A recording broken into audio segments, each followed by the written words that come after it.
Spain, Madrid, Santiago Bernabeu Stadium. Though night has already fallen, the arena roars with voices under a canopy of brilliant floodlights. The Bernabeu's exceptional LED lighting makes the entire stadium gleam as if it were daytime. Dressed in a sleek black suit, Qiao Zhuoyan stands nervously on the touchline, his eyes fixed on every move of the players on the pitch. The match unfolding is the final battle of the UEFA Champions League. Every seat in the Bernabeu is occupied. 81,000 supporters wait in breathless anticipation for the coronation of a new king of Europe. On the pitch, the ferocious contest pits the League One behemoth Paris Saint-Germain, boasting the imminent attacking trio, against Barnet, the astonishing dark horse that has shocked Europe by clawing its way from amateur leagues into the Premier League. The game has reached the 88th minute of the second half, and the score stubbornly remains 0-0. Paris Saint-Germain, with both the ruthless finisher Haaland and the explosive Mbappe on the front line, launches wave after wave of attacks orchestrated by Messi and Neymar, battering Barnet's defenses like a relentless tide. Barnet, however, fights with every ounce of strength united to the core. Through sheer willpower, their players erect an ironclad wall at the edge of the penalty area, repelling Paris time and again. Even Cristiano Ronaldo has dropped deep into his own half to join the defensive effort. This is his 7th Champions League final, and very likely his last, for he is already 37 years of age. In a flash, Neymar breaks free once more from the clinging challenge of Barnet's midfielder Fongueka. The Brazilian drives the ball straight up the middle, accelerating with purpose. The Pampas elf Messi runs about 2 strides away from Neymar, glancing over at him, while sprinting rapidly. In that instant, Paris Saint-Germain's attack resembles twin bolts of lightning spearing into Barnet's heart. Before Barnet's defenders can close in, Neymar cleverly releases the ball, threading it through to Messi. Messi cushions the ball with immaculate control. After a swift glance toward the penalty area, he decisively lofts a pass into the box. Haaland lies in wait inside Barnet's area, ready for the final strike. Barnet's defensive pillar Virgil van Dijk soars into the air, meeting the ball first and heading it clear of the box. Young Pascal collects the loose ball and without hesitation hoofs it long toward Paris's half. With Paris fully committed forward, only Marquinhos remains on their defensive line. Pouring every last ounce of strength into his run, Ronaldo sprints toward Paris's half and reaches the ball before Marquinhos, bringing it under control with a firm touch. He shifts the ball to the right in one fluid motion, sending Marquinhos tumbling to the turf. Having shaken off his marker, Ronaldo drives straight toward the penalty area with the ball at his feet. Behind him, Ramos and Akraf sprint back in desperate pursuit. Only Paris's goalkeeper Donnarumma now stands between Ronaldo and the goal. With the chasing defenders closing in, Ronaldo shows not a trace of panic. He calmly guides a low shot toward the near post. The ball schemes along the grass, screaming toward Paris's goal. Before Donnarumma can fully commit to his dive, the ball flashes past him and rustles into the back of the net. In the dying moments, Barnet score, delivering a last-second dagger to Paris Saint-Germain. As Qiao Zhuoyan pumps his fist and prepares to rush onto the pitch to celebrate with his players, a strange ringing suddenly echoes in his ears. The ringing continues, sharp and insistent. Qiao Zhuoyan freezes, lifting his head toward the stands in puzzlement, yet he cannot locate the source of the sound anywhere in the stadium. The sound swells louder and louder, pounding against his eardrums. Meanwhile, the scene before his eyes begins to blur, edges dissolving into haze. Suddenly, everything goes black before Qiao Zhuoyan's eyes. The next moment, the persistent alarm of a phone by his pillow drags him back to reality. He slowly opens his eyes, lying on the bed, his chest still heaves violently from the lingering excitement. Damn it, it was only a dream. Cursing under his breath, Qiao Zhuoyan lets out a reluctant sigh, then rubs his cheeks over and over with both hands, trying to force himself fully awake. As he savors the aftertaste of the match he just experienced in his mind, he still finds himself craving more. At that moment, the phone alarm rings again. Picking it up, he sees 3 stark words displayed on the screen: "Meet the boss." Seeing those words, Qiao Zhuoyan exhales softly. After a quick wash, he opens the door and heads toward Barnet's training ground at a run. 28-year-old Qiao Zhuoyan ended his life as an overseas student in London 2 years ago. After graduating, uncertain about his future path, he simply took a part-time job as assistant coach with Barnet's youth team, a tiny club from the 5th tier in North London. The job barely supports his living expenses, yet it allows Qiao Zhuoyan to accumulate experience within a professional club environment, helping him meet the prerequisites for a UEFA B coaching license. But just yesterday, Barnet's personnel director unexpectedly called him, passing on the news that the club chairman, Mr. Tony, wished to see him. Under normal circumstances, Qiao Zhuoyan rarely has any chance to come into contact with the club's top management. After all, he is just an inconspicuous nobody in the youth team setup. Yet at this moment, Barnet itself has caused quite a stir locally.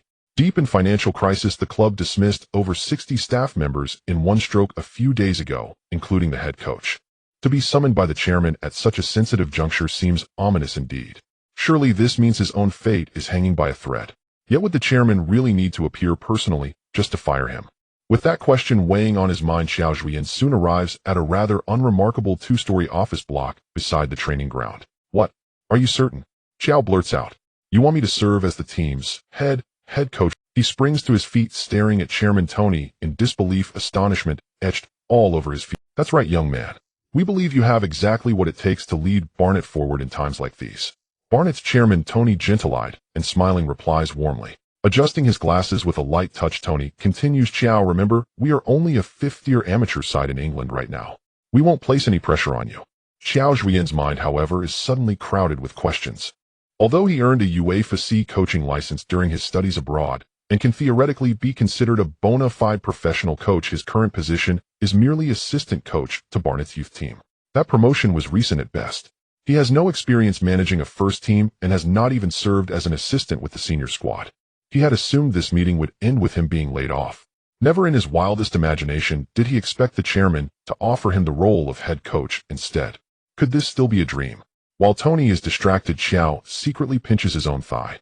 A sharp pang of pain shoots through him, eliciting an involuntary hiss. Here is the contract we've prepared for you. 1 year plus an option for another. The weekly wage is about £500. Thinking Qiao might be hesitating, Tony promptly pushes the contract forward. I'm afraid the salary is not high, Qiao. As you know, the club's finances are in a rather dire state at the moment, so I must ask for your understanding. Clearly, Tony himself recognizes that even in amateur football this offer is pitifully low. In fact, head coaches in the lower-tier National League North and South usually receive far better treatment. Hearing the figure, Qiao Zhuoyan can at last understand why the previous head coach Edgar Davids preferred to walk away without compensation rather than continue in the role. But Qiao, we are convinced that the experience of being a head coach will be an immense asset for you, Tony presses on. If you go on to work at bigger clubs in the future, it will help you greatly. Remember, this is London. Who knows? One day you might even return to China to manage the national team. Eager to leave no room for hesitation, Tony continues to sketch out the many supposed advantages of accepting the offer. Mr. Chairman, I accept. Thank you for the board's trust in me. Qiao Zhuoyan's crisp reply makes Tony instantly breathe a sigh of relief. No matter how many doubts and questions swirl in his mind, Qiao has no reason to refuse.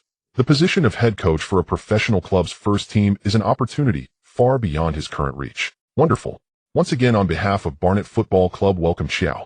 Seeing Qiao Zhuoyan's name inked onto the contract, Tony beams with satisfaction. If you encounter any difficulties, you can come to me at any time. The board will be your strong backing. With that, Tony clenches his fist in a show of encouragement.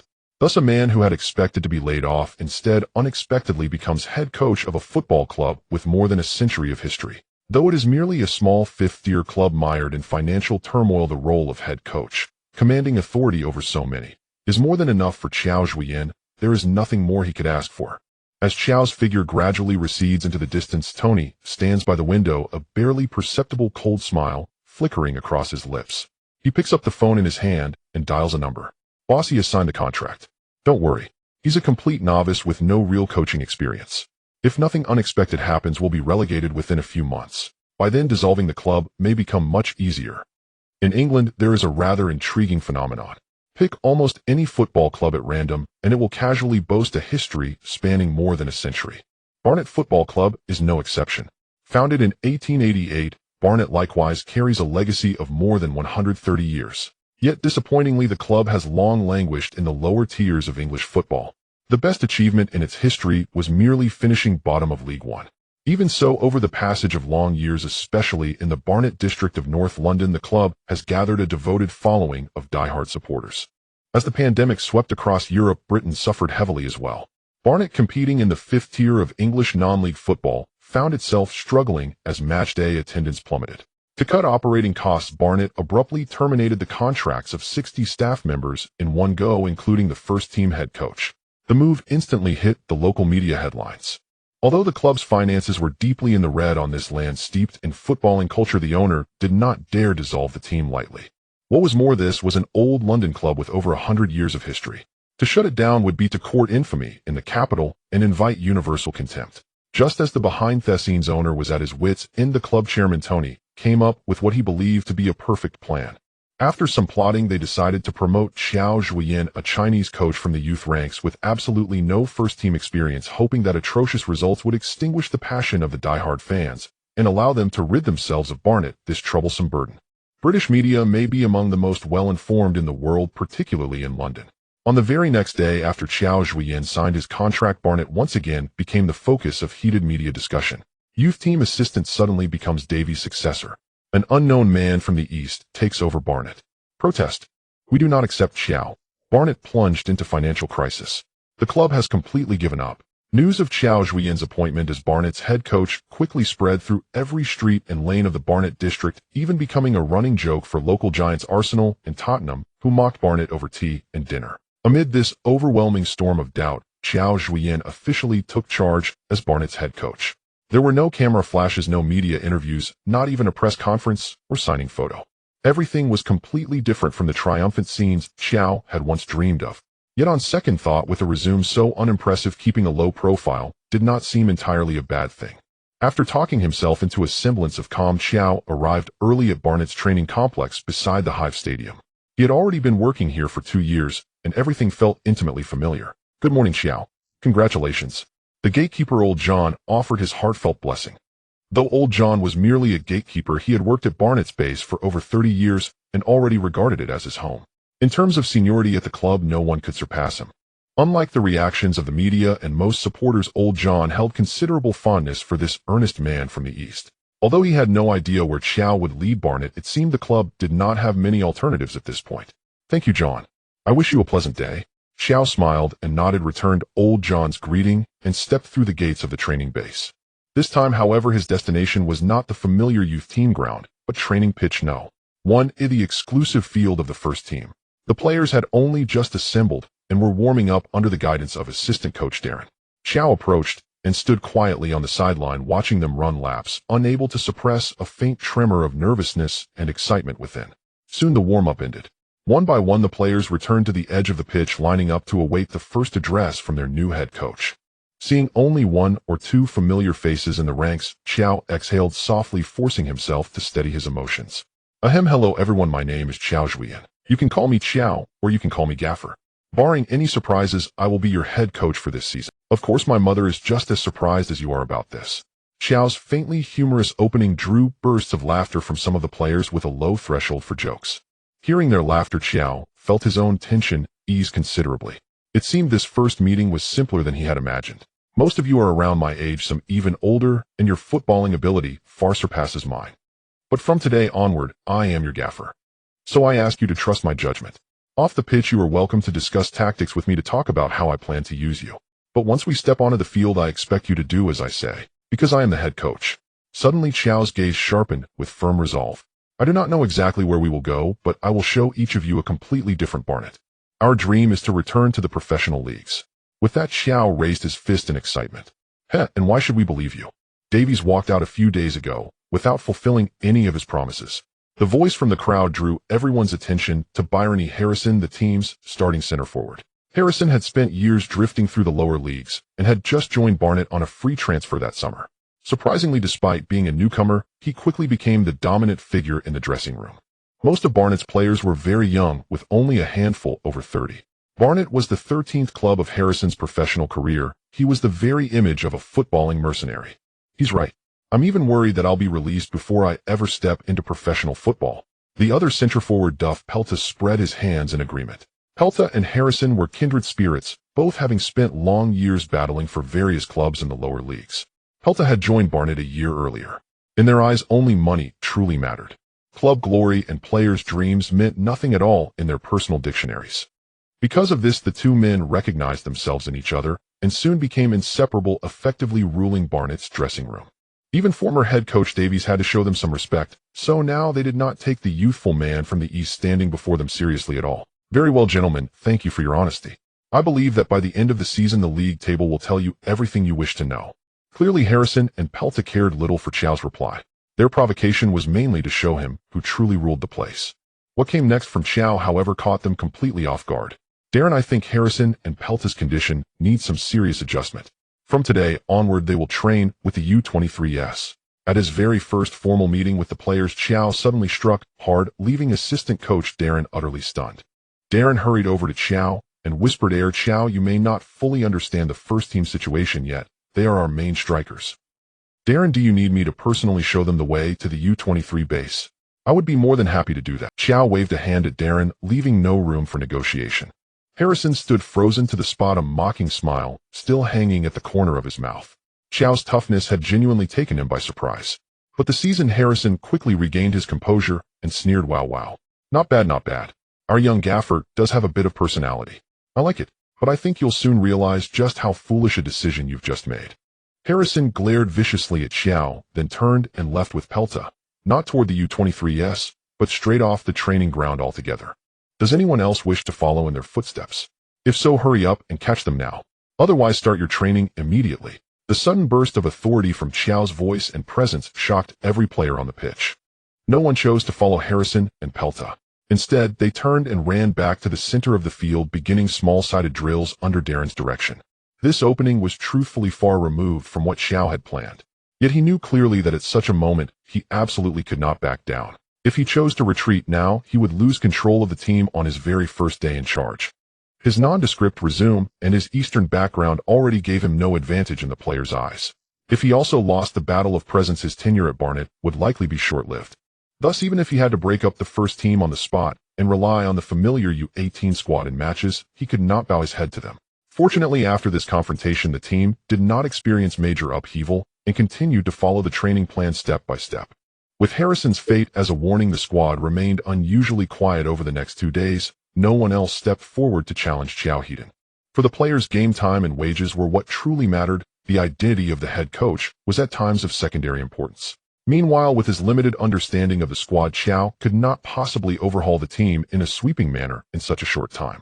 Thus, an uneasy truce held between them, and Qiao soon faced his first friendly match as Barnet's head coach. July in London was somewhat like Qiao's hometown. There was no scorching heat, only sea breezes carrying a faint chill that felt pleasantly refreshing. Though it was only a routine warm-up match, more than 3,000 supporters poured into the Hive.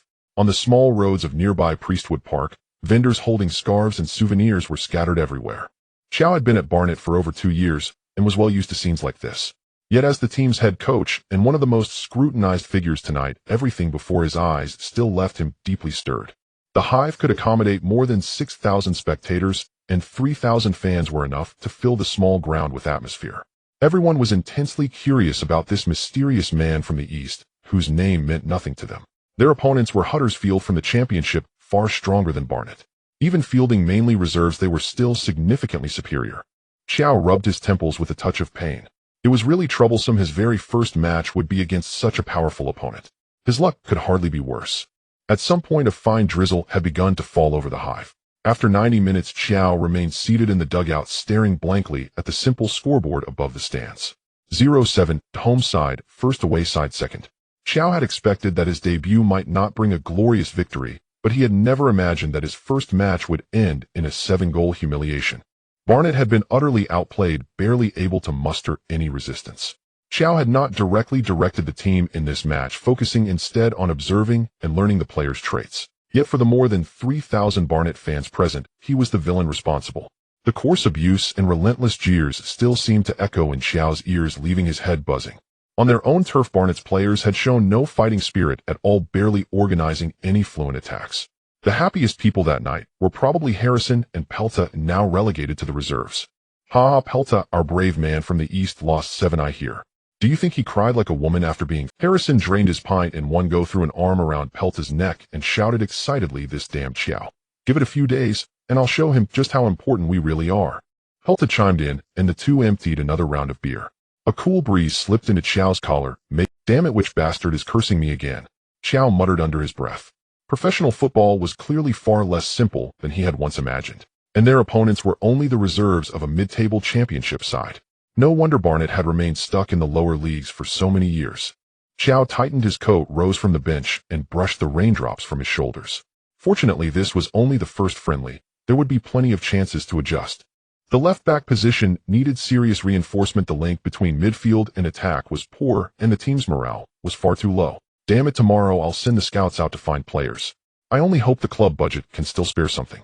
With a head full of questions, Qiao left the now deserted hive. What followed, however, was entirely different from what Qiao had hoped for. The more beautiful his imagination, the harsher reality became. 14-02-22. In the next 3 July friendlies, Barnet managed 1 draw and 2 defeats without a single win. On the pitch, the team gave people no sense of hope at all. Some extreme supporters had already begun gathering outside the club's training base in protest, demanding that Qiao resign and get out immediately. There were less than 2 weeks left before the start of the National League season. Public opinion unanimously dismissed the prospects of the Chinese coach's campaign, and Barnet's odds of promotion to League Two had rocketed from 2-8 to 6-5 to 1. The board now made a show of appearing to comfort Qiao. To his face, Chairman Tony told him not to feel too much pressure. After all, these were only friendlies. In truth, events were unfolding exactly as expected, perfectly in fact, for the board and Barnet's hidden owner. If this form carried into the National League, Barnet's relegation would be only a matter of time. For Qiao, however, even if these were only friendlies, a string of heavy defeats was utterly unacceptable. If he were not short of money and unable to afford the compensation for breaking his contract, he might already have slipped away. This job was far tougher than he had imagined. Yet on second thought, it would be a waste to abandon such a hard-won head coach opportunity so lightly. If he left Barnet with such results and such a brief spell in charge, he would be mocked for the rest of his life. It seemed time to show his true abilities. How amusing. Did they think that just because he was an inexperienced man from the East they could toy with him at will? Did they think he cared nothing for his own dignity? Qiao slammed his fist onto the desk, then opened the laptop before him and began to plan in earnest. Arthur's apartment, located less than 2 kilometers from Hive Stadium, is a small room of about 30 square meters on the 3rd floor, currently the residence of Qiao Zhuoyan in London. At this moment, Qiao Zhuoyan sat by the window with a furrowed brow, flipping through the team report provided by assistant coach Darren, quickly analyzing the team's current issues. Saquiel Colchester, an Englishman from Tottenham's youth academy, 23 years old, plays as a forward. Ricardo Santos, a 23-year-old Portuguese, is the team's main center-back. Mauro Velhert, a 25-year-old Portuguese produced by Barnet's youth academy, represented Barnet at 16, playing as an attacking midfielder. Elliot Johnson, 24 years old, plays as a left-back. Dwight Pascal, 17 years old, plays as a right-back, Qiao Zhuoyan's favorite and the team's rising star. Qiao Zhuoyan smacked his lips and habitually rested his chin on his hand to ponder. Although Barnet is in the National League thanks to the foundation laid in the lower leagues, the player configuration is much better than that of some semi-professional teams, especially right-back Pascal, who was promoted to Qiao Zhuoyan's U18 team 2 years ago and officially moved up to the first team last year. He is also one of the most supportive players of Qiao Zhuoyan in the team. Currently, only 2 players in the Barnet squad are over 30, making it a truly youthful team. The greatest advantage of youth is their abundant physical stamina. However, Barnet's previous style of play was overly conservative, typical of a defensive counterattacking team. After languishing in the National League for several seasons, the current players have long lost the confidence they brought back from the lower leagues. Lacking confidence and ambition, the current Barnet's issues primarily lie in the players' psychology. Gradually, a series of reform plans for the team began to form in Qiao Zhuoyan's mind. The Barnet training base in the morning was exceptionally quiet. The sunlight spilled over the well-maintained lawn, and the air was filled with the scent of fresh grass, refreshing and invigorating. Old John was not surprised to see Qiao Zhuoyan arrive so early, as he often spotted this diligent Eastern man in the mornings before. "Good morning. Qiao, you are now the head coach of the team. This is not the time for a head coach to appear." Good morning, John. "To be precise, I am a head coach who has yet to taste the flavor of victory," Qiao Zhuoyan said self-deprecatingly. "Keep it up. I believe that day will come soon." Old John was not too disappointed in Qiao Zhuoyan. "Thank you, John. I hope in the next match I can bring you something different." Qiao Zhuoyan's mood improved due to Old John's support.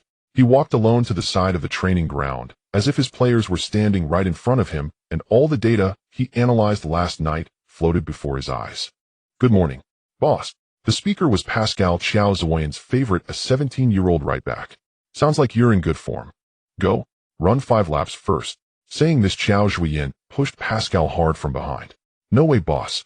I'm now a first-team player, and I still have to start with running laps." Pascal seemed to want to protest further, but Qiao Zhuoyan retorted, "I am still the head coach of the first team. Run."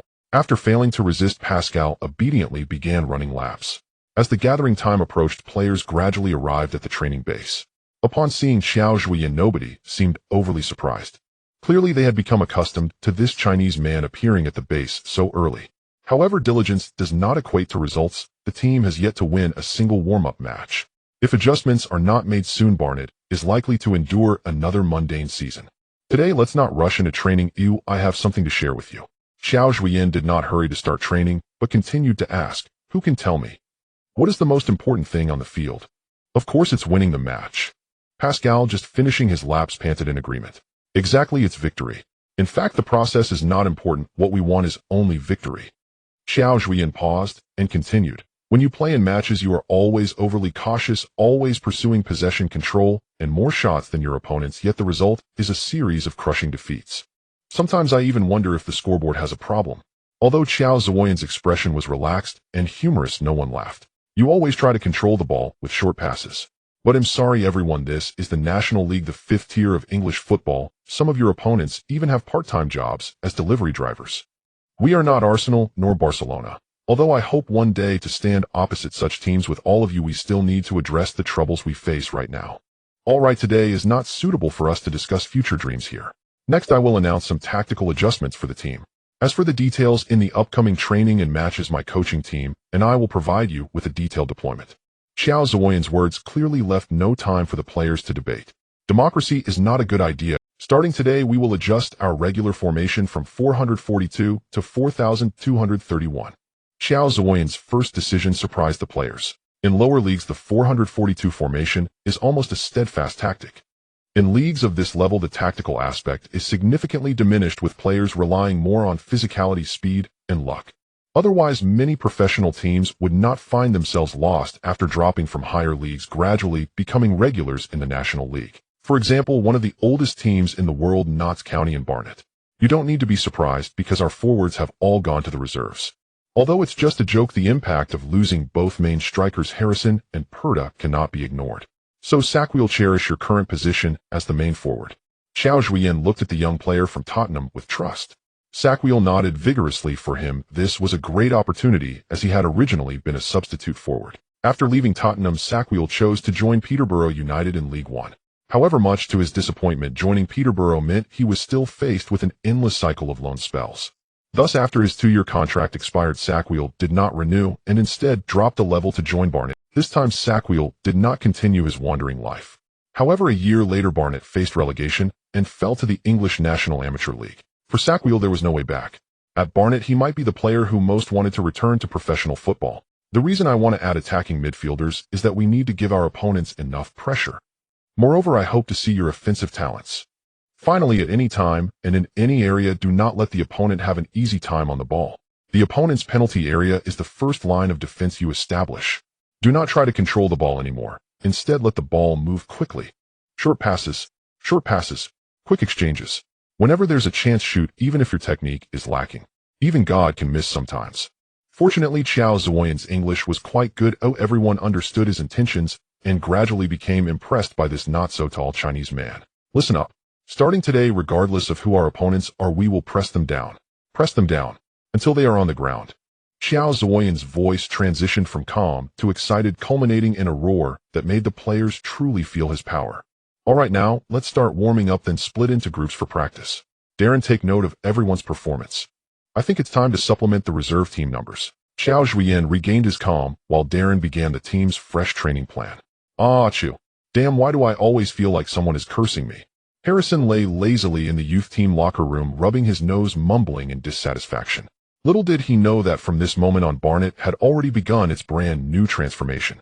Only 1 week remains until the National League kicks off. Due to the club's dire financial situation, Qiao Zhuoyan did not recruit any players since taking office. This is worlds apart from the bye-bye mentality prevalent in the football manager game. Although Qiao Zhuoyan tried to negotiate with Tony, the seemingly benevolent chairman displayed an unexpectedly tough stance on this matter. By players, not a chance. There was no room for negotiation. Left with no other options, Qiao Zhuoyan summoned the club's only scout. After a brief conversation, the scout handed Qiao Zhuoyan a stack of somewhat hasty player analysis. These players were all free agents currently without contracts. With a wallet as empty as his face, Qiao Zhuoyan had no choice but to focus on the free agent market to see if he could find any prospects. According to statistics from the Professional Footballers Association in England, about 700 young players are released by English clubs each year. Those young individuals who do not receive a professional contract from their clubs upon reaching adulthood immediately fall into an abyss of despair from playing football to being cast aside by the sport. Most of them do not have a plan B for their lives.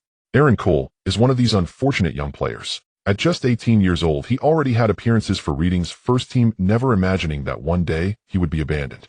This small-statured player once naively believed that he could secure a place in the first team solely. However, an injury to his knee ligaments directly curtailed his future with Reading.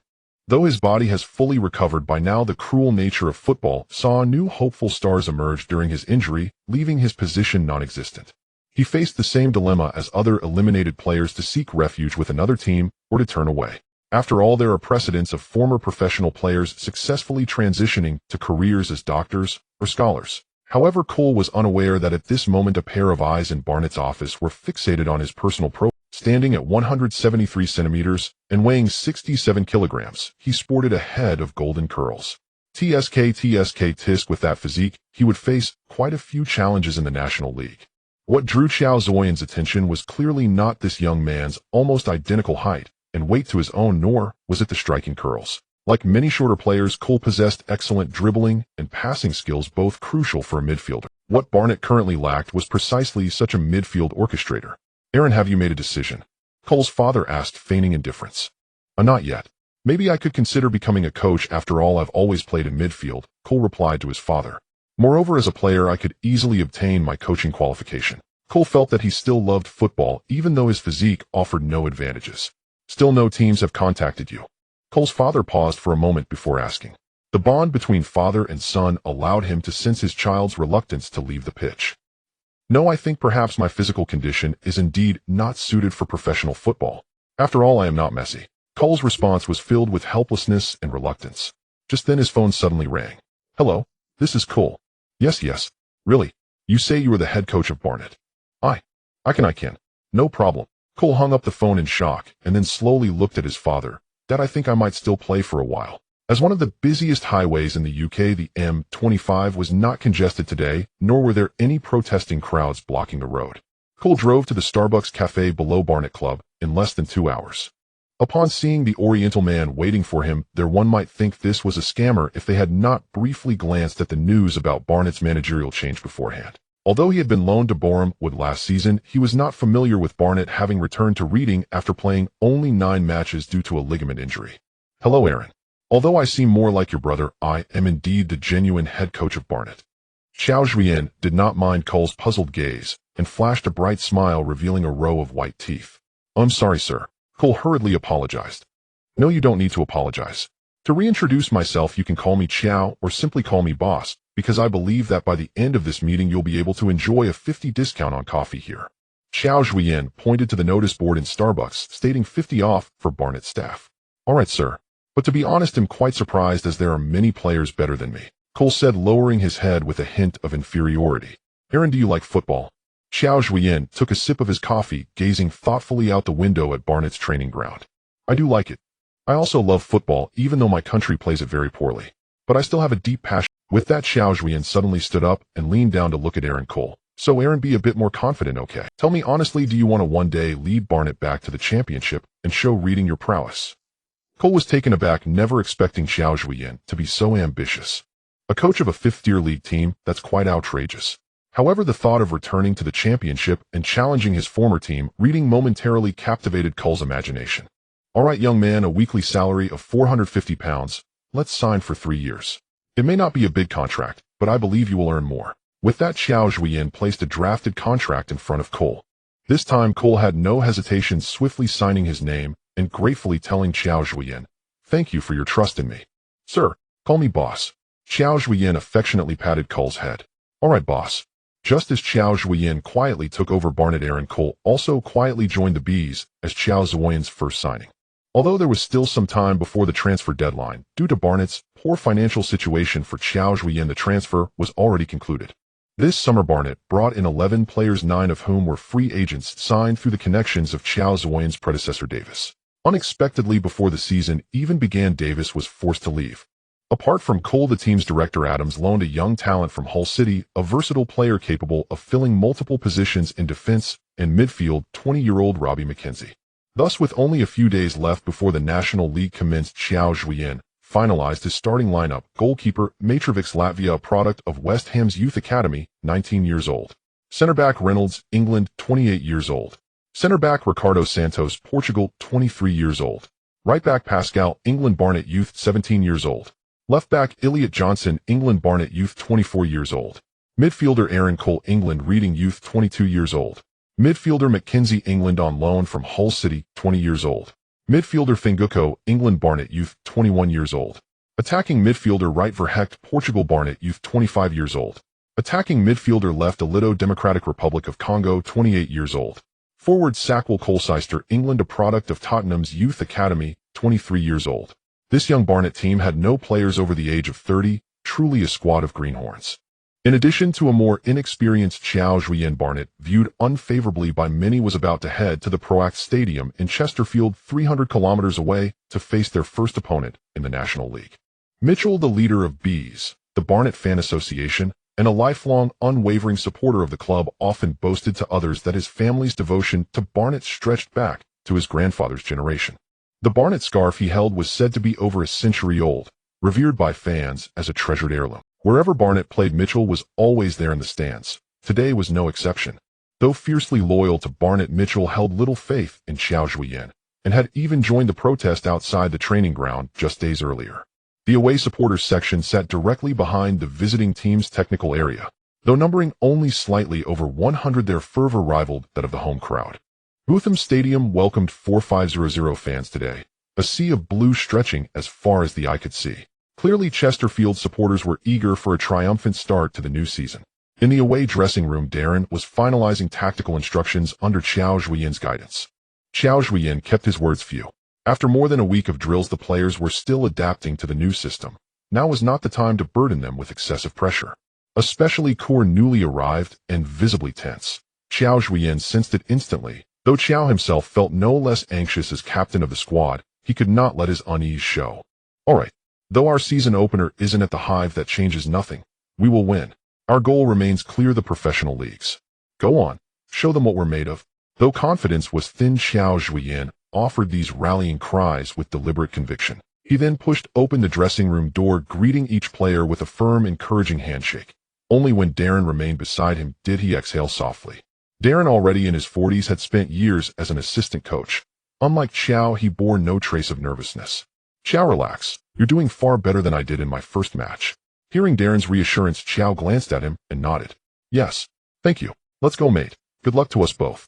With that, the two stepped out onto the tunnel and vanished into that vast ocean of blue.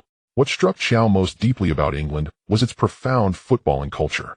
It was almost unimaginable. Even the country's fifth-tier league featured fully professional broadcast infrastructure, commentary, live coverage, and highlight reels, all impeccably executed.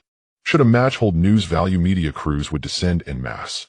This fixture earned BT Sport's live broadcast slot, not least because Barnet, having recently endured mass layoffs, had appointed an unknown Chinese head coach. Andy was assigned as commentator. Having covered countless elite matches, he regarded this fifth-tier encounter with casual indifference. As he recited the lineups with detached ease, the match officially began. Barnet's head coach is Qiao Zhuoyan. Oh well, let's admit it, Eastern names are rather tricky to pronounce. Andy struggled through Qiao Zhuoyan's name with evident effort. Let's see what surprise the Barnet board has delivered us. The Chesterfield goalkeeper launches the ball forward. Bulwa receives it. Bulwa flicks it up. Barnet's defender fails to touch it. Andy quickly found his rhythm, commentary spilling forth like rapid fire from a machine gun. Darius Oze grabs the ball. Oze surges into the box, shoots. Goal. Darius Oze. A mere 7 minutes and 50 seconds into the match, just 2 passes, and Chesterfield have breached Barnet's defense. Let's turn to Barnet's head coach. The Easterner has buried his face in his hands. Perhaps he cannot believe his first conceded goal came in under 8 minutes. Andy teased Qiao Zhuoyan with wry amusement. Barnet's Tatanda loses his man. Will breaks free on the right flank. Drives deep. Crosses. Chesterfield have another golden chance. Fortina chests down inside the box and slides it to Rory, arriving at full sprint. Yes, a brilliant combination. 2-0. Barnet has been struck twice in succession. Andy shook his head. This was clearly over. Barnet looked utterly incapable of resistance. Today promised a rout for Barnet. Qiao Zhuoyan slammed his fist hard onto the bench, not out of irritation at Andy's mockery, nor was that his concern at all. Barnett's players were plainly disengaged. Lax and different defense had cost them both goals. He stormed to the touchline and bellowed Reynolds. "Wake up! Mark your man! Mark him!" Yet his furious roar yielded no effect. As halftime approached, Barnett lost possession high upfield. Chesterfield launched a pinpoint long ball straight to Jose once more. Qiao shot upright, a chill running down his spine. Jose again. Left side of the box. Crosses. Poor Reynolds misjudges the header. Fertina collects it. Shoots. 3-0. It seems the Easterner holds no magical powers. The match is effectively decided. Andy leaned back into his chair, almost pitying the helpless Eastern coach on the bench. At the referee's final whistle, Qiao strode silently, face stern and unreadable, straight toward the tunnel. Suddenly a dark shape hurtled toward him. He looked up, just in time for the scarf to strike his face. Frustrated, Qiao yanked the scarf off, only to meet Mitchell's furious, contorted glare. "Listen, Easterner, go back to your youth academy." Clutching the faded scarf, Qiao locked eyes with Mitchell, unblinking, unyielding, his gaze holding no trace of retreat. For a moment Mitchell froze, expecting the Chinese man to lower his head and vanish into the tunnel. Instead, he stood rooted, staring back. So Mitchell fell silent, merely glared back. A journalist nearby captured the moment perfectly. "We'll see, fat man." After holding Mitchell's gaze a while longer, Qiao seemed to recall something, and turned abruptly, disappearing into the tunnel. My scarf. Damn Easterner. Only now did Mitchell realize his impulsive throw had unleashed the very heirloom he cherished above all else. He clutched his head in despair, his gut twisting with regret. Whoa, ha! Looks like Barnett's fans aren't exactly rolling out the red carpet for their new coach. That was absurdly comical, the fans confronting the head coach. Okay, let's take a short break and see whether this mysterious Eastern coach can cast some ancient Oriental spell to reverse the scoreline. Andy hadn't anticipated such dramatic off-field theatrics. Inside the dressing room, Barnett's players sat slumped and silent, demoralized by the disastrous first half. Qiao entered, scarf in hand, scanned the room, and suddenly roared, "Get your heads up, damn it." The players flinched, startled, then slowly raised their eyes to meet his. 3 goals down, and you've already given up. This is only the first match of the season. Are you surrendering? I refuse to watch such pathetic broken men. Qiao gritted his teeth, voice thick with contempt. Do you know why I came in late? Just now, I was attacked by a fan. With this, he brandished the scarf and continued, I believe its age exceeds every single one of yours. Though we've never brought glory to its owner, they still support us unwaveringly.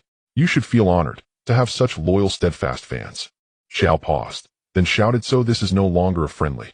Shake off the rust, move your bodies now. Wake up. Treat the second half as if it's the final match of your careers. No more drowsiness. If you're not fully present tomorrow, you're out of Barnet. With that, Qiao raised the century-old Barnet scarf high above his head, so every player could feel the weight, pride, and legacy of wearing the badge.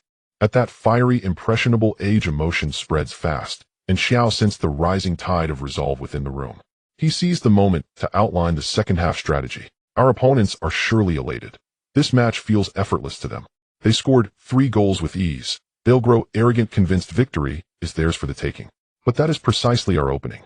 As he spoke, Qiao slammed his marker against the tactics board, each strike echoing like a hammer blow to ignite their will. From the first second of the second half, press them relentlessly. Start pressing inside their own penalty area. Press. Press. Remember my words, dominate the game. Regardless of the score, maintain constant, suffocating pressure. Make them nervous. Make them blunder. Understand? Make them blunder. His eyes burned with the ferocity of a starving wolf as he paced before each player, locking gazes unrelenting. Even assistant coach Darren felt his muscles tighten, an oppressive, almost primal intensity radiating from a man barely 30 years old. After circling the room, Qiao returned to the tactics board and spoke, voice low but resonant. Brothers, I beg you, show me a different version of yourselves. Show me your hunger for victory. Yes. Be men. I want to walk off that pitch and proudly return this scarf to its rightful owner. Okay, Barnet.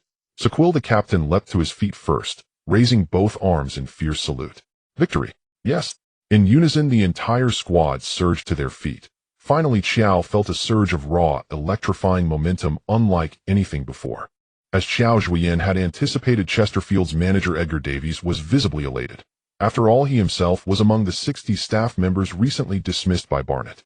This match was for him a battle of vengeance, one he was determined to win at all costs. He had scarcely collaborated with Qiao Zhuoyan and knew little about this Easterner.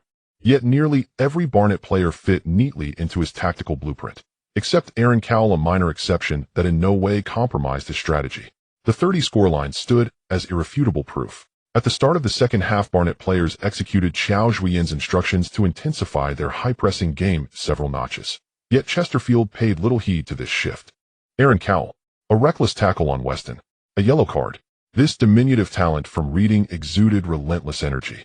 Andy commentated with casual detachment, sharing the same conviction as Chesterfield's fans. The outcome was already sealed. The only remaining question was whether the match would descend into a rout. After all, lopsided scores were commonplace in the National League. 60 minutes elapsed. The score remains 30. Reynolds attempts a long ball, overhit. It sails straight into Chesterfield's defensive line. Clearly he's growing impatient. Maguire heads it cleanly out of the box. Cowell collects the loose ball on the periphery and feeds to Tanda. Barnet reassembles their attack. Chesterfield calmly reorganized their defense, flawless without a single lapse. Manager Davies watched with evident satisfaction. Even veteran commentator Andy observed the same. Chesterfield's defensive structure is layered and disciplined. Barnet's latest offensive surge appears destined to fizzle out once again.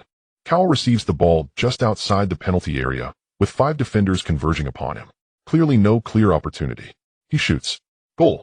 Before Andy could finish his sentence, Cowell shattered the silence with a thunderous long-range strike. An extraordinary goal from Reading's rising star, Aaron Cowell. From the edge of the arc, he unleashed a blistering low drive. Barnet pulls one back. At that moment, Cowell darted past his jubilant teammates, sprinting toward Qiao Zhuoyan like an exultant child. "Boss, my first professional goal," Cowell shouted, brimming with exhilaration as he embraced Qiao Zhuoyan. "You'll score many more. I believe in you. Now go, win back every point we've lost." Qiao Zhuoyan firmly propelled Cowell back onto the pitch. Chesterfield's players barely registered the conceded goal. Long-range efforts, after all, carried inherent unpredictability. They still held a 2-goal advantage and had committed no errors. It was merely fortune's fleeting glance upon Cowell. Barnet surges forward again. Cowell threads the ball wide to Verhate, who overlaps. Verhate delivers a cross. Willett loses his man, Elito. A thunderous volley. 32. Barnet strikes again. Andy leapt to his feet, electrified. Unbelievable. Barnet has clawed back 2 goals. Something truly remarkable must have transpired during halftime. 15 minutes remain. Let us see what brilliance unfolds next. If 31 was a comfortable margin, then 32 was the most perilous scoreline of all. Chesterfield 2 now sensed the gathering storm. Davies began reshuffling his tactics, pacing relentlessly along the touchline, urging his players to sharpen their focus. Minute by minute the clock ticked away. Unnoticed, the match reached the 90-minute mark. Barnet, though having scored twice, seemed destined to suffer defeat in their opening fixture. In the stands, Mitchell watched tensely, hands clasped tightly over his chest in silent prayer. His gaze flickered repeatedly toward the bench, where draped beside Qiao Zhuoyan lay the scarf he so cherished. I must concede, Barnet's second-half performance dazzled me. Alas, their awakening came too late, otherwise this match might well have been shrouded in suspense. 2 minutes of stoppage time awarded. The referee prepares to blow the final whistle. Barnet takes a throw-in deep in the opposition half, their last chance. Tanda hurls the ball forward. Elito receives it, then slides a crisp horizontal pass to Cowell. Cowell. Space opens before him. All 6 Chesterfield defenders are crammed inside the penalty area. Cowell draws back his foot to shoot. Maguire lunges forward, but it's too late. Another goal. Cowell. From virtually the same spot. He strikes again. Barnet equalizes. Andy erupted in ecstatic celebration, as if he'd become a Barnet fan in that very instant. Incredible. Unbelievable. Utterly astonishing. 92 minutes. Miraculous. Cowell, once more from nearly identical distance, unleashes a ferocious drive that cracks open Chesterfield's goal. A golden goal. Qiao Zhuoyan raised both arms in triumph, while Davies stood frozen, stunned that his side had surrendered the lead in the dying moments. Mitchell leapt and cheered in the stands, joining the crowd in singing Barnet's anthem. Though they hadn't won, the team's breathtaking second-half resurgence had lifted every burden from their hearts. Ultimately, Barnet secured a hard-fought 33 draw away from home, a result whose significance for Qiao Zhuoyan extended far beyond mere points. Cowell's brace and the team's dramatic comeback reaffirmed his unwavering faith in high-intensity pressing and dominant front-foot football. After the final whistle, Qiao did not immediately usher his players to the dressing room. Instead, he led them to the away supporters section to thank the over 100 fans who had traveled to witness the match. Their dazzling second-half display naturally earned thunderous applause. Most English stadiums are purpose-built football grounds with coaches' benches embedded within the stands, bringing players and fans strikingly close. Mitchell stood in the front row, awkwardly meeting Qiao Zhuoyan's gaze. while Qiao simply smiled, saying nothing. Alright, I admit, my halftime gesture was rather excessive. Mitchell finally offered his apology. Not at all. If I were you, I might have been even angrier. Thank you for the scarf. It means everything. Qiao Zhuoyan beamed at Mitchell. Well, alright, though I'd love to give it to you. I only own this one. Mitchell nearly wept, clearly desperate to reclaim the scarf, its possession a symbol of his standing within the supporters group. Next time I make no promises it'll find its way back to you. With that, Qiao tossed the scarf to Mitchell. Clutching it reverently, Mitchell stroked its fabric tenderly, as if apologizing for ever letting it go. If your team underperforms again, next time I'll hurl something else right at your face. Emboldened by reclaiming the scarf, Mitchell regained his swagger. You'll never get that chance, fat man. Just watch me. Smiling, Qiao Zhuoyan led his young squad, and that hard-won point, away from the Pirelli Stadium. Bang! Harrison's shot struck the crossbar with a forceful thud. FK. Damn it. Harrison cursed, angrily spat on the grass, and turned to jog back to his half of the field. Barnett's first team had a day off today for recovery after yesterday's match. Meanwhile, the U23 reserve team continued their training to prepare for the match in a day. As a single man, Qiao Zhuoyan had no plans for the holiday, so he habitually jogged to the training base to watch the reserve teams practice. Seeing Qiao Zhuoyan on the sidelines only fueled Harrison's anger. Since his debut, Harrison had scored over 150 goals in various competitions, and although he had played for several lower-tier teams, he remained a steadfast main striker. Unexpectedly, Qiao Zhuoyan's arrival had pushed him down to the reserve team with no sign of submission or appeasement from him. This was a humiliation Harrison had never experienced in his career. Accompanying this misfortune was Perda, whose arrival instantly elevated Barnett's U23 frontline. Perda, noticing the National League had already commenced, felt anxious and wanted to discuss with Qiao Zhuoyan alongside Harrison, but was resolutely rejected by Harrison. Being stepped on by a rookie from the East was something Harrison could absolutely not accept. The ball came back to Harrison's feet, and in a fit of rage he charged towards the penalty area, eager to score and emphatically demonstrate to Qiao Zhuoyan that he was an indispensable forward for Barnett. To his astonishment, a young player charged in from the sidelines, deftly poking the ball away from under Harrison's feet.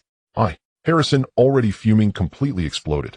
He spun around and viciously chased after the player, leaping into the air as he approached, and came down forcefully upon the player with the ball. Crack! A chilling scream pierced through the Barnett training base. The field fell into an immediate silence. The younger players witnessing this could not bear the shock and covered their faces in tears. Leo Cornell, a midfielder who had just been promoted to the reserve team, was now clutching his severely bent ankle, emitting horrifying screams. Harrison got up, brushed the dirt off his clothes, and shrugged nonchalantly. Team doctor. Team doctor. As the reserve team's head coach Danny rushed over anxiously to check, shouting hoarsely toward the sidelines. The U23 team doctor rushed over with a first aid kit, quickly assessing the situation and realizing the severity of the matter. Emerging from the crowd, Danny glanced helplessly at Qiao Zhuoyan on the sidelines and shook his head gently. Qiao Zhuoyan sighed softly, knowing that this unfortunate player would likely have to bid farewell to the football. With such a serious injury, the recovery period would take about a year, and more importantly, the psychological trauma it caused Cornell would be hard to erase in a short time. Qiao Zhuoyan walked straight up to Harrison, staring coldly at him. Harrison remained unafraid, trying to intimidate Qiao Zhuoyan with his height of 1.9 meters. From today onward, all matches are suspended, training is halted, and salaries are stopped. You can take this time to reflect on your behavior. Qiao Zhuoyan stated his decision to Harrison in a slow, deliberate manner, his tone icy and expressionless. What gives you the right, rookie? Who do you think you are? Upon hearing he was suspended in 3 aspects, Harrison immediately roared at Qiao Zhuoyan refused to engage further with Harrison, turning away to check on Cornell's injury, hoping that this young player could endure this blow. MD, I hope you don't regret this. Harrison spat venomously at Qiao Zhuoyan's back. Soon an ambulance rushed in with its piercing siren. Cornell was taken to the nearest Northwick Park hospital for treatment. After the turmoil settled, the team resumed normal training, but everyone was devoid of any enthusiasm due to Cornell's serious injury. Qiao Zhuoyan did not expect to encounter such a scene during his visit. Looking at Harrison's departing figure, he felt quite troubled. It seemed this troublemaker needed to be dealt with quickly, otherwise he would always be a ticking time bomb for team management. Unbeknownst to him, it was already 8 o'clock at night. After returning from the U23 training ground to his office, Qiao Zhuoyan continued to review the scouting materials provided. Unlike the transfer window of just over a month for the Premier League, the National Amateur League allows player signings throughout the entire season. However, under financial constraints, loans were practically Qiao Zhuoyan's only option to bolster his squad, and they had to be free loans where the other club covered the salary. But in reality, where could one find so many generous offers? Stretching his body, Qiao Zhuoyan set down the materials in hand and glanced at the brightly lit hive bar not far away. Perhaps having a drink there would be a good choice. Thus Qiao Zhuoyan turned off the office lights and walked downstairs toward Ron's bar. The hive bar was right across from the training base, and on non-match days it naturally lacked some of its usual hustle and bustle. As Qiao Zhuoyan crossed the small path in the middle of the base, Barnett's training ground was exceptionally quiet at night. Suddenly, he felt a gust of wind rushing towards him from behind. He instinctively sidestepped only to see a football speeding past him and crashing with a loud thud against the wire fence on the side of the base. The sudden noise triggered a bout of barking from the nearby residents' dogs. Wow, isn't that our particularly imposing boss? From the shadows, the tall and burly Harrison slowly emerged. I apologize, I kicked the ball a bit too hard just now. I hope I didn't scare our boss. Harrison's expression was grim as he openly threatened Qiao Zhuoyan. If you want to continue your career, I think you should wear a helmet next time you come out. After all, that way I wouldn't have evidence to accuse you, Harrison. Qiao Zhuoyan, surprised to see Harrison, did not show any fear. No, my dear boss, I just want to play matches. After all, I trained so hard. I believe I should be in the first team. It would be beneficial for you too. Harrison clearly understood that the base was filled with cameras and had no intention of resorting to violence. Big guy, we originally had no major conflicts. Perhaps after some time, if you take things more seriously, you could return to the first team. Unfortunately, you made a foolish decision today. Oh, I think Cornell cannot forgive you. Qiao Zhuoyan's tone was very calm. So it seems we have nothing more to discuss. Harrison sensed Qiao Zhuoyan's determination. Do you really think the board members are genuinely impressed by your talent and asked you to coach Barnett? How naive. Ha ha. Qiao Zhuoyan, who had been ready to turn and leave, paused in his tracks. Indeed, Qiao Zhuoyan had never found a suitable explanation for his inexplicable rise to head coach. The Barnett board choosing him surely wasn't due to a lack of alternatives at this salary. They just want to use you to let the team fail and then naturally disband it. You are destined to be the last poor soul carrying the blame. Disband. Although Qiao Zhuoyan did not fully believe Harrison's words, he had to admit that this reasoning sounded much more plausible than the board's supposed recognition of his coaching talent. So rookie, let me onto the field, and maybe I will score goals to make your results look less shabby. Perhaps then you won't become the scapegoat for disbanding Barnett. Harrison was clearly very confident in his abilities. No need for that. Qiao Zhuoyan showed no interest in Harrison's suggestion. Big guy, perhaps I will give you a surprise. Just that you may not have the chance to witness it. I think you can start looking for another club during the transfer window. With that, Qiao Zhuoyan walked toward the hive bar, no longer paying any attention to Harrison. Shit. That damn Oriental. Harrison slammed his fist into the wire fence of the base, hurling every vile curse he could think of at Qiao Zhuoyan. It was evident that his story with Barnett had already come to an end. Now it's Barnett's corner kick, taken by number 11 Ualito from the Democratic Republic of the Congo. Ualito puts the ball into the near post. Brentford's Allower wins the first header, but the ball is still in the penalty area. Pascal shoots. Got it. 1-0. Barnett has a free kick in the attacking half. The kick is taken by the team's main striker, Kalsister. Sackwell floats the ball into the penalty area. Ricardo Santos. Goal. An unpaired. Barnett scores again. They've extended the lead to 2-0. Barnett has a free kick in the attacking area. This time Ualito takes it. The ball reaches the goal. Cleared away. Okian takes the ball and organizes a counterattack. A long pass to the right flank. Della Wilder breaks through with the ball, suddenly strikes. This long pass is so precise. Oh my, this ball seems to have eyes, finding a loser. He adjusts his angle and shoots low. Brentford pulls one back. But this goal comes too late. It's already too late. Congratulations to Barnett's coach Qiao. Although Brentford pulled one back, Barnett still secured victory in this match. This is also Qiao's first victory since taking office. This Eastern man finally gets to taste the sweetness of victory. With the end of the match, Barnett finally won 2-1 against Brentford at home. Qiao Zhuoyan has achieved his first home victory. Although there were only over 1,000 fans present, it is a far cry from the massive celebrations he had dreamed of. Barnett continues to linger in the National League, and its popularity has significantly declined. These are clearly not within Qiao Zhuoyan's control. Without any aura, he lacks sufficient topics and hot spots to attract Barnett's fans back to the stadium. As for stars, thinking of it in the fifth-tier league is simply unrealistic. Only by winning match after match can they possibly entice the distant fans back to the field. Right now, Qiao Zhuoyan's primary task is to stabilize the team after he takes office. Next, he needs to figure out the board's intentions for appointing him. After all, Harrison, who is muddling through in the lower leagues, has far more intelligence-gathering ability than a Chinese man without any connections. Moreover, even for the sake of securing playing time, Harrison wouldn't casually say such absurd things. 4 days later, Barnet continued to play at home, defeating visiting Eastleigh 1-0, with Alito scoring the only goal of the match. In the early stages of the National League, Barnet has 2 wins and 1 draw, ranking second, finally quieting some of the external doubts about Qiao Zhuoyan. However, Qiao Zhuoyan's work cannot afford any slack. As one of the countries with the most developed football, the English league system is incomprehensibly comprehensive to the locals. In the English Football League system, there are 4 levels of professional football leagues: the Premier League, the Championship, League 1, and League 2. Below the professional leagues are the amateur leagues, commonly referred to as non-professional leagues. Within the amateur leagues, there are the National League North and South leagues, and 3 regional leagues: Northern, Southern, and Isthmian leagues. Barnet currently plays in the National League, which ranks as the 5th-tier amateur league in England, following the Premier League, Championship, League 1, and League 2, and is the highest level in the amateur league category. However, even in the amateur league, there are as many as 24 teams. Over the course of a season, there are a total of 46 matches to be played in a home and away round-robin format. This does not include qualifying rounds for the FA Cup, the English Football League Trophy, and a series of cup matches. The National Amateur League's tightly packed schedule has left Qiao Zhuoyan, who is coaching for the first time, in awe. This does not include qualifying rounds for the FA Cup, the English Football League Trophy, and a series of cup matches.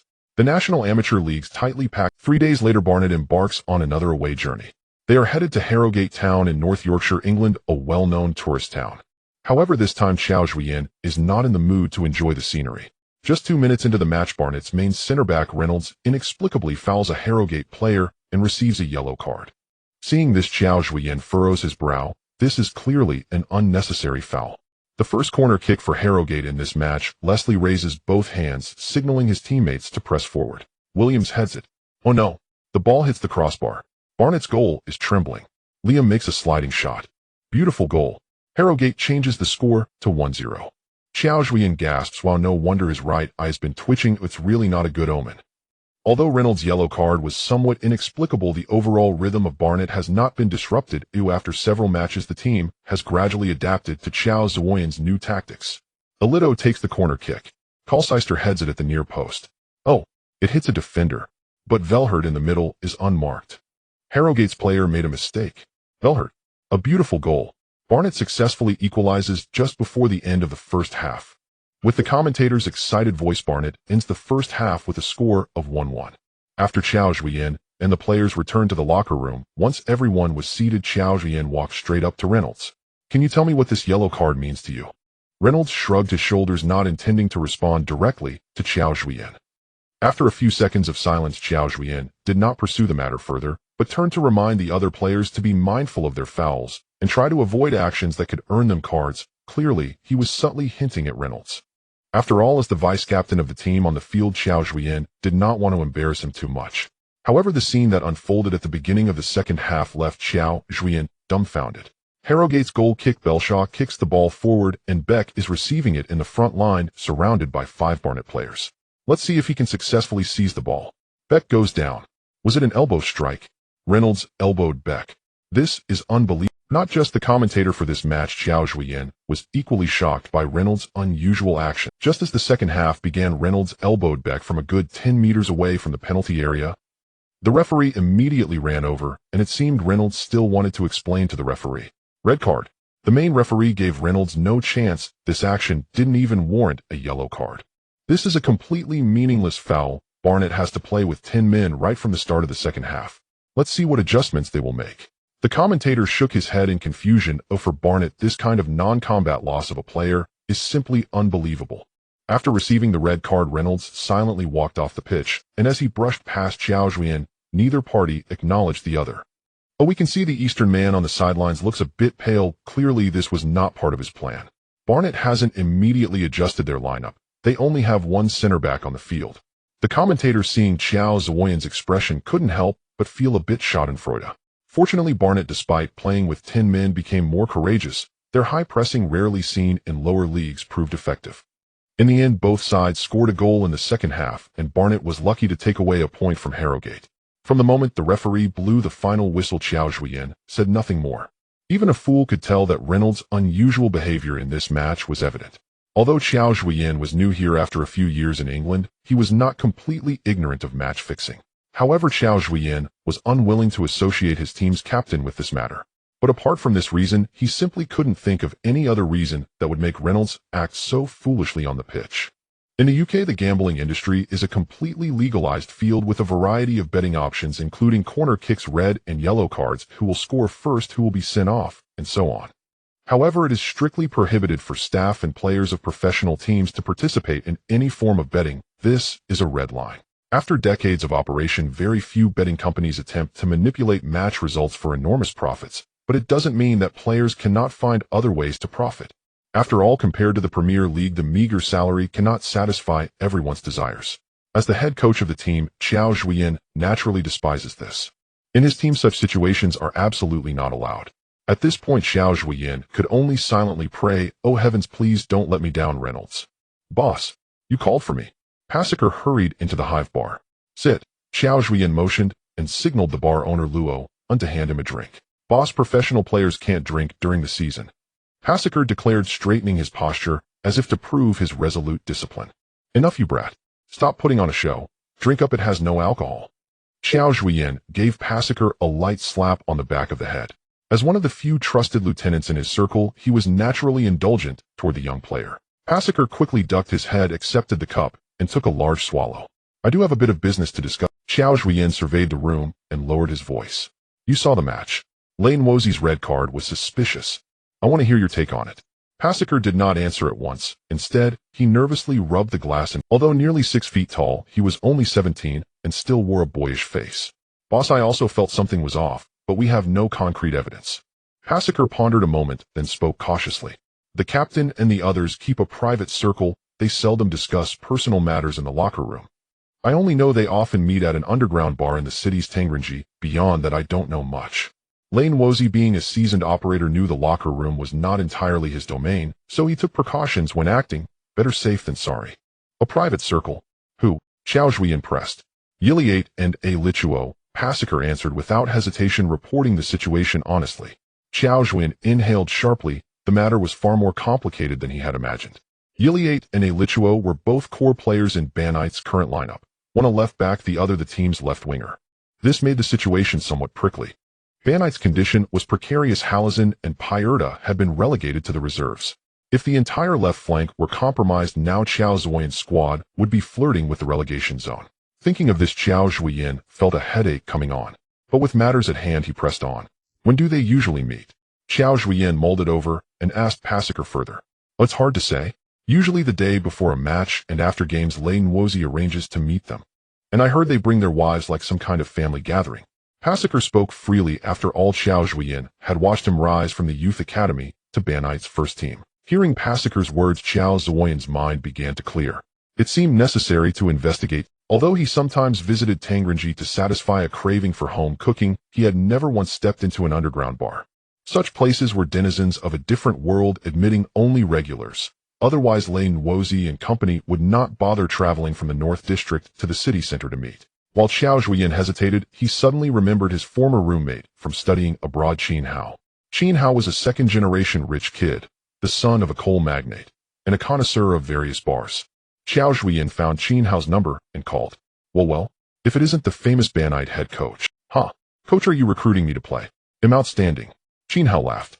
After graduation, he stayed in London and helped his father with small ventures. Though a die-hard fan of Resi, he lived in North London and knew of Qiao Zhuoyan's appointment as Banite. "I'll get lost. Don't expect to play. But the club is short a major investor. Interested? £1 million should do it." "Interested, Mr. Qin?" Qiao Zhuoyan teased. The two had been close during their studies abroad. Qin Hao was momentarily put in his place, then said softly, "Qiao Zhuoyan, if I ever became the major shareholder, you'd be the first one I'd fire. I'm not as formidable as your current boss." All right, back to business. "If you don't help me, I might be sacked before you even buy in," Qiao Zhuoyan said with an awkward laugh, and steered the conversation to the matter at hand. "Christ, that's serious. What's wrong?"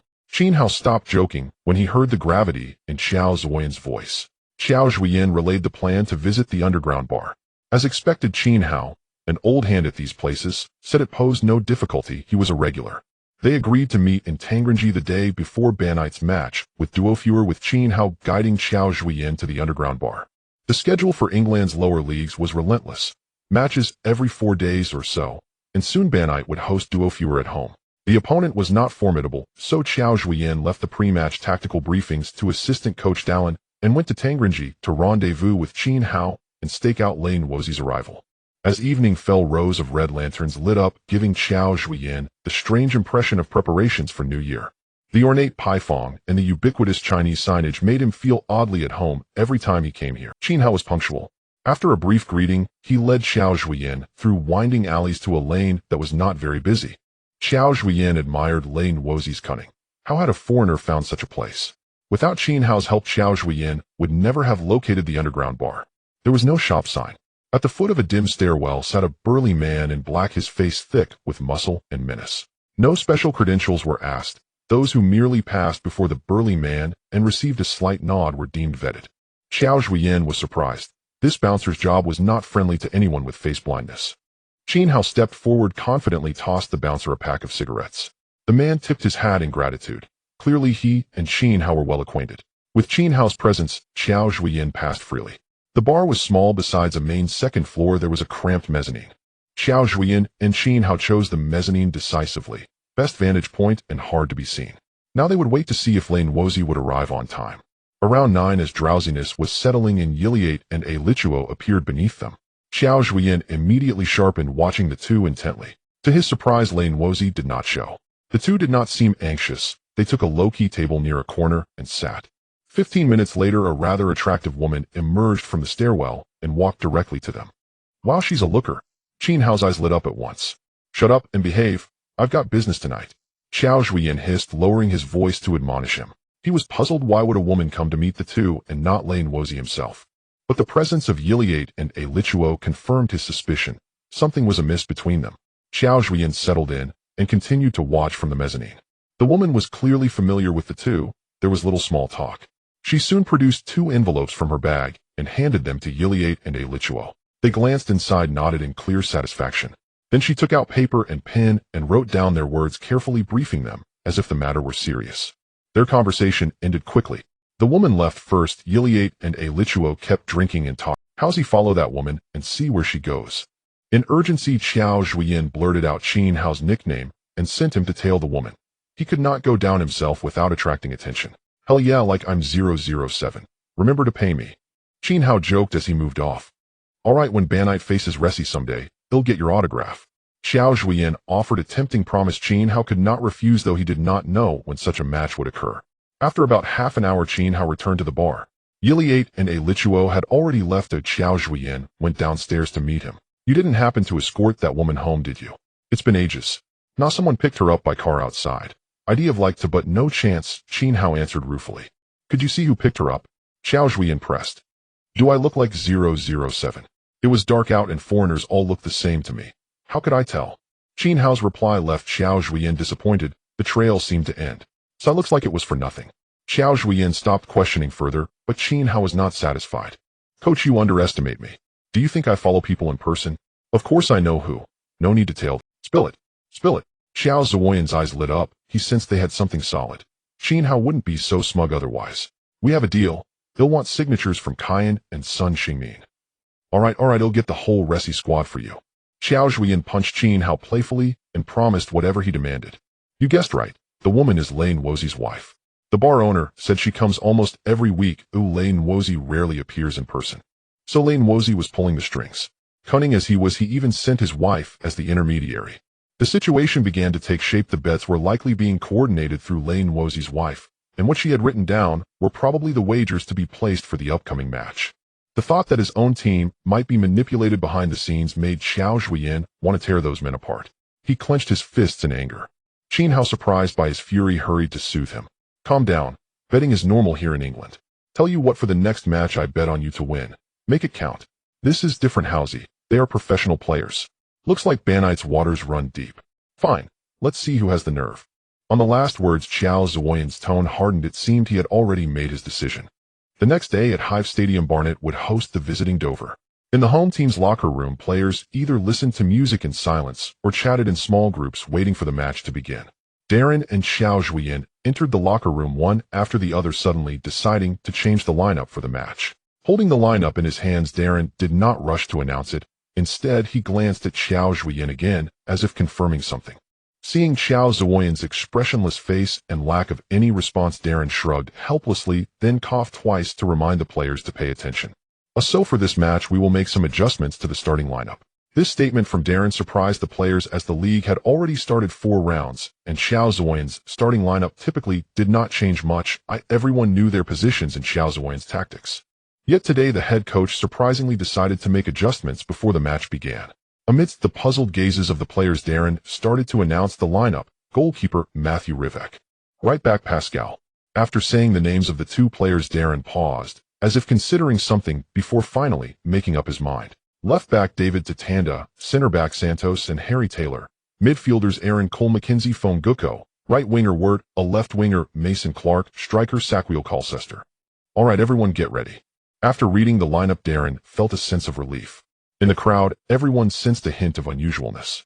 After hearing the lineup announcement, Elliot and Alito both raised their heads and stared directly at Qiao Zhuoyan. Qiao Zhuoyan ignored their gazes and walked directly to the tactical board, briefly outlining the tactics for the match before turning towards the field. Elliot rushed up, wanting to argue with Qiao Zhuoyan, but was pulled back by Alito. The two ultimately followed behind the team onto the pitch. After the match, although Barnet scored 2 goals thanks to Wirt and young Harry Taylor, they still lost to the stadium was once again filled with scattered boos. Elliot and Alito were kept on the bench by Qiao Zhuoyan for a full 90 minutes, given no opportunity. Clearly their bets for this match alongside Reynolds had all gone to waste. As they left the field, Elliot no longer hesitated and stood directly in front of Qiao Zhuoyan. I think we need an explanation.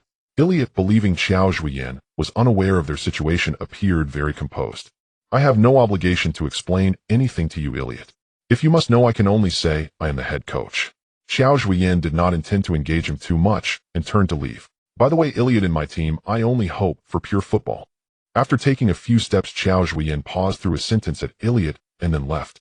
Elliot stood and placed deep in thought. Seeing Qiao Zhuoyan's behavior, he guessed that he must know about their situation, although he did not know how they had been exposed.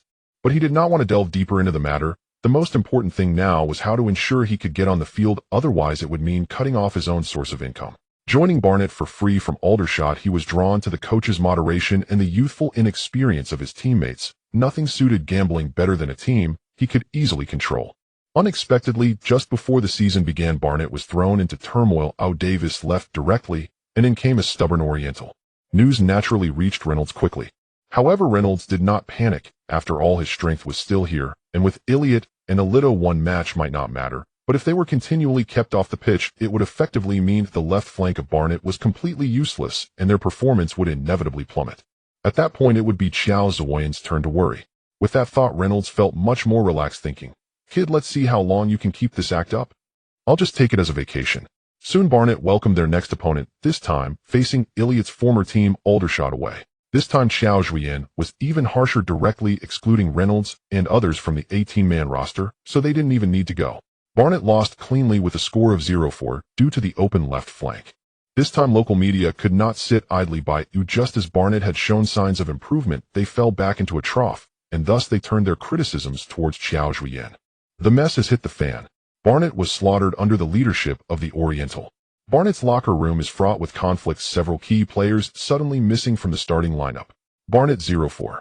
Qiao's dismissal is imminent. What surprised everyone was that the Barnet board remained as calm as a mountain at this moment. Tony's maneuver cannot be said to be anything less than superb. On one hand, employing Qiao Zhuoyan completely achieved the intended purpose, and even the speed at which Qiao Zhuoyan collapsed brought him some surprise. On the other hand, it showcased the board's tolerance and support for such a young coach, a win-win situation. And now all the pressure was focused on Qiao Zhuoyan. The atmosphere within Barnet had become somewhat oppressive. Today their opponent at home was Dagenham, a team also ranked in the middle of the league. In the meeting room, Qiao Zhuoyan and the coaching staff were discussing the tactical arrangements for today. Reynolds suddenly barged in with Elliot and Alito, and Qiao Zhuoyan looked towards the unexpected guests, coldly asking, "Callum, did you take a wrong turn on your way to the training ground? I just want to know if the 3 of us are in your plans today." Reynolds asked with a dark face. "Sorry, you are not." Qiao Zhuoyan showed no signs of concealment or politeness. "I think you need to give us an explanation today, otherwise we might go directly to Chairman Tony. That's right, we have no injuries, and we have always been key players. Qiao also refused to back down, shouting at Qiao Zhuoyan, "Do you think so as well?" Qiao Zhuoyan ignored the three of them and turned to ask the coaching staff. Qiao, I believe at this stage they are indeed our best options." The speaker was Lee Akimic, the team's fit. "Thank you for speaking a fair word for us, Mr. Akimic." Reynolds nodded in acknowledgement to Akimic. "So Oriental, if you insist on doing this, I'm afraid we will have to suggest to the chairman to replace the head coach. Callum Reynolds, 2-0 per week, an outstanding centre-back, proficient in headers, very fierce on the pitch, and a tough defender." Reynolds was quite puzzled as to why Qiao Zhuoyan suddenly praised him. But to be fair, hearing Qiao Zhuoyan's descriptions made him feel very pleased, even squinting his eyes and showing a hint of pride. Slow to start, late to recover defensively, started 4 times this season, missed 9 times, directly leading to 3 goals conceded. Last season at Aldershot started 39 times, missed a staggering 97 times, directly leading to 40 goals conceded, accounting for 75 of the team's total goals conceded. Upon hearing this, the proud expression on Reynolds' face vanished without a trace. Qiao Zhuoyan did not stop his description. Elliot Johnson, 190 per week, starting left back, basically can't outrun opponents during recovery and has a tackling success rate below 30. Mehdi Alito, left winger, 180 per week, an attacking finisher, often out of position during matches, not good at any tough battles, low passing success rate, dislikes tracking back. For the other two, Qiao Zhuoyan couldn't even be bothered to praise them and directly pointed out their shortcomings. This speech shocked the coaching staff. After all, they had only worked with Qiao Zhuoyan for a little over 2 months and did not expect this young head coach to have such thorough mastery of the players' statistics. Let alone those unsavory matters off the pitch within the team. "You hold the highest salaries, yet deliver such performances. I find it hard to accept. Perhaps your replacements may not be outstanding, but I can give them a chance. I can also bear the consequences. And you, I'm sorry, from now on you will not be part of my plans." Qiao Zhuoyan firmly laid down his card. "Qiao, I believe you have some level of professionalism as a coach. You must know the abilities of the other players in these positions." Reynolds thought that Qiao Zhuoyan's current demeanor was merely a threat and intimidation, so he continued to make an effort. "Give us another chance, we won't disappoint you. But if you insist on getting rid of us, the team's performance will suffer terribly. Perhaps before we even leave your coaching career, we'll say goodbye first." Reynolds used both hard and soft tactics to negotiate with Qiao Zhuoyan about keeping the others. "Callum, do you know? Football is round, gets too early to discuss Barnet's outcome. Perhaps by the end of this season, I might still stay at Barnet, but you, that's not so certain." Qiao Zhuoyan replied, coldly expressionless. In front of Reynolds, who was nearly 20 centimeters taller than him, Qiao Zhuoyan exuded an aura of confidence, unafraid. This war without gunpowder in the office meant that Qiao Zhuoyan had to achieve victory with no retreat. As Reynolds wished, Barnet suffered another defeat at home, losing 1-2 to the visiting Dagenham. This time the Barnet fans were not pleased. As Qiao Zhuoyan led the players to acknowledge, the audience boos erupted from all directions. Although there were only over 1,000 fans, the buzzing noise was particularly unbearable. "Get out! Get out! Get away from the team, Chinese. Even my grandmother would coach better than you." It's important to note that in lower league football, fans tend to be quite tolerant. Promotion, championship, who cares? What we want is happiness. What we need is an opportunity. However, Barnet is different. It has experienced professional leagues and is currently one of the few fully professional clubs in the National League. Consequently, fans hold high expectations for Barnet, and the inability to promote to the second division over the past few seasons has left them quite dissatisfied. This year's start has been particularly disastrous. The club directly fired dozens of employees and then appointed an unknown Eastern individual as the head coach. The team's poor performance has left fans feeling despondent. Meanwhile, Qiao Zhuoyan has become the scapegoat of the club, bearing all the fans' dissatisfaction. In the face of all this, Qiao Zhuoyan remains silent, quietly enduring the immense pressure from both fans and media. "Oh, the match is over, haven't Waterlooville defeated Barnet 1-0. Poor Barnet, under the guidance of the Eastern Qiao, has now gone 5 rounds without a win. Recently, there have even been reports of chaotic management in the dressing room, with several key players mysteriously missing from the squad.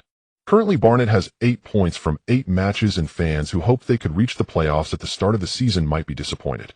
Barnet is currently ranked 5th from the bottom in the standings, just 1 point away from the relegation zone. Given the situation, it seems the days of this Eastern individual at Barnet are numbered. The commentators' perspective aligned with most Barnet fans, all believing that Barnet was doomed. The day after returning to Barnet, even after losing the match, the entire team was granted a day off. Qiao Zhuoyan went directly to the chairman's office, a visit that could essentially validate his thoughts. Tony greeted Qiao Zhuoyan warmly. "Good morning, dear Qiao. Is there anything I can do for you?" Faced with the somewhat insincere chairman Qiao Zhuoyan, played along feigning grievance as he said, "I apologize for the team's poor performance during this time, Mr. Chairman. I believe I can accept the penalty of being dismissed." No, dear Qiao. Please don't act impulsively. The board is very satisfied with your work. You just need a little time to adjust. We have plenty of patience. You must believe in your abilities. Upon hearing that Qiao Zhuoyan was ready to give up, Tony became flustered and hurried to soothe his emotion. Barnett is even on the verge of falling into the relegation zone, and the dressing room is somewhat out of control. I feel overwhelmed, Mr. Chairman. The pressure of this position is too much for me to bear. Qiao Zhuoyan displayed a near-breaking point demeanor, looking quite determined to resign. Qiao, don't be nervous. We are just a team in the National League. Even if we were to fall into the North-South League, it wouldn't be a problem. This is not your fault. Don't think that way. Qiao, a head coach, must endure pressure. In the future, wherever you go, it will be the same. So hold on, okay? Tony's words sounded so warm, yet in Qiao Zhuoyan's heart, he only felt hypocrisy. The club's attitude further confirmed that Harrison's words were not unfounded. In this world, how could there be such good fortune? The team's performance is abysmal. The dressing room is a mess, yet the chairman is soothing a rookie coach, urging him not to feel burdened. This is too damn fake. Thus, Qiao Zhuoyan decided he would not continue this charade of insincerity with Tony. If I were to lead the team into the North-South League, would you blame me, Mr. Chairman? Tony, staring into Qiao Zhuoyan's intense gaze, paused for a moment before quickly responding. Qiao, after all, the team is currently facing many difficulties. If it really comes to that, you cannot be fully blamed. If relegation happens, would you dissolve the team, Mr. Chairman? Qiao Zhuoyan pressed on before Tony could finish. What? Dissolve the team? How could that be? How could that be?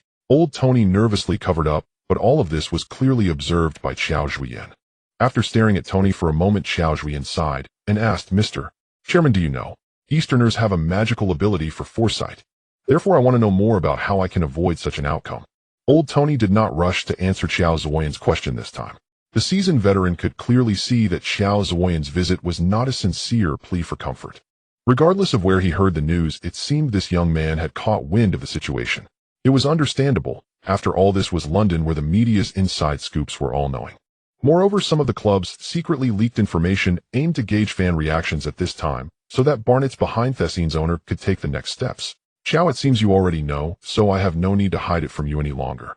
When we appointed you, we foresaw the potential relegation of the team. Indeed, this is one reason we would consider dissolving the team. Old Tony pondered for a moment before choosing to reveal the truth to Qiao Zhuoyan. You know, before the season started, we fired Davis and many employees. The current financial situation of the team is dire. Our debts are astronomical. Thus, the pressure on the board is immense. Qiao, Barnett is also a team I love dearly, but there is nothing we can do. The reality is too bleak. I hope you can understand this is certainly not our intention. It is truly a last resort. To ease Qiao Zhuoyan's psychological burden, Tony played the sympathy card. "Mr. Chairman, what if we fight our way back to the second division?" Qiao Zhuoyan did not heed Tony's words, continuing to inquire. The second division? Old Tony was startled by the ambitious young Eastern man before him. Barnett hadn't been able to return to the second division even when their finances were decent 2 years ago, let alone. Given the current situation, the team was on the brink of falling into the relegation zone. He could not fathom where this young man drew his confidence. How bold indeed. However, he still answered seriously, "I admire your courage, Qiao, but returning to the second division means greater investment. At present, the board's primary task is to ensure everyone receives their salaries on time. Beyond that, we are powerless." Tony sighed, the sense of helplessness feeling all too real. "But Mr. Chairman, since the board intends to dissolve the team, why not transfer it instead? After all, this is a team with over 100 years of history." Qiao Zhuoyan still could not grasp why the board would make such a cruel decision. Tony shook his head helplessly, offering a wry smile. "Qiao, you are too naive. Acquiring Barnett means fully accepting the club's current debts. Do you know how much debt Barnett currently has?" Tony slowly extended a finger after giving Qiao Zhuoyan 2 minutes to prepare. "It's not 1 million, but 10 million pounds. Specifically, it should be 12 million pounds. No one would be willing to fill such a massive hole. Mind you, this is just an amateur league team. Not the second division, not the first division, and certainly not the championship." Tony continued to hammer the point home while looking at the shocked Qiao Zhuoyan. "Moreover, considering the current situation, banks will no longer provide us with any loans. Thus, what awaits Barnett is bankruptcy. Do you understand? Dissolution is the only outcome. No fool would willingly take on the burden of acquiring Barnett. If someone were willing to take on this mess, no problem, Qiao, just £1.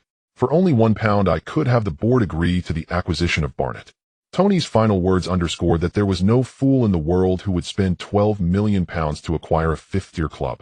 After all, £10 million could easily buy a League One team. That's 2 league levels above Barnet. £1 Qiao Zhuoyan could hardly believe that a team with a century-long history was now worth merely £1. Amidst the shock, a bold idea slowly began to take shape in Qiao Zhuoyan's mind. Okay, Mr. Chairman, I hope you can keep the promise made today. After receiving the answer he desired, Qiao Zhuoyan nodded and spoke again to Tony. What? Wait. What promise? Tony was completely baffled, unsure of how Qiao Zhuoyan suddenly blurted out such a statement. Did this young man suddenly experience too much stress, causing him to lose his mind? £1 transfer Barnet. Qiao Zhuoyan stated his demand. You can arrange for lawyers and financial staff to formally handle this matter, Mr. Chairman. I believe the fool you expect has arrived. From Qiao Zhuoyan's serious expression, it was clear he was not. Are you kidding me, Qiao? Are you joking? Tony's mind was filled with question marks, just as Qiao Zhuoyan once could not believe he had become the team's head coach. Tony couldn't understand where the problem lay, allowing a young Easterner to choose to shoulder a debt of millions of pounds at such a young age. After all, the Barnet in front of him was clearly beyond saving. It wouldn't yield any profit for investors. No, Mr. Tony, this is not a joke. Qiao Zhuoyan was even more resolute than before. I will contact my friends immediately to coordinate this matter with your team. Since Barnet's bankruptcy and dissolution have become a foregone conclusion, why not let me bear this burden entirely? With that, Qiao Zhuoyan left Tony's office, leaving Tony behind, mouth agape in astonishment stuck. After a long while, Tony regained his composure, took out his phone, and dialed that familiar number. Hello, boss. I don't know how to say this, but the situation has changed somewhat. However, for you this may be tremendous good news. Damn it. Qiao Zhuoyan, are you absolutely sure you want to go this big? Qin Hao shot up from his bar stool the moment he heard Qiao Zhuoyan's plan. Absolutely, Haozi. Don't worry. I won't make you pay a single pound of that 1 million. Damn it, bro. Don't I need to have it first? 1 million pounds. 10 million RMB. You're completely insane. Bro, do you even grasp what 10 million means? It could crush you flat. Qin Hao shook his head vigorously like a child's rattle. He simply couldn't fathom Qiao Zhuoyan's scheme. In his eyes, Qiao had transformed utterly since university days, from a quiet peer into an outright madman. Haozi, we may never again encounter such an opportunity to own a football club with over 130 years of history. Trust me, I will never let Barnet dissolve. Qiao Zhuoyan remained unwavering in his conviction. Qiao the madman, did you pick the wrong guy? My father isn't Wang Jianlen. He won't hand me hundreds of millions to play around with. If I were really seats-own, your plan would be a breeze. But the truth is I'm not. Qin Hao still couldn't accept it. The club might ultimately undergo bankruptcy, liquidation, but for them, that would mean exile from Britain forever. Let me explain. I intend to first establish a fan foundation as the legal entity managing the club. The club's largest expense is salaries. Barnet has already laid off dozens of staff. Total payroll for remaining personnel is modest. As long as we secure that, everything else can be resolved gradually. Ignoring whether Qin Hao was truly listening, Qiao Zhuoyan pressed on with his vision. So you're planning to raise funds? On what basis? Why would anyone trust you? Do you think you're Tottenham Hotspur? Qin Hao now realized Qiao wasn't joking, but remained deeply skeptical of his approach. Exactly. First, I'll contact Ron from the Hive Pub and Mitchell, head of the local fan group, to gauge reactions among hometown supporters. Secondly, I'd like you to spread the word among your contacts back home. See if any Chinese fans might find our initiative compelling. We'll price each share at £100. As for shareholder authorization documents and legal paperwork, you've got far wider connections than I do. I'd greatly appreciate your help handling those. After all, I'll be coaching the team. I simply lack the bandwidth. £100, roughly 800 RMB, was hardly a prohibitive sum. China's football fan base was colossal. Even if only a fraction responded, with all terms rigorously guaranteed, the aggregate sum would be anything but trivial. I have to admit, your plan genuinely moves me. All right, I'll take 10 shares to start. After careful reflection, Qin Hao's resistance softened, his expression shifting to one of earnest seriousness. Haozi, now I get it. You're richer the more stingy you become. If you handle the acquisition logistics flawlessly, I'll gift you a 10% equity stake. Qiao Zhuoyan dangled a grand vision before Qin Hao, the most substantial incentive he currently possessed. Damn it. Qiao the madman, you're a man of true integrity. Solid. Consider it done. I won't brag, but my network is solid enough. Indeed, Qin Hao's claim held weight, holding VIP status across numerous pubs. His web of connections left Qiao Zhuoyan utterly outmatched. Soon professional liquidation teams and legal counsel were fully assembled. What moved Qiao Zhuoyan most was Qin Hao's decision to personally shoulder all initial expenses, framing it in his words as a founding shareholder's pledge of loyalty and effectively the first capital injection into the reborn Barnet Football Club. Tony upheld his promise. Neither he nor the board placed any obstacles before Barnet's transfer. The acquisition advanced with remarkable smoothness. After all, shedding Barnet, the proverbial hot potato, was precisely what the board had long yearned for. Moreover, Barnet's shadowy owner had already extracted staggering profits from the club. Otherwise, how could a fifth-tier English league team possibly accrue £1 million in debt? It defied all reason. Only Tony and his inner circle knew the full extent of those machinations. Days later, after Qiao Zhuoyan and Qin Hao signed all transfer agreements, Tony offered them his most sincere blessings, though his gaze carried unmistakable pity. Predictably, the next day, Barnet Football Club, already something of a North London internet sensation, once again dominated sports headlines. For £1, Barnet changes hands. A century-old club in crisis, Barnet's fate hangs in the balance. An Easterner becomes Barnet's new chairman. Unbelievable news. Barnet's chairman also serves as head coach. True to expectation, the next day, across Barnet and all of London, Qiao Zhuoyan and his club seized center stage once more. News swiftly spread across Chinese media, thanks largely to Qin Hao's efforts. Establishing Barnet's domestic profile first ensured the fundraising campaign would ride the wave of momentum to maximum effect. Across China's major sports forums, fans erupted upon learning of Qiao Zhuoyan and Qin Hao's audacious move. Damn it! Is this some kind of games? Did we really just buy a professional football club? This is insane. Who is Qiao Zhuoyan? Head coach alone is astonishing. Now he's the club owner too. I heard Barnet was nearly bankrupt. This is probably just a stunt to chase virality. What level is England's fifth-tier equivalent to in our system? China League 2. I've never even heard of this club or league. What on earth is this? Is this real-life Football Manager? It's literally every LLM's ultimate fantasy. While forums buzzed with debate, another headline began drawing growing attention. For 800 RMB, you can become a shareholder of an English professional football club. As Qin Hao had hoped, riding the wave of Barnet's £1 acquisition by Chinese investors, this story quickly became a national sports phenomenon. Details explaining how £100 secured formal shareholder status, including legally binding documentation, immediately captivated legions of football enthusiasts. Coverage by official media lent the campaign legitimacy.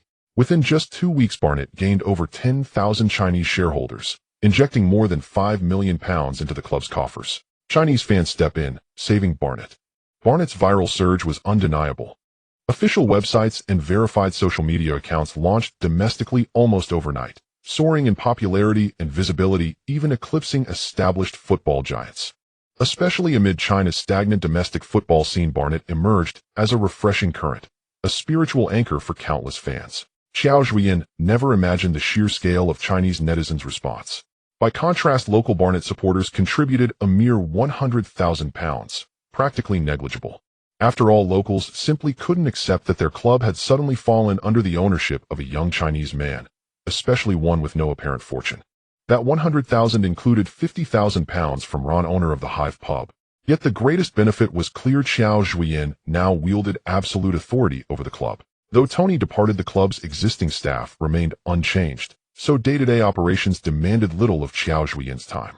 Qin Hao assumed the role of commercial operations director, overseeing all domestic operations, including management of Chinese shareholders and daily fan engagement. Ron, the pub owner, supported Qiao Zhuoyan primarily on a personal level, even though Qiao had promised him dividends, season tickets, and other tangible benefits. Thus, at 28, Qiao Zhuoyan not only fulfilled his lifelong dream of becoming a club's head coach, but also ascended as its undisputed master. And Barnet became the most distinctive English football club in history. Although Wolverhampton Wanderers and Birmingham City both boast Chinese investment, no club anywhere, not even remotely, has ever boasted over 10,000 Chinese shareholders. For these Chinese fans, buying shares was delightfully novel. Investing several hundred or thousand RMB in stocks or mutual funds yielded uncertain returns at best. Choosing instead to become a club shareholder sounded infinitely more prestigious. In the future, they could proudly tell friends, "I'm a shareholder of a professional English football club." It simply didn't get any more impressive. Yet for Qiao Zhuoyan, the real challenge had only just begun. £5 million would cover merely a few months of wages and short-term debt obligations. The club's future now rested entirely on his leadership and stewardship. After all, behind him now stood over 10,000 compatriots. Bankruptcy and relegation. Those words would never again bear any relation to Barnet. Returning to the team, Qiao Zhuoyan now holds dual roles as the head coach and club president. With complete control over life and death, he emanates an aura of authority that commands respect without requiring anger. Meanwhile, Harrison Reynolds and others amidst their shock have come to understand their predicament. Privately, they have already instructed their agents to help them seek new homes. Qiao Zhuoyan did not impose any obstacles. Instead, these high-salaried players happened to be one of Barnet's current pain points. After all, a weekly salary exceeding 10,000 is not something the team can afford at this moment. When Qiao Zhuoyan stood again by the training ground, the speed at which the team gathered was a stark contrast to when he first took office. It seems the power of his identity as the club's executive president is indeed not to be underestimated. Looking at the youthful yet spirited faces before him, Qiao Zhuoyan's resolve to nurture a youth guard became even stronger. This time his address was less severe and more encouraging. I know you must be shocked by my new identity, and my mother is too. Hearing this familiar opening line, many players began to laugh. Considering that the club does not have the funds to hire a high-level head coach, I will still stand here and fight alongside you, Qiao Zhuoyan said, glancing around at the team. Harrison Pelta and Reynolds, once the major players of the team, have already disappeared from the U23 squad. The team's average age has suddenly dropped to 22. If before today you were fighting for the team, I hope that from today onwards you fight for yourselves. I believe that you all know by now why I suddenly became the owner of the team. I want to tell you that I am not here to take the blame for Mr. Tony and bear the name of the team's dissolution. Rather, I hope to lead you in winning this battle to defend Barnet. Looking at the determination gradually igniting on the players' faces, Zhuoyan continued. You know, this is the fifth-tier league. We lack fame and substantial income, so we do not belong here. At the end of this season, our goal remains the second division. Qiao Zhuoyan's words shocked everyone, because Barnet's current position in the standings is not in the promotion zone, but perilously close to the relegation. You do not need to be surprised, the league has just begun. As long as you believe our dreams do not belong in such an amateur league. If anyone among you feels fond of this place, no problem, the reserves have many of your teammates. Qiao Zhuoyan paused, but clearly no one would have such a thought. Now tell me loudly. Our goal is the second division. The dream of promotion echoed through the Barnet base at that moment. With the club president personally leading the charge, Barnet became a unique presence in the National League. Barnet did not disappoint the fans who continued to attend. In the following matches, they swept away their slump, defeating Bromley 30 away in a clean and efficient manner. Thus, Barnet officially sounded the horn for their counterattack. In the second consecutive away match, the team easily beat Leyton Orient, ranked 5th in the standings, with a score of 31. As Qiao Zhuoyan said, in lower-tier leagues, the gap in skill among teams is not significant beyond tactics. Here it is more about testing the players' willpower and fighting spirit. After all, not every team has dreams of promotion. There are quite a few players like Harrison and Reynolds who are content to dominate lower-tier leagues. Therefore, when Barnet really gets serious, victory seems to come much easier. With almost no broadcasting channels, Chen Hao's work has instead become quite busy. Every match requires him to edit the game footage and quickly post it on the team's domestic official account. In addition to thousands of shareholders, many fans have gradually become supporters of the team. After all, everyone hopes for a positive spiritual support. Qiao Zhuoyan did not let everyone down either. In the subsequent matches, he rallied and achieved a record of 10 wins, 6 draws, and 5 losses before the new year. In the standings, Barnet quickly escaped the relegation zone and fought back into the upper half. At this time, there are still 25 rounds left in the league, with Barnet ranked 11th, just 4 points behind the 7th-place playoff team. At this moment, Qiao Zhuoyan's influence in the players' hearts continues to grow, and the fans have gradually ignited their passion for this Barnet led by an Eastern man, as promotion no longer seems like an unattainable dream. They have waited too long for this moment. Qiao Zhuoyan knows that the crucial part of the remaining matches is yet. After all, with the National League's tightly packed schedule, the lack of player reserves at Barnet might mean that the real test is still ahead. Thus, strengthening through the winter transfer window has become a key task. Burdened by debt, Qiao Zhuoyan still cannot invest a single penny in the transfer market. These hard times might last for a long time. After all, the initial funding target has been met, and it is impossible to raise funds among fans without spending money. Such an approach would be too childish, and is also not permitted by law. Therefore, Qiao Zhuoyan still focuses primarily on the loan market. After all, among many prestigious clubs, there are numerous young talents who are not getting matches. Although they may look down on Barnet, it is worth a try. Additionally, during the winter transfer window, Qiao Zhuoyan must also resolve the troubles of the reserve team. After all, Barnett's reserve team is currently too luxurious, even leaving the opposing coach in the U23 match astonished.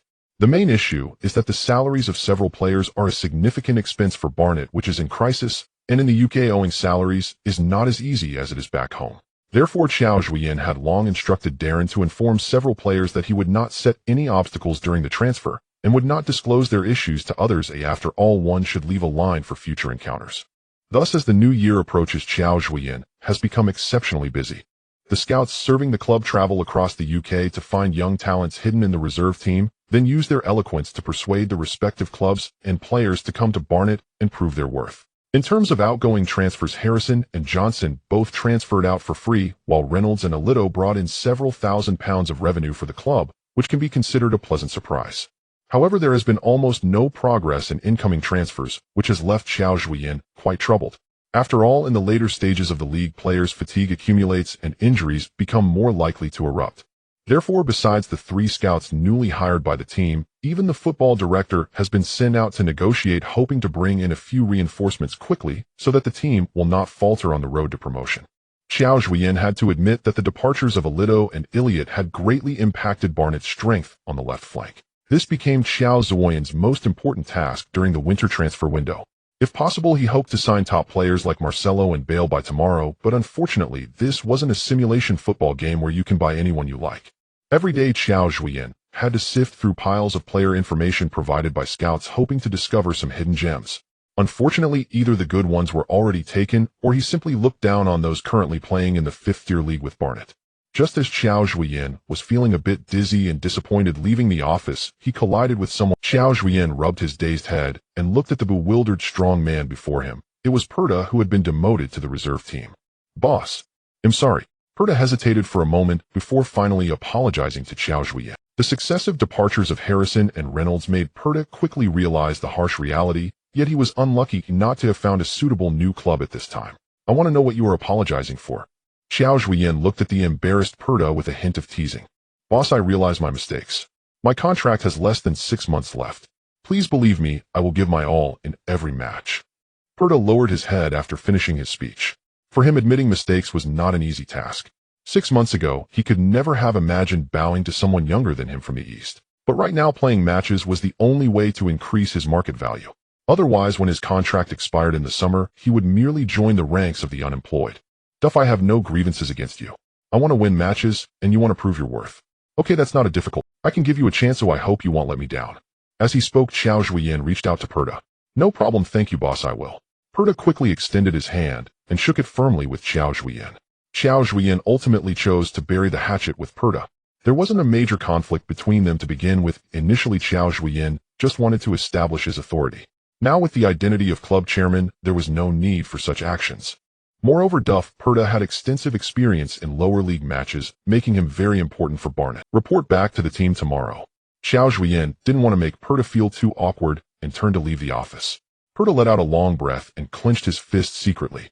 Perda's return alleviated Barnet's struggling frontline somewhat. Meanwhile, Qiao Zhuoyan re-established the familiar 442 formation for the team. Sackwell originally could play as a left midfielder, but at only 180 centimeters tall, he often suffered when playing alone on the front line. After returning to the left midfielder position, he not only filled the gap left by Alito, but even strengthened the left flank. On the front line, Qiao Zhuoyan promoted the 18-year-old Bennett from the youth team. Although the lad's skills were a bit rough, he possessed a strong physique, just capable of compensating for Perda's disadvantages.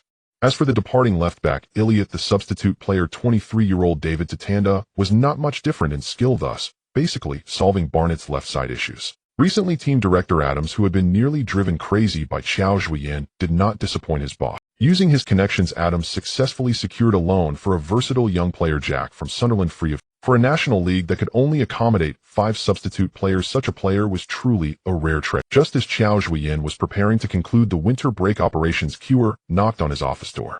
Though he had been with the team for nearly half a year, he still looked much like the polite young man Qiao Zhuoyan first met in the cafe. "Sir, there's something I want to discuss with you." "Cure, I've told you, call me boss." Qiao Zhuoyan said, helplessly resting his hand on his forehead. All right, boss. I wanted to recommend someone to you, a teammate of mine from Reading. You can take a look." "Are you sure he would want to come here?" "He doesn't go by Aaron Cure." Facing the somewhat shy Cure, Qiao Zhuoyan couldn't help but tease him. Sure enough, Qiao's face instantly turned red. While I talked to him about my situation here, and he really admires you. After all, he can't even get a game at reading right now. Qiao didn't feel that being in a lower league was something to be ashamed of. It was precisely his attitude that piqued his former teammates' strong interest in Barnett. Okay, good job, Qiao, no problem. He'll have Adam's contact reading about this matter immediately, and I hope he can become your teammate soon. For Barnett, right now a player of Reading's caliber would be easy to acquire with eyes closed. Sir, oh no, boss. Are you sure you don't need to check him out first? Seeing that Qiao Zhuoyan made a decision without even asking about the specifics, Qiao asked in surprise. Qiao, I trust you. Also, your mindset is very good right now. Believe me, one day I will have you and Reading on the same field, and they will regret their past choices. Qiao Zhuoyan looked at Qiao with immense trust, his eyes filled with affirmation. This was the second time Qiao had heard Qiao Zhuoyan's promise. Although the team was currently in the 5th-tier league, Qiao didn't know why, but he inexplicably trusted this coach who was only a few years older than him. Adams was very efficient, and soon he brought back the Scottish midfielder from Reading. 19-year-old Grove was a bit slight of build, and had a style very similar to Qiao's, but he focused more on offense compared to Qiao's defense, making him a good addition to the team. Thus, throughout the winter break, financially constrained Barnett only loaned 2 players, and the adjusted core lineup of Barnett emerged: goalkeeper Mitrovic, 19 years old, center-back Sweeney, 24 years old, center-back Ricardo Santos, 23 years old, right-back Pascal, 17 years old, a left-back David Tatanda, 23 years old, midfielder Aaron Qiao, 22 years old, midfielder Mackenzie, 20 years old, on loan from Hull City, attacking midfielder Wright Verhit, 25 years old, attacking midfielder, left Sakwal Colchester, 23 years old, forward Perta, 30 years old, forward Bennett, 18 years old. This Barnett, with an average age of just over 22 and a head coach who is only 28, it became the youngest team in the English National League. Under the scrutiny of both the public and the team's fans, the transformed Barnett was about to unleash a wave of youthful energy on the English football stage. After the restructuring, this young Barnett team is brimming with passion and vitality. Their relentless high-pressing game has made life difficult for the technically crude teams in the lower leagues. However, the youth of the players also means a lack of experience, and their inconsistent performances leave Qiao Zhuoyan feeling helpless. When they are on form, it's a youthful storm. When they falter, they resemble a flock of inexperienced chicks. After all, there is only one veteran in the team, a 30-year-old named Perta. This unconventional team managed to take down the league leaders with a clean and decisive 20 victory. Yet they also inexplicably lost to struggling teams in the relegation zone. It can only be said that in the lower leagues the differences in team levels are minimal, and sometimes luck plays a decisive role in the outcome of matches. This is why Qiao Zhuoyan dares to ruthlessly cut players who merely go through the motions. After all, in this environment, the mental state of a team is far more important than tactics. Despite this, under rookie coach Qiao Zhuoyan, the immature Barnett has gradually found its footing, steadily rising in the standings, maintaining a position around 8th place, closely chasing the teams in the playoff zone. In the 37th round of the National League, Barnett achieved a 42 victory away against Gateshead. This was not the first time the young players had scored such a large margin, so everyone did not pay much attention. However, after the match ended, an exciting piece of news surfaced. In this round, the 7th-ranked Aldershot finally fell behind, allowing Barnett to close the gap, with only 1 point separating the two teams. In the 38th round of the National League, Barnett returned to their home ground, Hive Stadium. With the rise in rankings, the number of fans attending the games noticeably increased, holding beers and singing Barnett's team anthem, hoping the team could deliver a thrilling victory at home. In the locker room, Qiao Zhuoyan had already become the backbone of the team. At this moment, no one cared whether he also held the position of club chairman. Clearly his reputation in the locker room did not require a title for support.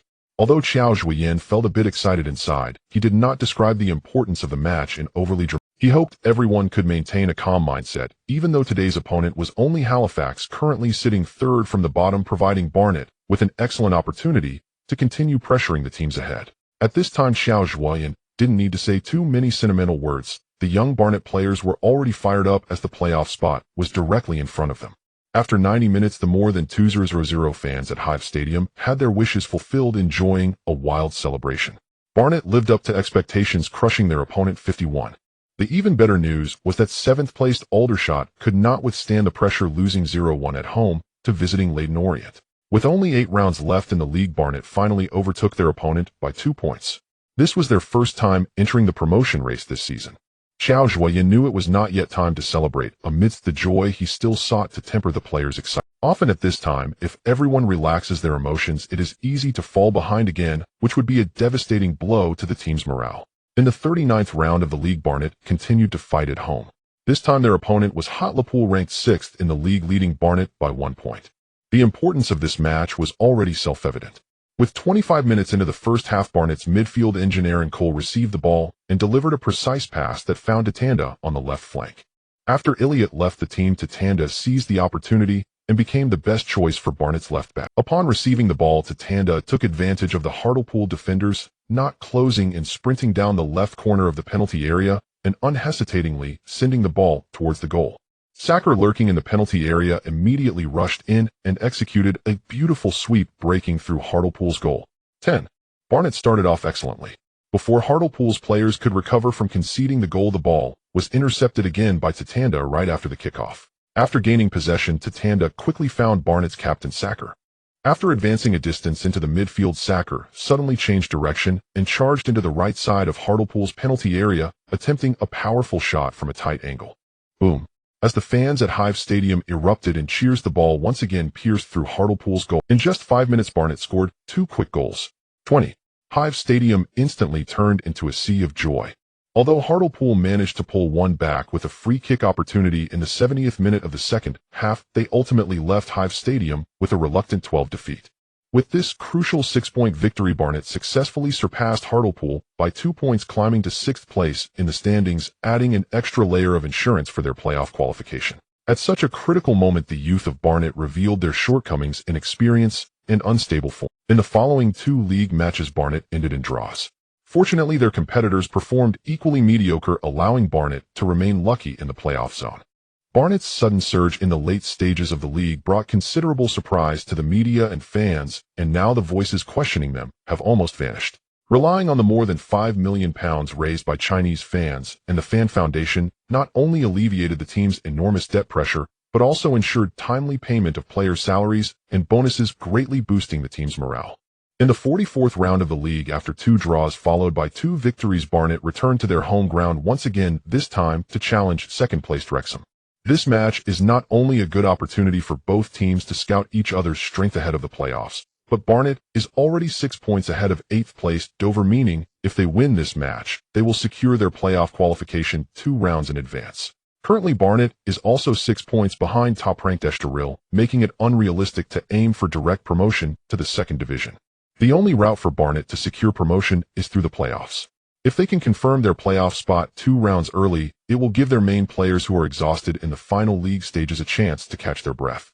Therefore, Qiao Zhuoyan decided to send out his strongest lineup for this match. After all, barring any surprises, Wrexham will be Barnet's biggest opponent in the playoffs. Mitchell and his Bees army arrived early at Hive Stadium. Although at the beginning of the season he was the loudest critic calling for Qiao Zhuoyan's dismissal, he has since transformed into one of his fans. In fact, if Barnet manages to get promoted to the 2nd division, he has even organized his followers to write a special song for Qiao Zhuoyan. Despite this, Qiao Zhuoyan firmly rejected the idea, knowing well the lyrical capabilities of these. What surprised everyone was that this match, originally expected to be a fierce clash, turned out to be quite easy. At the 14-minute mark of the first half, after probing, Barnet struck first. Tanda, who had been performing brilliantly at left back, successfully broke through to the left corner of Wrexham's penalty area and delivered a precise cross to the back post. Right winger Wertheim surged out from the crowd to head the ball. The ball was deflected away by the quick-reacting goalkeeper with one hand. In a critical moment, Barnet's captain Saka suddenly appeared before the goal, like a shadow, easily scoring from the rebound. 7 minutes later, Barnet came back for more. This time it was Cole again in the midfield, delivering another precise through ball still aimed at Saka. After receiving the ball, Saka quickly found himself double-teamed by the opponents. This time, instead of striving for glory, he cleverly chipped the ball towards the right side of the penalty area when the 2 defenders were caught off guard. At this moment, right winger Wertheim had already cut inside to the edge of Wrexham's penalty area. The Portuguese player did not disappoint, calmly shooting into the far corner of the goal, extending Barnet's lead to 2 goals. What excited Qiao Zhuoyan the most about this attack was how Barnet's left and right wings took turns posing great threats to their opponents. Especially after Saka returned to the left side, he showed no discomfort, becoming the core of Barnet's attacks, capable of both passing and shooting. It appears that even when they reach the 2nd division in the future, his prowess should not be underestimated. In the end, thanks to Captain Sacker's goal and assist, Barnet easily defeated Wrexham by 2 goals at home. Whether it was because the opponents held back due to the playoffs securing playoff qualification 2 rounds early is already the best result for Barnet. Moreover, the victory in this match will somewhat dampen their opponent's morale. Following this, Qiao Zhuoyan can relieve the burden and leave the remaining 2 matches to assistant coach Darren. His focus will be entirely on the playoffs. After a season of honing his skills, Qiao Zhuoyan has accumulated considerable experience in tactical deployment. If the outcome of a match during the regular season does not have a significant impact, then in the playoff format, every step becomes crucial. Throughout most of this season, due to his lack of experience, Qiao Zhuoyan relied on assistant coach Darren to enrich his combat tactics. More often than not, he motivated the players and inspired their morale, using his position as club chairman and head coach. But now with the playoffs in sight, Qiao Zhuoyan must show his true abilities. Otherwise, the critics on the fan forum, who claim he lacks tactics and unique training methods, will only continue to multiply. The Hive Stadium has not been this lively for a long time. This season, during Barnet's home matches, the number of fans present has mostly hovered around a few hundred. Today, however, a whopping 3,300 fans have flooded into the Hive Stadium. As the English Football League 2 belongs to the first tier of the 5-tier English Professional League system, there are only 2 promotion spots available for the teams in the National League. Aside from the team ranked first, which receives a direct ticket to the EFL League 2, the teams ranked 2nd to 7th can only compete in a playoff for the single available promotion spot. Ultimately, Wrexham and Barnet finished in 2nd and 3rd place on the points table respectively. Thus, they can skip the first round of the playoffs. The 4 teams ranked 4th to 7th will need to compete in a single elimination format in the first round of the playoffs. The 2 victorious teams will then face Wrexham and Barnet. Today, Barnet's opponent is Salford City. In the first leg of the match, they defeated Sutton United 21 to secure their spot in the semi-finals. Due to their ranking advantage, Barnet has the right to play at home. In contrast to the lively Hive Stadium, the Barnet training base nearby appears unusually quiet. Old John stood at the entrance of the security room holding up a radio and pressing his ear against it to hear the commentator's voice more clearly. Since Barnet's last relegation, they have spent a full 3 years in the National Amateur League. Although the former chairman vowed that Barnet would surely return to League 2, it was not until he left that Barnet was unable to regain its former glory, even teetering on the edge of bankruptcy. Old John had never imagined that under the leadership of this young Eastern man, Barnet would actually have a chance to return to League 2 this year. In their 2 encounters during the regular season, Barnet was unable to determine a victor against Safford with scores of 11 away and 22 at home. Especially in the 40th round of the league, when Barnet was in great form, they still could not defeat Salford. Therefore, today's clash did not intimidate the opponent. At the pre-match press conference, Salford's head coach Alexander confidently stated that the team would surely secure the ticket to Wembley. In the home team's locker room at the Hive Stadium, Qiao Zhuoyan looked at the young men around him who were roughly the same age as him and often felt a sense of unreality. Unknowingly, he had led this group of young men through an entire season. After dozens of matches this season, Qiao Zhuoyan's face no longer bore the naivete he had when he first joined the team. He now resembled a true head coach. Darren did not waste much time on tactical deployment. Whether it was Qiao Zhuoyan's request for high pressing or the 2 wings working in tandem, through extensive match practice, these strategies were now deeply ingrained in Barnet's players. After a brief tactical briefing, everyone turned their gaze toward Qiao Zhuoyan, hoping he could instill some confidence in them. However, this time Qiao Zhuoyan did not rush to speak. Instead, he looked around, scanning every player present from Barnet before slowly asking, "Has anyone here ever played at Wembley?" "No, boss. Boss, that's my dream." The players first shook their heads, then began to shout in unison. None of the players currently in Barnet had ever participated in a playoff final. Wembley Stadium in their minds was a sacred place. That's right, I haven't been there either. A year ago, I hadn't even been to a proper football field. All that awaited me was a muddy training base. Qiao Zhuoyan was not lying. Youth teams from such low-level clubs hardly ever had the chance to play in proper stadiums. The training base was all they had. But today, if we defeat our opponents, each one of you here will go to Wembley Stadium next week to fulfill your seemingly unreachable dream. Qiao Zhuoyan clenched his fists, speaking excitedly. So I believe I don't need to say too much to motivate you. Open this door, slowly walk out of the players' tunnel, and step onto the pitch you are familiar with. Today at the Hive on our home ground, let Salford roll back home. Remember Wembley, we're going for it. Even Jesus won't help. I'm serious. Hearing Qiao Zhuoyan's impassioned words, the Barnet players stood up, slowly gathering together. Barnet. Captain Sakil embraced his teammates on either side, shouting loudly. Victory. The locker room resonated with the players' strong response, revealing a newfound determination. Today at the Hive Stadium, under the influence of over 300 fans, it has become a sea of yellow. Some impatient fans, even before the match had started, could not wait to ignite cold flames, filling the atmosphere of the stadium to the brim. Looking at the passionate Barnet fans, Salford's head coach frowned, clearly feeling the disadvantage of being the away. After all, there were only a little over 200 fans accompanying the team, who were now completely drowned out by Barnet supporters. With the referee's whistle, the battle for the ticket to Wembley officially began. Salford star player Rooney, sharing the same name as the legendary Manchester United star, took the kickoff, but he is Adam Rooney. Rooney's back pass was quickly distributed to the winger Gaffney by the midfield player. As Gaffney turned to launch an attack, he saw Barnet's Qiao and Tanda charging at him like two. For a moment, Gaffney was stunned. He looked at his position in confusion, even doubting whether he was already in Barnet's penalty area. At this moment, he was merely at midfield. Influenced by the two players, Gaffney rushed his kick and his pass was intercepted by a Barnet player. Under Qiao Zhuoyan's training over the season, Barnet's high pressing has consistently left every opponent exclaiming, "Come on, this is amateur league football. Do you think you are playing in the Premier League?" Gaffney's intercepted ball quickly arrived at Tanda's feet. Tanda wasted no time, sending the ball towards McKenzie in the center.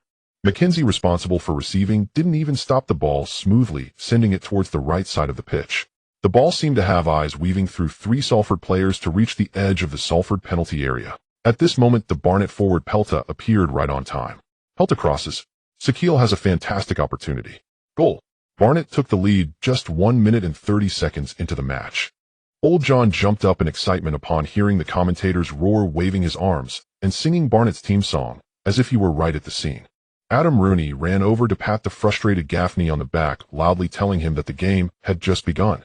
Salford's star player tried to motivate his teammates to pick themselves up. Barnet's players were clearly satisfied with such a dream start, and their tension eased.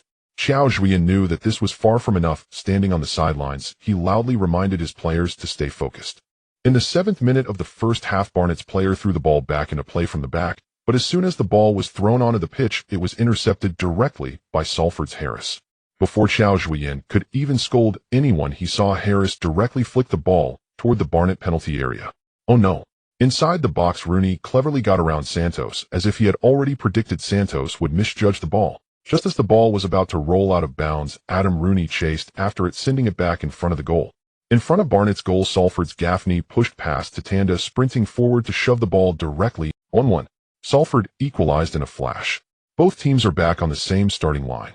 After scoring, Gaffney excitedly performed a backflip and tightly embraced Rooney, who came over to celebrate. It must be said that this goal came at a crucial moment for Salford. After conceding a goal, Salford's morale surged back up within just 6 minutes. 5 minutes later, Salford struck back. After Laurie gained possession in midfield, he quickly shifted the ball to the wing, where Gary sent the ball steadily into Barnet's penalty area. Waiting in front of goal was Rooney, who had just assisted. Without a moment's hesitation, he opted for a powerful shot. Fortunately, Barnet's goalkeeper reacted quickly, punching the ball away, narrowly avoiding disaster. If there was one unexpected player for Qiao Zhuoyan on the pitch today, it would surely be Pelta. Pelta appeared exceptionally active today. Perhaps he was grateful to Qiao Zhuoyan for allowing him to return to the first team, or perhaps he knew his time at Barnet was limited. In Salford's front line, Pelta was almost everywhere. Running tirelessly, he pressed the opponent immediately, and Pelta played a crucial role in the front line. The match reached the 26th minute.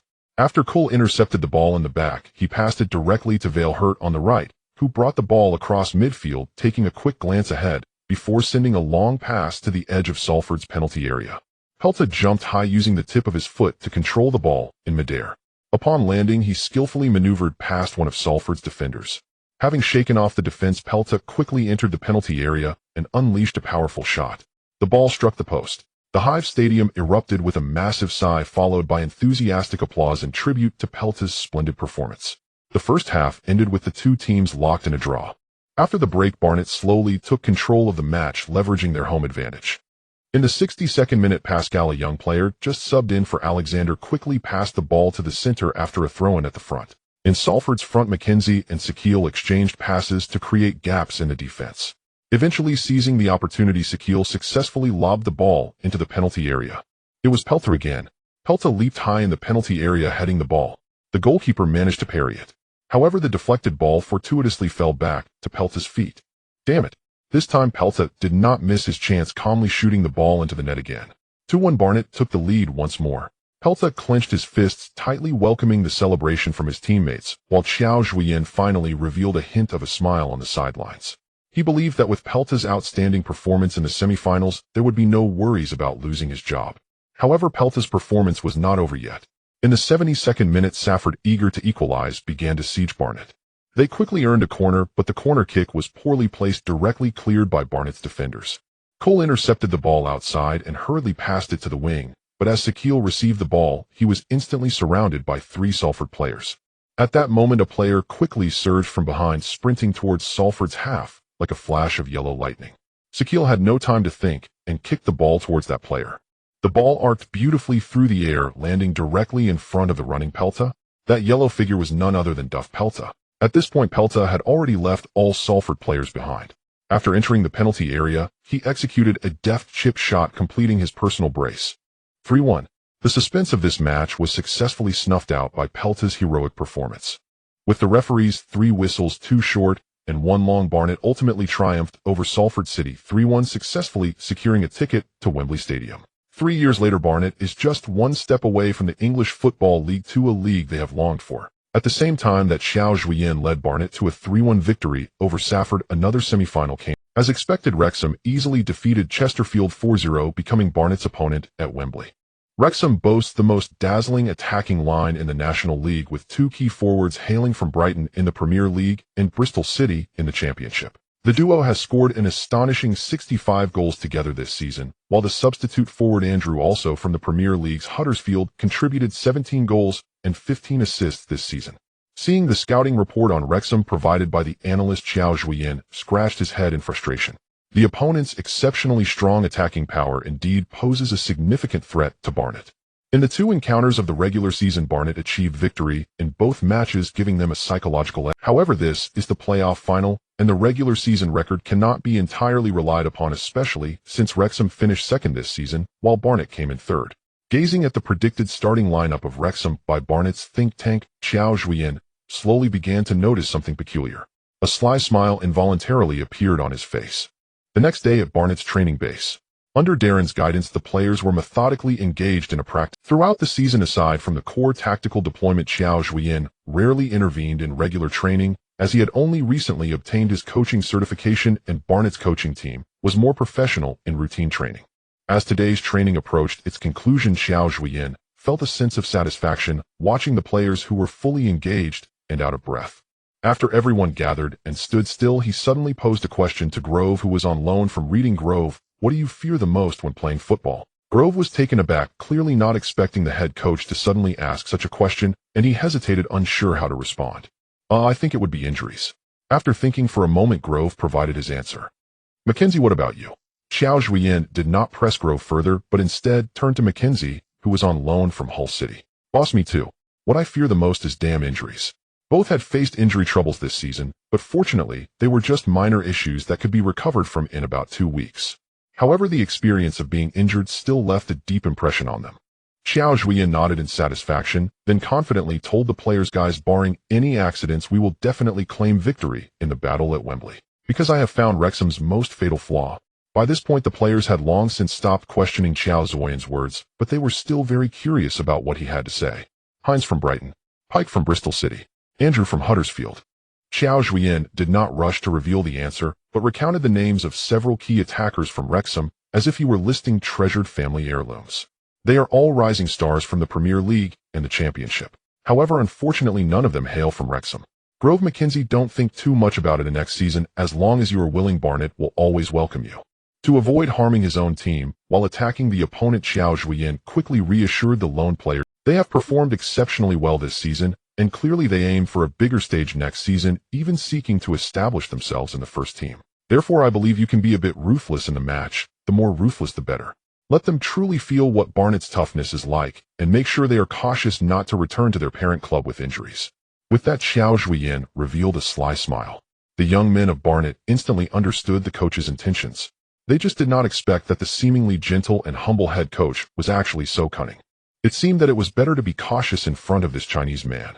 Compared to Wrexham, the trip from Barnet's training base in North London to Wembley Stadium only took a little over 10 minutes by car, so Barnet's players did not need to arrive early like they would for an away game.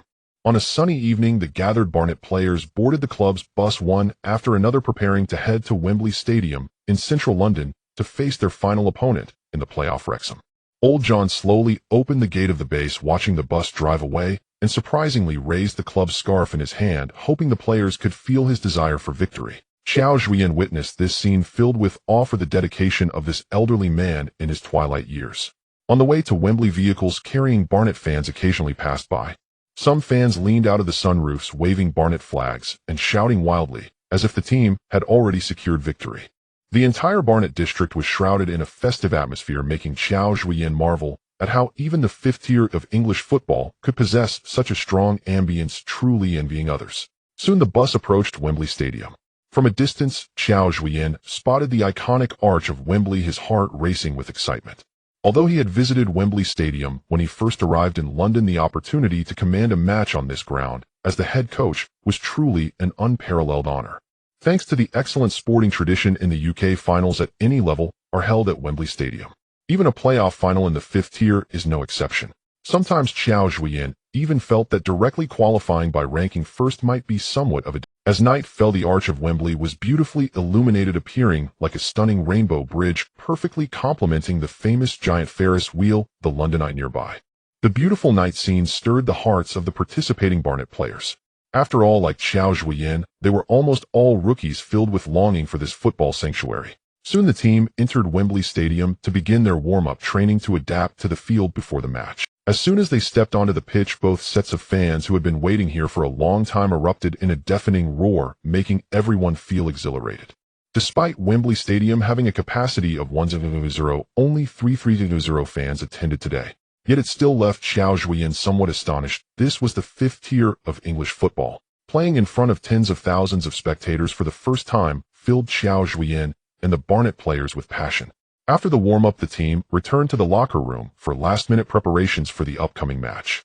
Darren tirelessly reiterated the key tactical points before the match. As the assistant coach, even though he was paired with a rookie head coach, it did not affect his dedication at all.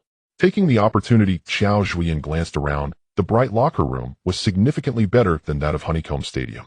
Manchester United, Arsenal, Chelsea, Liverpool, those seemingly unreachable elite teams had probably all been here. Now he and the players of Barnet were fortunate enough to be part of this.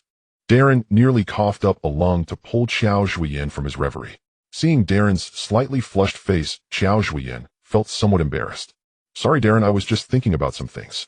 Qiao Zhuoyan smiled awkwardly as he apologized to Darren. "Everyone, when I first met you, I told you that the National League does not belong to us. What awaits us should be the professional leagues. However, at that time, I was brutally mocked by several players." After saying this, Qiao Zhuoyan looked at Pelta, who had been performing excellently lately, and Pelta shyly scratched his head. "However, what makes me happy is that you have still walked with me to this day to Wembley. Perhaps after 90 minutes you can help me fulfill this promise. Regarding the match, I don't want to emphasize too much. Darren has already told you what to do. What I want to say is, guys, remember today, remember this moment, the excitement within you. Remember, Wembley is definitely not our destination. See you in League 2 next season." With that, Qiao Zhuoyan raised his fist above his head again. This time what awaited him was not an awkward silence. "Barnet!"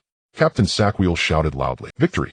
In the locker room at Wembley, the united and resolute response of the Barnet players echoed. Darren opened the door to the locker room, watching Qiao Zhuoyan lead the Barnet players down the tunnel to Wembley. At that moment it felt as if a beam of light shone from above the corridor, illuminating everyone. Sam Litka, the head coach of Wrexham, is also a young and talented rising star. Unlike Qiao Zhuoyan, he has a 16-year career as a professional player. After retiring, this is his first time serving as the head coach of a team, and he has achieved impressive results right from the start. Without Qiao Zhuoyan, he might have been the most dazzling coach in the National League this season. The media often compares him to Qiao Zhuoyan, and inadvertently, they have become rivals in a silent competition. Although he leads Barnet by points, everyone knows that unless one is at the top of the table today, they all start on the same starting line. Only by winning the Wembley battle will everything from the past gain meaning. Barnet often makes headlines due to financial crises, while Wrexham is quite the opposite. Hollywood superstar Ryan Reynolds has unexpectedly transformed into the owner of the team, quickly signing a new sponsorship with the famous TikTok. Among the 3,000 fans present today, a large part came specifically for this internet celebrity. At this moment, Ryan is sitting in a VIP box with several friends from the industry, chatting happily while waiting to celebrate the team's advancement. In his first season after buying the team, he has led them to the final of the promotion playoffs, clearly indicating his satisfaction with the team's performance. Today, Ryan specially flew back from Hollywood, inviting a group of friends to witness this historic moment. As the background music started, the four referees of the match took the lead, followed by both teams lined up behind them, slowly entering the field amid the cheers of the fans. Pelta is holding a little girl who looks like a fairy walking in the middle of the team, her face beaming with happiness. This beautiful little angel by his side is Pelta's daughter, and Pelta hopes she will bring him good luck. After completing the lineup photo, the pre-match handshake, and the coin toss ceremony, the long-awaited final of the England National League promotion playoffs officially kicked off. Wrexham's forward line indeed deployed the formidable Hines and Pike, while Andrew, who originally served as a substitute striker from the Premier League's Huddersfield, started as the right winger. It seems Sam is going all and putting all his attacking players on the field, attempting to apply pressure on Barnett and in the game decisively. The commentator for this match is Andy, who jokingly mocked Qiao Zhuoyan during the early season broadcasts. Little did he know that fate would have them cross paths again in the season finale. Ladies and gentlemen, welcome to the final of this season's England National League promotion playoffs. I am Andy. Today's match features Wrexham, who has Deadpool, versus a Barnett, who has a Chinese head coach. Andy, unsure of how to introduce Barnett, decided to bring up Qiao Zhuoyan. Well, I must say I have quite a connection with this amazing Eastern coach. I'm glad to see him again in the final of the National League. Qiao Zhuoyan, well, I have to admit, I still cannot pronounce his name correctly. Andy, like a machine gun, struggled with Qiao Zhuoyan's name. Wrexham performed exceptionally well this season, scoring 102 goals and conceding 75, achieving a terrifying 90 points. Unfortunately, due to goal difference, they sadly ranked second in the standings, watching Ebbsfleet go to the league. However, they need not be too disappointed, as they still have a great chance to go to League Two today. From Andy's words, it is clear he has already chosen his side. And Barnett tisk truly leaves me speechless. At the start of the season, they were perilously close to the relegation zone. My God, I don't know what magic their Eastern coach used to have Barnett finish third at the end of the season. However, Barnett's fans might be displeased. I believe Wrexham will perform better today, even though they haven't beaten Barnett during the regular season. That does not prevent them from winning this match today. Damn. Go to hell, you cursed Andy. Old John, sitting by the radio, spat out in frustration upon hearing Andy's comments. Andy, who is at Wembley, remains unaware of being cursed and continues to enthusiastically introduce the situation of both teams. Wrexham's current notoriety is probably not inferior to any Premier League team. After all, who doesn't like Deadpool? It is evident that the aura of having a celebrity owner leads most to believe that today's victor will be Wrexham. Hines and Pike from Wrexham are the same. With the referee Johnson's whistle, Hines passed the ball back to the defender Pearson, beginning their performance. However, just after regaining possession of the ball before he could start dribbling, he was brutally knocked to the ground by Aaron Cole, who is 10 centimeters shorter. A dull pain in his ribs made him gasp. Beep. The referee's whistle blew, but to Hines's disappointment, Cole was merely warned and not given a yellow card. Such collisions are too common in England, especially in lower leagues. Cole glanced coldly at Hines and turned to run back to his position. Hines cursing as he got up. As the Golden Boot winner of this season, he eagerly wants to return to Brighton. He hopes to earn a spot in Brighton's summer warm-up matches. If he's lucky, perhaps he could even appear in the Premier League next season. A few minutes later, as McKenzie's through ball was intercepted by a Wrexham defender, the ball possession returned. Andrew lifted the ball, intending to pass it to Pike ahead. Just as Pike was about to jump, he suddenly felt a cold wind behind him and saw the dark and strong Santos charging and crashing into Pike midair. Pike groaned, crashing heavily onto the grass. Beep beep. The referee's whistle sounded again. This time Pike wasn't as fortunate as Hines, lying on the ground struggling to get up. Hines, clearly startled, hurriedly protested to the referee, trying to argue for a yellow card against Santos. Unexpectedly, Santos, acting like a seasoned performer, nodded and bowed to the referee, apologizing repeatedly. This tactic evidently worked. In the end, the referee merely warned Santos without issuing a card. FK. Seeing the referee take no action, Hines erupted with curses. At only 20 years old, with a bright future ahead, he clearly did not want to be injured in such a match. After all, Wrexham would only be the most insignificant stop in his career. Barnett's aggressive start successfully instilled a sense of fear in Wrexham's forward line. After all, no one wants to joke with their career. As Qiao Zhuoyan judged, Wrexham's mercenaries do not have a strong sense of belonging. At this moment, Sam on the sidelines also noticed this, and a surge of anger arose in his heart as he glared toward Barnett's coaching bench. Meanwhile, Qiao Zhuoyan completely ignored the unusual gazes from the sidelines, vigorously applauding and encouraging his players. So despicable. Shameless. Sam Litko was seething with anger, but felt helpless. After all, throughout the season, this forward line was his greatest pride. The skill level of the other forwards in the team is simply too far behind them. Helpless, he could only loudly encourage the players from the sidelines not to be afraid and to push forward. However, the effect was minimal. As they gradually gained the upper hand, Barnett's wings continually launched attacks on Wrexham. Pelta's level of activity today astonished Qiao Zhuoyan. No one expected that the two who were at odds in the first half of the season would become the most trustworthy duo in the latter half. Qiao Zhuoyan was truly glad he hadn't sold Pelta during the winter break. In the 21st minute of the first half, Barnett's right back Pascal gained possession in the backfield and pushed forward with the ball. Just after crossing the midfield line, Pascal suddenly kicked the ball, attempting to lob it into Wrexham's penalty area. The high and floating pass surprisingly pierced through Wrexham's entire defense.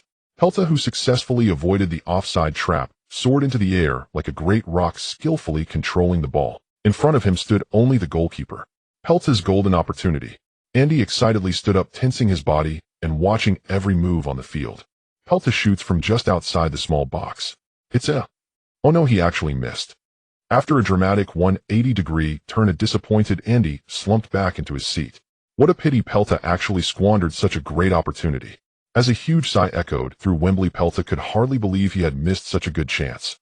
Pelta knelt in front of Wrexham's goal, holding his head in regret. Pelta, don't you want that big contract? Qiao Zhuoyan, while cursing, rushed up, nearly colliding with Wrexham's coaching bench, prompting Darren to quickly pull him back. I never expected Pelta's explosiveness to be so strong. Once calmed down, Qiao Zhuoyan turned to Darren and said, Yes, but Qiao, if you rush up again, you might get sent off by the referee. Darren quickly reminded him. Ahaha, I'll pay attention.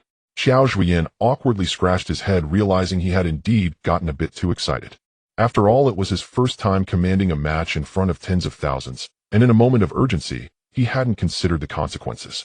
Little did he know before his, but even touched the chair, he rushed to the sidelines again. This time it was Sakil.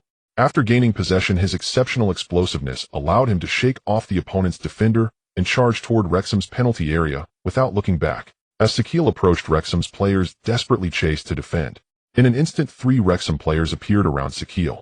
The Wrexham goalkeeper, feeling tense, chose to advance, trying to block Sakil's shooting angle. A horizontal pass. At the critical moment, Sakil did not seek personal glory, but keenly found a passing route through the gaps of Wrexham's defenders. Wrexham is in danger. Pelta at the back post. Both Andy and Qiao Zhuoyan jumped up from their seats again. Pelta, it's an open goal. It's in. A simple goal. All credit goes to Sakil. 1-0. Barnett takes the lead.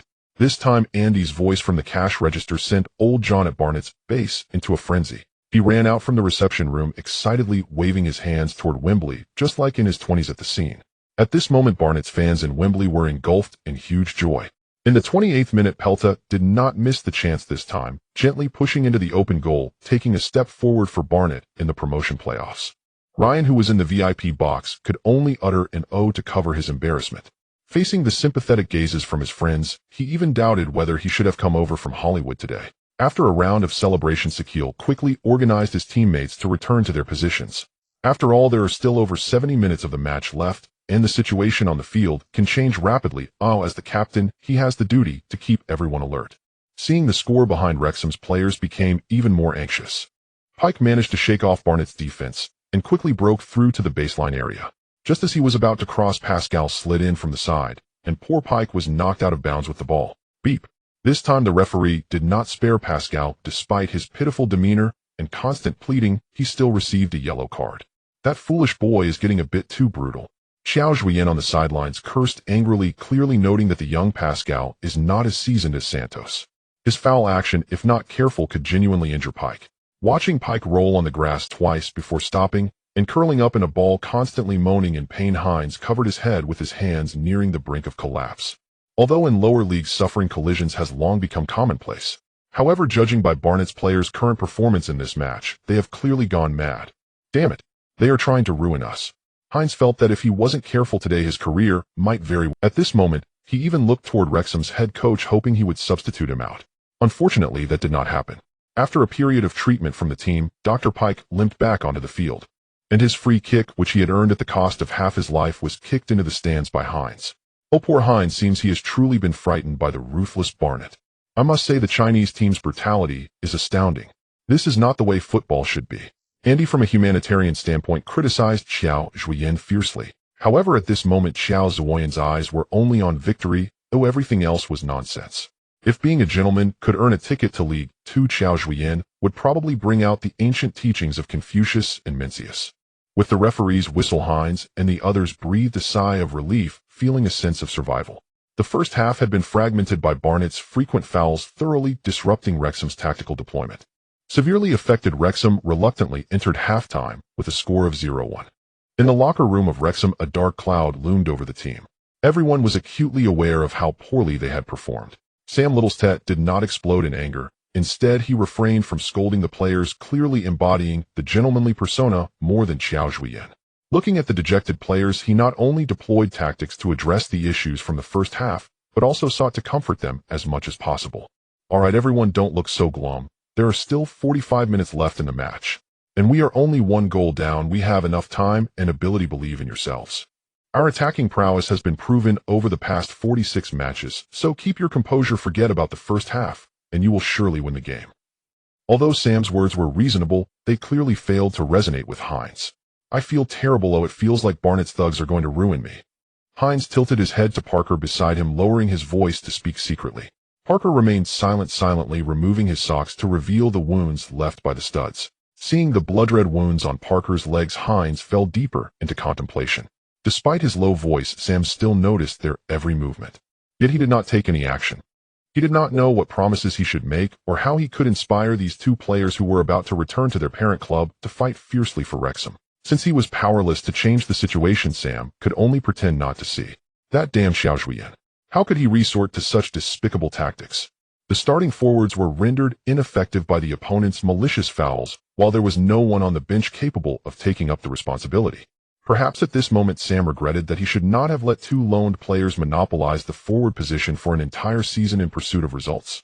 Meanwhile, the atmosphere in Barnett's locker room was much more relaxed and joyous. The players enthusiastically discussed their performance in the first half, especially how they had scared Hines half to death, which had become a source of laughter. Qiao Zhuoyan stood by with a smile, listening to the players discuss without interrupting them. It was not until the second half was approaching that he returned to the tactical board. Upon witnessing the coach's actions, Barnett's players understood and immediately stopped talking. This tacit understanding between the coach and players further highlighted the good atmosphere within the team. Pascal, be mindful of your fouls in the second half. Oh, after all, you already have a yellow card. I don't want you to clock. Hearing his name, Pascal stuck out his tongue and quickly nodded in response. Okay, the same goes for everyone. Fouling is an art. We will slowly learn this craft. Believe me, you must have noticed that this trick works wonders against Hines. Thinking of Hines's poor performance in the first half, the players burst into laughter. But guys, what I just said isn't only directed at Pascal. You all need to pay attention. Our goal is just to make them afraid. Oh, we don't truly wish to ruin them, because you all have to earn a living. Qiao Zhuoyan put away his smile and earnestly reminded the players. After all, tactics cannot become a conspiracy. For professional players, serious injuries can lead to immeasurable consequences. Moreover, Hines and the others are only in their 20s with bright futures ahead. Seeing Qiao Zhuoyan's seriousness, the players also put away their smiles and nodded earnestly. In the second half, you need to do 3 things. Trust me, as long as you accomplish these 3 tasks, victory awaits us. First, continue to maintain high pressing until around the 65th minute. When I substitute Grove, everyone should appropriately tighten the defense, as your stamina may not be enough to sustain such intensity for 90 minutes. Since the players did not have watches and would not constantly pay attention to the scoreboard, Qiao Zhuoyan used substitutions to signal the players. The long season, although at its closing stages, allowed the players to rest, but 90 minutes of high pressing was something even a few Premier League teams would find difficult to achieve. Second, at the start of the second half, the opponents may begin to counterattack. Seize the opportunity from their mistakes and aim to score another goal. Just one goal could potentially break them. Third, forget about that goal from the first half. The closer it gets to the end, the more you need to keep a calm mind. Of course, don't forget about the fouls against Hines. Go boys. Maintain the performance from the first half, and after 45 minutes bring the trophy to me. After briefly outlining the tasks for the second half, Qiao Zhuoyan waved his hands, calling all the players over. 1, 2, 3, Barnet. The captain Sackwheel shouted the slogan once again. Victory! The soldiers of Barnet, with a powerful response, stepped back onto the pitch. As the second half began, the gap in momentum between the two teams became increasingly apparent. Ryan, the owner of Wrexham, who was seated in the box, was also feeling a bit uneasy. At the 58th minute of the second half, Wrexham's fullback Roberts, with excellent anticipation, successfully intercepted Barnett's pass.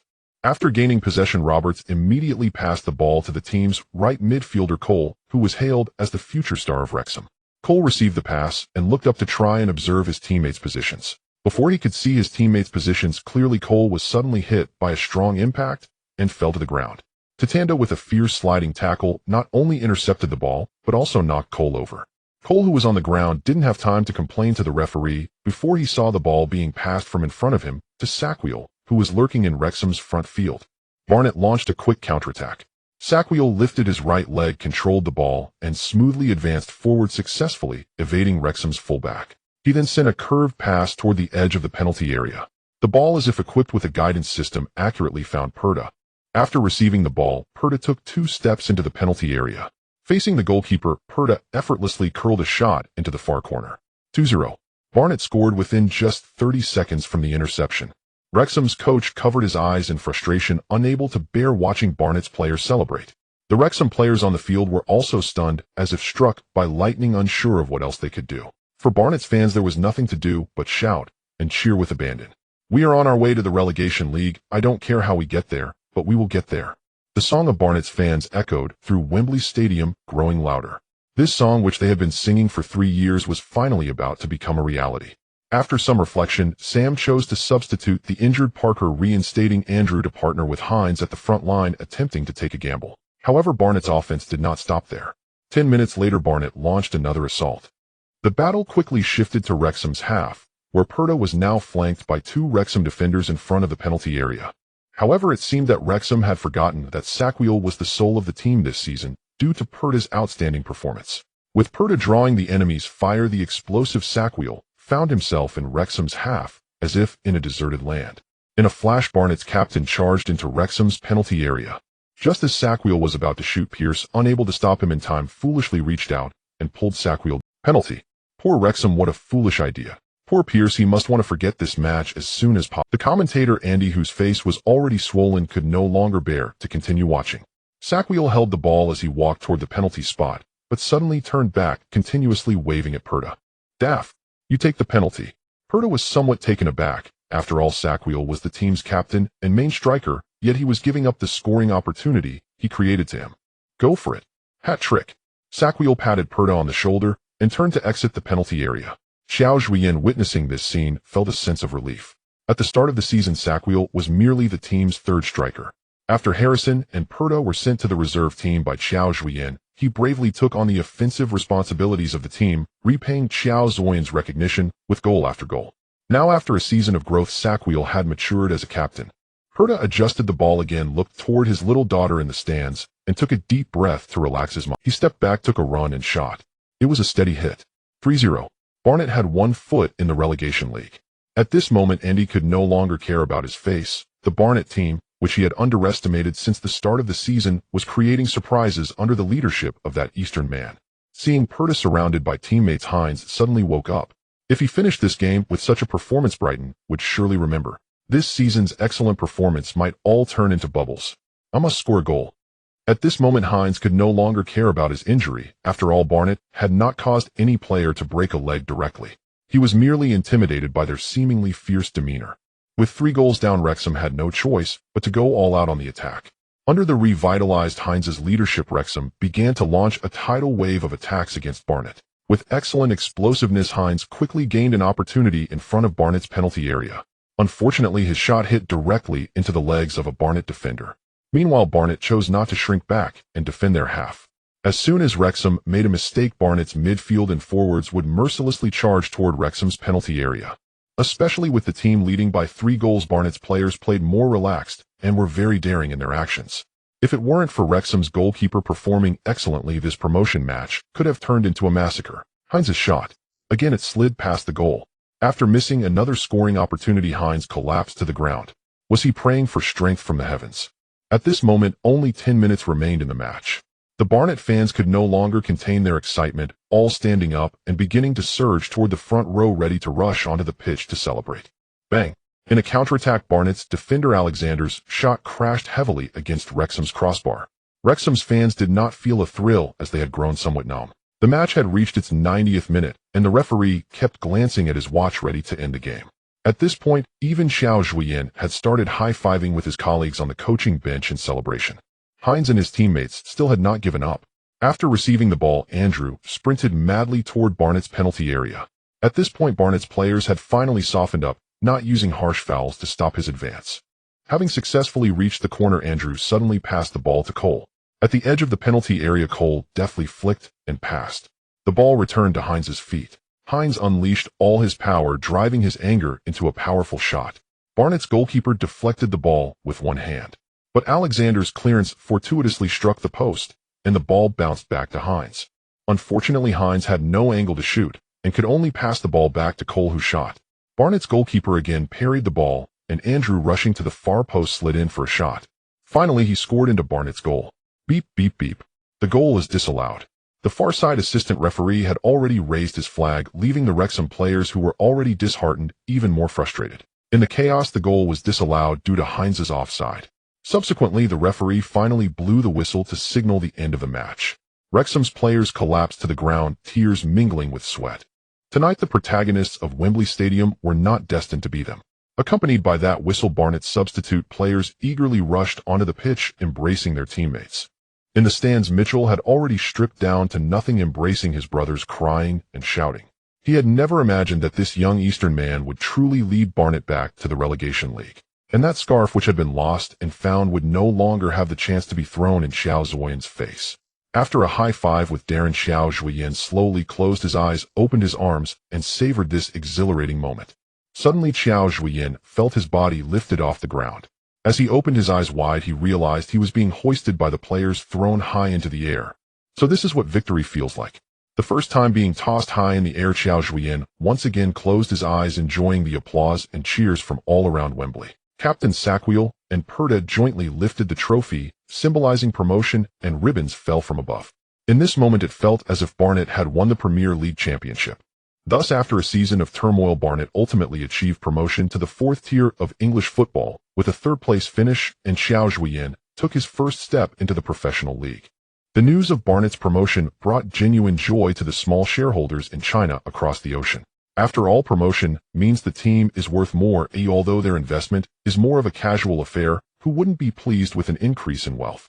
After the team was promoted, many fans who missed the first opportunity to invest left messages for Barnet's official account hoping to buy shares, but all were instructed by Qiao Zhuoyan to be turned down. If Barnet wants a better future, it is clear that they cannot solely rely on Chinese fans for support. Now, following the conclusion of the celebration, the players welcomed their long-awaited vacation. However, aside from the head coach Qiao Zhuoyan, who is also the owner of the team, clearly could not relax. At this moment, sitting across from him at his desk were Qin Hao and a rather aloof-looking Eastern beauty, Ouyang Qing. Ouyang came from the prestigious University of Edinburgh in the UK, and for some reason, she became Barnet's financial director under Qin Hao's persuasion. When she first saw Barnet's current financial report, her delicate brows furrowed, and Qiao Zhuoyan worried that this beauty might quit on the next day. After distributing bonuses for all competitions this season, the £500,000 raised through the Fan Foundation had dwindled to just over £100,000. After seeing the report, Qiao Zhuoyan once again cursed the entire family of Barnet's former owner in his heart. Fortunately, the training base and Hive Stadium are club-owned properties, as otherwise the team might face difficulties in the coming season. The club still has outstanding debts of £600,000, and the team's salary expenditure this season is about £120,000, which is currently the team's largest expense. In addition, the salaries of the club's staff will require approximately £60,000. Ouyang Qing, a top student from the University of Edinburgh, recited nearly all of the club's main financial data without hesitation. All right, maybe the three of us should consider not taking salaries, Qiao Zhuoyan said, smiling as he looked at Ouyang Qing. Stop, please. You are the major shareholders of the team, while I am just a penniless international student. Ouyang exclaimed, her beautiful eyes widening as she responded earnestly. Just kidding. How could we let our beautiful Ouyang serve as free labor? Qin Hao quickly reassured Ouyang Qing while casting a fierce glare at Qiao Zhuoyan as if he wanted to devour him. Haha, alright, it seems this was just a fanciful thought of mine. Ouyang Beauty, please rest assured I will consider allocating a portion of the shares from the rat to you, so you will also be a part of Barnet. Qiao Zhuoyan looked at the serious expressions on the two and couldn't help but chuckle. Come on, Xiao Crazy, I only have 10, and you actually dare to say that. Clearly in front of the beauty, Qin Hao was more concerned about his little asset, and as soon as the words left his mouth, he earned a roll of Ouyang Qing's eyes. Okay, no more jokes. Ouyang, could you see if it's possible to withdraw some funds from the account for me to strengthen Barnett's squad this summer? After all, the second division is not the same as the amateur league. Qiao Zhuoyan tentatively asked Ouyang. Absolutely not. Ouyang shook her head vigorously, looking quite. Currently, the team still has 3 short-term debt contracts to pay, and we must reserve 3 months' worth of salaries and bonuses for the team. If you don't want to be blocked at the office door by players demanding their salaries, I advise you to reconsider your ideas. Seeing Ouyang Qing's resolute stance, Qiao Zhuoyan sighed. It seems that the days of being broke will continue. How about the revenue? Qiao Zhuoyan asked Ouyang Qing again. Currently, the club's largest income comes from ticket sales. The average ticket price is £26, and season tickets are about £360. Last season we earned £38 million from ticket sales. As for commercial sponsorship and other income, it can almost be disregarded. Ouyang pushed her glasses up, speaking very confidently. Right, your promotion efforts have been quite mediocre. Haven't any wealthy individuals from our country reached out to us yet? Qiao Zhuoyan, knowing his own financial situation was not worth discussing, redirected the criticism towards Qin Hao. My brother, although we have over 2,000 followers on our domestic account, do you know that Barnett is currently in the 5th tier? If I hadn't insisted on arranging for filming, people in the country wouldn't even be able to watch your matches. Qin Hao's complaints were clearly valid. After all, investment in branding requires visibility, and relying solely on match highlights will not compete with teams in higher-level leagues like Wolves and Birmingham. Alright, I will work with the coaching staff to carefully study how to streamline the squad and aim to reduce the team's salary expenditure. Qiao Zhuoyan looked at the two helplessly. Clearly, the prestige of being promoted to the second division will not bring greater benefits to Barnett in the short term, so they can only reduce expenses by trimming the squad. Living without money is truly difficult. Soon Qiao Zhuoyan received a fax from the FA informing him that he had lost to Daryl of Ebbsfleet United in the last season's Best Coach Award, finishing in 2nd place. However, Qiao Zhuoyan had never been particularly interested in such things. After all, even if he won the best coach title, there would be no monetary reward. Before long, assistant coach Darren, along with the coaching staff and scouting team, sent the analysis report of the players to Qiao Zhuoyan. It must be said that maintaining such efficiency during the vacation period is simply not the way of the British. It seems that since Qiao Zhuoyan took charge of Barnet Club, not only the players have been affected, but the staff team has also undergone significant changes. In amateur leagues, most players sign contracts for 1 or 2 years. It is uncommon to sign long-term contracts for 3 to 5 years. Therefore, at the end of each season, player mobility is very high. Currently, Barnet has 18 players whose contracts will expire on June 30th. This includes Pelta, who returned after last season and performed brilliantly. Pelta is already 30 years old, and he may not be able to keep up with the demands of a more competitive second division, especially considering Qiao Zhuoyan's high-pressing tactics. Qiao Zhuoyan had talked to him before the vacation. Currently, several nationwide league teams are interested in recruiting him, so both sides could only bid a friendly farewell. Even if he gives up renewing contracts with all the expiring players, Barnet still has over 20 players in the first team. Clearly, Barnet's poor financial situation last season is closely linked to such a large number of players. Especially in lower leagues, there is no shortage of free agents. As long as the main framework of the team is not affected, Qiao Zhuoyan still has confidence that the more than 20 players at hand can achieve something in the second division. After careful consideration, Qiao Zhuoyan could only silently apologize to the players on the list, hoping they could find their rightful place in the new season. Regarding player acquisitions, the clean-cut Qiao Zhuoyan can only hope to borrow some young players from top leagues and scavenge in the free market. As for the painful lesson from Wrexham, Qiao Zhuoyan would not pay too much attention to it. After all, he is quite confident in his brainwashing skills. Additionally, every year top league clubs eliminate numerous young talents. How to scout talents like Aaron Coulthard from among them depends on Qiao Zhuoyan and his recruiting team's abilities. Simons cautiously knocked on the door of the Manchester City coach's office. Waiting for him inside was Gareth Taylor, the head coach of the Manchester City U18 team. Taylor welcomed Simons warmly, inviting him to sit down. After a brief exchange of pleasantries, his expression gradually turned serious. "I'm sorry, young man, but you may need to find another club next season." Simons did not respond immediately. He just stared blankly at his seat. At this moment, it felt as if he had been struck by lightning, his mind completely blank.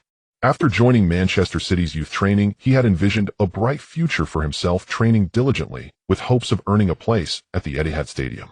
However, there was always a significant gap between dreams and reality. 2 years ago, his brother Oklahoma was released by Liverpool, which had already served as a warning for him today. Yet Simons still held onto a glimmer of hope for a new contract with Manchester City. After a brief moment of daze, Simons stood up, bowed to the coach in gratitude, and left the coach's office with a heavy heart. Although Taylor also liked the young lad, Manchester City had too many talented prospects, and there were countless future stars like Simons. After quickly packing his belongings, no matter how reluctant, he felt Simons had to say goodbye to the Etihad training base. What left him even more confused was that his brother Oklahoma had chosen Blackburn as his next destination. Where would his next stop be? A few days later, sitting in the office at Barnet training base, Qiao Zhuoyan glanced at the player profiles on the table, narrowing his eyes slightly. Kendall Simons, forward-wide midfielder, 100 speed of 11 seconds, possesses excellent dribbling skills, only 18 years old, with significant potential for growth. Height 177 centimeters, weight 69 kilograms, strength and jumping ability are somewhat weak, unable to adapt to high-intensity matches. He has characteristics, but his shortcomings are also very apparent. No wonder he couldn't catch Manchester City's eye. Qiao Zhuoyan habitually stroked his chin, but still wanted to give him a chance. If we can't break through the opposing defense, we can find another way. Soon Adams, the team director responsible for transfer communications, provided feedback. On the phone, Adams confidently told Qiao Zhuoyan that Simons had declined to communicate with them. In the future, he only wants to go to a big club. Qiao Zhuoyan was taken aback, not expecting this kid to have such high aspirations. It seems he needs to personally head to Manchester. In Pratfield Park next to Carrington Base, Simons was still accustomed to doing his morning run here, and the sudden ring of his phone made him stop. Are you the owner of Barnet? Simons was clearly surprised to hear the introduction from the other end of the phone. I'm sorry, sir, I have already told your subordinate that I hope to go to a bigger club. Qiao Zhuoyan on the phone did not give up. He said one sentence and Simons gave up his defense, silently running away into the distance. 20 minutes later, Simons arrived at the Hallmark Hotel, not far from the park. This hotel looked like after all, Barnet is still quite poor, and Qiao Zhuoyan naturally had to be frugal. The visitor area of the Hallmark Hotel lobby had a more bar-like atmosphere, which made it seem very casual. After entering, Simons saw an Oriental man already sitting there. Judging by his appearance, he did not seem much older than himself. It's hard to imagine that you are the head coach of Barnet. Simons wasn't very reserved. Perhaps there was something in the nature of black people that made them talkative. Right? My players didn't believe it at first either. Qiao Zhuoyan shrugged, helplessly gesturing for Simons to sit across from him. Why are you so sure that after we meet, I will definitely join Barnet? After sitting down, Simons raised his concern. It was precisely because of this question that he decided to come here to meet this head coach. After all, the only loss was some morning run time. You have a brother named Oklahoma, right? That's right, sir. Did he suggest you sign me? Simons clearly didn't believe his brother would have any connection with this Chinese man. Where is he now? Qiao Zhuoyan did not choose to answer the question directly. Blackburn, a championship. Simons deliberately articulated that it was a championship team. Do you know his current appearance record? Simons fell silent. It's 0, Kendall. After waiting a few seconds, Qiao Zhuoyan provided the embarrassing answer himself. Do you know where the best stage to showcase a player is? Let me tell you, it's the pitch. Not the training ground, not the name of the team he plays for. Qiao Zhuoyan did not wait for Simons' response. Only the pitch can make everyone remember you, Kendall. We are a newly promoted team in the English League Two, that's true, but it doesn't mean Barnet will always be. You can prove your value with consecutive goals on the pitch rather than waiting desperately for a chance to play like your brother did on the training ground. Qiao Zhuoyan's voice became much stronger with his excitement, drawing the attention of passers-by in the lobby. So Simons, you can trust me just like the players who are now following me. If there is a bigger stage, I won't stop you. Qiao Zhuoyan patted Simons on the shoulder, knowing that he needed time to consider, so he didn't elaborate further. After all, Simons' brother was the most vivid and suitable example. Back at Barnet, Qiao Zhuoyan did not wait foolishly for Simons' response, but was busy joining the next battle for talent. As June 30th approached, some cried, while others laughed. Every year, hundreds of players across various leagues are mercilessly released by their clubs. Some had already found their next club in advance, while others were still waiting for a contract that belonged to them, facing the pressure of changing careers. Flores was among those who became unemployed this summer. Unlike Simons, Flores was already 23 years old and had signed with an agent. Additionally, having already made appearances in the championship, he did not lack suitors after receiving a non-renewal notice from Wigan Athletic. Thus, it would not be easy for Barnet to win this battle for talent. Accompanied by Adams, Qiao Zhuoyan poured almost everything into this negotiation. He knew that if this left winger could join Barnet, it would instantly elevate the team's strength by several levels. Such a player was crucial for Barnet. top salary core player status, and even before the League Two season had started, Qiao Zhuoyan promised that the team would promote to the championship next season, providing Flores with a bigger stage. None of this was mere verbal promises, it was all written into the contract with various termination clauses, goal bonuses, and appearance fees clearly outlined. All of this was to let Flores feel Barnett's sincere attitude and importance placed on him. After agent pay received a €1,000 thank you fee, the balance of victory finally tipped in Barnett's favor. Among the teams competing for Flores, Barnett was the only one where both the club president and the sporting director were fully involved. Most competitors only sent directors responsible for transfer matters.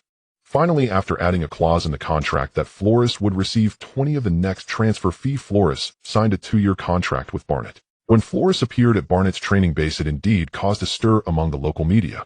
Everyone marveled at the magical power of Barnett's Chinese owner. After all, Flores was a genuine championship-level player.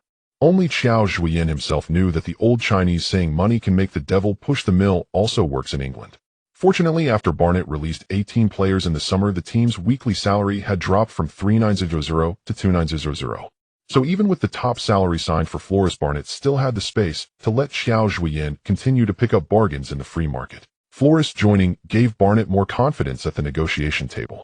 Coupled with Qiao Zhuoyan's unparalleled ability to paint a rosy picture, many young players became excited after a conversation.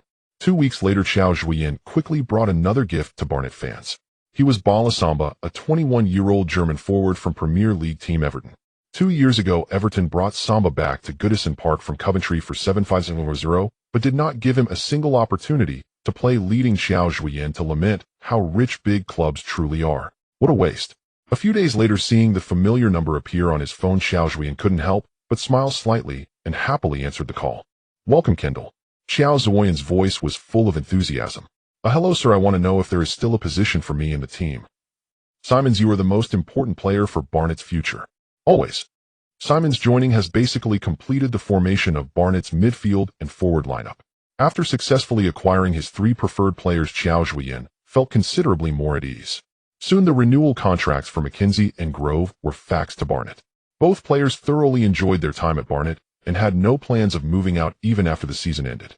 Naturally, Qiao Zhuoyan was very pleased to see both players remain with the team, as the big clubs didn't care about such minor salaries, while Barnett managed to retain its strength while also saving costs. Of course, there were times when Qiao Zhuoyan faced setbacks, such as when he exhausted all his efforts wearing his voice thin, yet still failed to persuade Connor Johnson from the Wolves. Qiao Zhuoyan earnestly informed Adams that this player would undoubtedly become a cornerstone of Barnett's future defense, but faced with a $3,600 weekly salary and the agent's extreme disdain for Barnett, he realized that this deal was likely off. Ultimately, Adams brought back 27-year-old defender Song Gao from Fristwood in League Two. At this age, he instantly became the elder statesman of the Barnett squad. Previously, the oldest player in Barnett was only 26-year-old right midfielder Wire Height. However, this time Qiao Zhuoyan did not insist, as the defense was filled with young players, and it was necessary to have an experienced leader. The last player to appear on Qiao Zhuoyan's radar was named Harry Campbell, a goalkeeper. After spending 2 unremarkable years with Burton's reserve team in League Two, 23-year-old Harry Campbell received a merciless non-renewal notice. Campbell, who debuted in Bolton's youth training, ended his professional career there at the age of 21. After joining Bolton at 16, he waited 5 long years, yet never received a call from the first team. At that time, Bolton was still in the championship, and in search of playing opportunities, Campbell decided to lower his expectations and join Burton in League Two. Unfortunately, this step was still a misstep. Although he had occasional opportunities in warm-up matches, once the official game started, he was firmly seated on the bench. Eventually, he could no longer even be seen on the bench. Goalkeepers differ from players in other positions. A goalkeeper in their 30s is still considered to be in their prime. Thus, most backup goalkeepers can only sit on the bench waiting for their chance to shine. With good anticipation skills and outstanding reflexes, although the scouts' report on Campbell was not very detailed compared to the current goalkeeping options at Barnet, Campbell clearly represented a significant upgrade. Without any hesitation, Qiao Zhuoyan directly authorized Adams to offer a contract to Campbell. Soon Adams contacted Campbell, and faced with the contract from Barnet, Campbell hardly hesitated. For him, now completing his debut in an official match was far more important than choosing a team. After Campbell happily signed his name on a 2-year contract, Qiao Zhuoyan confidently assured Ouyang Qing that the team's recruitment work was essentially complete. Even without spending a penny on transfer fees, the players' signing fees and agent commissions added up to a considerable expense. Initially unfamiliar with team operations, Ouyang Qing finally understood that even for free agents it wasn't truly possible to acquire them without spending money after experiencing that summer. Thus, after Adams successfully secured the loan of young midfielder Adam May from Portsmouth for free, Qiao Zhuoyan kept his promise and did not continue seeking players in the transfer market. Despite occasional setbacks, Barnet still managed to adjust its squad for the English League Two as Qiao Zhuoyan had anticipated. Barnet's first-team roster for the new season includes goalkeepers Harry Campbell, 23 Matty Rivix, 20 defenders Dwight Pascal, 18 Ricardo Santos, 24 Song Gao, 27 Tatanda, 23 Nicola Hood, 18 Connor Lwanan, 25 Jamie Stry, 23 Lone Jack Taylor, 21 midfielders Wire Height, 26 Sakil, 24 Aaron Cole, 23 McKenzie, 20 Lone Grove, 19 Alone Adam May, 21 Lone Flores, 23 Jordan Lee, 22 Jack Diamant, 19 Alone forwards Becerra Sambu, 21 Kendra Simons, 18 Anthony Gordon, 18 Mason Clark, 19. After 3 years of waiting, Barnet finally faced its first opponent in League Two, Carlisle United. Although Barnet had to fight away at Brennan Park, it did not dampen the enthusiasm of Barnet fans. Mitchell appeared in the away section of the stadium with hundreds of die-hard Barnet supporters, becoming the greatest motivation for the Barnet players during the match. Barnet's first goal upon returning to League Two did not take long to arrive. Just 8 minutes into the match, Barnet's captain Sakil seized on a defensive error from Carlisle United, effortlessly poking the ball into the net from inside the penalty area. As the match reached the 80th minute, Sakil again took the lead, calmly receiving Flores' lob pass and skillfully chipping the ball to score, allowing Barnet to easily defeat their opponents 20 away from home, achieving a triumphant start. 4 days later, Barnet finally welcomed its debut at Hive Stadium. Amidst the cheers of over 3,000 fans, Kendra Simons successfully scored his first goal in an official match. Though there were only a few thousand fans, the feeling of having the entire crowd loudly chanting his name made Simons grateful for his choice of Barnet that summer. Mansfield clearly was not very familiar with Barnet, as their goalkeeper unexpectedly kicked the ball directly to Sakil, who was lurking outside the penalty area. Sakil naturally would not miss such a gift, and just a minute later Mansfield found themselves once again restarting from the center circle. Eventually, with McKenzie easily converting the penalty awarded by Mansfield, Barnet cleanly defeated their opponents 30 at home, achieving 2 consecutive victories and leaving all the media that doubted Barnet utterly astonished. Fortunately, in the following away match against Crawley, Barnet eventually lost 12. This defeat also relieved the various experts who had anticipated Barnet's struggles before the season, as the 2 consecutive victories were merely an accident, and this was the expected result for a newly promoted team. If Barnet had achieved 3 consecutive victories, those people's faces would have surely been swollen. However, Qiao Zhuoyan did not dwell too much on this loss. After all, the team had incorporated a lot of new blood before the season started. Moreover, in terms of performance, Barnet did not fall behind, which further strengthened Qiao Zhuoyan's determination to implement a high-pressing tactical strategy. Believing that after the initial growing pains of the season, the tactically straightforward Barnet would surely take off. After 3 rounds, Barnet stood 4th in the table with 2 wins and 1 loss. After all, there were still a long 43 rounds of matches ahead, so the rankings did not hold much significance. 5 days later, the first round of the English League Cup officially kicked off. This tournament has always been regarded as a breeding ground for upsets, often seeing Premier League or Championship teams faltering here. Barnet's first-round opponent was Derby County, still fighting away. The journey from Barnet to Derby County's Pride Park Stadium takes about 3 hours by car. Barnet still maintained the habit of arriving on the day of the match, as this saved a considerable amount of money. Additionally, Barnet's players are generally quite young, so such travel did not pose much pressure for them.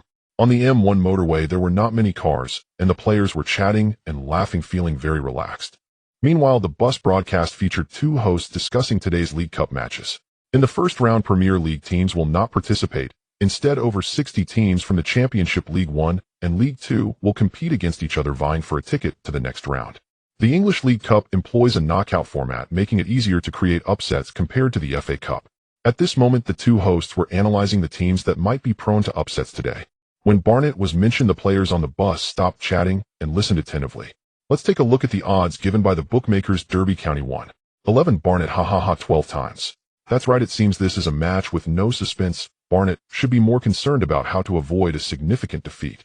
The 2 hosts clearly agreed with the odds set by the bookmakers. Although Barnet had a record of 2 wins and 1 loss this new season, it was merely in League 2. Meanwhile, Derby County currently stood with 2 wins and 1 draw, remaining undefeated in the championship.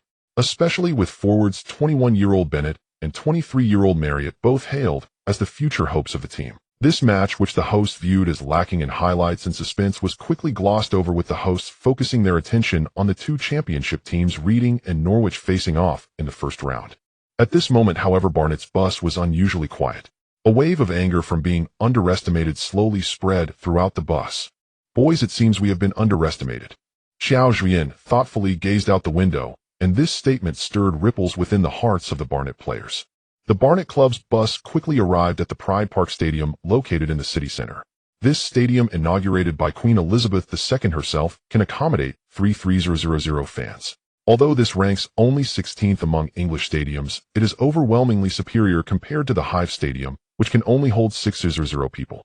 After disembarking, the Barnet players had a brief rest, changed into their match gear, and began adaptive training. The training consisted merely of jogging, stretching, sprinting, and simple passing drills.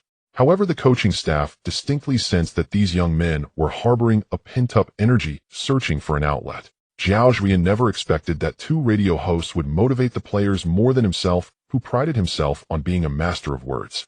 As the fans from both teams filed into the stadium, the Barnet players finished their warm-up and returned to the away team's locker room. Today, Barnet would stick to the traditional 442 formation, and with a wealth of options in the forward line, Qiao Zhuoyan preferred this balanced attacking and defending setup. For Qiao Zhuoyan and Barnet, the League Cup was merely a training ground. Unlike the hefty £2 million prize of the FA Cup, only the champions and runners-up of the English League Cup received monetary rewards. The amounts were merely 1,000 and 5,000. Moreover, for a team like Barnet, which was at the bottom of the English Professional League, the chance of winning seemed only a dream. Yet even so, this did not imply that Barnet was a soft touch that anyone could easily handle. Especially after experiencing the blatant disrespect from the 2 hosts on the bus, this group of spirited young men felt a profound sense of indignation. Thus, for this match, there was no need for Qiao Zhuoyan to rally the troops further. Frank Lampard, the former Chelsea star and current manager of Derby County. Unbeknownst to him, he was unaware of the unfolding story in the adjacent locker room. This was his 2nd season in charge of Derby County. As his first managerial role after retirement, Lampard had evidently performed well. Last season, the team narrowly lost in the playoffs to Queen's Park Rangers, missing the chance to return to the Premier League.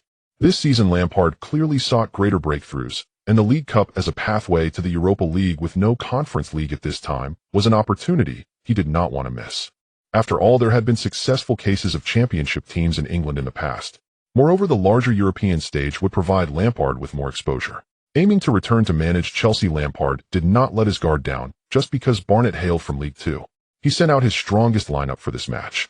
At home, his sole objective for this match was to inspire the team to keep moving forward with a resounding victory. An hour before the match began, both head coaches received the confirmed starting lineups for their teams. Upon seeing the opponent's starting lineup, Qiao Zhuoyan and Lampard spontaneously chuckled, evidently surprised that the other side had taken this so seriously. Waving the lineup towards the Barnet players, Qiao Zhuoyan said to them, "Do you know, today Mr. Frank Lampard next door has fielded his entire first team." Hearing their coach's words, the Barnet players exhibited no fear. Instead, cheers erupted from the team. The cheers were somewhat restrained, yet mixed with excitement. No one wished to disrupt the solemnity before the kickoff. I know that this feeling of being underestimated is quite uncomfortable for you all, and now you have an opportunity to prove yourselves. In the past, I told you all that our goal is not merely to survive in the National League. Now I must remind you that this League Two is also not our final destination. Anyone can underestimate us, even brazenly mock our weakness. But one day they will pay the price. Today let us give Derby County a lesson. Let those so-called experts and hosts see that Barnet is not the weak team they think it is. With victory, let those who look down on us shut their mouths. With that, before Qiao Zhuoyan even finished his words, the Barnet players all stood up in unison, gathering together. "Barnet!" Captain Sequel shouted. "Victory!" The players echoed in unison. At 1945, referee Tim's long whistle marked the official start of the match. Commentator Carlson stretched his back, leaned toward the microphone, and began his work. "Good evening, my dear ladies and gentlemen. Next, let us witness the first round of the English League Cup, starting at Pride Park Stadium. And the two teams facing off today seem to have a bit of a disparity in strength. On Derby County's side, the total market value of the starting players is $39 million. Meanwhile, poor Barnet has a total market value of $9,000. Not even a fraction of Derby County's worth. TSK. I suspect today's match will be a foregone conclusion. I don't understand why Derby's coach Lampard chose to field his entire first team. It's simply baffling. He should have let the substitutes play, which would save more energy for the league. Even the substitutes would likely completely dominate this newly promoted League Two team. The commentator's viewpoint basically represented everyone except Qiao Zhuoyan and the Barnet players. Even the gatekeeper Old John at Barnet's base believed that as long as his team was not slaughtered in this match, it would be regarded as a decent outcome. At this moment on the field, Derby County players likewise failed to notice that every Barnet player was spirited and wore a serious expression. However, one thing was clear to them: the opposing team was not particularly friendly. From the very start of the match, Barnet players fiercely challenged Derby County with aggressive tackles and almost barbaric collisions. This was somewhat perplexing. Why would a League Two team take the League Cup, which is often regarded as trivial, so seriously? Moreover, they were facing a championship team 2 tiers above them. Standing at the sidelines directing the match, Lampard soon noticed the abnormal behavior of the Barnet players. Somewhat puzzled, he turned to look at the away team's coaching bench. Qiao Zhuoyan was not standing at the sidelines, but seated on the bench, exuding confidence. This was a bit too self-assured. Was it possible that his players had taken drugs? Lampard could not quite grasp Qiao Zhuoyan's strategy, so he decided to ignore him and refocus on the situation on the field. The quality of the pitch at Pride Park Stadium was excellent, allowing the technically competent Barnet players to. The Derby County players gradually realized that this League Two team was vastly different from the lower-tier teams known for their crude tactics. However, Derby County was still a long-established strong team competing in the championship, especially since this was their home ground. A few minutes into the match, as Derby County adapted to Barnet's style of play, they took the initiative in possession and attack, frequently launching strikes towards Barnet's goal amidst the cheers from their home fans. Lampard, who was an excellent player from the midfield, ensured that Derby County maintained a clear structure across all lines. Midfielder Westwood and forwards Bennett and Marriott coordinated very skillfully. Meanwhile, the central defenders Wisdom and Evans, with their precise positioning and excellent defensive abilities, prevented Barnet's young forwards from getting any significant opportunities. As the match reached the 15-minute mark, Derby County had already taken 5 shots on goal. Fortunately for Barnet, goalkeeper Campbell's performance was stable, preventing Derby County from scoring. Commentator Carlson, after glancing at the situation on the field, was evidently satisfied with his pre-match assessments. From the beginning of the match, Barnet has barely been able to withstand the onslaught. It seems that up until now I haven't seen them make a single decent shot. It looks like today's match will quickly turn into a defensive drill for Derby County in Barnet's half. Look, Barnet's latest attack has been thwarted by Derby County's excellent right-back Low. Clearly Qiao. My goodness, Barnet has actually scored. The composed Carlson was somewhat tongue-tied by Barnet's sudden goal, even forgetting his commentary duties. My goodness, this is unbelievable. Barnet has taken the lead. This was a cross from left midfielder Sequel, and the young player Grove, on loan from Reading, out-muscled Wisdom to score, with a header putting Barnet in the lead. Oh my God. At this moment, Barnet's substitutes went into a frenzy. Qiao Zhuoyan wildly waved his arms, performing a windmill, completely unconcerned about the 1-6 Derby County fans present. On the other hand, the home team Lampard angrily threw away the water bottle in his hand. He never expected that Barnet, who had been under pressure from his team, would actually take the lead through a second-chance opportunity. Once he regained his composure, Lampard rushed onto the field, shouting loudly, "It's only the 17th minute. Everyone keep your spirits up. Continue attacking." After conceding a goal, Derby County immediately intensified their defense. Especially on the flanks, Bogler repeatedly knocked down Barnet players. Clearly, the recent goal had provoked some anger among Derby County's players. Forwards Bennett and Marriott began to bombard Barnet's goal in turns. However, their somewhat hasty attacks often resulted in thunderous attempts that fell short, either going wide or being directly caught by Campbell. After a prolonged lack of success, Derby County's players became even more agitated. Being behind against a League Two team, even for just a minute, was quite embarrassing. And at this point, Barnet had been in the lead for several minutes. At that moment, the overcast sky began to drizzle. Gradually, the raindrops became sharp and dense, further dampening the already frustrated Derby County. The rain gradually soaked Lampard's hair, trickling down his cheeks, yet he continued to stand at the sidelines, directing his players to press on with the attack. The sudden downpour added an unexpected layer of uncertainty to the match. As the game reached the 30-minute mark, Barnet finally earned a corner kick, providing the players with a brief moment to catch their breath. Santos and Songao, the two best headers on the team, had already positioned themselves in Derby County's penalty area, waiting for the opportunity to launch a header assault. Meanwhile, Flores Simons and Verhecht roamed just outside the 6-yard box, seeking chances for a follow-up shot. Derby County remained vigilant against Barnett's corner kick as set pieces had become Barnett's only scoring opportunity. During other moments, they had been largely suppressed in their own half. At this time, apart from the goalkeeper, 9 Derby County players had retreated to their penalty area to defend against Barnett's corner. The corner kick was taken by Grove, the hero of the match, with the goal. Though only 19 years old, he possessed maturity beyond his years, earning high praise from Qiao Zhuoyan. Grove glanced at the crowded players in the penalty area. At that moment, Santos was entangled with Wisdom, pulling at each other until the referee had to intervene to maintain a few centimeters of distance between them. Taking a deep breath, Grove stepped back 2 paces and struck the ball high into the air. The football showcased a distinct curve as it moved through the rain. Clearly, Grove added spin to the ball upon kicking it. The outwardly spinning ball traced a beautiful arc through the air before rapidly descending towards the outer edge of the penalty area.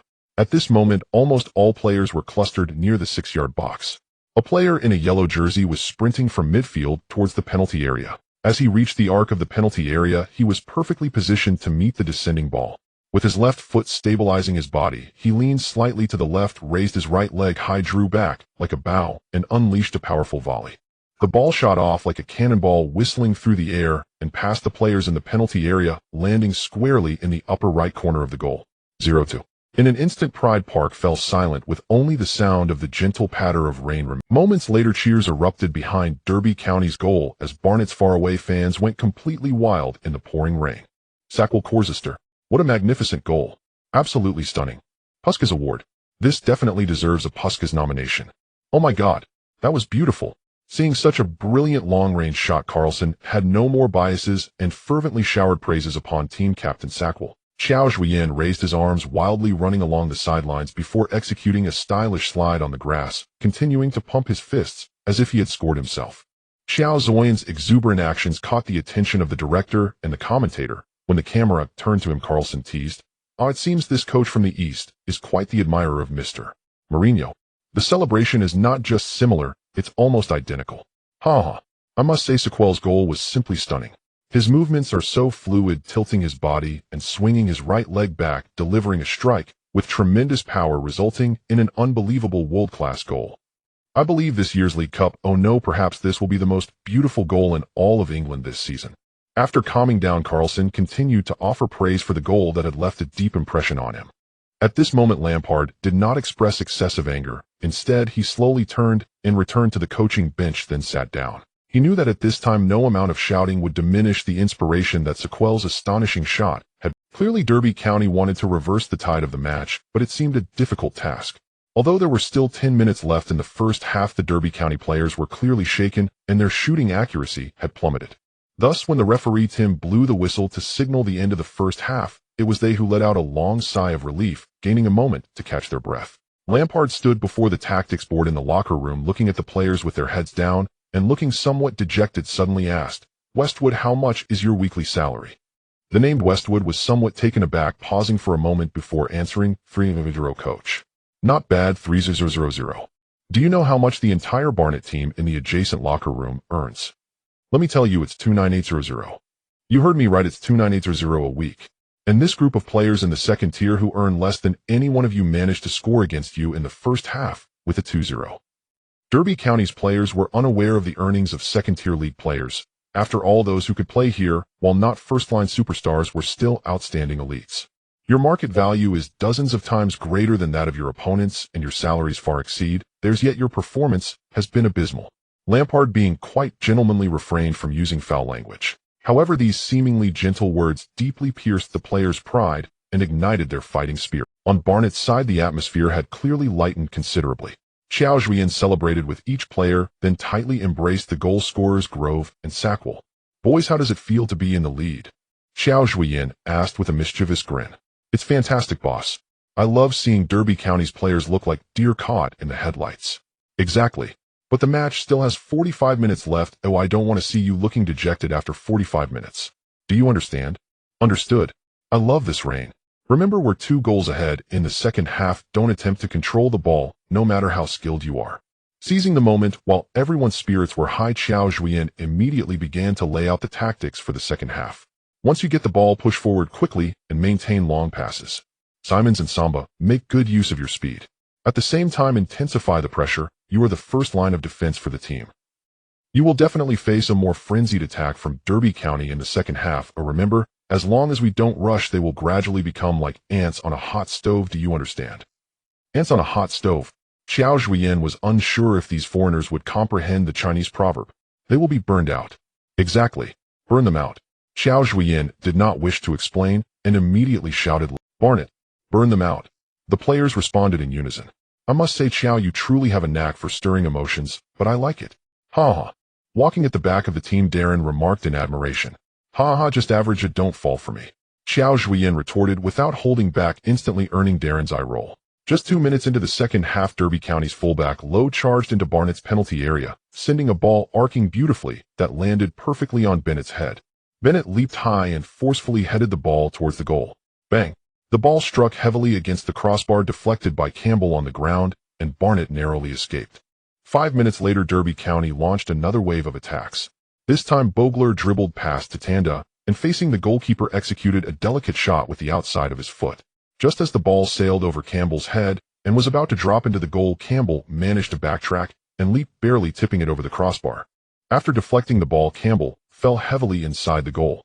Wow, I must say the performance of Barnett's players today is worth far more than 9,000. Not only Sackwell, but their goalkeeper Campbell seems to be under divine assistance, having thwarted several certain goals from Derby County. Carlson at this moment could no longer underestimate this team and generously offered his praises. At the 51-minute mark, Marriott charged into the penalty area and unleashed a powerful shot. The ball was once again saved by Campbell, going out for a corner. At the 55-minute mark, left-back Johnson headed the ball towards goal. The ball was securely caught in Campbell's embrace.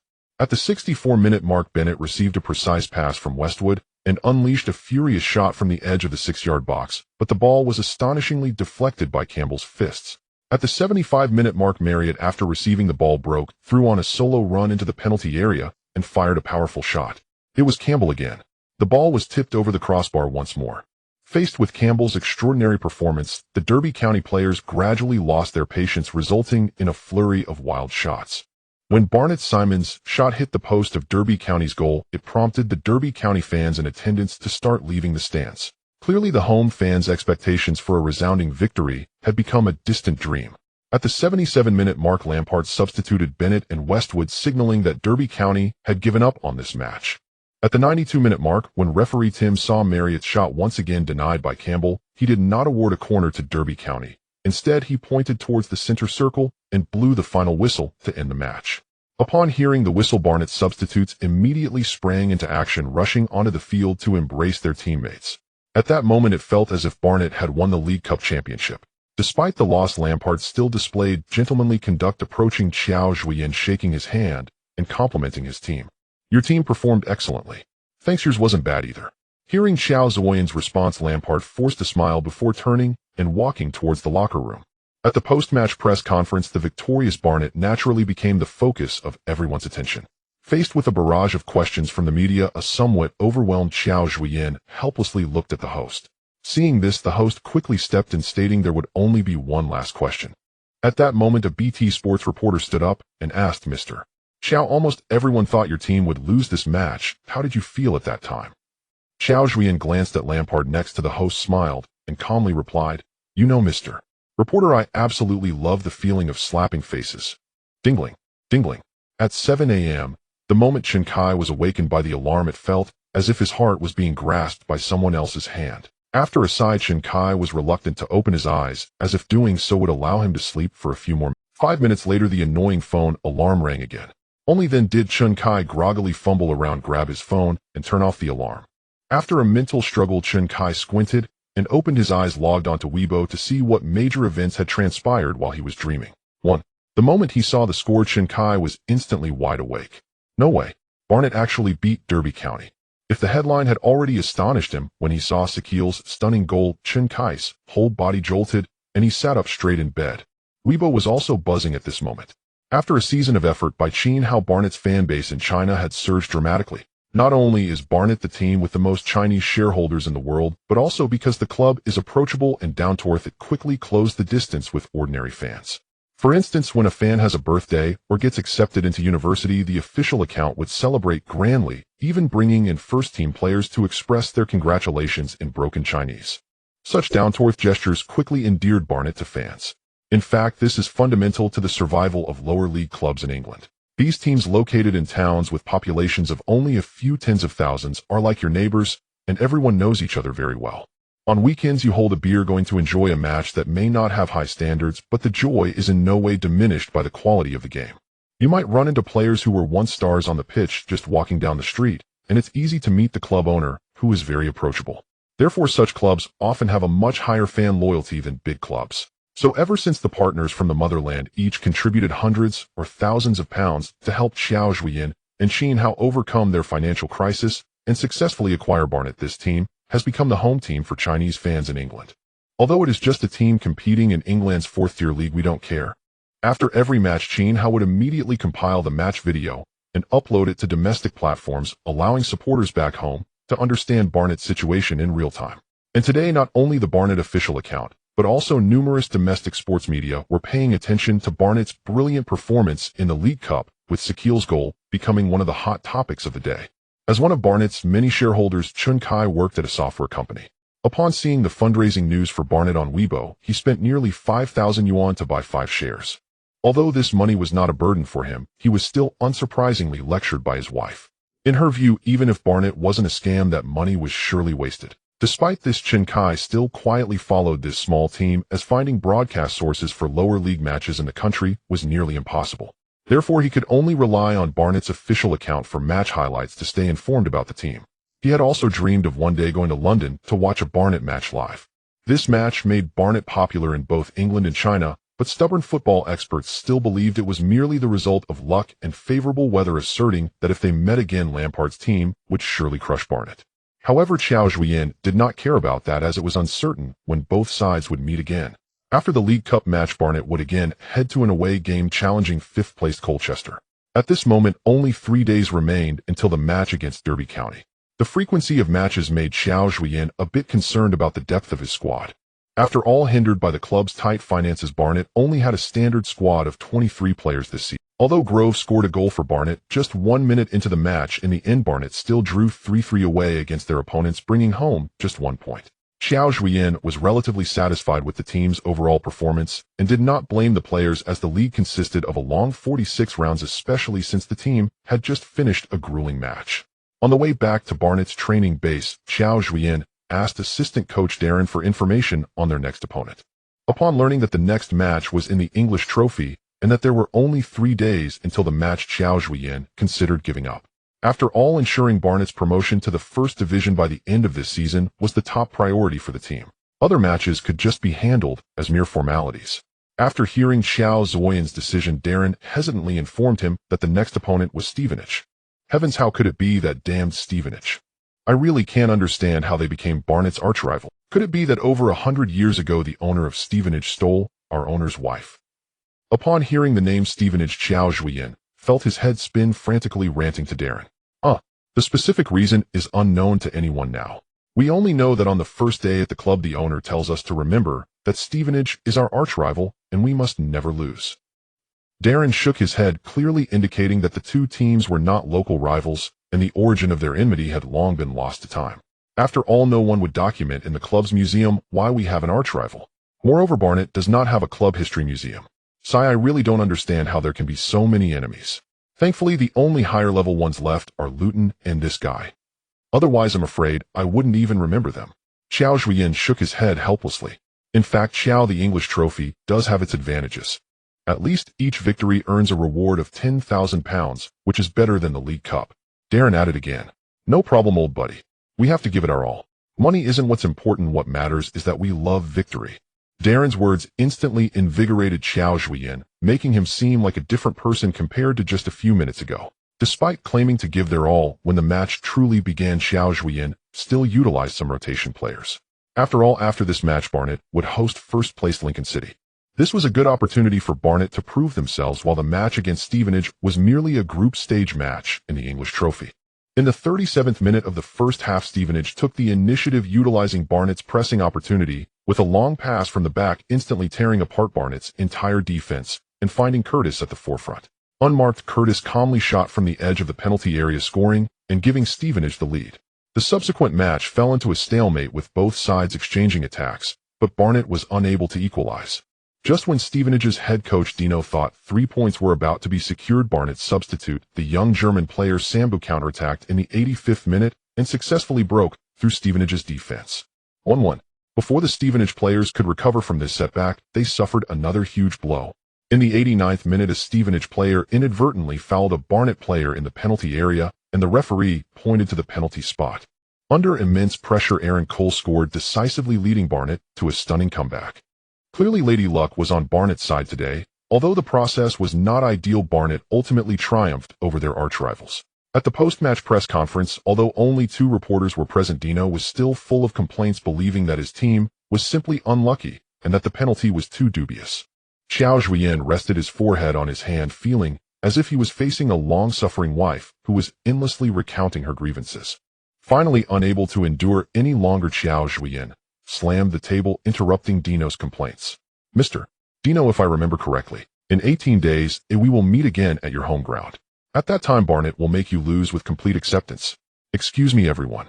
After saying that, Qiao Zhuoyan stood up and left the press conference. The word gentleman did not apply to him at that moment. Dino, on the other hand, looked shocked, watching Qiao Zhuoyan leave, repeatedly exclaiming in disbelief. In 18 days at Broadhall Way, usually only over 100 Barnet fans would travel with the team, but today over 500 showed up. Looking at the spectacular Bees army behind the Stevenage goal, Qiao Zhuoyan truly felt what it meant to have an archrival. In the pre-match team briefing, Qiao Zhuoyan didn't make any major adjustments specifically for Stevenage. After all, Barnet's recent form was outstanding, having defeated Lincoln City and Wycombe with scores of 3-0 and 3-1 respectively, achieving 2 consecutive victories. Especially against Lincoln City, who were ranked first at the time, Barnet completely dominated them at the Hive. After this match, sports media would no longer dare to underestimate Barnet. After all, their faces had already been stung badly by the Little Bees, and if they continued to underestimate Barnet, they would truly have no face to show their readers. Barnet's rise in the EFL League Two made everyone realize that it truly was no longer the Barnet of the past. On the other hand, Stevenage was completely different from Barnet. They had only achieved 1 draw and 1 loss, now facing their archrival, and with Qiao Zhuoyan having publicly declared a challenge just a few days ago, head coach Dino felt immense pressure. Looking at the spirited Barnet players, Qiao Zhuoyan spoke a bit sheepishly. Sorry, everyone, after all, your boss isn't too old, and sometimes I might get a bit carried away. You all know that a while ago at the press conference I told Dino that they would definitely lose today. I hope you won't let me lose face up, otherwise if I'm in a bad mood you guys might suffer too. As he spoke, Qiao Zhuoyan's expression suddenly changed, and he broke into an evil smile, sending chills down the players' spines. Once the match started, Barnet quickly suppressed their opponents and took the initiative. Watching his team being pressed, Dino's face twitched slightly, and his expression darkened further. In the 12th minute of the match, Barnet earned a corner. Still taking the corner was Grove, and Captain Sakil was once again lurking outside the penalty area, seemingly ready to recreate the scene from the League Cup. Stevenage's players clearly knew about this goal. Thus, when Grove passed the ball to Sakil, the players of Stevenage immediately surged forward, rushing towards Sakil to prevent him from shooting. However, Sakil suddenly passed the ball back to the left side, returning it to Grove's feet. Tactical corner, not shooting. The Stevenage players were momentarily at a loss, so they turned back to press Grove. At this moment, Grove decisively lobbed the ball into the penalty area. As a result, Flores was completely unmarked in the box. In his unmarked position, he took a clean shot, directly sending the ball into the net. 0-1. Not long after the start of the second half, Barnet earned another corner. After being toyed with by Barnet in the first half, the Stevenage players were on high alert. What tormented them the most was that Grove was again taking the corner, and Sakil was again lurking in the penalty area. The Stevenage defenders were almost in tears, unsure how the two would collaborate this time. Grove did not give the opponent time to consider. This time, he still passed the ball to Sakil. Sakil charged into the penalty area. Just as the Stevenage players closed in, he quickly executed a 1-2 with Grove. When the ball returned to Sakil's feet, 3 Stevenage players came to surround him. But nearby Wareheit was unmarked. Naturally, Sakil passed the ball to Wareheit, and the 26-year-old Portuguese player unleashed a clean long-range shot, blasting the ball into the net and earning a 140-goal bonus. 0-2. This goal shattered the hopes of the Stevenage players, who had just regained confidence during halftime and were looking to equalize in the second half. Dino's rapid equalization tactics laid out at halftime became meaningless. Even with a 2-goal lead, Barnet's young players seemed to still be thoroughly enjoying themselves and continued their performance. In the 62nd minute, Sakil scored from close range, making the score 0-3. In the 74th minute, Barnet scored again from a set piece, this time left back to Tanda, also got on the scoresheet. 0-4. Although Stevenage managed to score a consolation goal in the 82nd minute, it could not stop the chorus of boos from all around Broadhall Way. Before the match, Dino had been informed that they would lose, and during the actual match, they were brutally defeated 40. It seemed that Dino's days at Stevenage would not be easy. In the end, under Qiao Zhuoyan's coercion and incentives, Barnet's players unleashed their full firepower, achieving a resounding 4-1 victory over their opponents, completing a double over them. What made Dino want to cry without tears was that the two teams still had one more match to play this season. In a short period, defeating their archrival twice in succession acted like a shot of adrenaline for the players, significantly boosting the team's morale. The young lads of Barnet gradually gained immense confidence during the matches. As Qiao Zhuoyan mentioned, in lower-tier leagues, morale and strong willpower are far more significant than tactics. These young men, who originally came from top-tier clubs and prestigious youth training camps in England, already possessed exceptional tactical awareness and technical foundations, leading Qiao Zhuoyan to reflect that being a football powerhouse is not merely about the few players in the national team. Soon, Barnet's opponent in the second round of the League Cup emerged another London team, the Premier League's Fulham. This time, Qiao Zhuoyan had no intention of creating miracles again. After all, the eye-catching performance in the first round had already made the opponent pay more attention to them. How could a team from the fourth tier of the league win the League Cup? It's outrageous. After all, Barnet's current focus remains on the league.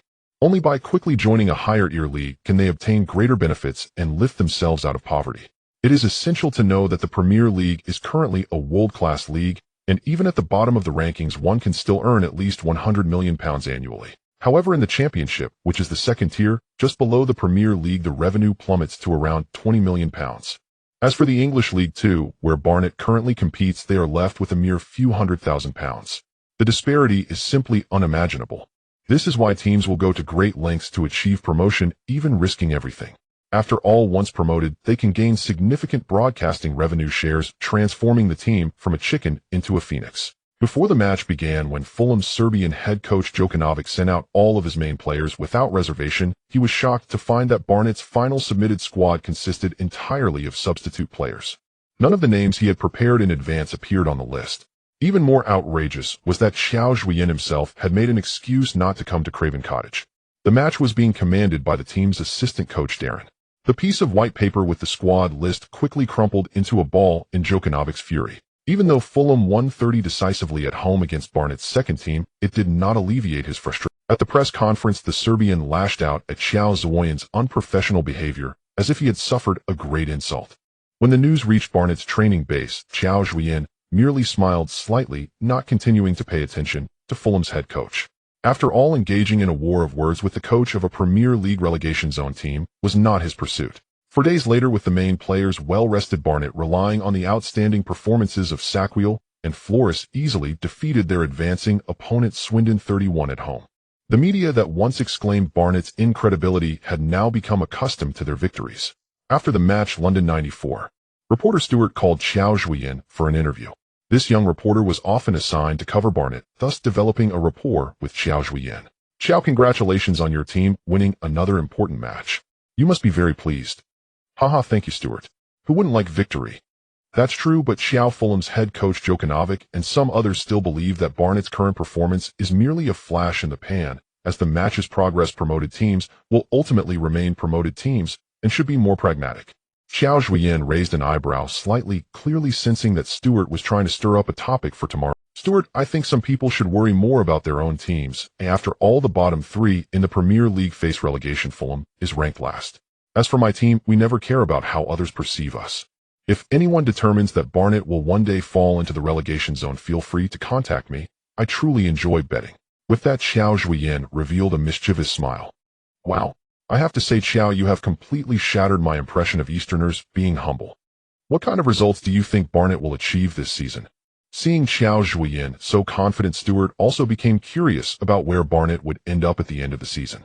Ha, Mr. Reporter, just like our country's football might not be great, you can't think that all of us lag behind Europeans in our understanding of football. To be honest, I am not sure what kind of results Barnet will ultimately achieve this season. But one thing I can tell you with utmost certainty is that League Two is not Barnet's final destination. What a, Mr. Qiao, are you suggesting that Barnet will make it to the championship? Qiao Zhuoyan's calm tone sent a shiver down Stewart's spine. As a newly promoted team in League Two, Barnet is currently deep in financial crisis, barely surviving on crowdfunding from fans, yet they claim their goal is the championship. If praising Qiao Zhuoyan's confidence earlier was seen as admiration, now Stewart felt Qiao Zhuoyan was utterly arrogant. Floating too high indeed. That's right, Mr. Reporter, I don't like to beat around the bush. Barnet will at the end of the season tell you where it should. With that, Qiao Zhuoyan hung up the phone amid Stewart's astonishment. A month later, when Barnet appeared in news reports again, this small team had already achieved an impressive record of 10 consecutive unbeaten matches. Qiao Zhuoyan and his team were using one victory after another to tell the media not to make arbitrary judgments about a team's future based on their so-called expertise. During this period, Barnet also smoothly passed the group stage of the English Championship and the first round of the FA Cup knockout, while ensuring their league ranking. The cup matches, which awarded tens of thousands of pounds for each victory, became Qiao Zhuoyan's favorite. In the 22nd round of the English League Two, Barnet faced Plymouth away. By this time, Barnet had maintained an unbeaten streak of 16 matches, ranking second in the league, just below Lincoln City, and already leading the third-place team by 6 points. Even Stewart no longer considered Barnet's promotion to the championship as an unattainable dream. Meanwhile, Plymouth was currently ranked 15th in the standings. Before the match began, the media that had always looked down on Barnet were now obediently choosing to bow to them. They unexpectedly believed that Barnet would undoubtedly win the match, extending their unbeaten record to 17 games. However, Qiao Zhuoyan's team seemed particularly fond of going against the media. Although Barnet achieved a terrifying 70 possession rate and took twice as many shots as their opponents, they lost 0-2 to Plymouth, with O'Keefe and Story each scoring a goal in each half. After the match, Qiao Zhuoyan did not harshly criticize the players for losing. There are no invincible generals in this world, especially for a small team like Barnet. Perhaps this defeat came at just the right time. During the match, Qiao Zhuoyan could clearly sense the players' anxious emotions.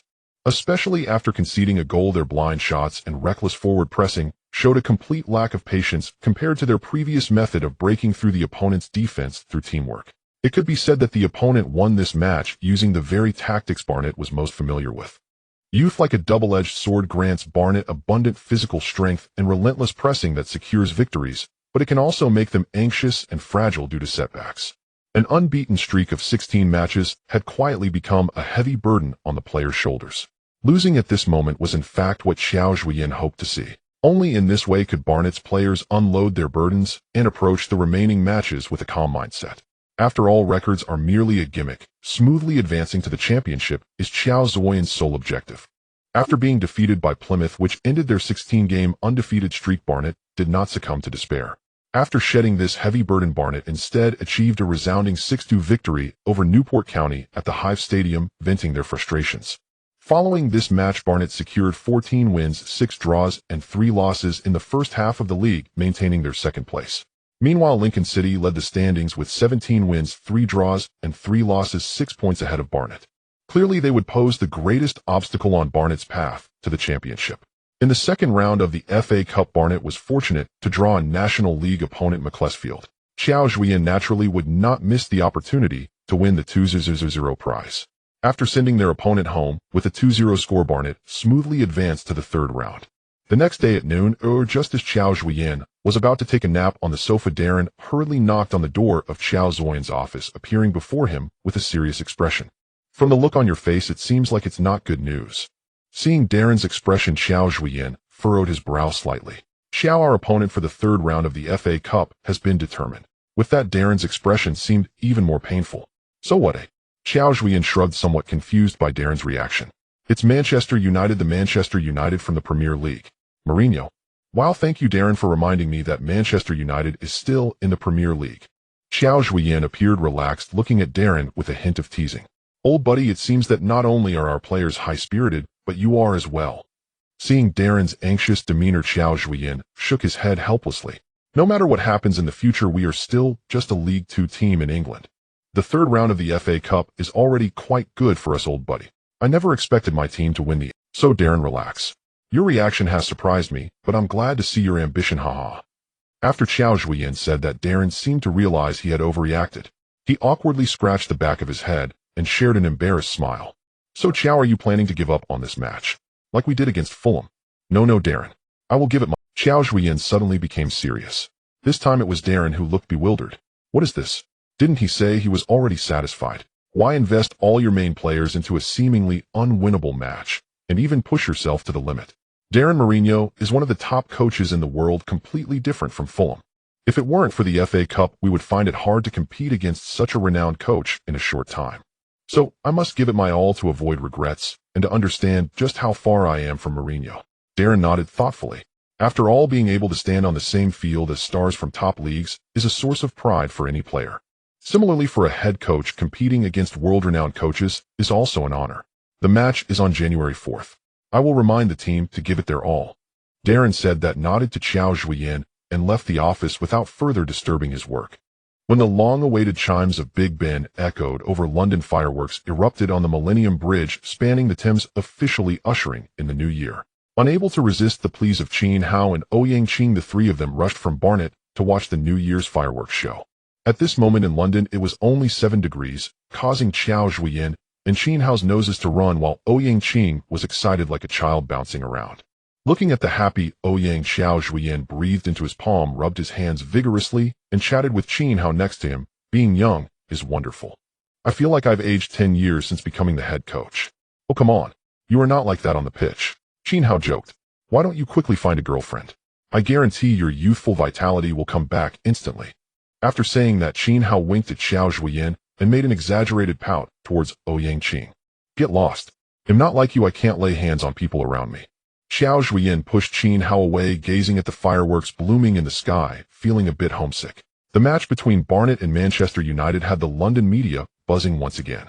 After all, their faces had been swollen after Qiao Zhuoyan's previous victory. In the League Two arena, after suffering an end to their 16-game undefeated streak, Barnet quickly rebounded with a strong 4-game winning streak. Their prepared negative articles never even had a chance to be published. This time it was different. Manchester United provided them with the best opportunity.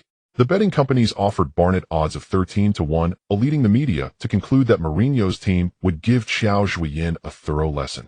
Additionally, some eager media outlets continuously played footage comparing Qiao Zhuoyan sliding on his knees in victory against Derby County, with Mourinho's celebratory gestures attempting to create more buzz with the idea of a successor. At the pre-match press conference at Old Trafford, a reporter threw the topic of succession at Mourinho, who coldly replied, "If you all don't have any better questions, then we can finish here. By the way, the lowest level team I have coached is the Portuguese Primeira Liga team Leiria." After that, the Portuguese left the press conference with nonchalance. Clearly, at this moment, Qiao Zhuoyan was not even qualified to be called Mourinho's successor. At the Hive Stadium, facing a press conference attended by only 2 journalists, Qiao Zhuoyan earnestly expressed his respect for Mourinho and Manchester United, a stark contrast to his previous youthful arrogance.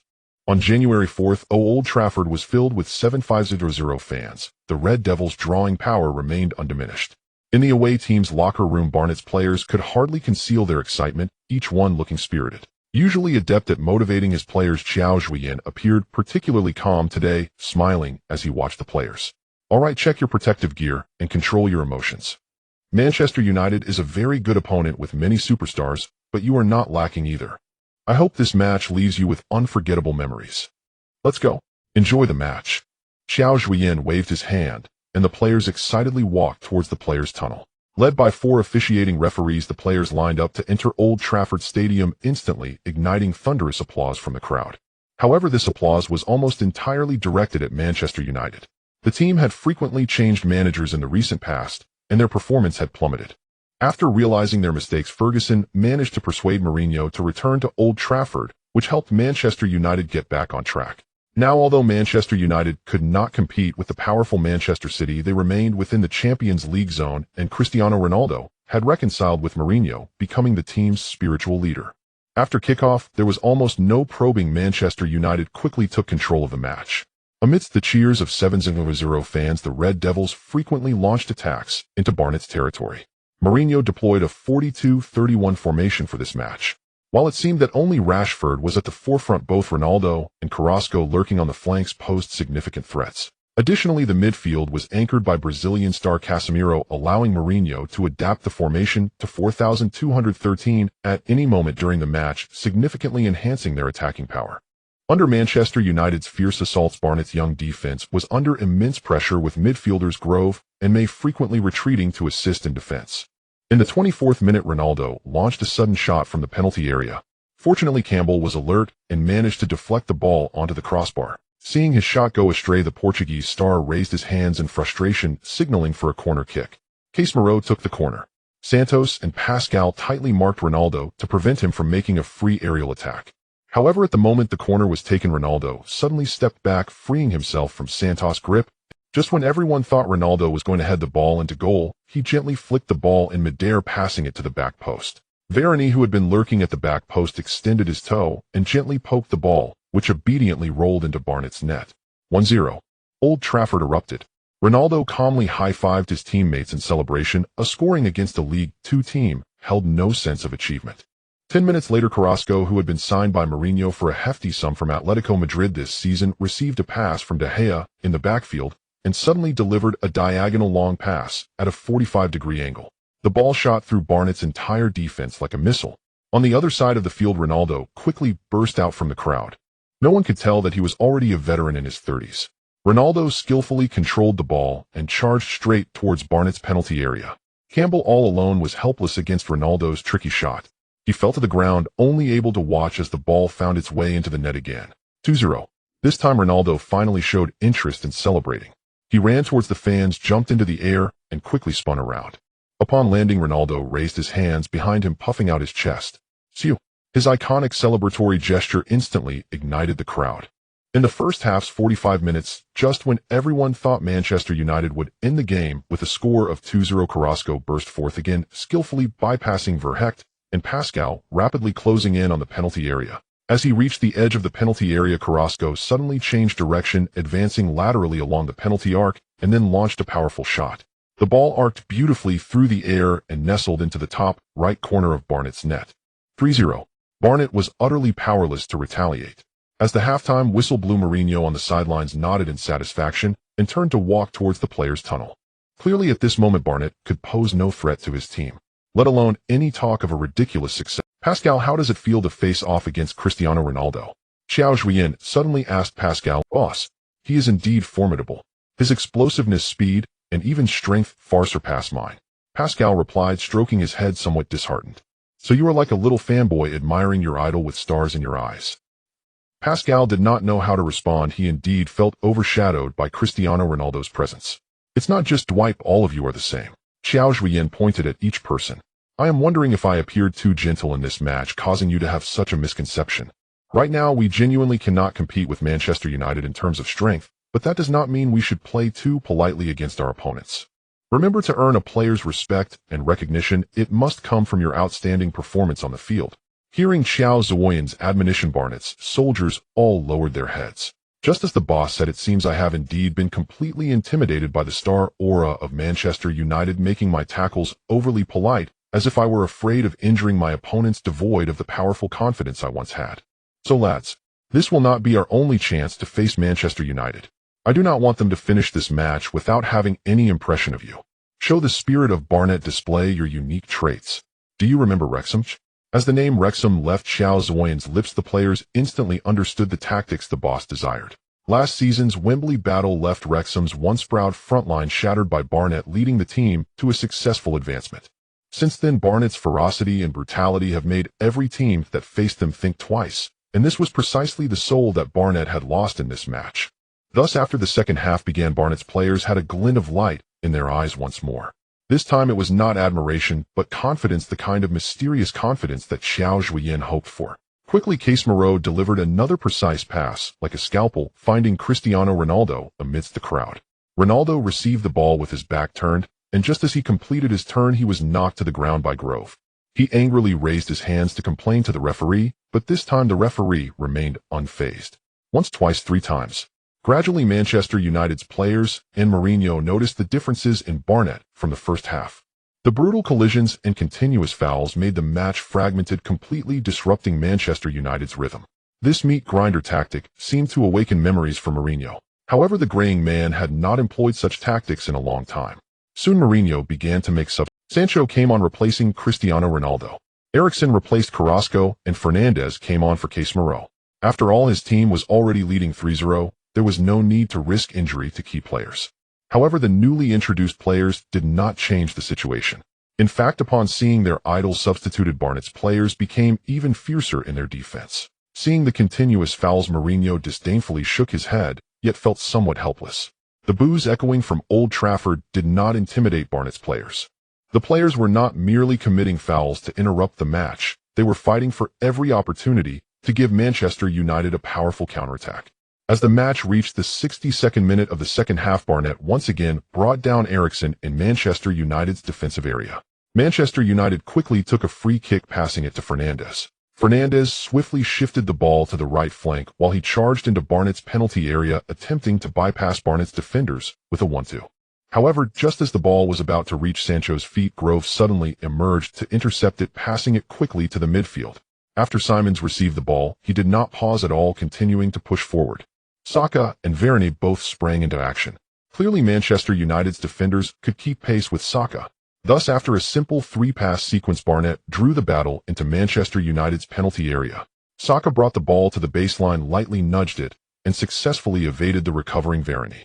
At this moment, a classic scene caused Mourinho on the sidelines to be momentarily stunned. Barnett had four players lined up from left to right, charging into Manchester United's penalty area: Flores, Grove, Simons, and Werley. The entire attacking line of Barnett was poised and ready. However, there were only three defenders on Manchester United's side at this moment.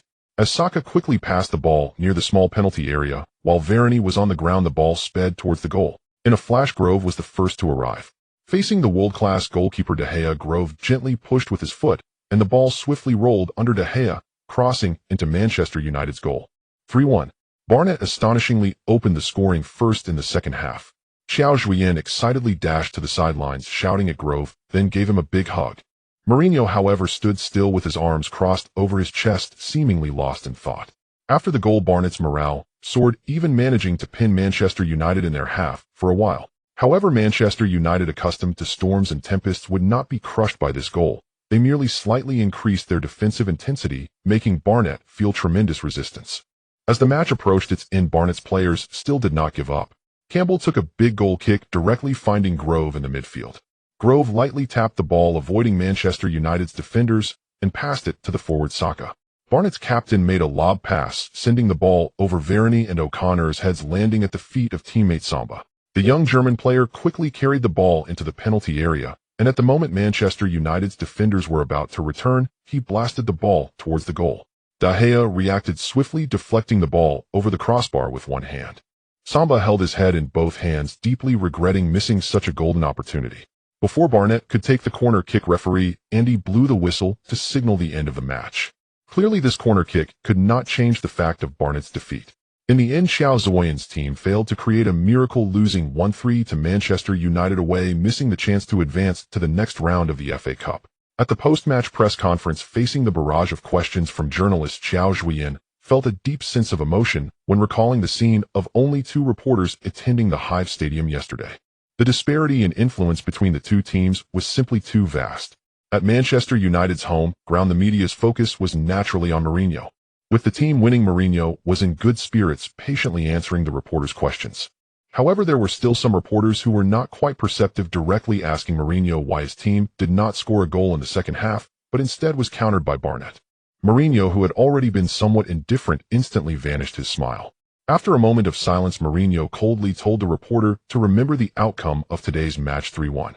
Qiao Zhuoyan smiled silently beside him, but unexpectedly Stewart threw out a question. Mr. Qiao, your tactics in the second half were very similar to Mourinho's previous strategies, and some media have stated that you are currently the coach with the most similar style to Mr. Mourinho. What are your thoughts on the idea of being a successor? No, reporter. Upon hearing Stewart's question, Qiao Zhuoyan continuously waved his hands, vehemently denying. Mr. Jose Mourinho is one of the greatest coaches in the world, and he will always be one of a kind. Qiao Zhuoyan's flattering response instantly brightened Mourinho's expression. Similarly, Qiao Zhuoyan is also one of a kind. I will not be anyone's successor. Originally squinting and enjoying Qiao Zhuoyan's praise, Mourinho suddenly opened his eyes wide upon hearing the latter part. Looking at this obscure Oriental man beside him, he suddenly revealed a meaningful smile. Qiao Zhuoyan has no affection for Mourinho. In successor, not the slightest interest. In who empowered a League Two manager to be so arrogant? Qiao Zhuoyan glanced at the newspaper delivered by his assistant Mia and sighed with wry amusement. British media true masters of fabrication. Yet ever since Qiao Zhuoyan took charge of Barnet, the club's profile had surged dramatically. Though eliminated by Manchester United in the FA Cup, the match had instilled newfound confidence in the squad. After all, holding Manchester United scoreless for an entire half, and even scoring once, was undeniable proof of the team's latent potential. Energized by that performance, Barnet returned to League Two with explosive force, commanding the pitch like seasoned contenders. 41, 61, 60. Opponents were left questioning reality itself. Barnet had swiftly become the highest-scoring team in League Two. Meanwhile, Lincoln City faltered in the new year, losing 2 consecutive matches and watching helplessly as Barnet ascended to the league summit. Ever-pragmatic English media, spotting Barnet's unrelenting dominance in the second half of the season, instantly pivoted, lavishing praise upon the newly promoted side. As if those earlier articles dismissing Barnet as a fleeting flash in the pan had never been written. With the winter transfer window now open, Qiao Zhuoyan's priorities were clear: contract renewals and strategic reinforcement. Several players remained unsigned, contracts expiring in less than 6 months, presenting Barnet with a rare opportunity to negotiate from strength. Player renewals proceeded methodically, entirely delegated by Qiao Zhuoyan to football director Adams. Only when obstacles arose would Adams seek Qiao Zhuoyan's counsel. The players were no fools, sensing Barnet's rapid transformation, most willingly accepted extensions, unless a superior offer awaited elsewhere. Of course, those whose performances failed to meet Qiao Zhuoyan's exacting standards faced the stark reality of unemployment. Professional football brooks no sentimentality. Compassion cannot inflate the wage bill, especially not for a club burdened by crippling debt like Barnet. Following comprehensive evaluation by the coaching staff, Darren had already discreetly informed those players unlikely to be retained, granting them time to secure new opportunities. Qiao Zhuoyan waived virtually all transfer fees, a modest gesture given the slim prospects of profiting from League Two talent. Just as matters unfolded with quiet efficiency, a faxed bid arrived at Barnet. When it landed on Qiao Zhuoyan's desk, his brow furrowed. Then without hesitation he rejected it outright. January 17th, Barnet training ground. Buoyed by successive emphatic victories, the squad trained in high spirits. The following day they would travel to Gresty Road to face Crewe Alexandra, the final tactical session at base before departure. Players provisionally named in the starting 11 donned red training vests, pitting themselves against the substitutes in competitive drills. Qiao Zhuoyan and Darren observed silently from the touchline. Barnet sat atop the league table, 20 points ahead of 7th-placed Cambridge United and 10 clear of 4th-placed Crewe. Maintaining this form would almost guarantee promotion to League One next season. With hope now tangible, morale soared among the young men in blue and white. Yet one figure stood apart, distinct not for brilliance but for disquieting detachment. Though Darren had called Simon's name repeatedly during drills, urging focus, the striker remained listless. Qiao Zhuoyan watched in silence, expression unreadable. At the sessions, Qiao Zhuoyan said nothing, merely turned and strode back to his office. Moments later, Chief Scout Evans received his call. He instructed the scouting department to compile profiles of suitable forward options, immediately, including loan candidates. Evans was puzzled. The current striking unit functioned cohesively, its chemistry impeccable. Why then this sudden urgency? Qiao Zhuoyan offered no explanation, only pressed Evans to act without delay. Winter in England was his least favorite season. London's winters lingered in relentless rain, punctuated occasionally by stinging hail. No matter how many layers one wore, the damp chill seeped deep into the bones. Today's fixture at Crewe was no exception, a cold, drenching downpour. Rainwater trickled down Qiao Zhuoyan's collar, sending involuntary shivers through him. Compounding the misery, Barnet trailed 0-2 after just 15 minutes, a scenario long absent from recent memory. The attack fell utterly silent, the team floundered in the icy deluge. Simon in particular vanished from sight, his sole chance from a corner soaring harmlessly over the bar. Qiao Zhuoyan exhaled slowly. His deepest concern had crystallized into reality. Defeated 20 at Crewe, Barnet saw Lincoln City close the gap at the top once more. Only a superior goal difference preserved their slender lead at the summit. After the final whistle, gloom settled over the squad, thick and suffocating as the storm clouds above. Amidst the disappointment, one bright note emerged: every player approaching contract expiry had signed renewal terms. As reward, each received a modest salary increase. Yet Barnet's total weekly wage bill remained safely below the 3-0 threshold. Defeat brought no respite, no coveted rest. The next morning, fullback Jamie Sterry was summoned alone to Qiao Zhuoyan's office. The 24-year-old, on loan from Premier League side Newcastle United, had initially served as backup to Pascal, but consistent performances earned him Qiao Zhuoyan's trust and increasing minutes. Though Pascal had risen through the youth ranks under Qiao Zhuoyan's guidance, at only 18, he still required, "Jamie, please, have a seat." Qiao Zhuoyan gestured warmly toward the chair opposite his desk. "How have these past 6 months at Barnet treated you?" "Excellent, boss. And the atmosphere here is unlike any I've known. Truly exceptional." At 181 centimeters, Jamie possessed classic English charm. Handsome, earnest, unmistakably British. His sincerity rang unmistakably true. No hollow flattery, only heartfelt conviction. "I'm delighted to hear it." Qiao Zhuoyan nodded, then shifted tone deliberately. "Jamie, I understand your contract with Newcastle expires in under 6 months.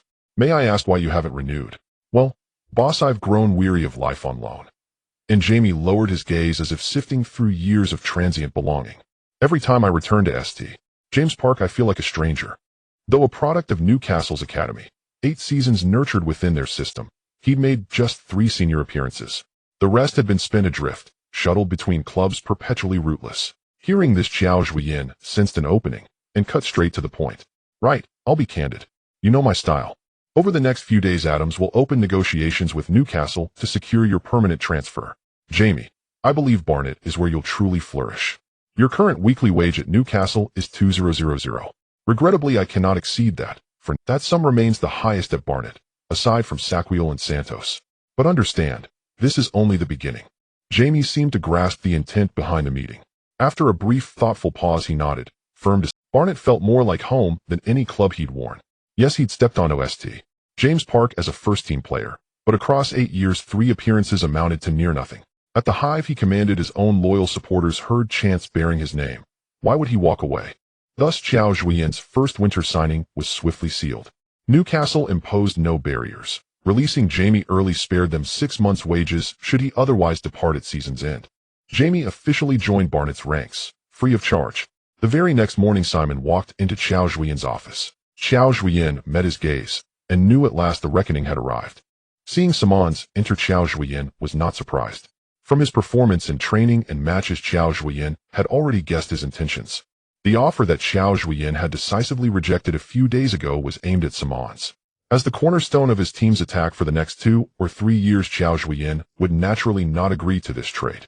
But Simons's performance indicated that the other party was clearly well prepared. "It seems you've made a decision." Qiao Zhuoyan had no intention of beating around the bush. "Yes, boss, I'm sorry. After all, the other party is a championship team, and they promised me playing time." Fearing Qiao Zhuoyan's opposition, Simons intentionally emphasized the championship and the opportunity to play. Hearing Simons's somewhat boastful words, Qiao Zhuoyan remained silent for a moment before slowly saying, "Kindella, you are only 19 years old this year. You know Barnet only needs 2 more years to reach the championship. Sir, I greatly admire your tactical, but 2 years is still a long time, and there are too many uncertainties."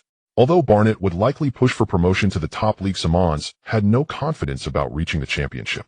"Moreover, Blackburn has my brother, and I hope to play alongside him on the field." "I'm sorry, sir." With just a few words, Qiao Zhuoyan knew that no amount of pleading would be meaningful at this moment. This season, Simons had played 25 matches for Barnet, scoring 10 goals and providing 4 assists. For a 19-year-old, such statistics are considered outstanding. Especially during counterattacks, his remarkable speed often led to spectacular scenes. However, this is the tragedy of small clubs. Whether in training facilities or match venues, they are far from competing with big clubs, let alone the giants. Just one Blackburn is enough to crush Barnet in terms of resources. But whether Simons could get his desired playing time there, or end up relegated to U23, Qiao Zhuoyan was unsure. At present, he was like a rocket already ignited and soaring. If he were to be demoted to U23, it could greatly impact his development. But Simons clearly wouldn't understand all this. Right now, his mind was filled with thoughts of the championship, and his performance this half-season had convinced him that he could surely fight for a starting opportunity. Moreover, he had his brother there. "All right, 6 months ago, I brought you from Manchester to Barnet, anticipating that when you shine on the field, someone would try to poach you. I just didn't expect it would happen so soon." Qiao Zhuoyan looked at the young lad before him, not overly angry. By now, he was just a bit worried that a promising star might fade into obscurity because of this choice. "In the next match, I will still arrange for you to start. I hope you can leave a beautiful memory for everyone in your last match with Barnet. After the match, you can communicate your personal contract with Blackburn. Regardless, thank you for once being willing to follow me. I wish you good luck." Qiao Zhuoyan extended his hand to Simons, giving it a firm shake. "Thank you, sir.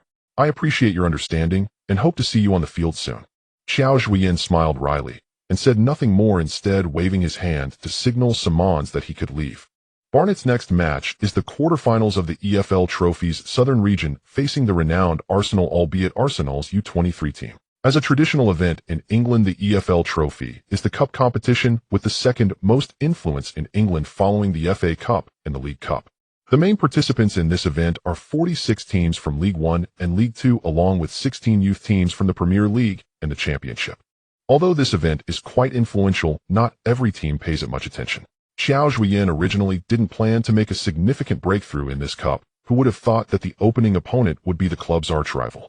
Barnet unwittingly advanced into the knockout stage. Winning each match brought substantial prize money, making it hard for Qiao Zhuoyan to resist. Darren quickly prepared detailed information on the opponent. The head coach of the opponent piqued Qiao Zhuoyan's interest. Frederick Canute, a legendary figure at Arsenal, is currently the head coach of Arsenal's U23 team. In the post-Wenger era, Arsenal has struggled to find a qualified successor, and Canute has always been eager to try. Considering that his current coaching experience is not sufficient to command respect, he has declined offers to coach other clubs and taken the position of head coach for Arsenal U23. Therefore, what others see as a mere stepping stone in the EFL Trophy has become a good opportunity for him to prove himself.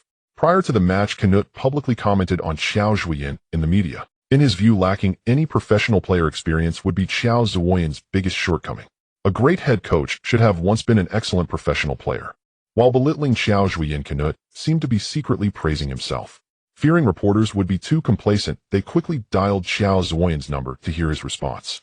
Qiao Zhuoyan laughed heartily and directly suggested that reporters go and ask Mourinho or Villas-Boas for their opinions. Canute clearly forgot that there is more than one academic-style coach like Qiao Zhuoyan. The result of this EFL Trophy will prove that a coach who cannot play can also win matches.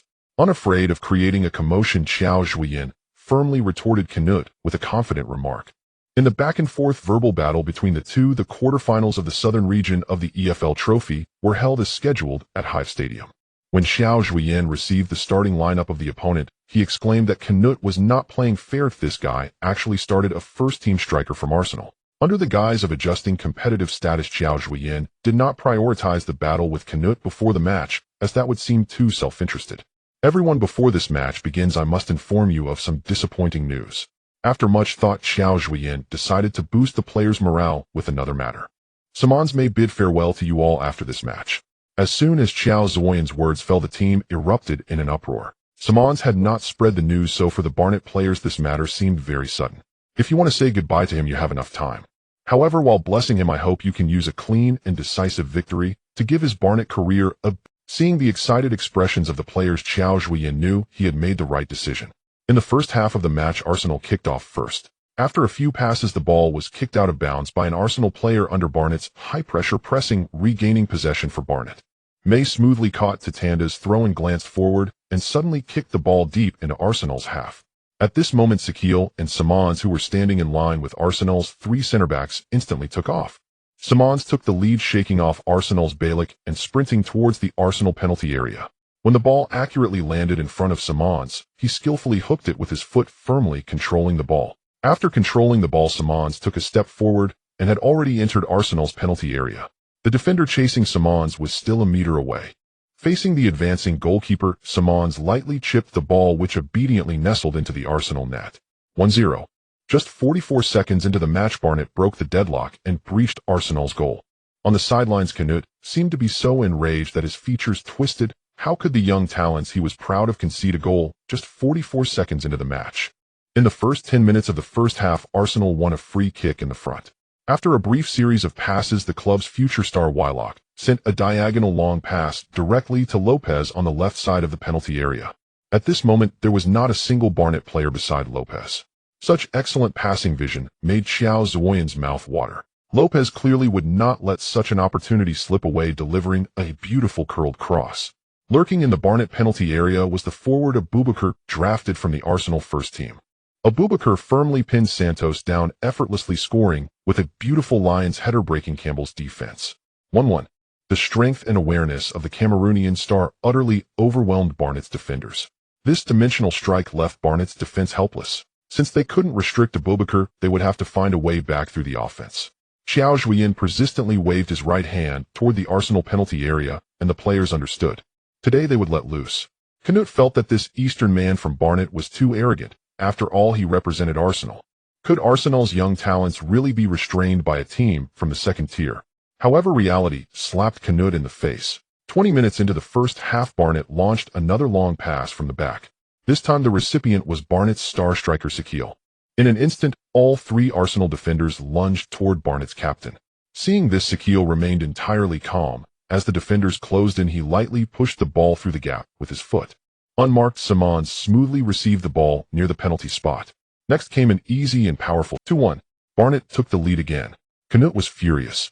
Charging to the sidelines, he shouted loudly at the players, using 2 fingers to gesture toward his eyes, as if he wished to gouge out his own eyeballs. If he could, Knut would have loved to put on a jersey and step onto the field himself. Unfortunately, in his carelessness, he did not borrow a defender from the Arsenal first team.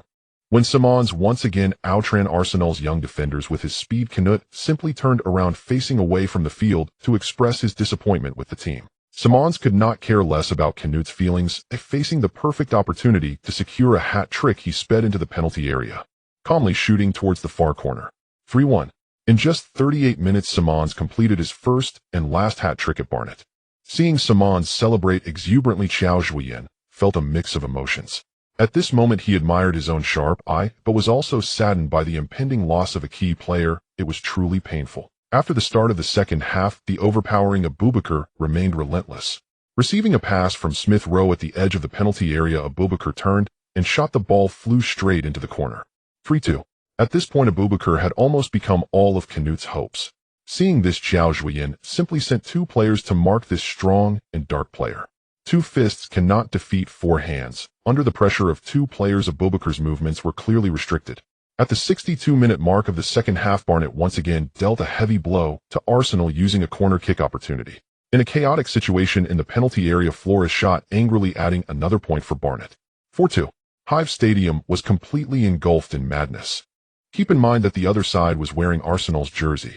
Over 5,000 fans at Hive Stadium shouted Flores' name, singing a song adapted for him, making Flores feel like he would become the king here. Meanwhile, Knut was sinking into despair.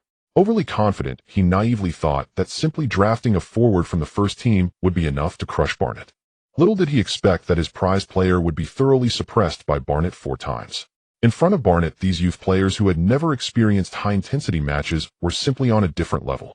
Even the disinterested Arsenal could not recover the victory from Barnet despite scoring again in the 84th minute from a corner thanks to Wylock. Today, Barnet vividly taught them a lesson. The post-match statistics left Knut and the players of Arsenal. Barnet had a total of 20 shots throughout the game, 17 of which were on target. If it weren't for the outstanding performance of Arsenal's goalkeeper, Knut would have faced a disastrous defeat today. Thus, with a 4-3 victory over Arsenal U23, Barnet advanced to the semi-finals of the Southern. After scoring 3 goals for Barnet, Simons quickly reached an agreement with Blackburn for a personal contract, transferring for 3,000. Qiao Zhuoyan looked at the 3,000 check, feeling a mix of despair and sorrow. Given time, Simons could easily fetch a price of 3 million. Yet at this moment, for a mere 3,000, he had no choice but to let go. After experiencing such a bittersweet moment, Qiao Zhuoyan's determination to lead the team into higher leagues became incredibly steadfast. Perhaps only in this way could the team avoid losing more players like Simons. Simons successfully joined Blackburn, which also sparked a small-scale uproar among the local Barnet fans. Although Simons only joined Barnet for half a season, he made a significant impression on the fans with his remarkable performances on the field. Now the team sold their star prospect for merely 3,000, which naturally led to the fans' under pressure. Qiao Zhuoyan had no choice but to issue a media statement claiming that the transfer was entirely Simons' own request, and the club merely passively accepted the deal, which somewhat eased the fans' discontent. At this time, there was only 1 week left before the winter transfer window closed, but the scouting team had not brought any surprises for Qiao Zhuoyan. Even with the 3,000 earned from selling Simons, Qiao Zhuoyan did not want to compromise in the transfer market just to spend money. Thus, Ouyang Qin used the entire 3,000 to repay debts, reducing the club's liabilities back to 4.5 million, yet still looking down on all lower-tier clubs. Ultimately, in a desperate situation, Qiao Zhuoyan borrowed 2 young forwards from Charlton in the championship, namely 21-year-old Zimbabwean international Admiral and 21-year-old English forward Kelsey Mooney. Although the abilities of the two cannot compare to Simon's, they can at least diversify the attacking options of the team. To be safe, Qiao Zhuoyan also brought Sakir back from left midfielder to the familiar forward line. Ultimately, Barnet had a quiet winter break with 2 in and 1 out. After all, Barnet's early results were very stable, and acquiring a large number of players might not necessarily be a good thing. After the match against Arsenal, Barnet faced another top-of-feedable clash challenging the currently second-placed Lincoln City away. The two teams have the same points, making this a true 6-point match. Lincoln City, nicknamed the Little Devil, has had an impressive defense this season, conceding only 30 goals in 31 matches, ranking first in the relegation league. On the other hand, Barnet is the team with the most goals this season, scoring 78 goals in 31 matches. This clash of offense and defense not only attracted a live broadcast from BT Sports, but also brought in 9,400 fans to watch the match. The Symbolic Bank Stadium, which can accommodate more than 1,000 spectators, was nearly full.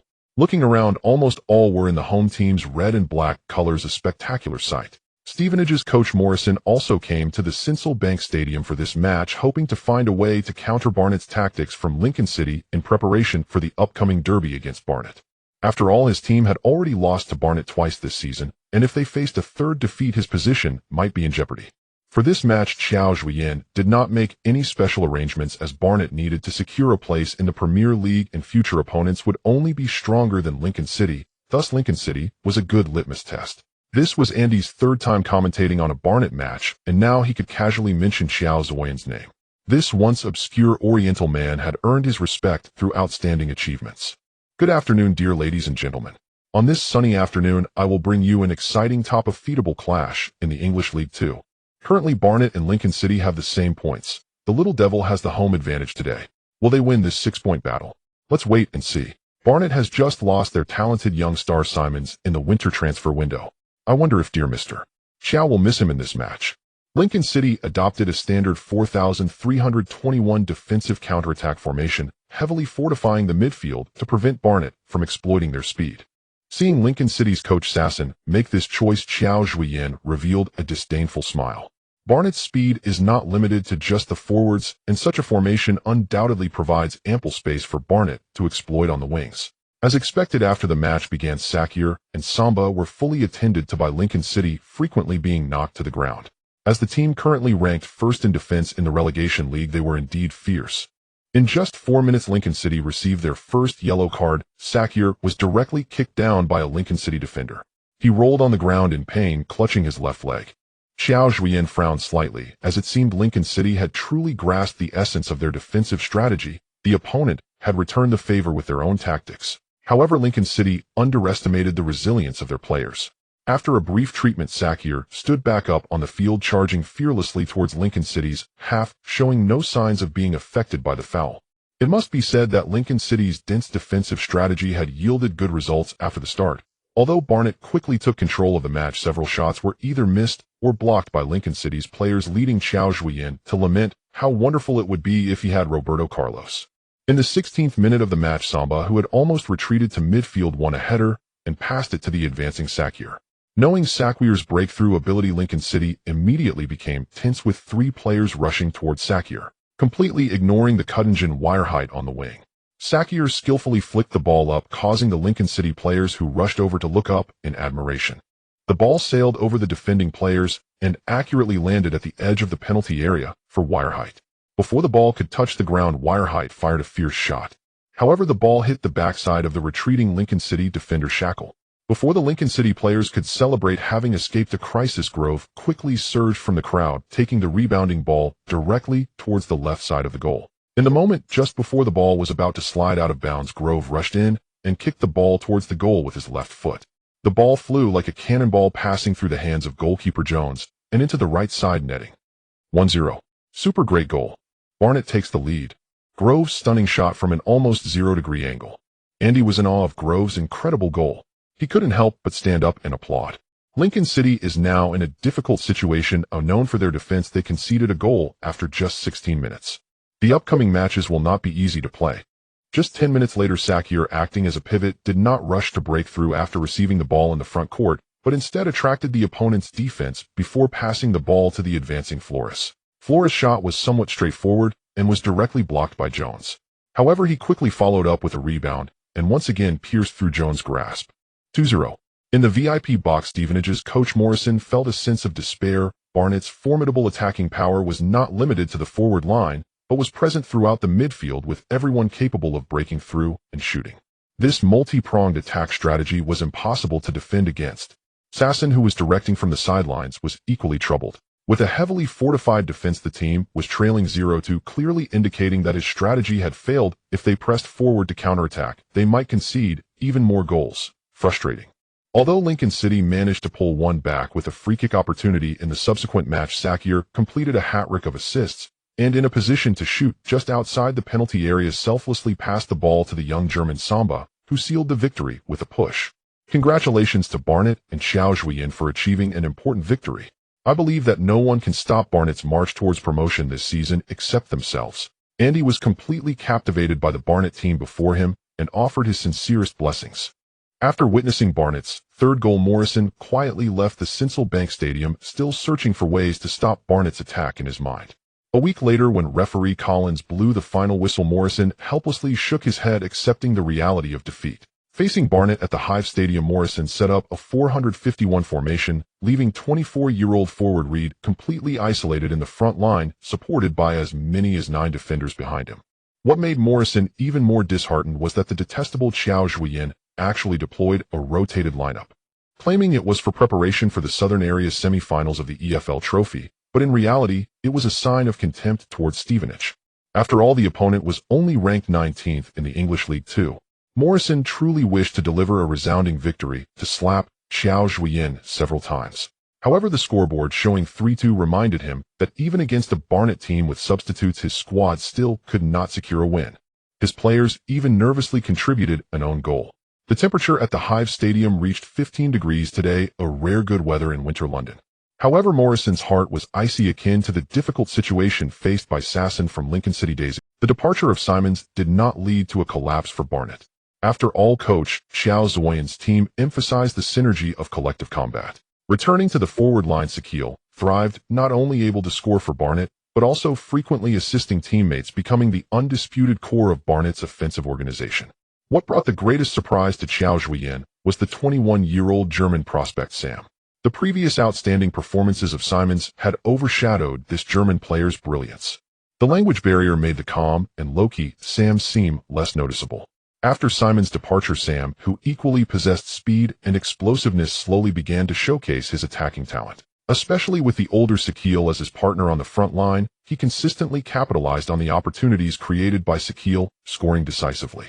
Gradually, the fans who had once been dissatisfied with Simons' departure began to forget him. The Hive Stadium has already composed a brand new song for Sam, making this German young star a new favorite among the fans. In the semi-finals of the EFL Trophy, the Chelsea U23 team, having just experienced the turmoil of a coaching change, did not pose much trouble for Barnet. With Sam scoring goals in the 19th and 38th minutes, along with an own goal assisted by Chelsea's Andrew, Barnet won decisively 3-0 at the Hive Stadium, reaching the EFL Trophy final for the first time in the club's 132-year history.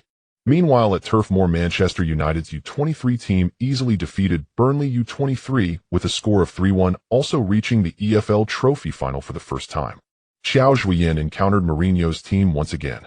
After 38 rounds in the EFL League Two, Barnet leads Mansfield, who is in 8th place, by 25 points, meaning that even if they lose the remaining 8 games, Barnet will still qualify for the promotion playoffs to League One. However, with a 5-point lead over second-placed Lincoln City, Barnet clearly aspired for more. Qiao Zhuoyan and his soldiers are making a final push for the League Two championship, which Barnet has never. After defeating third-placed Swindon 3-0, Qiao Zhuoyan gathered the core management team of the club, allowing Ouyang Qing to conduct a thorough review of the team's overall financial situation. To everyone's delight, Barnet, which was in the red last season, has already generated an impressive income of £18 million this season. This is double that of the last season. Meanwhile, expenditures were only £91 million. This means that Barnet Football Club is back on track and starting to turn a profit. Qiao Zhuoyan immediately instructed Ouyang Qing to distribute bonuses to all players. This allowed all Barnet players to share in the joy of the club's profits. This also ensured that the morale-boosted players could focus more on the matches and training, as a healthy financial situation for the club is crucial during this critical championship moment for Barnet. On March 9th, When Qiao Zhuoyan once again stood on the pitch of Wembley Stadium, feeling the breeze blowing towards him, he was filled with emotion. This year had passed quickly. Qiao Zhuoyan still remembered the last time he led Barnet to victory over Wrexham amidst the cheers of tens of thousands of fans securing promotion to League Two. Today's Wembley Stadium did not have the same grandeur as the last playoff match, with only over 7,000 fans making the stadium feel quite empty. Clearly the EFL trophy does not hold the same allure as the FA Cup or the League Cup. However, for Qiao Zhuoyan, the championship prize of 1,000 made him salivate. Although the club is currently profitable, the debt left by the previous administration still amounts to several million. Damn Tony. Every time he thinks of him, Qiao Zhuoyan clenches his teeth in anger. Although Manchester United is also reaching the EFL Trophy final for the first time for Mourinho, who has already tasted victory in several major leagues, and the Champions League, it is nothing to be concerned about. In this match, Mourinho did not intervene and was not present on the sidelines. The one directing the match remained Manchester United's U23 head coach Scottish Ricky Spragia. Qiao Zhuoyan did not mind whether Mourinho was present or not, as long as he is still in the Premier League. There will come a day when he will have to face him. With the big match approaching, there was not much tension in Barnet's locker room, as this was not the first time Barnet had faced a strong team. After Darren repeated the tactical deployment for this match, Qiao Zhuoyan gathered all the players together, encouraging each of them to open their arms and embrace their teammates fighting beside them. Boys, Wembley is our blessed land. Here we once smoothly defeated our opponents and secured promotion to League Two. Now we are gradually creating history for Barnet. Beside the pitch stands the EFL trophy that Barnet has never touched in over 130 years. No matter who our opponent is, think about every round of matches we fought through to get here. Think of the opponents we have defeated. Whether it was Arsenal, Chelsea, no matter how underestimated we were before the matches, we still stand here. Today our opponent is Manchester United's youth team. Let's go out and defeat them. This is our first step towards overcoming Manchester United in the future. After 90 minutes, I will wait for the moment you bring the trophy back. Barnet. The captain Sakil eagerly shouted these weighty 3 words. Victory. The resounding response nearly lifted the roof off the Wembley locker room. With that, the soldiers of Barnet, under the leadership of Captain Sakil, launched an assault for Barnet's first championship trophy since Qiao Zhuoyan took over. The Scots have summoned 2 players from the first team for the final of the English Championship. One is the talented young prodigy from France, the wind child Anthony Martial. The other is the Argentine national goalkeeper, the seasoned veteran Sergio Romero. Spalletti intends to use these 2 Premier League players, one in front and one at the back, to launch a dimensional strike against Barnet, ensuring that the team can smoothly clinch the championship. Even the smallest mosquito is still meat. After all, this is a championship trophy. Although he has never faced Martial, Qiao Zhuoyan knows very well that this talented youth, whose speed ranks among the top in the Premier League, should not be underestimated. In this match, he will be Barnet's greatest threat. Currently, Barnet's main central defenders Santos and Songo have average speed, especially Songo, whose age has made his turning speed a significant weakness. Therefore, in this match, Qiao Zhuoyan has no choice but to send the 19-year-old rookie Hood to partner with Santos, hoping his speed can contain Martial's performance. At 13:30, Martin Atkinson blew the whistle to signal the start of the match, officially kicking off the final battle of the English League Championship. 50 seconds into the match, Sakil received the ball outside the penalty area and decisively took a shot. The ball was immediately blocked by a Manchester United defender with his body. Merely 1 minute later, Barnet countered. This time, Flores received the ball in the penalty area, curling a right-footed shot. Although it wasn't blocked by the Manchester United defender, for Romero such a shot was far too easy, and he directly gathered the ball into his arms. After a few minutes of probing, the seasoned Manchester United began to launch a counterattack. Sean Williams, after receiving the ball in front of his own penalty area, suddenly kicked the ball forward to the front. As Martial started, he instantly left Santos, who was closely marking him, behind by 2 positions. The 3 Barnet defenders immediately turned and rushed towards Martial. By the time they caught up to Martial, he had already penetrated the penalty area and decisively took a shot. Campbell remained stationary without even making a reaction as the ball found its way into the net. In just 4 minutes and 30 seconds since the start, Manchester United took a 1-0 lead. Watching Martial, who showed almost no celebration, as if nothing had happened, Qiao Zhuoyan's expression gradually became more severe. The gap is truly too vast. Anticipation, explosive power, shooting skills. For Martial, Barnet's defense was almost child's play. After conceding a goal, Barnet did not fall into chaos as the match had just begun. Barnet was not a soft persimmon that anyone could easily manipulate. Under the organization of Flores and Grove, Barnet continued their attacking rhythm, but But against Manchester United's solid defense, it was clear that their offense did not achieve the desired results. On the defensive end, Hood and Santos closely marked Marshall to prevent his sudden acceleration. This was a helpless move, as currently Barnett's level-made unknown defense against Marshall seemed like a fantasy. However, even under the double-team defense, Marshall still steadily received a cross from his teammate Pogba, and despite Santos tugging at his shirt, he turned and shot. Once again, the ball sailed past Barnett's goalkeeper Campbell, but miraculously hit the post. Tatanda hurriedly kicked the ball forward. Barnett narrowly escaped disaster. Just as Barnett's four forward players rushed into Manchester United's territory to initiate an attack, the ball was intercepted directly by Manchester United defender Bejic. After receiving the ball, Elanga launched a long pass counterattack. Marshall suddenly vanished from Santos' sight like a specter. Santos couldn't keep up with him as he dribbled the ball right to Barnett's small penalty area. Thus, Marshall lightly tapped the ball, evaded goalkeeper Campbell, took a shot, and scored in one smooth motion. At 16 minutes and 3 seconds into the match, Manchester United led 2-0. At this moment, a hint of panic began to spread among Barnett's players on the field. Clearly, the dimensional strike brought by Marshall had made Barnett's young players truly feel what the level of the English Premier League was like. In the 24th minute of the first half, this time Manchester United did not attack from Marshall's left side, but shifted the ball to the right. Right winger Barrow received the ball, and following the same method continued to deliver high crosses to the front. This ball once again pierced through Barnett's defense as right winger Gribben, who had been largely ignored by Barnett's defenders, charged into the penalty area, with a powerful shot aiming directly at Campbell's left side. Although Campbell managed to barely touch the ball, he still could not stop its trajectory. Poor Barnett breached by Manchester United for the third time. And at this moment, only 24 minutes and 49 seconds into the match, Barnett's young players found it hard to accept this reality, all frozen in place, unsure of what to do. It had been a long time since any team made them feel such oppressive pressure, so when truly faced with such a situation, the players were somewhat at a loss. This is when Qiao Zhuoyan suddenly rushed to the sidelines, shouting at the players, "Get your act together. We're down by 3 goals, what are you afraid of? Fight back. I can give up the trophy, but we cannot be crushed. Santos, Hood, keep a close watch on Marshall. Otherwise, when the match ends, I'll sell you to the amateur league."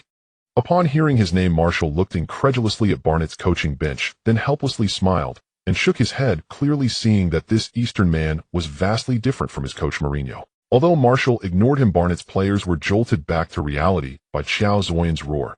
Yes, they were already 3 goals down, so there was nothing left to fear. At worst, it would just be a slaughter. After all, the opponent was Manchester United. What was there to be afraid of? Only by attacking could they hope to change the outcome. Thus, Barnett's players regained their spirits while Qiao Zhuoyan was verbally warned by Atkinson and returned to the coaching bench. With a 3-goal lead, the Manchester United players felt the match was too easy, having nearly concluded the game in just 24 minutes. The opponent was simply not on the same level. They couldn't help but relax their spirits.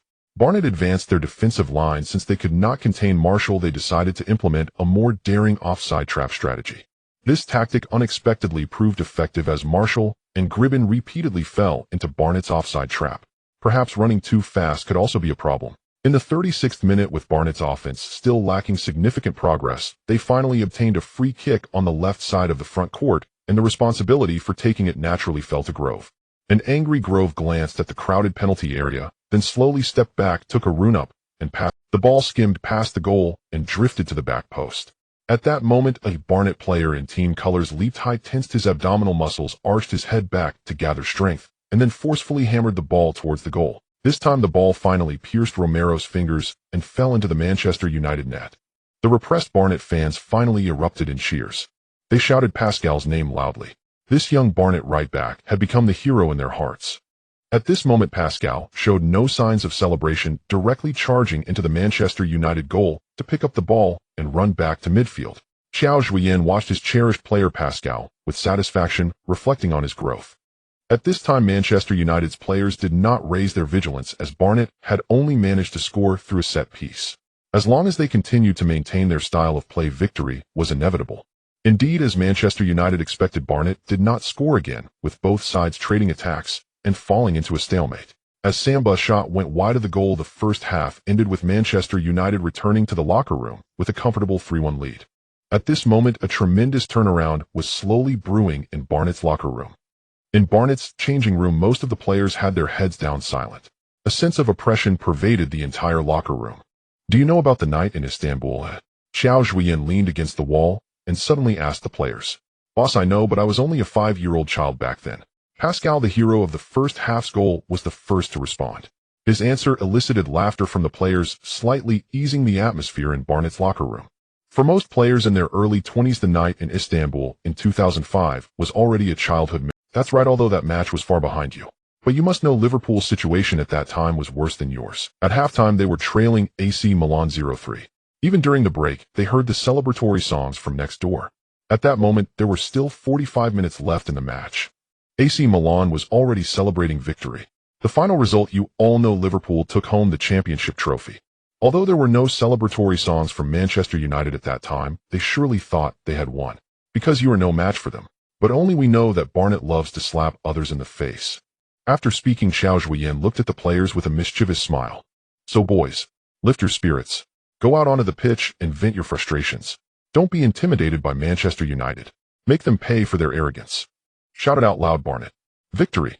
The Barnett players raised their arms and shouted. The second half continued the stalemate from the latter part of the first half.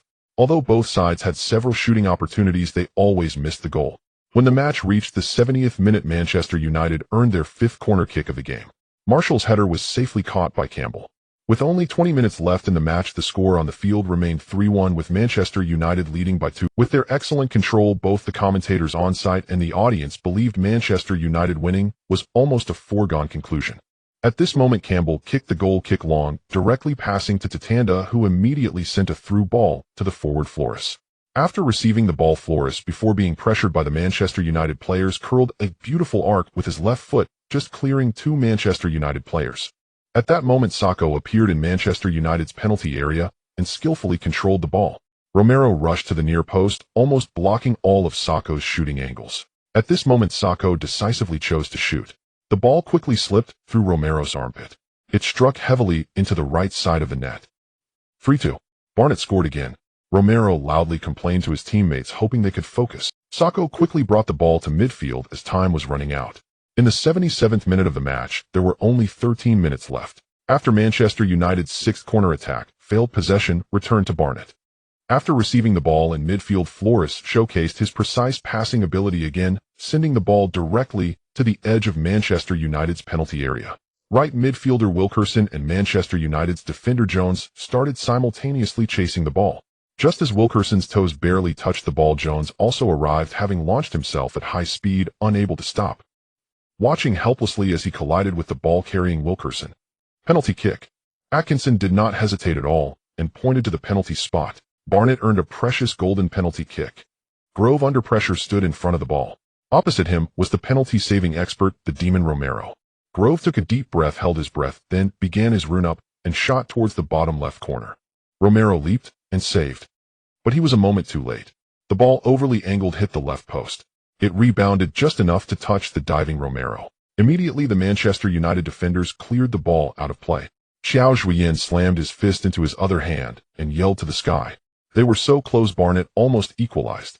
The Manchester United players, who had narrowly escaped disaster, breathed a sigh of relief, thanking God for their fortune. In the 80th minute of the match, Manchester United launched a counterattack and won a free kick in the offensive area. Gribben kicked the ball forcefully into Barnett's penalty area, and Marshall leapt up high among the crowd heading the ball. Campbell, unable to recover in time, let the ball pass over his head and into the goal. 4-2. Manchester United scored again. Wembley Stadium erupted once more. Meanwhile, the Barnett fans fell silent. Only 10 minutes left in the match. Barnett not only failed to convert the penalty, but also conceded another goal from a set piece. It seemed that today's spotlight was not meant for them. Flores hung his head in frustration, wishing he could bite his teeth off, silently running back to midfield to await the kickoff. Barnett kicked off from the center circle, and substitute Lee, who had just come on, looked somewhat dazed. The ball had not even settled when a Manchester United player poked it out of bounds. At once, Lee felt a sense of defeat wash over him. Sakho gave Lee a heavy pat on the head from behind, pushing him into the penalty area, waiting for a teammate's throw-in. Tatanda quickly took the throw-in, and Sakho, after receiving the ball, immediately passed it to Flores, who brought the ball down in midair and swiftly crossed. Just as Lee was still reflecting on the previous goal, he saw the ball speeding towards him.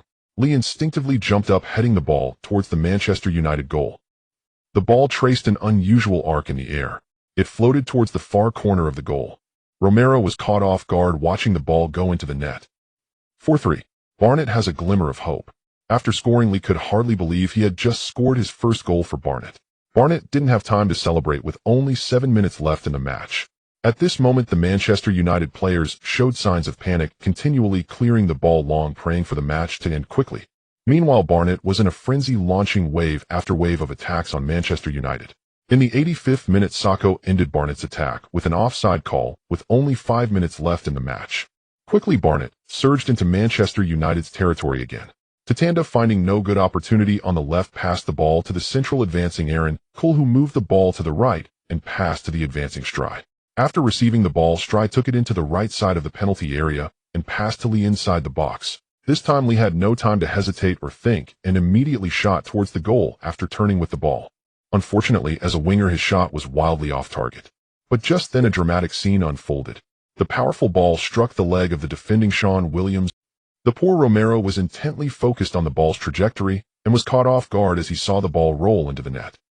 Woohoo! The Barnet fan section erupted in huge cheers. 4-4. Barnet has equalized.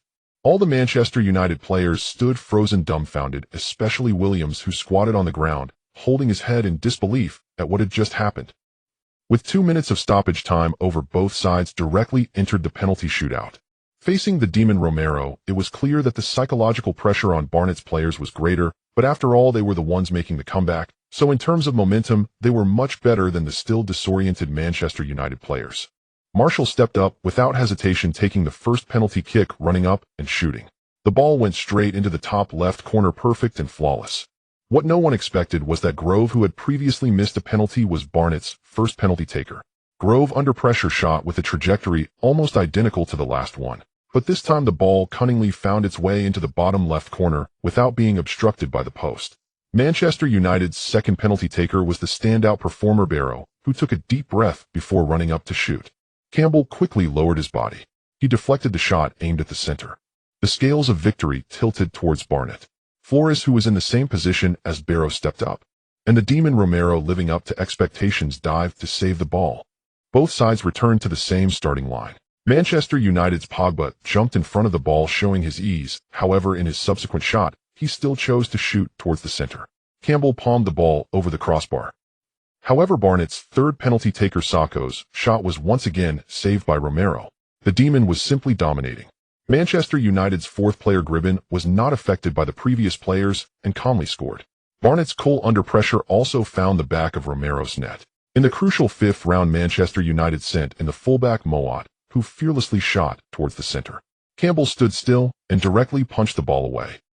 Barnet's last penalty taker was centre-back Santos, who took a run-up and calmly shot.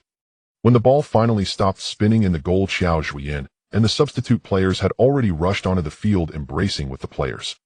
Barnet achieved a stunning and miraculous comeback, winning the English Football Championship. Although this was the first championship trophy acquired by Qiao Zhuoyan after taking charge of Barnet, he was not inclined to celebrate extravagantly. Originally, this was an entertainment project prepared for lower-tier league clubs, and if he paraded with such a prestigious trophy, it would take a considerable amount of courage for Qiao Zhuoyan to let the soldiers ride a bus through Barnet. Therefore, Qiao Zhuoyan politely declined Director Adams' proposal for a parade, citing the need for more energy to push for promotion to the Premier League. Since Barnet had rarely won championships in its history, there was no dedicated trophy display room, so the EFL trophy was temporarily stored in Qiao Zhuoyan's office, and he helplessly watched the staff bring the trophy in. The EFL trophy came with a prize of 1-0, which Qiao Zhuoyan instructed Ouyang Qing to distribute to the Barnet players based on their playing time. For players earning only a few hundred to £1,000 a week, this was a significant income. The players who received bonuses were in good spirits, and after a brief 4-day rest, the team faced mid-table Blackpool at the Hive Stadium. Perhaps to celebrate Barnet's successful cup victory, Blackpool, under tremendous pressure, gifted Barnet an own goal just 23 minutes into the match. German player Sambu continued his excellent form, scoring 2 goals with headers and kicks, while Sackwile added another, leading Barnet to a resounding 4-0 victory over Blackpool, further solidifying their lead at the top of the table. In the 42nd round of the league, the team visited the industrial city of Nottingham, home not only to the great Nottingham Forest, but also to one of the oldest clubs in the world, Notts County. Unlike Nottingham Forest, who returned to the Premier League, Notts County, once a FA Cup champion, had fallen to the lower leagues and remained in decline. In Barnet's century-long history, 28 victories have been their limit. Before this match, Barnet had already achieved 27 victories, and Qiao Zhuoyan did not overly concern himself with it. In his words, aside from their century-long history, all other records would eventually be broken through the efforts of this generation. Located along the banks of the River Trent, Meadow Lane Stadium faces the city ground of Nottingham Forest across the river. Despite being in a lower division, over 680 fans came to support this historic team. The Barnet lads maintained their dominance, with Sambu opening the scoring just 4 minutes into the match, and before the first half ended, Werder extended Barnet's lead. Although Notts County pulled one back in the second half, Sambu scored again, dashing their hopes of equalizing. The match ended with Barnet securing their 28th victory of the season, tying the club record. At this point, there were still 4 rounds left in the league. After 42 rounds, fans were delighted to find that Barnet had a 10-point lead over 4th-place Swindon. This means that if Barnet wins one more match, they will be promoted to the Premier League. Before the season began, this was something no one dared to imagine. Barnet's next opponent is currently ranked 20th, Morecambe. Morecambe is currently 8 points ahead of the relegation zone, and they have not completely escaped the risk of dropping to the amateur leagues. Clearly, they are more eager for a victory in this match. However, to defeat Barnet at the Hive Stadium, known for its challenging home matches this season, is a tall order, even when facing a Barnet squad that has rested most of its key players. Qiao Zhuoyan remained true to his principles. Even though this match held great significance, he stuck to his resting strategy. After all, Barnet's first team only has a standard configuration of 23 players, and Qiao Zhuoyan did not want to find himself visiting a key player in the hospital at the end of the season. This season, Barnet's average attendance is around 2,000, which, while double that during the amateur league days, still doesn't fill the Hive Stadium. Today, the Hive Stadium, with a capacity of 6,000, was nearly impossible to get a ticket. Everyone was eager to witness Barnet's successful promotion at home. The players of Barnet who have experienced big occasions were not overly nervous. As Qiao Zhuoyan said before the match, this was just an ordinary game for Barnet. The starting players not included in this round's lineup sat in the stands behind the coaching staff, enthusiastically greeting fans around them, taking photos, and signing autographs. In lower ear leagues, players are very approachable, making it easy to encounter main players in the relatively small neighborhood, so the presence of Sackwile and the starting players didn't cause much of a stir. After 24 minutes, Jack Diamond, on loan to Barnet, opened the door to victory, and the fans erupted with excitement. Barnet had effectively put one foot into the Premier League. Shortly thereafter, Aaron Connolly and Anthony Gordon scored 2 more goals in the 54th and 63rd minutes, sealing the victory. At this moment, all the spectators in the Hive Stadium stood up. The fans in the front row were already standing behind the advertising boards, just a step away from the pitch. Everyone was watching the scoreboard, waiting for the moment the match would end.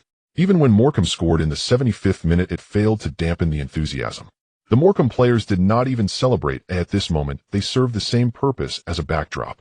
Referee Collins was quite perceptive. Before the injury time was over, he quickly blew the whistle to signal the end of the match. He then hurriedly ran toward the players' tunnel, skipping any handshakes or lineups. As the ecstatic Barnet fans surged over the advertising boards like a tsunami at the sound of the whistle, a rather comical scene unfolded at the Hive Stadium. A Barnet player was being chased by hundreds of fans behind him. Soon the surrounded player had nowhere to escape, engulfed by the frenzied fans. Fans who couldn't catch the players set off fireworks, holding up Barnet scarves, joyfully jumping, running, and singing within the stadium. The entire Hive Stadium turned into a giant party scene, becoming a sea of joy. After embracing assistant coach Darren, Qiao Zhuoyan was about to turn to leave when he was caught by the substitute players and quickly thrown into the air. This extraordinary man from the East had become the spiritual totem of Barnet. It seemed that under his leadership, the distant Premier League was not just a dream. The next day, the front page of Barnet District's newspapers was dominated by the Barnet players, and Qiao Zhuoyan lifted high towards the sky. It had been 30 years. Barnet returned to the Premier League. Below the report, the words spoken by Qiao Zhuoyan in an interview prior to the match were prominently printed records. They are meant to be broken. After the match against Morecambe, Barnet shattered multiple records. With 29 victories, a new record was set, while 94 points marked the highest league score Barnet has ever achieved. Next, Barnet's most crucial task is to secure the championship of the League Two. With a 6-point lead over the second-place Lincoln City, Barnet only needs to achieve 1 victory in the next 3 matches to clinch the title, which is not a daunting task. In the 44th round of the league, Barnet traveled to Stonebridge Road Stadium to face Ebbsfleet United. Barnet is no stranger to this team, which clinched the National League Championship last season. In fact, last season Ebbsfleet United managed to defeat Barnet twice. This season Ebbsfleet United has also performed while currently sitting in 10th place in the League Two. However, due to Barnet's spectacular performance this season, not many paid attention to Ebbsfleet United. After a round of rest, Barnet's key players returned to the starting lineup for this match. Without any pressure, Ebbsfleet United also performed admirably in this match. Seeing Barnet's success this season, the players felt a surge of determination to thwart Barnet's championship journey. As the match commenced, Barnet went all out, launching an assault on Ebbsfleet United's territory without any preliminary testing. The first to break the deadlock for Barnet was Mackenzie. The young player on loan from Hull City scored in the 16th minute with a ground shot following a corner kick delivered by Flores, putting Barnet in the lead. After taking the lead, Barnet played even more freely. In the 27th minute, team captain Sakil Colchester executed a volley extending the score to 2-0. Perhaps feeling that Barnet's advantage was not substantial enough, just a minute later McNulty inadvertently deflected Flores' cross into his own net. In the 38th minute, Sakil broke into the left side of the penalty area, drawing two defenders before cleverly passing the ball to the center, allowing the young German player Sambu to push the ball into the lower right corner of the goal. 4-0. Faced with Barnet's relentless scoring, Stonebridge Road Stadium erupted with boos, clearly expressing dissatisfaction with the home team's performance. As it was Ebbsfleet United's home ground, coach Qiao Zhuoyan had to walk to the sidelines and gesture for the players to calm down and give the home team some respect. Upon witnessing Qiao Zhuoyan's actions, Ebbsfleet United's coach Dariel's face darkened. During halftime, he scolded the players harshly. After being reprimanded by their coach, the players rallied their spirits and continued to fight. Being already significantly behind, the players felt little pressure, and once they loosened up, launched an offensive against Barnet, who was playing with great confidence. As the match approached the 80-minute mark, Barnet's players were almost ready to leave the field when Ebbsfleet United finally breached Barnet's defenses. When Brent scored from a set piece against Barnet, even Qiao Zhuoyan stood up to applaud, expressing his admiration. Meanwhile, Daryl remained sour-faced, believing that this gesture from the Oriental was a mockery of his team. Ultimately, Barnet triumphed over Ebbsfleet United with a score of 4-3. If one looked only at the score, they would think it was an exciting match, but when reporters interviewed the fans on site, they left after muttering an expletive, leaving the reporters dumbfounded. Barnet successfully clinched the league championship. Although the players on the field did not celebrate excessively, once back in the locker room, Qiao Zhuoyan was doused with beer by the players who had been waiting.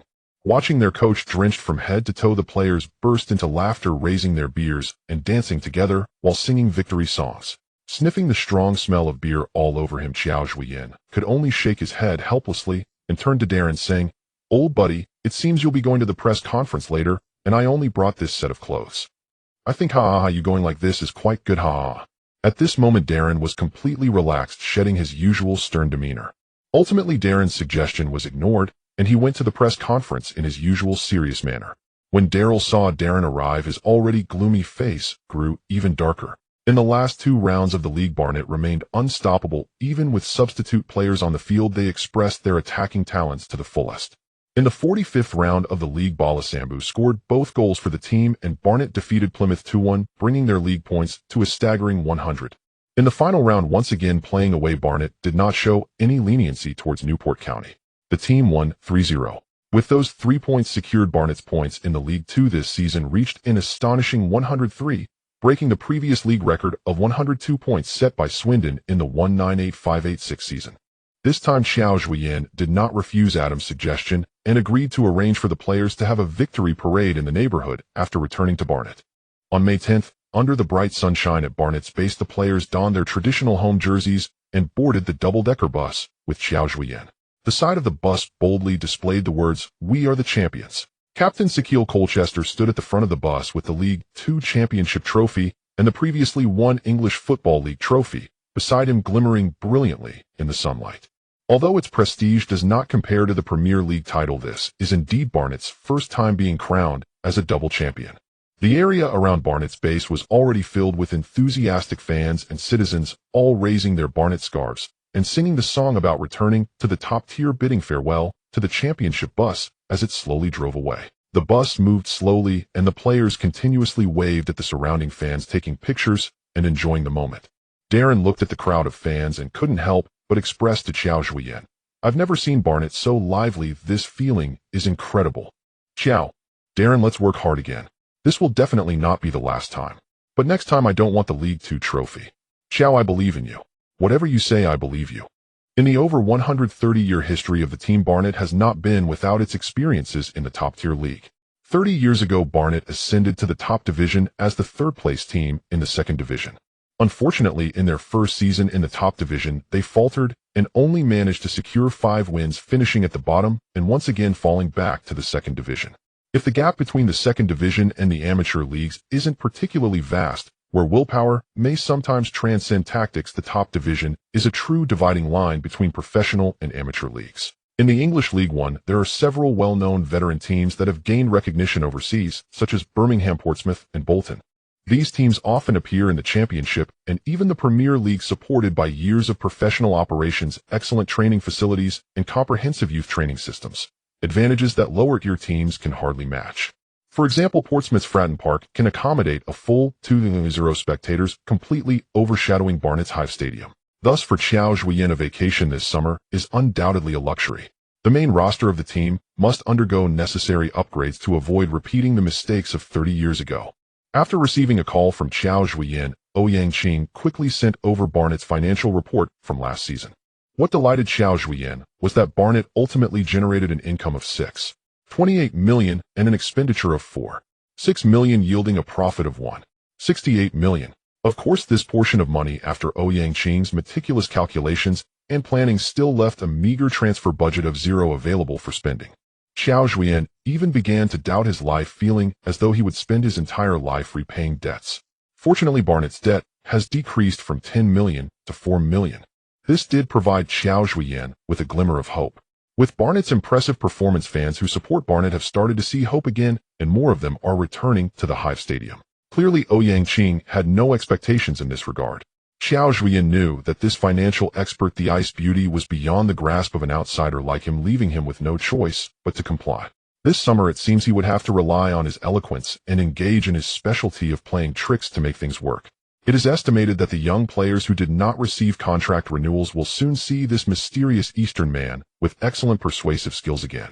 Darren led the coaching and scouting team to the team's meeting room, where they were to evaluate the team's lineup together with Qiao Zhuoyan, so they could make targeted moves in the summer transfer market. After 2 years of preparing during the lower league stages, Barnet now has many players who are equally outstanding in League One. Sakiel Colchester, who can both score and assist, has evidently become a key figure for the team, while the young German player Sambus' unexpected rise following Simon's departure left Qiao Zhuoyan with little concern about the forward line, mainly needing to recruit a competent substitute. Flores is currently the core of Barnet's midfield, while the defensive midfielder Adam May, who moved permanently from Portsmouth during the winter transfer period, has also become a solid guarantee for the midfield. The young player Grove from Reading has made significant contributions, and ensuring his continued loan has become Qiao Zhuoyan's top priority for Director Adams. In contrast, right midfielder Mauro Werder seems to be struggling. Although he has been following Qiao Zhuoyan since the National League and has battled in various leagues together, Werder's speed and explosiveness have noticeably declined with age. Thus, Qiao Zhuoyan drew a red circle on the tactical board around the right midfielder position. The defense line has become a clear shortcoming for Barnet. Last season, facing speedy forwards Sungio and Santos, lack of backtracking caused Qiao Zhuoyan great distress. Tatanda's situation is somewhat similar to Werder's. He can stay on the team, but as a main player in League One it is rather challenging. After discussions, transitional player Sungio, after serving 1 season for Barnet, was still put on the transfer list, while both the left-back and center-back positions were also circled by Qiao Zhuoyan. There was little controversy in the goalkeeper position. Campbell's spot is very secure, especially after his remarkable performance against Manchester United's U23 last season, making him a very reassuring choice for Qiao Zhuoyan. Thus, the team quickly finalized the list of players to be put up for sale, and several players who had not fulfilled their potential did not receive contract renewals from Barnet, regrettably joining the list of unemployed this summer. Barnet's outstanding performance in the second division last season quickly attracted buyers for the players on the transfer list. Qiao Zhuoyan did not set any obstacles. After all, relying on such players to strike it rich overnight is clearly a daydream. Thus, he signed his name on the transfer agreement with a wave of his hand. Ultimately, Cameroonian defender Sungio returned to Barry in the second division for 9-0. Jordan Lee, who had previously shown flashes of brilliance, joined Luton in League One for 6-5-0. Meanwhile, left-back Juan In also moved to Portsmouth in League One for 1-0. Expectedly this season, the two will appear as opponents in the League One match against Barnet. Hood Taylor and Mason Clark were not as fortunate, After receiving notifications from assistant coach Darren regarding non-renewal, they sadly had to leave the Barnet training base. They should not need to worry too much about their employment as their abilities are more than sufficient to cope with the National League or even the Second Division. Adams soon brought good news to Qiao Zhuoyan. The contracts for Grove and McKenzie's continued loans were progressing smoothly. Both young players are currently unable to secure starting positions at Reading and Hull City, but play a very important role at Barnet, so the team happily accepted Barnet's request. In terms of loan players, Qiao Zhuoyan fully delegated authority to the team's director of football, Adams, and the scouting team. He focused entirely on the transfer market. After all, loan players can only serve as a stopgap for the team. Originally, these players with formal contracts from big clubs have always viewed Barnet as a place to hone their skills, and those like Streeter who are determined to stay with the team are truly rare. Late at night, Qiao Zhuoyan was still poring over the materials provided by the scouting team. Each player had nearly 10 pages of detailed introductions, which made Qiao Zhuoyan's eyes sore, prompting him to rub them. At that moment, a gust of wind suddenly blew in from the window, scattering the materials scattered on the desk onto the floor. Qiao Zhuoyan muttered as he closed the window, bending down to pick up the blown papers, and one name instantly caught his eye. Hijinyu, a central forward, plays for Wolverhampton Wanderers in the English Premier League. At 22 years old, standing 187 centimeters tall, and weighing 77 kilograms, he is a key player for the Chinese national youth team. Qiao Zhuoyan, who is searching for a qualified substitute player for Sakil and Sambu, picked up this information and examined it carefully. Although Hijinyu's physical condition and technical level are not outstanding, they are quite balanced. Additionally, he possesses excellent dribbling and breakthrough abilities, making him a very suitable candidate as a backup forward for the team, aligning perfectly with Qiao Zhuoyan's standards. Wolverhampton University is a prestigious institution that perfectly combines classical arts with a modern atmosphere. After driving for over 2 hours, Qiao Zhuoyan showed little sign of fatigue. Soon he spotted the handsome and sunny young Chinese man sitting on a bench in the university park. Unlike his teammates who chose to enjoy their holidays around the world, Hijinyu opted to study business courses at Hampton University during the break, aiming to enhance his knowledge. Looking at Hijinyu, who appeared almost indistinguishable from ordinary international students, Qiao Zhuoyan smiled and extended his right hand. "Hello, classmate." "Hello, Mr. Qiao." Hijinyu smiled and reached out his hand, shaking hands firmly with Qiao Zhuoyan. "It feels so good to hear familiar Chinese." Qiao Zhuoyan couldn't help but express his feelings. "Indeed, it's very comforting," Hijinyu nodded. "Classmate," since we are both Chinese, I won't beat around the bush. I'm here to ask if you're interested in joining Barnet and making our people proud together." It was clear that Hijinyu understood Qiao Zhuoyan's purpose for meeting him, so after a brief exchange of pleasantries, Qiao Zhuoyan stated his intentions directly. "Mr. Qiao, I have great admiration for you. As a fellow countryman, it's exhilarating to see you leading a small team to rise 2 levels to the National League. To be honest, I consider myself a fan of Barnet." Upon hearing Hijinyu's praise, Qiao Zhuoyan realized that what awaited him next might be a rejection. "However, Mr. Qiao, even as a U23 player at Wolverhampton, I still get to train alongside many excellent players and enjoy a very advanced training system. I believe there is a significant difference between Barnet and Wolverhampton." As expected, Hijinyu firmly rejected him, just as Qiao Zhuoyan had anticipated. "Classmate, which is more important for a player, the mascot or the match?" The smile on Hijinyu's face immediately faded upon hearing this. Clearly, Qiao Zhuoyan's words were somewhat impolite. However, Hijinyu controlled his emotions and replied politely, "Mr. Qiao, if it weren't for you being the coach of Barnet, we wouldn't be having this meeting today." Hijinyu's response revealed his determination. If it weren't for their shared nationality, he wouldn't even spare Barnet a glance. "I meant no offense. As a player, the ultimate mission is to step onto the field and prove oneself. The Premier League is one of the best leagues in the world, and all the players on the field are among the finest. We both know how difficult it is to become a starting player. If this were your first year at Wolverhampton after coming from Notts County, I wouldn't be trying to persuade you. But at your current age, if you can't prove yourself now, you will only become a tool for Wolverhampton to tap into the Chinese market." Hijinyu did not answer immediately, but gazed into the distance, his eyes filled with contemplation. Clearly, Qiao Zhuoyan's words had some validity. "I'm not looking to sign you. I like you. I hope to see you on the Premier League field soon. Keep in mind that under the current labor policy, you are the only Chinese player who has a chance to appear in the Premier League again." Qiao Zhuoyan was correct. Due to reforms by the FA, currently only players from national teams ranked within the top 50 in the world can obtain work permits. The Chinese national team is now ranked near 100, and Hijinyu is the only exception, leveraging his years as a locally trained player in England. "I will communicate with the club director in Wolverhampton to apply for your loan to Barnet." I hope you can prove yourself in matches and return to Wolverhampton's first team soon. Upon hearing this, He Jinyu understood Qiao Zhuoyan's intentions and quickly apologized. Sorry, Mr. Qiao, my previous remarks were somewhat emotional. Haha, we are all Chinese, and furthermore Dongbei Road Primary School is just near my home. We are fellows. Upon learning that Qiao Zhuoyan was from Dalian, He Jinyu laughed even more and their relationship became much closer. Previously, He Jinyu had faced significant pressure from domestic netizens for failing to score an empty goal after evading the goalkeeper in a match against Thailand.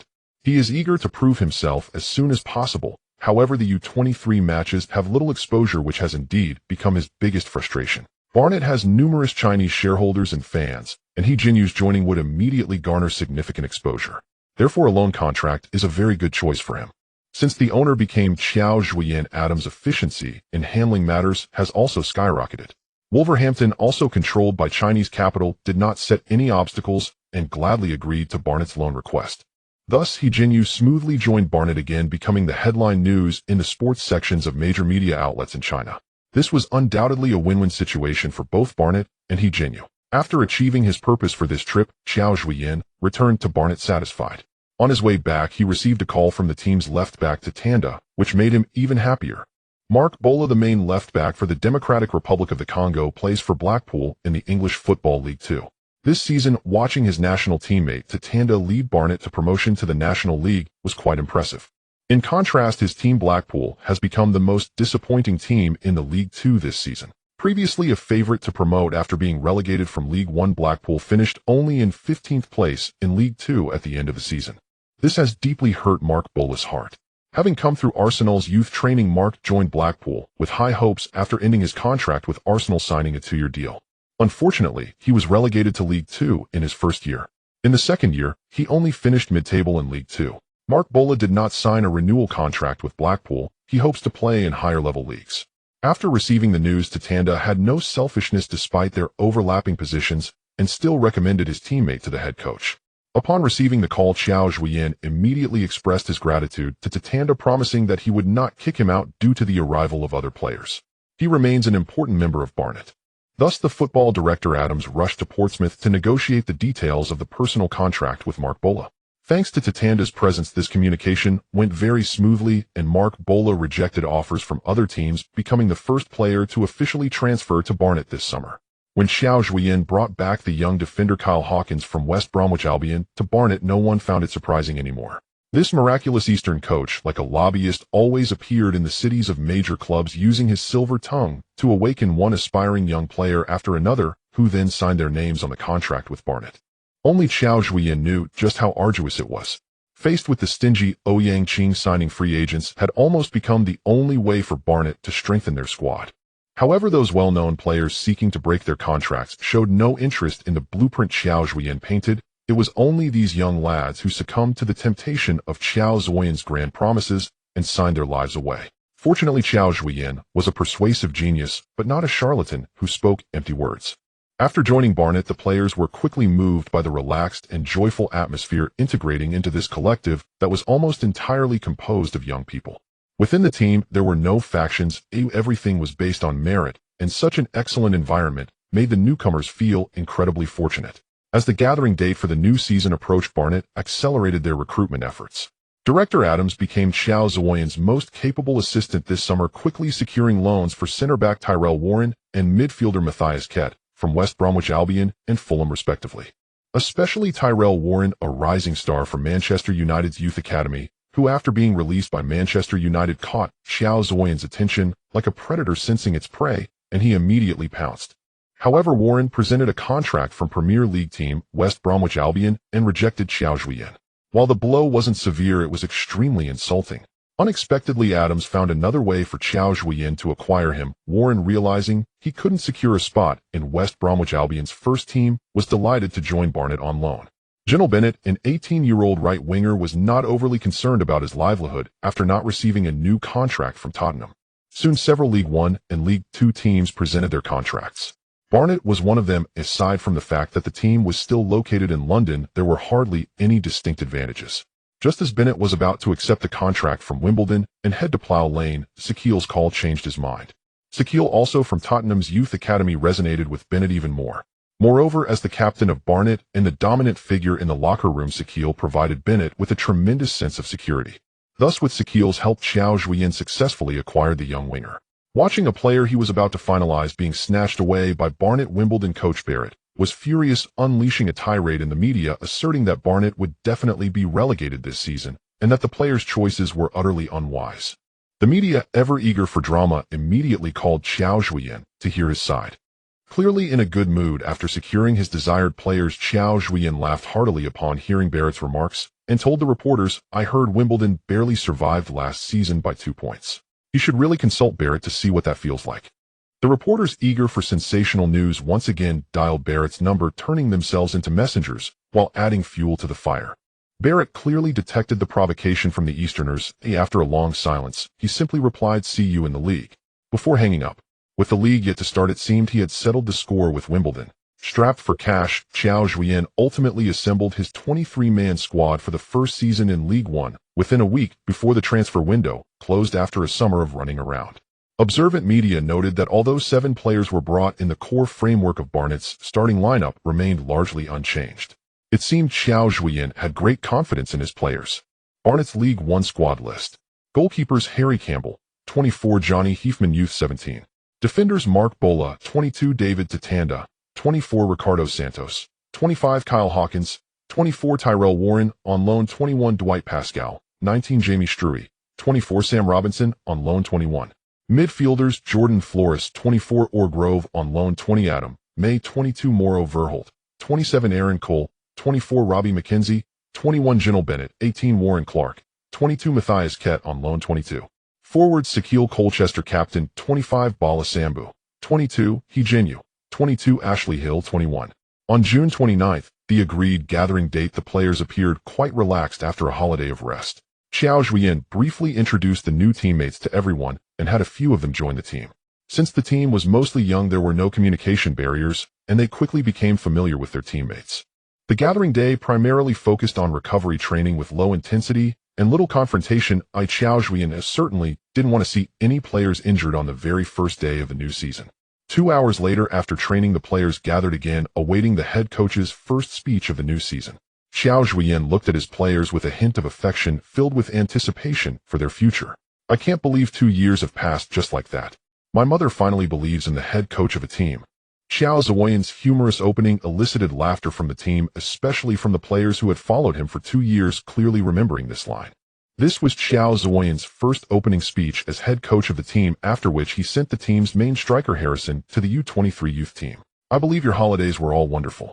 So Cole, did you find someone special on the beaches of Spain?" Cole, with his explosive hairstyle, instantly turned red. He had previously posted a photo of the Spanish beach on Instagram, and he never expected Qiao Zhuoyan to catch on. No. Aaron answered in a fluster. "Relax. You're 24 years old. You should have a girlfriend." Seeing Cole's blushing face, Qiao Zhuoyan couldn't help but chuckle. "When you have time, do share your stories with me. Oh, I've been quite busy this summer. However, I'm very glad to bring you companions to fight alongside you." Qiao Zhuoyan stopped joking about the players and became serious. "A few days ago, I was predicted by Wimbledon's coach that by the end of the season, you'd be rolling back to League Two. I know many people don't have faith in us, but we still appear on the League One stage. In the past, we have repeatedly slapped the faces of those who doubted us. This year, that situation will continue. Only we know our goals, and we won't boast about them, but we always remember our objectives. We are certainly not a relegation team. Absolutely not." Qiao Zhuoyan clenched his fist firmly on his chest once again. "Barnet!" Sakil shouted with enthusiasm. "Victory!" The response from the players resonated once more throughout Barnet's training base. The new season of League Two will officially kick off on August 1st, with Barnet traveling to the Kassam Stadium to face Oxford United, a team that has long been a fixture in the league. Barnet fans will have to wait until the second round of the league to see their team at the Hive. In July, Barnet arranged 5 friendly matches, maintaining a pace of roughly 1 game per week, allowing new teammates to quickly integrate into the overall team tactics. The team's performance has been steady with a mix of wins and losses against various opponents. Sambu continues his impressive form from last season, filling Qiao Zhuoyan with anticipation for the new season. On August 1st, Barnet will still adhere to their tradition of arriving at the match venue on the same day, unchanged by their promotion to League Two. After all, a journey of over an hour is not a burden for professional players. Cassim Stadium, located in the suburbs of Oxford, has a seating capacity of 1,500, which is double that of the Hive. The stadium is named after the former chairman of Oxford United, Firoz Cassim, and has a history of over 20 years since its opening. Unfortunately, the good times were short-lived, as Oxford United soon fell into a steep decline due to mismanagement, plummeting to the National League in 2004. Thus, Oxford United became the first football club to drop to the Amateur League after winning a major English tournament. After 5 seasons of decline, the team finally returned to League Two in the 09-10 season, and through 6 seasons of hard work secured 3rd place in League Two in the 15-16 season, successfully promoting to League One and gradually establishing a foothold.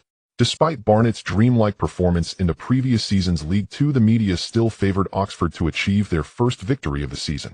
Qiao Zhuoyan and his players were already accustomed to this situation. He simply told them one thing: play freely and unleash themselves. The summer in England is Qiao Zhuoyan's favorite season.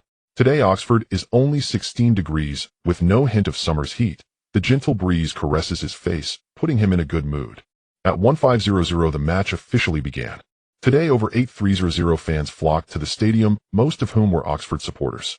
However, Barnet's first match in League One after over 30 years also attracted around 500 fans who drove from London to watch. Oxford fans were very optimistic about the outcome of this match, as the team had been fighting in League One for several seasons, and the first game was against a newly promoted team, seeming to present a great opportunity for a victory. Within just 1 minute of the kickoff, Oxford began to attack Barnet's territory. Boyd received the ball on the right side of the penalty area, and with no one marking him, he chose to break through rather than rushing to pass. Just as he was about to deliver a cross, Streeter dashed in and directly brought him down. After getting up, Boyd immediately waved his hands, indicating that it was a foul, but Streeter had already firmly intercepted the ball, clearly executing a very good tackle. Streeter had no time to waste and kicked the ball long towards the forward area. At this moment, most of the Oxford players were still pressing in Barnet's half. Sambu chased the ball and immediately kicked it towards the center. Saka was lurking just outside the penalty area. Meanwhile, all the Oxford players who had retreated were left behind. At this point, Saka faced only the goalkeeper. After catching up with the ball, he took a powerful shot. Oxford's goalkeeper Bonham leapt into the air, fully extending his body to palm the ball out of bounds. A huge chorus of gasps erupted from the stands. Oxford fans wiped the cold sweat from their foreheads, not expecting Barnet's first attack to be so threatening.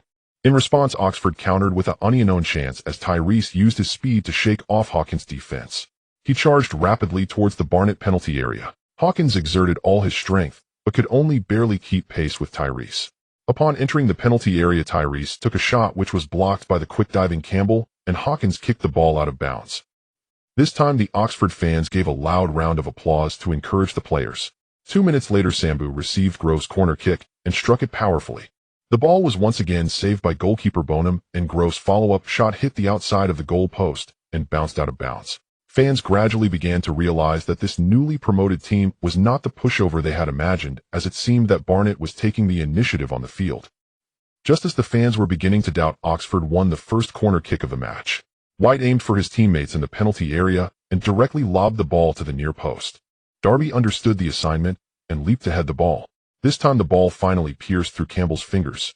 1-0. A tremendous cheer erupted from Carson Stadium. Oxford shook off the frustration of being suppressed at the start and gave the newcomers a lesson. Qiao Zhuoyan, with his hands in his pockets, did not panic. The team was not facing adversity for the first time. If he were to explode in anger just because they conceded a goal in the 12th minute, it would only leave the players in confusion. At the 37th minute of the match, Oxford still maintained their lead. The team was organizing a new offensive, preparing to knock again on Barnet's door. This time, Oxford's attack was once again planned to start from the left flank. Just as White was about to pass the ball to Boyd, Barnet's new summer signing Bennett accurately read the passing route and intercepted the ball midway. After the ball was intercepted, it stopped just a meter away from Bennett. After chasing the ball, Bennett directly swung his foot and kicked it forward. Saka and Sambu both started moving simultaneously, one to the left and one to the right, running towards the Oxford penalty area. The two Oxford centre-backs clearly could not keep up with their speed. Saka lightly controlled the ball with the tip of his foot, facing Bonham unknown again. This time Saka did not miss the chance, taking a low shot at the near corner of the goal with his right foot. Bonham stood still, and before he could react, the ball quickly nestled into the net. 1-1. Outside of the away fan section, Carson Stadium was eerily quiet. Then scattered curses erupted, clearly indicating fans venting their dissatisfaction with the Oxford defense. At halftime, the score remained 1-1. Those watching the match sensed that it would not be easy for Oxford to secure a victory today. After a brief pause, both teams reappeared at Carson Stadium. After Barnet kicked off, they brought the battle into Oxford's half as left-back Mark Bola charged into the half, receiving Grove's pass, and seeing he was unmarked, unleashed a powerful shot from 30 meters out. This powerful shot headed straight for the bottom left corner of the Oxford goal. Bonham hurriedly dove, barely managing to deflect the ball onto the post and out of bounds. Bonham, getting up, immediately waved his arms vigorously, urging his teammates to concentrate and mark the opposing players. Clearly, he had become the busiest person on the field today. However, Bonham's reminder did not awaken his teammates. Just 9 minutes into the second half, Barnet began continuous passing in Oxford's half. Although there were 7 Oxford defensive players at this moment, Barnet also had a terrifying 7 players involved. Bola and Bennett integrated well into the team's system, and after a series of clever passes, Bennett pushed the ball to the center where the young German player Sambu took a shot. As Bonham's airborne body glided past the right side of the goal, the ball quietly lay in the back of the net. Barnet took the lead, 1-2. If they were to be dominated by the newly promoted team in the first round, it would surely leave everyone on the Oxford team feeling embarrassed. Thus, the players intensified their offensive and launched a counterattack against Barnet. Barnet also utilized sharp counterattacking tactics, causing Oxford much distress, especially Bonham, who was busy blocking shots, becoming the most active player on the field. As the match progressed with both sides trading blows, we reached the 70th minute, and unexpectedly the last 20 minutes ignited a scoring frenzy. White was one of the standout players for Oxford in this match. As Oxford launched yet another assault on Barnet's goal, White surged ahead and quickly received a pass from his teammate. Without hesitation, White charged towards the edge of Barnet's penalty area. Santos and Bora swiftly moved to close in on him, forming a double team. Suddenly, White flicked the ball with his heel, starting a lateral dribble, attempting to reach his most comfortable area to make a cross. Santos and Bora immediately sprang into action to pursue him. In a flash, White skillfully nudged the ball in the opposite direction with his heel. He tricked both Santos and Bora. Meanwhile, Oxford's forward Darby was rushing from behind. With an uncanny sense, White delivered the ball perfectly to Darby, who, facing the rapidly returning Bora, did not try to steal the glory, but immediately passed the ball to the right flank, where Brangna lifted it for a cross. Hawkins leaped high to head the ball out of play. The Oxford fans erupted in warm applause, singing a song celebrating his contributions. "We have an outstanding left winger. His name is White. He possesses a golden left foot, bringing us the light of victory." With the cheers of the fans ringing in his ears, White stood over the ball to take the corner kick. After glancing at the crowd, he quickly struck the ball, sending it to the far post. The ball flew like a precise cannonball, landing perfectly on the head of Oxford defender Hansen, who barely jumped and headed the ball directly into the top corner of the net. 2-2. Oxford equalizes. An ecstatic Hansen ran towards White, placing his hand to his ear, tilting his head to listen for the fans' cheers. Meanwhile, the Oxford supporters shouted Hansen's name at an ear-splitting volume in response. Feeling helpless, Qiao Zhuoyan watched as White seemed to be divine assistance despite the team maintaining control throughout the match. The 2 goals conceded from set pieces were not part of his plan. With 75 minutes gone, Oxford's long pass went too far, but Strime managed to control the ball and send a through ball to Bennett, who at just 18 years old, who showed no fear in his first official match. After briefly assessing the situation, he lofted the ball towards Oxford's penalty area. Samba understood the cue and dashed into the box using his left foot to cushion the ball before following up with a powerful shot with his right. The ball struck the goalpost heavily. However, the rebound fell right at Sakil's feet. Sakil turned partially and took a curled shot, and Barnum, still recovering from the previous save, could only watch helplessly as the ball found its way into his net once again. 2-3. Just 5 minutes later, Barnet takes the lead once more. This time, Qiao Zhuoyan could no longer contain his excitement, throwing a series of punches in celebration of this golden goal, paying no mind to the strange looks from the Oxford coach. At this moment, the determined Oxford team felt a surge of energy and did not give up despite conceding this goal. Just 4 minutes later, Hansen received the ball in the backfield and quickly passed it forward. Substitute Lane, utilizing his superb stamina, swiftly evaded Hawkins' defense. Facing Campbell, young Lane deftly maneuvered around the goalkeeper. Carson Stadium erupted into chaos again. After scoring into an empty net, Lane leveled the score at 3-3. The pace of the game shifted so rapidly that it exceeded Qiao Zhuoyan's imagination.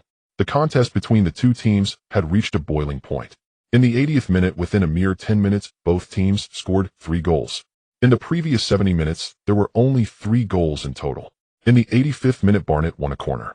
Oxford's White had scored twice from set pieces, and Grove clearly felt competitive. Facing Oxford's tall and strong centre-backs, Grove sent the ball directly into the penalty area. The memory of Flores, who was once nominated for the Puskas Award, lingered in Qiao Zhuoyan's mind, but this time it was Bala Samba who took the stage.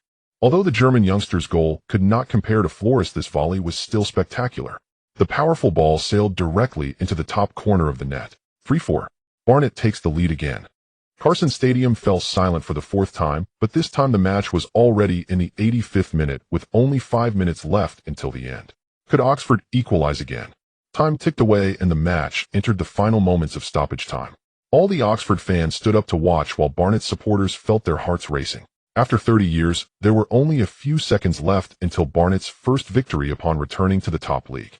On the sidelines, Qiao Zhuoyan felt nervous and excited, recalling the last time he felt this way was during the finals of the English Trophy. At this moment, Oxford was awarded a corner kick, which should be their last chance. The timid Barnet fans even covered their eyes, unable to bear watching any further. Once again, it was White who took the corner. At this moment, the Barnet penalty area was chaotic, with players from both sides tugging at each other. Oxford's tall centre-back Nelson had positioned himself against Mackenzie. Mackenzie, who was smaller in height and weight than his opponent, struggled to squeeze in front of Nelson. Just then, White's corner kick soared into the area. Completely blocked from jumping by Nelson, Mackenzie could only watch as Nelson leaped high. Like a mountain, he soared above Mackenzie. Campbell tried his hardest, but could not stop Nelson's attempt. 4-4. After a brief silence, Carson Stadium erupted, as if an earthquake had struck, with cheers erupting like a tsunami. In the end, Qiao Zhuoyan slumped onto the coaching bench, shaking his head helplessly. Nelson stood on the sidelines like a hero who had saved the entire city, accepting the celebrations from fans and teammates. The Barnet players, as if they had lost a crucial match, all hung their heads low, especially substitute Mackenzie, who was on the verge of tears. Referee Tim blew the final whistle after Oxford finished their celebrations. Barnet could not secure the 3 points as they engaged in a goal-scoring battle, with Oxford ultimately settling for a draw. Qiao Zhuoyan patted Mackenzie on the head, telling him it was not his fault.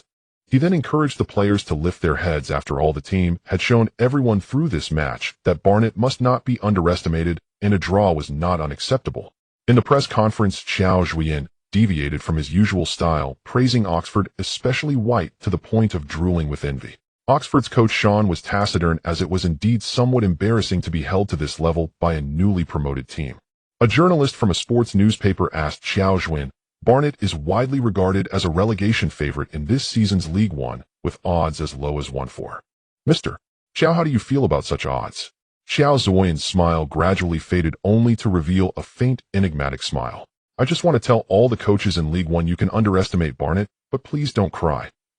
4 days later, Barnet finally welcomed their English League debut at the Hive Stadium, facing the visiting. Similar to Oxford, Bristol has also experienced several years in the Championship, but in recent years they have mostly hovered in the mid-table of League Two. After many years, Barnet was once again hosting a home match in the league. Local fans showed strong support, with the attendance at the Hive reaching about 70, as approximately 400 fans came to watch the match. Unfortunately, the weather was unkind. Before the match could start, heavy rain fell from the sky, turning the already mediocre pitch at the Hive into a muddy mess. Thus, the match reverted to traditional English football. Both teams frequently kicked the ball long into each other's half, resulting in a game that was almost devoid of any entertainment value. In the 24th minute of the first half, Sambu stepped up first. After several rounds of tug-of-war, Warren Clark seized the opportunity to deliver the ball into Bristol's penalty area from the byline. Sambu took advantage of the opportunity, leaping high to head the ball into the near corner. Barnet took the lead as they wished. 10 minutes later, it was Sambu again. Driving the ball forward, he made an accurate 45-degree diagonal pass to Sakil in front of the penalty area. Without waiting for the ball to land, Sakil jumped and took a volley. This expanded the score advantage to 2 goals. After that, Barnet maintained their lead until the 67th minute.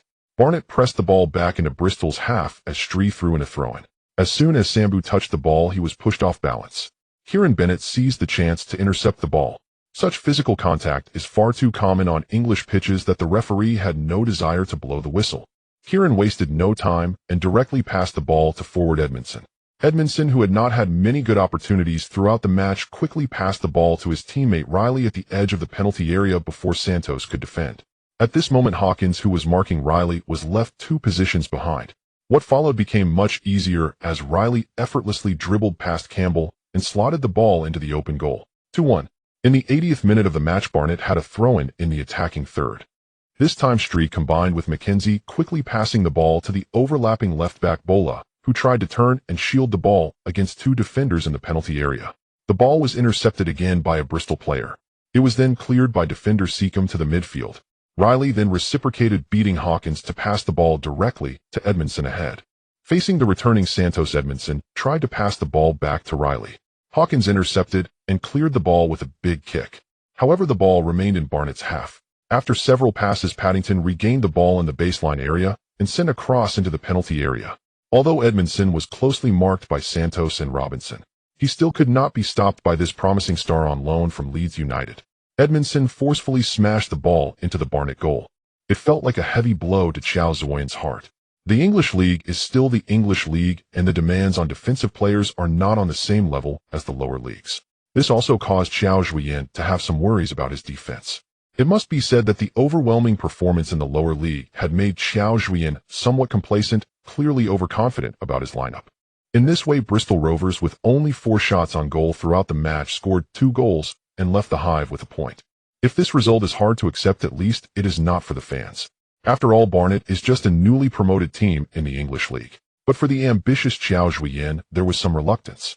They had 3 times as many shots as their opponents and a higher possession rate. But football is like this. Even with beautiful stats, the score determines everything. Qiao Zhuoyan and his soldiers were still eagerly waiting for their first victory in the English League. 3 days later, Barnet would face their 3rd opponent in the league at home. The season's strong team, Peterborough United. A few seasons ago, Peterborough United had reached the championship, but 2 seasons later they returned to the English League. However, in the English League, Peterborough United remains a strong team. Just 15 minutes into the match, Sakil was injured in a confrontation and went down. Although he could continue playing, his condition was clearly affected by the injury. Subsequently, Sambu missed a close-range shot that went straight into the goalkeeper's arms, making Qiao Zhuoyan unable to bear to watch. Peterborough United's counterattack was also very sharp. When Smith's shot grazed the post and flew out, it made all the fans present break out in a cold sweat. At halftime, although both teams had their moments of attack and defense, the score remained 0-0, and the atmosphere was somewhat dull. In the locker room, Qiao Zhuoyan merely reminded the defense to stay alert and not collapse in the final moments. After confirming that Sakil's injury could allow him to continue, Qiao Zhuoyan did not substitute him. However, he still reminded Hijinyu to be ready to come on. Since joining the team, Hijinyu had appeared as a substitute in the first 2 matches. After all, Sambu and Sakil had great chemistry together. The 2 of them basically accounted for most of the team's goals, so Hijinyu naturally understood the arrangement. 10 minutes into the second half, the situation still showed no signs of improvement. Qiao Zhuoyan made Hijinyu warm up again and then substituted in for the captain Sakil. Just a few minutes after the substitution, Peterborough United advanced the ball to the edge of Barnet's penalty area through a beautiful 1-2. Ola, while being double-teamed, passed the ball back to Woodyard. After receiving the ball, Woodyard turned and unleashed a powerful shot almost from a standstill. The ball zipped into the net just below the crossbar. Campbell was unable to reach it. A wave of disappointment swept through the Hive, followed by the cheers of the traveling Peterborough United fans. However, the nightmare did not end. Stree received the ball in the back line and directly passed it to Hijinyu, but the pass was too strong and was intercepted by a Peterborough United defender.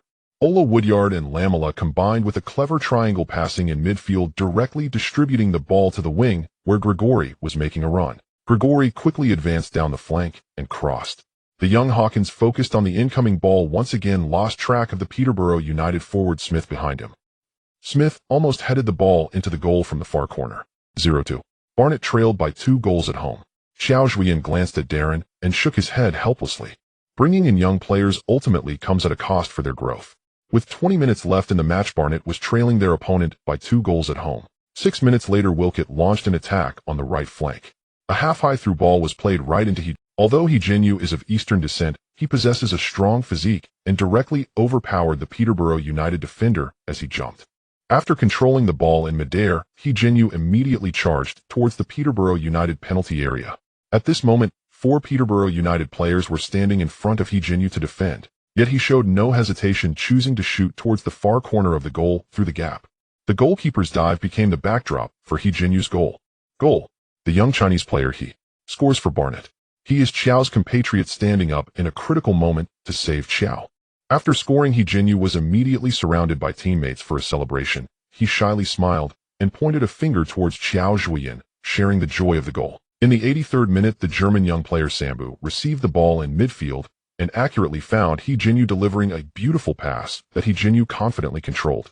After gaining possession, He Jianyu charged towards the Peterborough United penalty area again. This time defender Vincent closely marked He Jianyu, preventing him from shooting. As the two gradually approached the baseline, He Jianyu seized the opportunity and shot. What surprised everyone was that this was not a shot. Instead, he passed the ball back to the center. Grove rushed in at the back post within a meter with no defense at all. Goalkeeper Lewis didn't even attempt to save as Grove slammed the ball into the net. Barnet equalized the score. After being repeatedly killed off, Qiao Zhuoyan finally felt the joy of a comeback. Although they once again fell short of victory, unlike the previous two rounds where they had the lead, this time Barnet had always been trailing their opponent. The hive was completely ignited by Barnet's 2 consecutive strikes. Fans lit fireworks in the stands as if their team had won the match. In stoppage time with 2 minutes left, the referee already had the whistle in hand, ready to signal the end of the match. Barnet earned a corner kick. All the fans in the stadium stood up, including all the players on the bench. Grove's corner kick has always been quite lethal.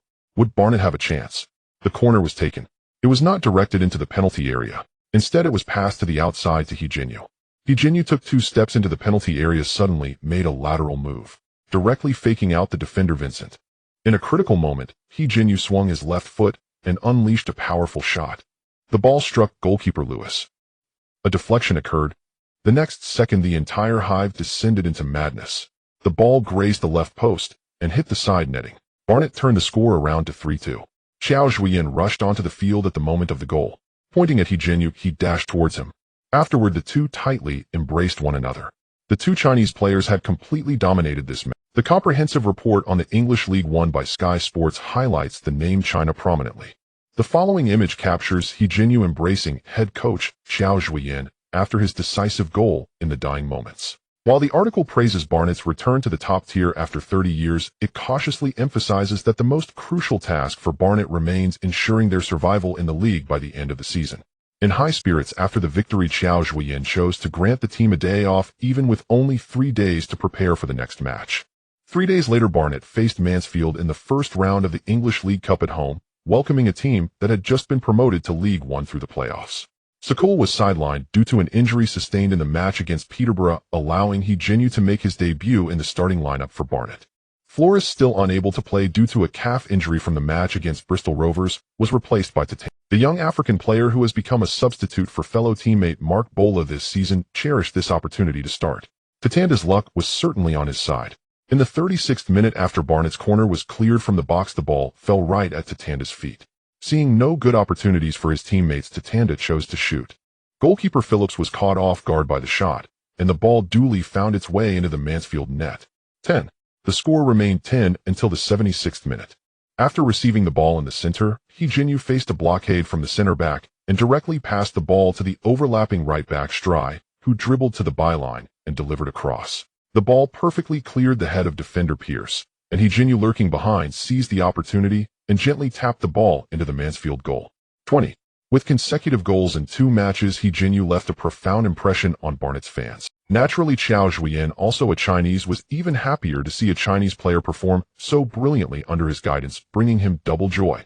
Barnet ultimately triumphed over Mansfield with a score of 20, advancing to the second round of the League Cup. Qiao Zhuoyan was especially pleased that the team did not concede any goals, which would greatly boost the young defenders. With an unbeaten start, Barnet was set to challenge Portsmouth, who were on a 3-game losing streak, in the 4th round of the league. Despite their struggles, 1800 fans flocked to Fratton Park to cheer for the Pompey team. Portsmouth is considered a heavyweight in League One, having boasted stars like Crouch and Kanu. In 2008, they even won the FA Cup. However, Portsmouth subsequently went into administration due to bankruptcy, plummeting from FA Cup champions in 2008 to League Two in 2014, experiencing 3 relegations in 4 years, a lamentable tale. A fan group known as PST successfully reclaimed control of Portsmouth. The club ultimately returned to the hands of the fans, becoming one of the few clubs managed by supporters. This situation closely resembles that of Barnet. The Fratton Park was nearly filled by visiting fans, creating a sea of blue. The atmosphere left everyone present in awe. The West Stand, known as the Fratton End, is the gathering place for die-hard Portsmouth fans who were now waving flags to the chant of "Play up, Pompey, Pompey, play up." This chant has been heard at every Portsmouth match since 1890. As the first half approached its end, the returning Sakul launched the first attack. His shot from the left side of the box was deflected into his own net by Portsmouth defender Walks. Barnet, Portsmouth, and its fans did not feel discouraged by the goal. The chant of Pompey chimes resonated throughout the stadium without pause. The loyal fans provided Portsmouth with endless motivation through their unwavering support. In the 53rd minute, Barnet's free kick was blocked. After regaining possession, Lowley quickly advanced the ball to midfield, and in just 2 passes the ball reached the edge of Barnet's box. Veteran Jay Spearing struck decisively from just outside the box, leveling the score for Portsmouth. After conceding, Barnet intensified their offensive efforts. However, it seemed that the team's strikers had misplaced their shooting boots today. Whether it was Samba Sakul or He Jinyu, who had scored in consecutive matches, their attempts either went high or were blocked by the opponents. In the 74th minute, after relentless pressure, Barnet was once again struck by a long-range shot from Portsmouth as Jonah's powerful effort saw Portsmouth take the lead. Fratton Park erupted into a joyous blue sea while an increasingly anxious Barnet struggled to find a solution. Until the 94th minute, Barnet earned another corner. The scene of He Jinyu's last-minute winner against Peterborough was still fresh in memory. Under the expectant eyes of Barnet's fans, He Jinyu once again got hold of the ball. Shot. This time the ball did not find its way into the Portsmouth net, as it was directly caught by goalkeeper McGee, who then immediately launched a long kick forward. In a rush to regroup, Barnet had yet to organize their defensive formation when Jamal Lowe capitalized on the left side of the box, scoring effortlessly. 31. Thus Barnet became a backdrop for celebration at Fratton Park. Qiao Zhuoyan's team was still paying the price of youth. Barnet did not lose heart after a crushing defeat, as the long season had just begun. Moreover, the schedule offered no respite as Barnet faced another promoted side Crewe just 3 days later. The match commenced amidst the cheers of 330 fans at home. After a disappointing previous match, the fired-up players launched an attack on Crewe's territory right from the start. In the 29th minute, once again, it was He Jinyu who, after receiving a corner from Grove, unleashed a pass. Although goalkeeper Sakik made a valiant effort to block the shot, the ball fell to young Bennett's feet, who gladly accepted the gift and scored his first goal in League One. In the 42nd minute, Sakul's pass from midfield accurately reached He Jinyu once more. The Chinese player struck fiercely, doubling Barnet's lead. In the 73rd minute, Crewe seized their only shooting opportunity of the match, with Hamilton sneaking in from the left side of the box to score. However, this did not stop Barnet from securing victory. Thanks to the outstanding performance of the young Chinese player, Barnet emerged victorious at home with a score of 21, earning crucial 3 points. Fans who had hoped the team could build on their success were once again left disappointed. 4 days later, Barnet faced Mansfield away in the league, who had just recently been defeated, but this time they suffered a revenge loss on the opponent's home ground, leaving with a disappointing score of 0-1. Back at home, Barnet then faced a clean 0-3 defeat in the second round of the League Cup, not only halting their progress in the tournament, but also marking their second consecutive loss. This prompted Qiao Zhuoyan to stop being lenient with the players. In the post-match dressing room, the players received a scathing reprimand. After all, statistically, Barnet had outperformed their opponents in terms of shots and possession, yet lost so thoroughly. This was the reason for Qiao Zhuoyan's utmost anger. With no outlet for their frustration, Barnet faced Exeter City, a second-year League One team, and head coach Mark Taylor never expected to run into a wall. Exeter City returns to the English League after 7 years. 7 years ago, they had persisted in the English League for 3 seasons. Last year, they were promoted to the First Division as the third-place team in the Second Division, ultimately finishing 12th, which is considered a decent achievement. However, Exeter City has had a poor start this season, failing to secure a single victory so far, and their ranking has fallen into the relegation zone. In this match, the team hopes to defeat Barnet, demonstrating their experience to the newcomers in the English League. Today, it is another rainy day for Barnet, and such weather always adds an uncertain factor to the match. Qiao Zhuoyan stands on the sidelines, quickly getting soaked by the rain. Since becoming the head coach, he has grown accustomed to this free shower. The team is currently on a 2-game losing streak, which is a significant blow to morale, who enjoys failing. Therefore, in this match, Barnet must defeat their opponent. They absolutely cannot allow their opponent to achieve their first victory against them. Flores returns from injury for this match and earns a free kick on the right side of the box just 12 seconds into the game. Grove delivers a high ball into the back post of the box, but Hawkins fails to connect. The ball is successfully cleared from the box and falls right at the feet of Exeter City's midfielder Sweeney. At this moment, Barnet's defense has only 2 players. Consequently, both teams surge towards Barnet's half. In Barnet's front line, a 4-on-4 situation quickly develops. Barnet's hurried defense fails to intercept Monker's cross, and Boateng easily slots the ball in. 0-1. At this time, only 52 seconds have passed since the match began. Mark Taylor and the players celebrate wildly in the heavy rain. The season's first victory may very well come at Exeter City's expense today. Qiao Zhuoyan is not overly angry. Instead, he extends his hands to the players, gesturing for them to calm down and control the pace of the game. Similarly, Barnet's fans do not give up cheering for the players despite conceding a goal. In the heavy rain, you can still clearly hear the songs from the stands where the fans seem to know no fatigue. Such songs often do not cease throughout the entire match. The persistence of the fans soon pays off. In the 18th minute, Hijinyu, drifting in front of the opponent's box, receives another pass from Grove. Hijinyu gently nudges the ball, evading the pressing Hall, and then takes a couple of steps forward to the penalty. Hijinyu immediately swings his right foot and strikes the ball towards Exeter City's goal. In the downpour, as the ball is struck, a splash of water erupts. Then it speeds towards the goal. Goalkeeper Sarlet, before he can wipe the rain from his eyes, sees the ball zip into the top right corner of the net. Barnet equalizes. Hijinyu has quickly captured the hearts of the loyal fans in the north stand, and the stadium resonates with the songs dedicated to him. Ooh la la, ooh la la. We don't envy Son Heung-min of Tottenham. Barnet's he is no less than him. Listening to the songs from the north stand, Qiao Zhuoyan smiles with relief, grateful that his efforts this summer were not in vain. Hijinyu's performance exceeds his expectations. After equalizing, Barnet's morale soars. The attacks come in waves. In the 34th minute, Stray takes a throw-in from the right sideline to Clark, and they execute a clever 1-2 to evade the defense. Stray looks towards the box, where Hijinyu, Saquiel, and Flores are positioned at the edge of the area. Stray decisively strikes, sending the ball into the box. When Pascanu realizes Hijinyu is behind him, he has already lost a full body length. For a forward, such space is more than sufficient. After receiving the ball, Hijinyu accelerates, quickly advancing to the right side of the small box, facing the tightly marked Saquiel and Flores. Hijinyu is not polite, cleverly flicking the ball into the near corner. Faced with the close-range shot, Sarlat is left helpless. He can only wave his hands in frustration towards his defensive teammates. Barnet takes the lead. In the 36th minute, Exeter City again brings the battle to Barnet's penalty area. Boateng receives the ball with his back to the goal, just 5 meters from the penalty arc, and Mackenzie immediately closes in. With no space to turn, Boateng immediately passes the ball to Monker on the left side of the box. Stray does not apply tight pressure, but maintains a distance of about 1 meter to prevent him from breaking through. However, what Stray never expected was that Monker, after receiving the ball, half-turns and unleashes a stunning shot. A long-range shot of 25 yards, approximately 22 meters. The heavy rain interferes with the goalkeeper's vision. By the time Campbell reacts to save, the ball has already slipped past his fingertips towards Barnet's goal. 2-2. Just 2 minutes after Hijinyu scored, Exeter City has fought back to equalize. Clearly, neither side can afford to lose in this contest. At halftime, both teams return to the locker rooms with a score of 2-2. In the home team's locker room, players wipe the rain off their heads, looking solemn. The halftime score is clearly not what they wanted. The young lads are secretly building up their determination. In the rain, there are many uncertain factors. Don't be too concerned about conceding a goal. Qiao Zhuoyan thinks for a moment and breaks the silence in the locker room. Maintain your rhythm. This is our home ground. Here we have over 3,000 fans supporting us. Forget about being a promoted team. Always remember our dreams.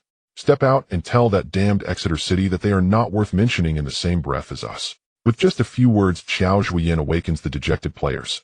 When everyone steps out of the locker room again, the fierce determination has returned. Darren, walking at the back, admires Qiao Zhuoyan, saying, "I have assisted many head coaches, but in terms of passion and motivational ability, you are the best." Qiao Zhuoyan reveals a bright smile, pulling Darren's shoulder and saying, "Let's go watch a great show." Just as the second half begins, the annoying downpour stops. The air is filled with a slightly earthy freshness, making one want to take a few deep breaths. Barnet has transformed from the restlessness at the end of the first half, organizing their attacks methodically. They continue to push towards victory. In the 64th minute, Saquiel's header goes over the bar. A goal kick for Exeter City. Sarlat kicks the ball to the center circle, but it is received by the soaring Adam May. May heads the ball to Saquiel, and before the ball touches the ground, he deftly redirects it to Hijinyu, who is nearby. Hijinyu gently flicks the ball, directly transferring it to the wing, where the left midfielder Flores is charging in. Flores breaks towards the near sideline and swings the ball into the box. Goalkeeper Sarlat watches the incoming ball while retreating. When he jumps to clear it, he fails to notice the defender Jones beside him. Thus, Sarlat collides with Jones in midair, falling down in front of the box. Sackville has no time to worry about whether Sarlat is injured and lightly heads the ball into the net. 3-2. After scoring, Sackville runs towards the stands behind the goal, dedicating the goal to the fans who have always supported them. The fans shout Sackville's name loudly, expressing their love. 10 minutes later, Barnett earns a free kick on the right side of the box. This position is ideal for Grove to deliver a cross. Grove takes no run-up and directly sends the ball into the box. The ball traces a beautiful arc in the air, slowly drifting to the back post, landing comfortably on Mark Bola's head. Bola doesn't even need to jump. He simply leans back, tightens his abdomen, and heads the ball into the goal. The ball nestles into the top left corner. 4-2. At this moment, Barnett's pent-up emotions are finally released. Hive Stadium erupts with a tremendous cheer. Old John, stationed at Barnett's training ground, doesn't even need to hear the broadcast. He knows Barnett must have. At this time, Qiao Zhuoyan does not become overly excited. He quickly reminds the players to pay attention to their defense. This season, Barnett has collapsed defensively at the last moment more than once. In the 91st minute, Exeter City still does not give up on their hopes of scoring and launches another attack, nearly pouring everyone forward. Martina quickly breaks down the right side of Barnett's penalty area, lofting the ball into the box just before Bola can intercept. Young Robinson leaps high to clear the ball. This kills Exeter City's hopes of scoring. The ball that flew out slowly stops rolling near midfield, but the referee does not blow the whistle to end the match. Flores charges ahead, sprinting towards the ball.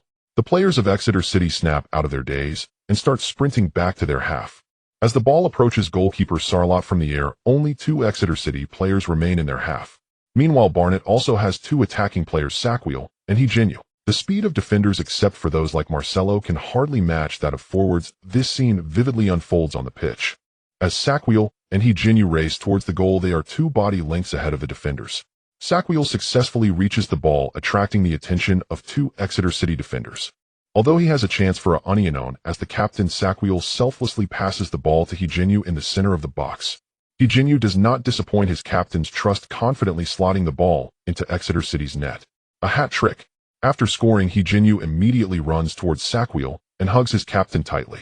Since joining Wolves from Notts County a few years ago, Higenu has never scored a goal in a formal let alone a hat trick, which is always a rare feat.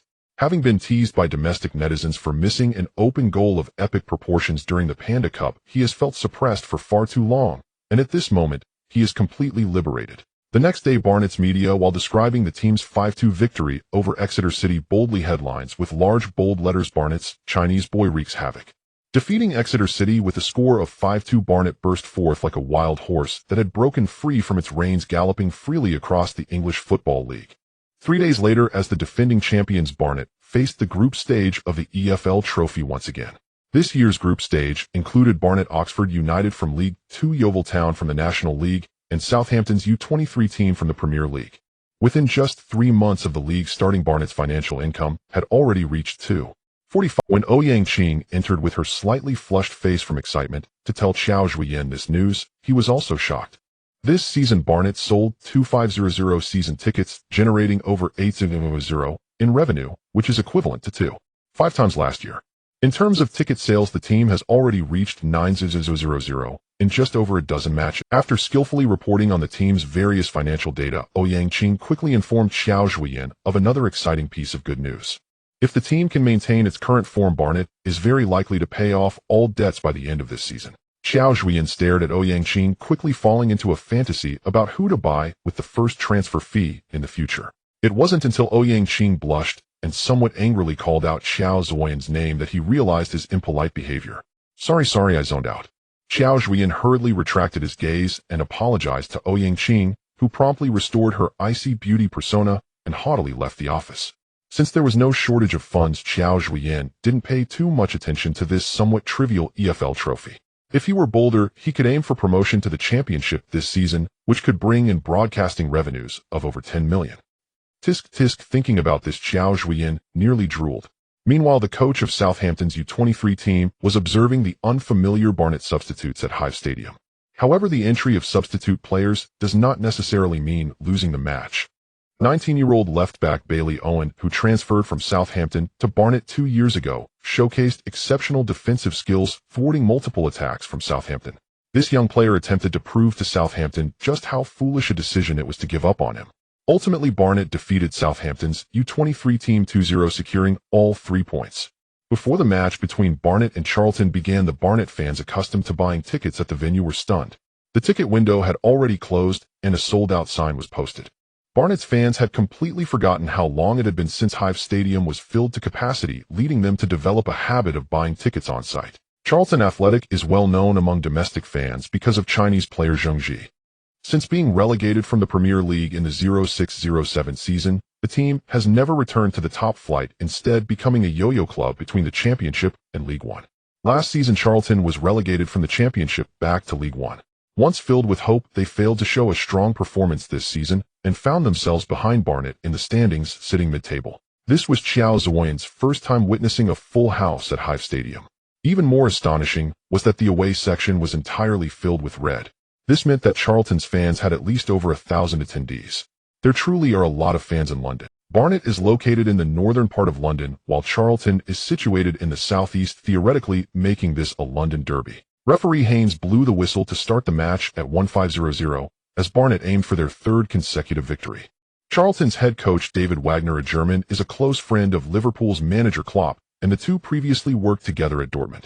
For this match, Wagner deployed a 4,231 formation, leaning towards offense with the flanks pushing forward, creating large defensive spaces on the wings, indicating the Germans' confidence against Barnet. In the 24th minute, Charlton's Fosu showcased impressive dribbling skills, maneuvering past 2 Barnet defenders on the right flank. However, when he attempted to feint past striker, he stumbled, losing the ball and falling to the ground. Seeing that the referee did not call a foul, striker immediately passed the ball to midfielder Mackenzie, who, after receiving the ball, launched a high ball forward. At this moment, Hijinyu had 2 Charlton players beside him, but with his agile positioning, he accurately found the ball's landing spot. And then midair, he skillfully brought down the spinning ball. This demonstrated his solid foundational skills. Qiao Zhuoyan couldn't help but marvel. Perhaps this is the greatest benefit Hijinyu gained from playing football in England since childhood.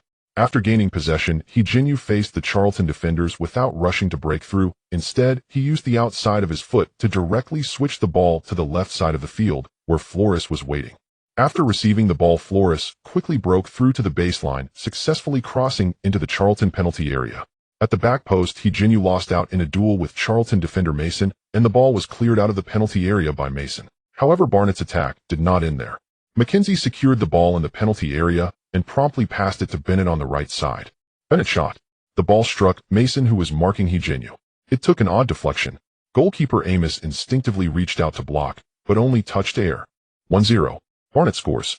Mason, with his head down, silently walked back to his left-back position, never expecting that his backside would become an assist weapon for Barnet. 3 minutes later, Bolas, receiving the ball in the backfield, keenly spotted Hijinyu's open space, and with a long pass, it seemed the football had gained eyes, precisely finding Hijinyu. After receiving the ball on his shoulder, Hijinyu once again surged into the penalty area. Quickly dribbling past Mason, only Amos stood between him and the goal. Unfortunately, his delicate shot was blocked by Amos, who closed the angle, and the rushing Mason immediately kicked the ball out of bounds. Grove's corner kick went directly into the Charlton penalty area, and Sakil shot angrily. The ball was immediately cleared by Fosu. Charlton's Brook received the ball on the left side of the field, turned and shot, sending the ball back to the center. At this moment, only striker remained in Barnet's back line. The ball grazed past him. Charlton's Grant successfully received the pass in the middle with a clear path ahead. Striker and Hawkins exerted all their effort to finally catch up with Grant on the right side of the penalty area. At this moment, Grant, between the two players, passed the ball into the center of the penalty area. Marnie and Brook arrived simultaneously. Marnie, who touched the ball first, sent it directly into the top corner of the net, leaving Campbell to only watch in despair. 1-1. Charlton equalizes. In the 35th minute, Charlton earned a corner kick opportunity. It was Mason who had previously provided the own goal assist, taking the shot. Mason hoped to redeem himself with this corner kick, helping Charlton take the lead.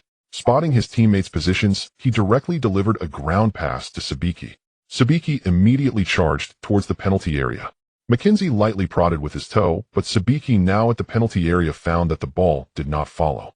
Grove directly cleared it with a big kick, sending the ball back near the center circle. Jinyu received the ball and immediately passed it to Shaquille, who was in a better position. Shaquille quickly initiated a forward charge, pushing towards Charlton's half. Barnett's rapid advancement caused panic among the 3 Charlton players left behind. Brooke directly lunged at Shaquille, trying to halt his dribble. The remaining 2 could only stand in the passing lane, doing their best to prevent Shaquille from passing the ball out. Yet the ball was still passed out by Shaquille amidst the crowd. It bypassed the defenses of Princeton and still landing at Jinyu's feet. This time Jinyu did not let his teammates down, decisively shooting from near the penalty spot, hitting the top corner of the net 2-1. Barnett takes the lead again. 2 minutes later, Charlton brought the ball out of bounds during an attack. Campbell took the goal kick. Charlton began executing a high-pressing strategy, trying to force Barnett into mistakes with intense pressure. On the sidelines, Qiao Zhuoyan's mouth curled up slightly. This was Barnett's forte, and he naturally knew how to counter it. Charlton had left 5 players in the front, meaning that if the ball broke through the half quickly, there would be a vast expanse of space behind.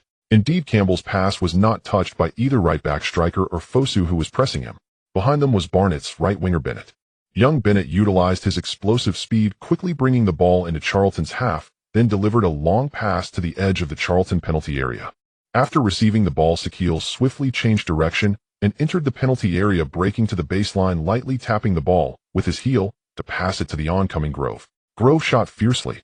Preston blocked the ball with his body. Flores intercepted the rebounded ball and took a curling shot. At this moment, the desperate Amos, who was blocking the near post, glanced back at the far post. It was Charlton's player Pierce. There was still hope.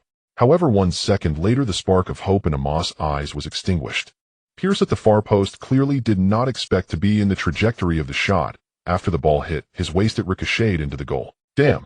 Mason's backside and Pierce's waist have become Barnett's 2 major weapons for victory. Thus, with the double victory from Charlton's players, Barnett ultimately triumphed over Charlton 3-1 at home, marking a major upset in this round of League One. The next morning, in a certain city in the country, a furious who tore up a betting ticket with 5 selections and roared to the sky. Shortly after, Barnett's official account in the country updated the video of their 3-1 victory over Charlton, accompanied by a warm reminder: please do not bet on Barnett's matches, they are prone to upsets. The official account of Barnett exploded with updates. Netizens began to unleash their criticism. Just because of your little broken bee. I lost $100. I specifically avoided the dark horse and bought your team, never expected you to actually win. Little secretary, can you ask Boss Qiao before the next match what to bet on? Doesn't anyone upstairs know about Barnett's previous matches? I'm telling you, just bet on Barnett to win. Soon your house will face the sea. Barnett's official blog did not reply to the netizens' comments, but quietly liked the comment about betting on Barnett to win. Matches below the English League Two are not included in domestic betting, but once they reach the League One, Barnett occasionally appears on the betting list, surprising netizens time and again. As Barnett repeatedly appeared on the dark horse rankings, the team's reputation in the country soared and their fan base grew stronger. Many fans left messages hoping to continue investing in Barnett, but the opportunity only comes once. Those who successfully became shareholders of Barnett felt prouder. Many fans left messages hoping to continue investing in Barnett, but the opportunity only comes once. Those who successfully became shareholders of Barnett felt proud. Their ranking rose to 4th in the standings, entering the promotion lottery zone. This team, which has invested zero in the transfer market and has an average age of only 22, genuinely shocked both domestic and foreign media. In the country, they are hailed as a model for club management. In an era where financial clout reigns and managing a club means burning money, Barnett has become a breath of fresh air in the football world. In the 11th round of the league, Barnett faced another opponent from London, AFC Wimbledon. The media naturally would not miss such a great opportunity. The news of Bennett almost joining Wimbledon but being intercepted by Barnett and Wimbledon's coach Barrett predicting that Barnett would fall back to the lower leagues at the start of the season was once again brought to light. If it weren't for the verbal sparring between the two, Qiao Zhuoyan held great admiration for AFC Wimbledon. The original Wimbledon team was founded in 1889, a club 1 year younger than Barnett, yet it was one of the founding clubs of the English Premier League. Unfortunately, after relegating from the Premier League in 2002, due to high operational costs in London, the club, against all fan opposition, moved to Milton Keynes. Facing the angry fans, the club did something even more drastic. They directly changed the club's badge and renamed it Milton Keynes Dons. Thus, the 100-year-old Wimbledon died in 2004. This move completely enraged the former Wimbledon fans. People began to form their own club. With the support of the Wimbledon Independent Supporters Association, the fans club was born, named AFC Wimbledon. Southwest London once again had a football club called Wimbledon, inheriting the legacy of the original. The team restarted its journey from the county-level amateur leagues with fans chanting the slogan "Wimbledon, till I die." After over 10 years of fighting, they finally returned to the League One in 2016. At this time, that club loathed by fans Milton Keynes had already fallen to the lower leagues. The media's incitement made this match filled with tension. BT Sport also cleverly chose to broadcast live. Barrett, facing Qiao Zhuoyan's mockery, had once said they'd meet in the league. At this point, Barnet ranked fourth in the standings, while Wimbledon was at the bottom with a meager 8 points in a precarious position for relegation. The team's poor performance did not dampen the enthusiasm of the fans, as 1100 fans flooded into the stadium located in London. What moved Qiao Zhuoyan even more was that Barnet's fans were equally unyielding, with over 200 away tickets sold. As soon as Qiao Zhuoyan entered the stadium, he was greeted not only by the famous song "Wimbledon Till I Die," but also by a wave of boos. Qiao Zhuoyan was taken aback. In his 3 years of coaching Barnet, aside from the initial poor performance, he hadn't heard such boos in a long time. Buzzing sounds continually stimulated his eardrums, causing Qiao Zhuoyan to furrow his brows. No wonder, since Bennett joined Barnet, he had scored 2 goals in 10 matches and also had 2 assists, his excellent performance deepening the resentment of Wimbledon fans. Moreover, the media exaggerated reports informed all Wimbledon fans that Qiao Zhuoyan predicted relegation for Wimbledon. Pascal, who was at the bottom of the team, playfully poked his head over and said to Qiao Zhuoyan, "Boss, looks like you're quite popular here.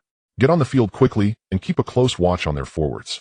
Qiao Zhuoyan kicked Pascal's, but forcefully. Startled, he stuck out his tongue and hurried to catch up with the entering team. Barnet's overall style, aside from simple and efficient passing, also featured a fearless and strong defense that troubled many teams. The fouls can easily disrupt the opponent's attacking rhythm, putting them under Barnet's control. Wimbledon is known as the Crazy Gang not only because of their diehard fans, but also due to the team's tough and rugged style. Thus, this match became a fiery contest. After the start, Barnet did not play cautiously due to being the away team and continued their high-pressing style. Sackville was injured and entered the rest list, while Barnet's frontline today was partnered by Hijinyu and Sambu. The two had not partnered for the first time, so their cooperation was very tacit. In the 7th minute of the first half, Hijinyu intercepted the ball in midfield and immediately made a forward pass, sending the ball to Sambu, who dribbled laterally, easily maneuvering past Daniels, preparing to break into the penalty area. Daniels, who was outmaneuvered, quickly caught up and without hesitation kicked Sambu down. Referee Hawkins immediately blew the whistle for the foul and showed Daniels a yellow card. Daniels looked back at Sambu with disdain, showing no intention of reconciliation. Qiao Zhuoyan sucked in a cold breath. Well, as expected, it was crazy. Fortunately, Sambu was not seriously injured, and Barnet won a free kick just outside the penalty area. Adam May stood over the ball, made a slight adjustment, and shot directly. The ball grazed the crossbar and flew out of bounds. The home team's fans also erupted with a huge cheer, narrowly avoiding a scare. In the 28th minute, Mackenzie took a corner from the left sideline, and Warren Clark headed the ball at the near post. Wimbledon defender Wagstaff headed the ball off the line, resolving the crisis again.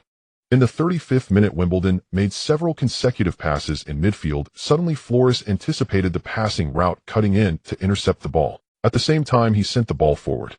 Sambu seized the opportunity for a clear chance on goal. He raced into Wimbledon's penalty area, but his final shot lacked power. Wimbledon's goalkeeper easily tipped the ball out of bounds. Subsequently, Barnet earned 3 consecutive corner kicks, all of which were resolved by Wimbledon. In the first half, the two teams ended in a 0-0 draw. Continuous fouls made the match very. Even Qiao Zhuoyan began to reflect on whether such tactics had tarnished the passionate nature of football, but he quickly felt at ease. Mourinho would park the bus for victory. For the relatively unknown Qiao Zhuoyan, as long as victory can be achieved, what does a little ugliness matter? During the halftime, Qiao Zhuoyan only conveyed 2 things to his players. First, seize the free kick opportunities from the opponent's fouls. This is the best way to break the deadlock. Second, maintain a calm mindset, avoid conflicts, and stay injury-free.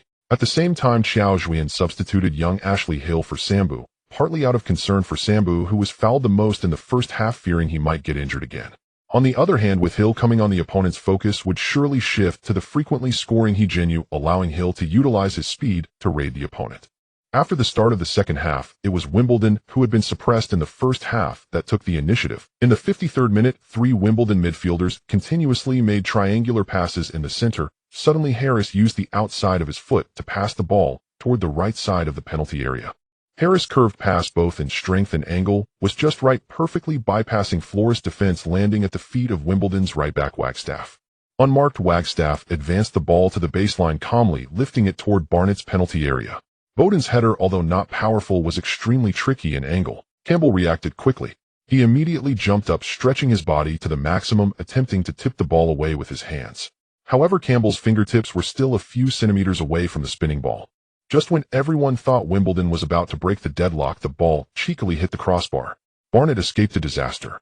Then among the spectators a huge sigh erupted, followed by the loudest applause directed at Wimbledon's. Having narrowly escaped disaster, Barnett reignited the offensive in Wimbledon's half after several. Warren Clark brought the ball over the halfway line and astutely noticed that Ashley Hill was perfectly aligned with Wimbledon's defensive line.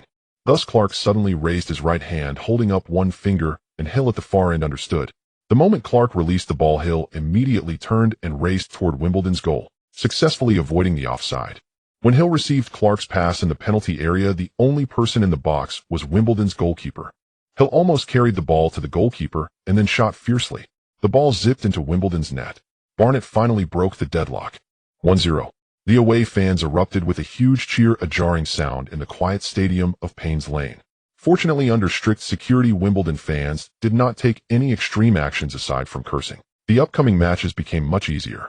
Wimbledon could no longer use fouls to stop Barnett since they were trailing, and letting loose their defense was particularly troublesome for Barnett, who excelled in counterattacks. After all, this isn't a knockout match. A goal difference is also a crucial factor in relegation battles. When Daniels, in a fit of anger, kicked Ashley Hill down again, Barrett knew the outcome of this match was already determined. Wimbledon, fighting with 10 men, ultimately fell to Barnett's feet, and Barrett's words about meeting in the league became a laughingstock for the media. With 5 consecutive victories, Barnet will continue to the Biscott Stadium to challenge their next opponent in League One, the tricky Walsall. Little did they know this match held extraordinary significance for Qiao Zhuoyan. After 4 days of rest, Barnet headed north again, arriving at the Walsall Biscott Stadium over 200 kilometers away to challenge the formidable opponent Walsall. With 5 consecutive victories, Barnet finally caught the media's attention, and the slightly lower odds than the home team indicated that everyone was optimistic about Barnet's chances of continuing their winning streak, at least securing 1 point from Walsall. This is the first time Welshman Carl Fletcher takes on the role of head coach.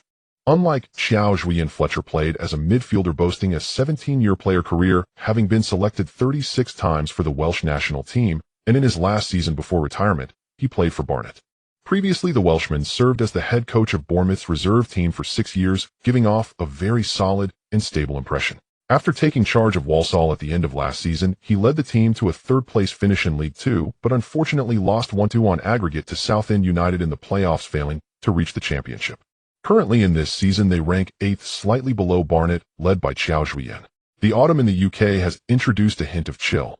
The sun hid behind thick clouds, and Qiao Zhuoyan, sitting on the bench, couldn't help but curl up, leaning against the back of his chair. After the match began, Walsall's 2 wings were exceptionally active.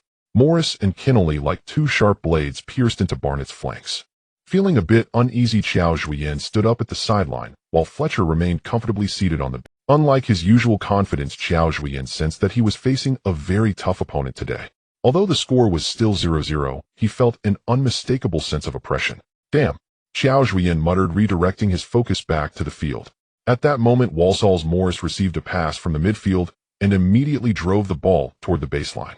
Although Strye was tightly marking him, he still lagged behind by half a body length. After breaking through to the baseline, Morris passed the ball into Barnett's penalty area just before Strye could intercept. Hawkins positioned himself well and was the first to head the ball out of the penalty area. But on the second ball, it was still Walsall's Martina who got to the ball. Martina quickly fed the ball to Kinnelly on the right side of the penalty area. Kinnelly crossed it again. Mark Bola, just a meter away from Kinnelly, lifted his left foot as high as he could, but still failed to touch the ball that was sent back into the penalty area. Left winger Morris leaped high at the back post of the penalty area, heading the ball towards goal. The ball bounced off the ground, just missing Campbell's fingers and finding its way into the net. 1-0. Walsall took the lead first. Qiao Zhuoyan clenched his right fist and struck it heavily against his left hand. This feeling of having no defensive lapse, yet being utterly helpless, was precisely what he despised most. Only 2 minutes had passed since the goal. Barnett's attack was thwarted again, and it was Morris who got the ball in his own half. Like he had equipped the ball with a guidance system, his over-the-top pass directly bypassed Barnett's 2 center-backs and landed at forward Camlin's feet. Camlin carried the ball to the edge of the right side of the penalty area and directly chipped it to the top of the arc, where the waiting Jinsila thundered a shot. The ball sped toward the right side of the goal with the sound of wind. Campbell leaped sideways, but did not make contact with the ball. The ball grazed the right post, flew out of bounds, and thudded against the advertising board behind. The home fans let out a massive sigh, and Jinsila held his head in both hands, regretting the missed opportunity. In the 37th minute of the first half, with the score still not equalized, Barnet's players clearly realized that their opponents were not an easy nut to crack. This time the attack was once again successfully defended by Walsall, who then launched a counterattack. The ball quickly crossed midfield and found its way to forward Camlin's feet. Hawkins seized the moment and bravely charged in with a sliding tackle. He intercepted the ball. Camlin lost his balance while running and crashed into Hawkins. Qiao Zhuoyan clearly saw that Hawkins' wrist bent unnaturally. His face turned pale instantly. Damn! Sure enough, cries of pain from Hawkins echoed across the field as the young man clutched his forearm, writhing in agony on the grass. The team doctor rushed onto the field with a medical kit, checked Hawkins' condition, and then turned to Qiao Zhuoyan, gravely shaking his head. Qiao Zhuoyan sighed, immediately calling Santos from the bench. With no time to warm up, he substituted in for the injured Hawkins, and soon an ambulance arrived to take Hawkins to the nearest hospital. Hawkins' unexpected injury made the match even more challenging. There were just 3 minutes left until the end of the first half. Grove's free kick in the attacking front went wildly off target, and Walsall's goalkeeper Daniels caught it easily. Without waiting for Barnet's players to return to their positions, Daniels kicked the ball deep into Barnet's half. Kinnelly headed the ball down to Camlin in the center. Camlin did not pause, directly transferring the ball to the left side of the penalty area, where Morris quickly advanced again, penetrating Barnet's penalty area. Strike clearly lost the battle against Morris. The ball rolled past him toward the goal. The ball slid past 2 Barnet center-backs and landed at the feet of Walsall forward Healy, who skillfully shielded Santos behind him. He denied Santos any chance to touch the ball. It was much easier from there. Healy ruthlessly struck the ball into the net. 2-0. Qiao Zhuoyan was no longer as furious as he had been after the first goal. He knew that Barnet was likely in for a rough time in this match, and more than that, he was concerned about Hawkins' injury not being serious. Thinking of Hawkins, the scene of his injury flashed back in his mind, and he shook his head vigorously to refocus on the match. As Qiao Zhuoyan had anticipated, although Barnet managed to claw back 2 goals in the second half with efforts from Clark and Flores, Walsall scored again, and Barnet ultimately lost the match 2-3. When shaking hands with Fletcher, Qiao Zhuoyan distinctly sensed an unusual calmness, especially with the words "you did well." It felt more like a declaration of war. Upon returning to Barnet, the team was given a day off as usual. Qiao Zhuoyan had learned after the match about Hawkins' injury. His right wrist ligament was torn, and he would be sidelined for at least 6 to 8 weeks. Not exactly good news. The next day, upon waking up, Qiao Zhuoyan felt somewhat lackluster due to the team's defeat. After freshening up, he decided to visit Hawkins in the hospital to cheer the young man up. The distance from his apartment to Northwick Park Hospital was about 5 kilometers, an easy run for Qiao Zhuoyan, who was accustomed to morning jogs. Dressed in white training gear, he reached the hospital entrance in under 30 minutes. However, looking at the hospital's layout map, he fell into contemplation. "Excuse me, do you need any help?" This sweet-sounding voice, albeit not a genuine London accent, gave Qiao Zhuoyan an unexpectedly warm feeling. Qiao Zhuoyan quickly turned around and saw a Chinese girl.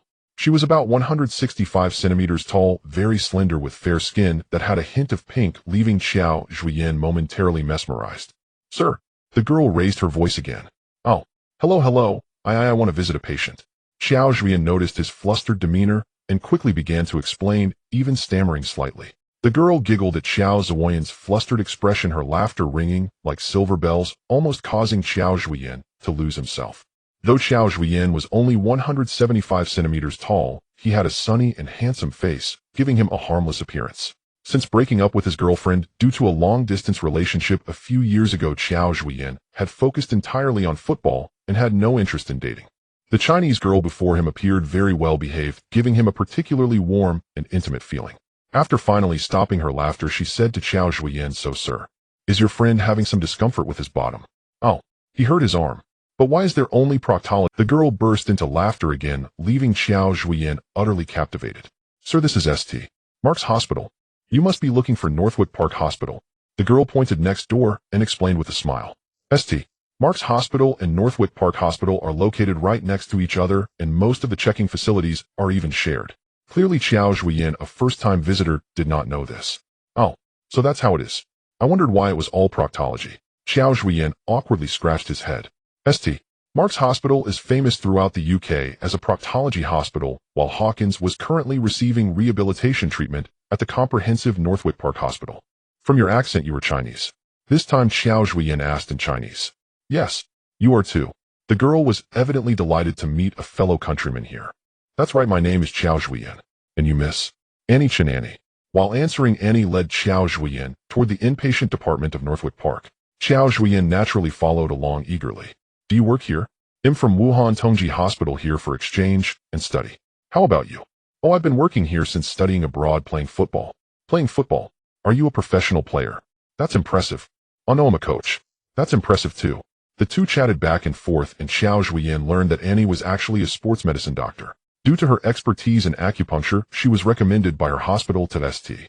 Mark's Hospital in the UK for a year of exchange and study, having only arrived in London just over 2 months ago.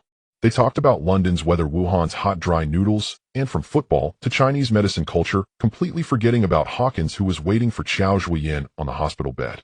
It seems that this loss wasn't entirely bad news after all. Hawkins was somewhat taken aback. Although he was injured during the Barnet match, he was not greatly affected by the injury. He confidently puffed out his chest and assured head coach Qiao Zhuoyan that he would forge ahead fearlessly after his recovery. However, Qiao Zhuoyan seemed particularly guilty about his injury, visiting him almost every other day. The only odd thing was that each visit rarely exceeded 5 minutes. Until one day, while Hawkins was admiring the scenery by the window, he spotted head coach Qiao Zhuoyan downstairs laughing and chatting with an Eastern girl, which brought him a sudden realization. Although they lost to Walsall, Barnet remained the brave Barnet they had always been. 3 days later, Hive Stadium welcomed a heavyweight team, Birmingham City. Birmingham City Football Club is one of the 2 major professional clubs in Birmingham. In the late 1950s and early 1960s, Birmingham City became the first English team to compete in Europe, reaching the finals of the European Cities Fairs Cup for 2 consecutive years. Unfortunately, they lost to European powerhouses Barcelona and Roma, finishing as runners-up.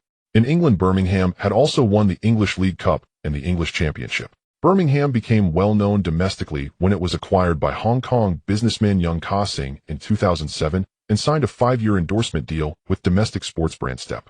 Birmingham's recent highlight came in the 2010-2011 season when they defeated Arsenal 2-1 at Wembley Stadium, reclaiming the English League Cup. Currently, Birmingham ranks at the top of the League One table, having just been relegated from the Championship last season, and they are determined to secure promotion this season. This heavyweight clash has once again made its way into the betting projects. Under the latest training video of Barnet, netizens once again sparked a wave of comments. Little secret, please ask Qiao Zhuoyan if there's any chance of an upset. Brothers, I'm all in. I'm backing Barnet. Betting on Birmingham, just wait to be slapped in the face. The bookmakers are no fools, and this year against the formidable underdog Barnet, they only offered odds of 3.5, while Birmingham's odds are 1.25. Hive Stadium was once again packed today. Having learned from the lesson of the last time against Charlton, the fans obediently bought their tickets in advance, feeling a sense of schadenfreude as they saw the ticket office close again. The evening breeze was gentle and the moonlight was bright. It was a beautiful night in London. Referee Scott blew the whistle to start the match promptly at 1945.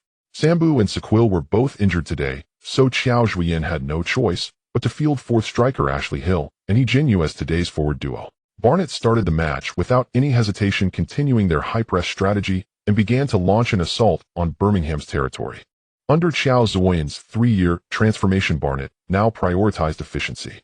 In a Barnet match, one wouldn't see the elaborate passing combinations of teams like Barcelona or Manchester City. Instead, everything is straightforward and clear.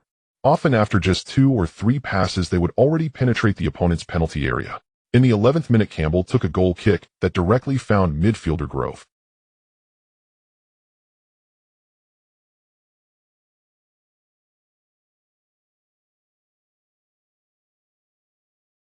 After reaching the baseline, Hill immediately flicked the ball toward the center.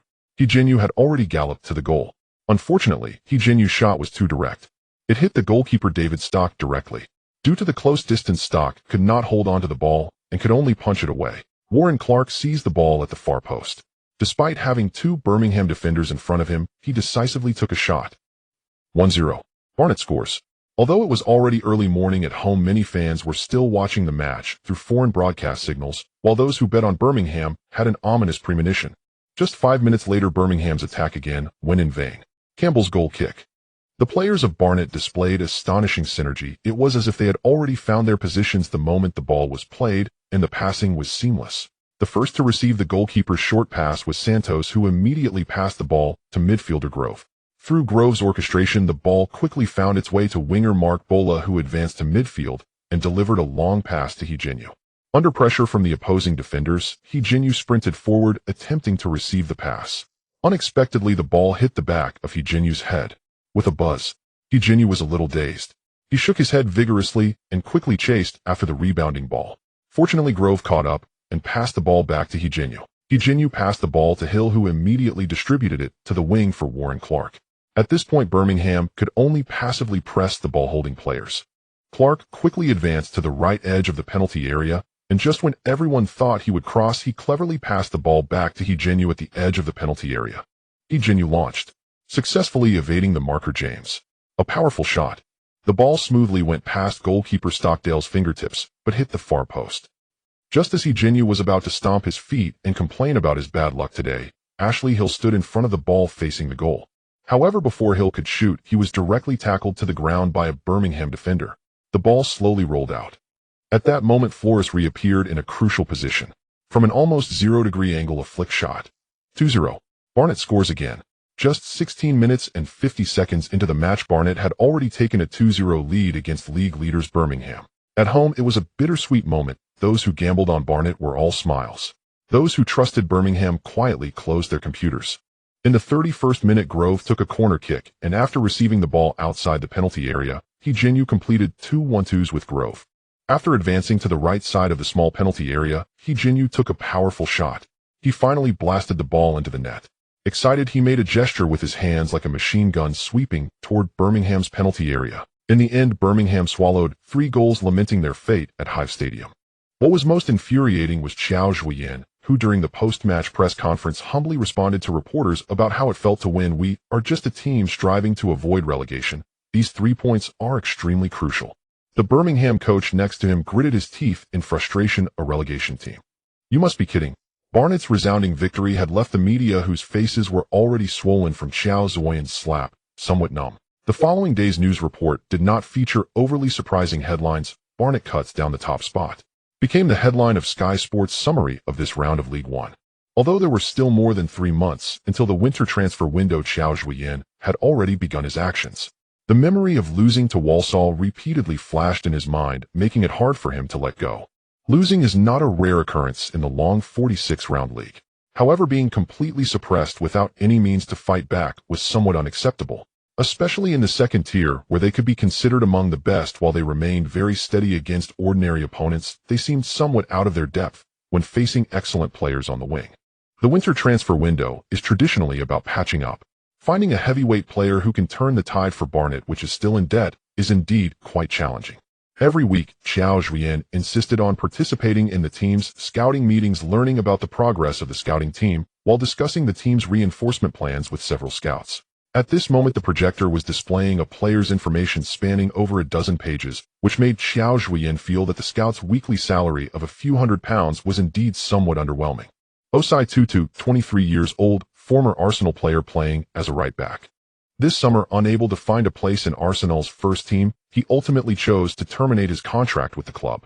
To Qiao Zhuoyan's surprise, he still had not found a new club. The scout then played highlights of Osei Tutu's matches during his loan spells, and Qiao Zhuoyan watched. His explosiveness and speed are excellent. The only drawback is his height and weight, which indeed seems somewhat slender for the English pitch. Now, with the improvement in performance, Barnet's requirements for players have become higher, and signing players has become much more cautious. Osei Tutu's failure to find a new club might also be due to his high demands, which is certainly worth pondering. After all, Arsenal had given this player a long evaluation period, and when they signed Osei Tutu, the head coach was the exceptionally discerning Professor Wenger. In the end, Qiao Zhuoyan placed his hand on Osei Tutu's information. Contact him. Let's give him a... At just 17, Osei Tutu joined the Premier League powerhouse Icena and signed a professional contract once he believed his future shone brilliantly. Wenj took a particular liking to the dark-skinned youngster, and Aosai Tutu's presence became a familiar sight at Isena's preseason matches and training camps. Before he turned 20, Wenj even brought him onto the stage of the UEFA Europa League. Everything, however, changed after Wenj announced he would step down as the Gunners' head coach. Wenj had borne so much for Isena, the lines on his face and his visible aging told their own story. At last, exhausted in body and spirit, he chose to leave. Like a child, Tutu wept bitterly when saying farewell to Wenj. The septuagenarian embraced him, tenderly patted his head, whispered an encouraging word, and turned away from the Emirates Stadium he had served for 22 years. Under Mele or Arteta, Aosai Tutu never again received the same care he had from Wenj, instead becoming one of the many Gunners who spent years drifting from place to place. His footsteps marked Kadiafu Nottingham Sinlin Bohong and Luos Hanmu, struggling to adapt to a succession of tactical systems. Nevertheless, Aosai Tutu never quite became the player Wenj had hoped for. When his contract finally expired, Tutu chose not to renew and brought his years as a Gunner to an end. As a free agent, he attracted suitors, yet in the league many offers left him uninspired and void of hope. Other clubs, mindful of his past injuries, could only offer short-term deals. It was not until Banite's sporting director Yadamsi found him and presented a 3-year contract that Aosai Tutu felt the sincerity of Qiao Zhuoyan. After days of consideration, Tutu carefully signed his name on that 3-year agreement. The FA permits clubs to sign unattached free agents outside the transfer window, so they can find new employers as long as they register them before November. Clubs may sign them at any time.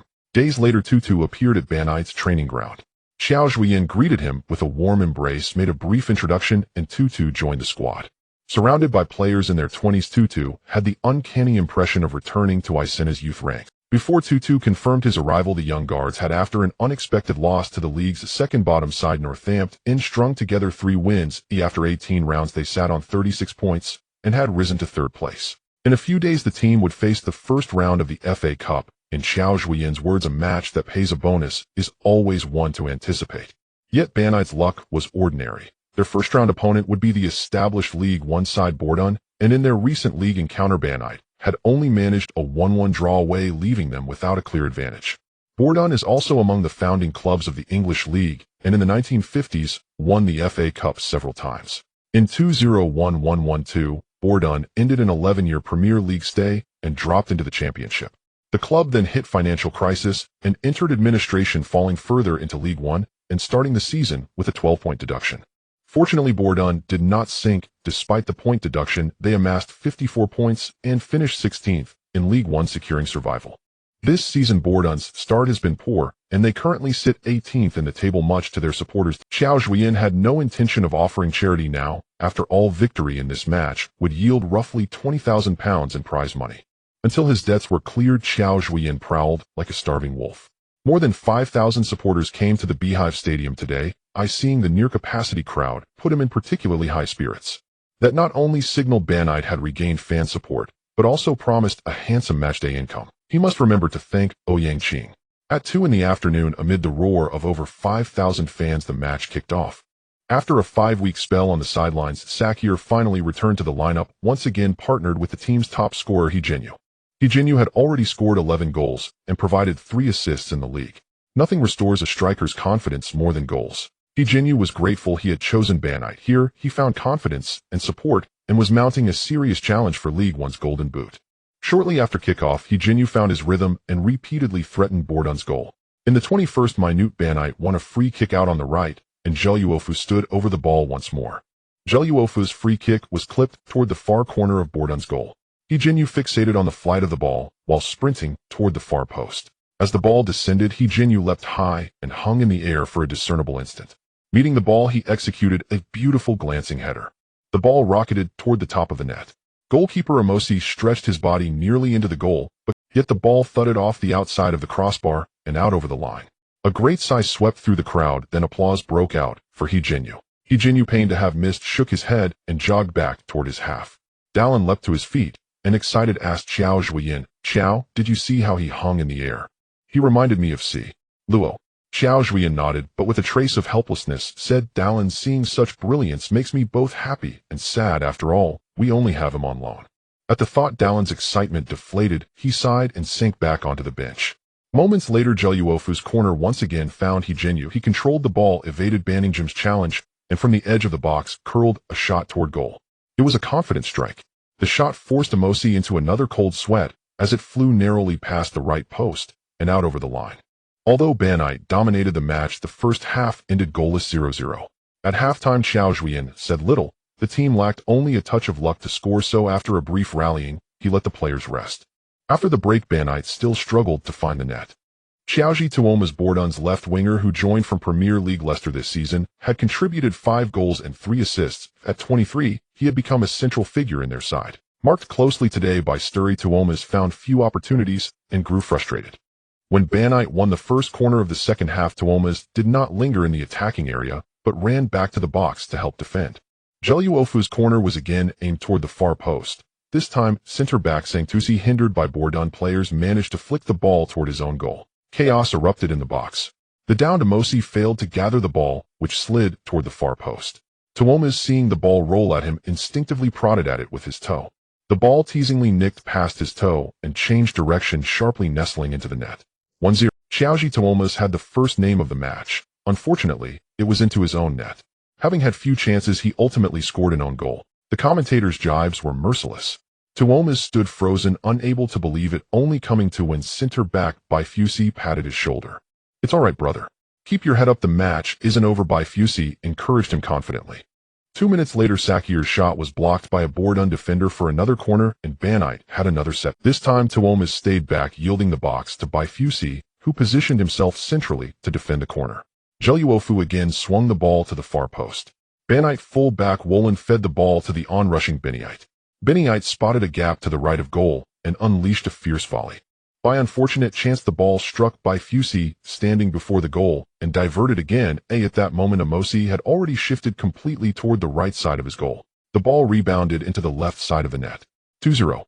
Banite scored twice in 3 minutes, though both were own goals. Baifusi was stunned.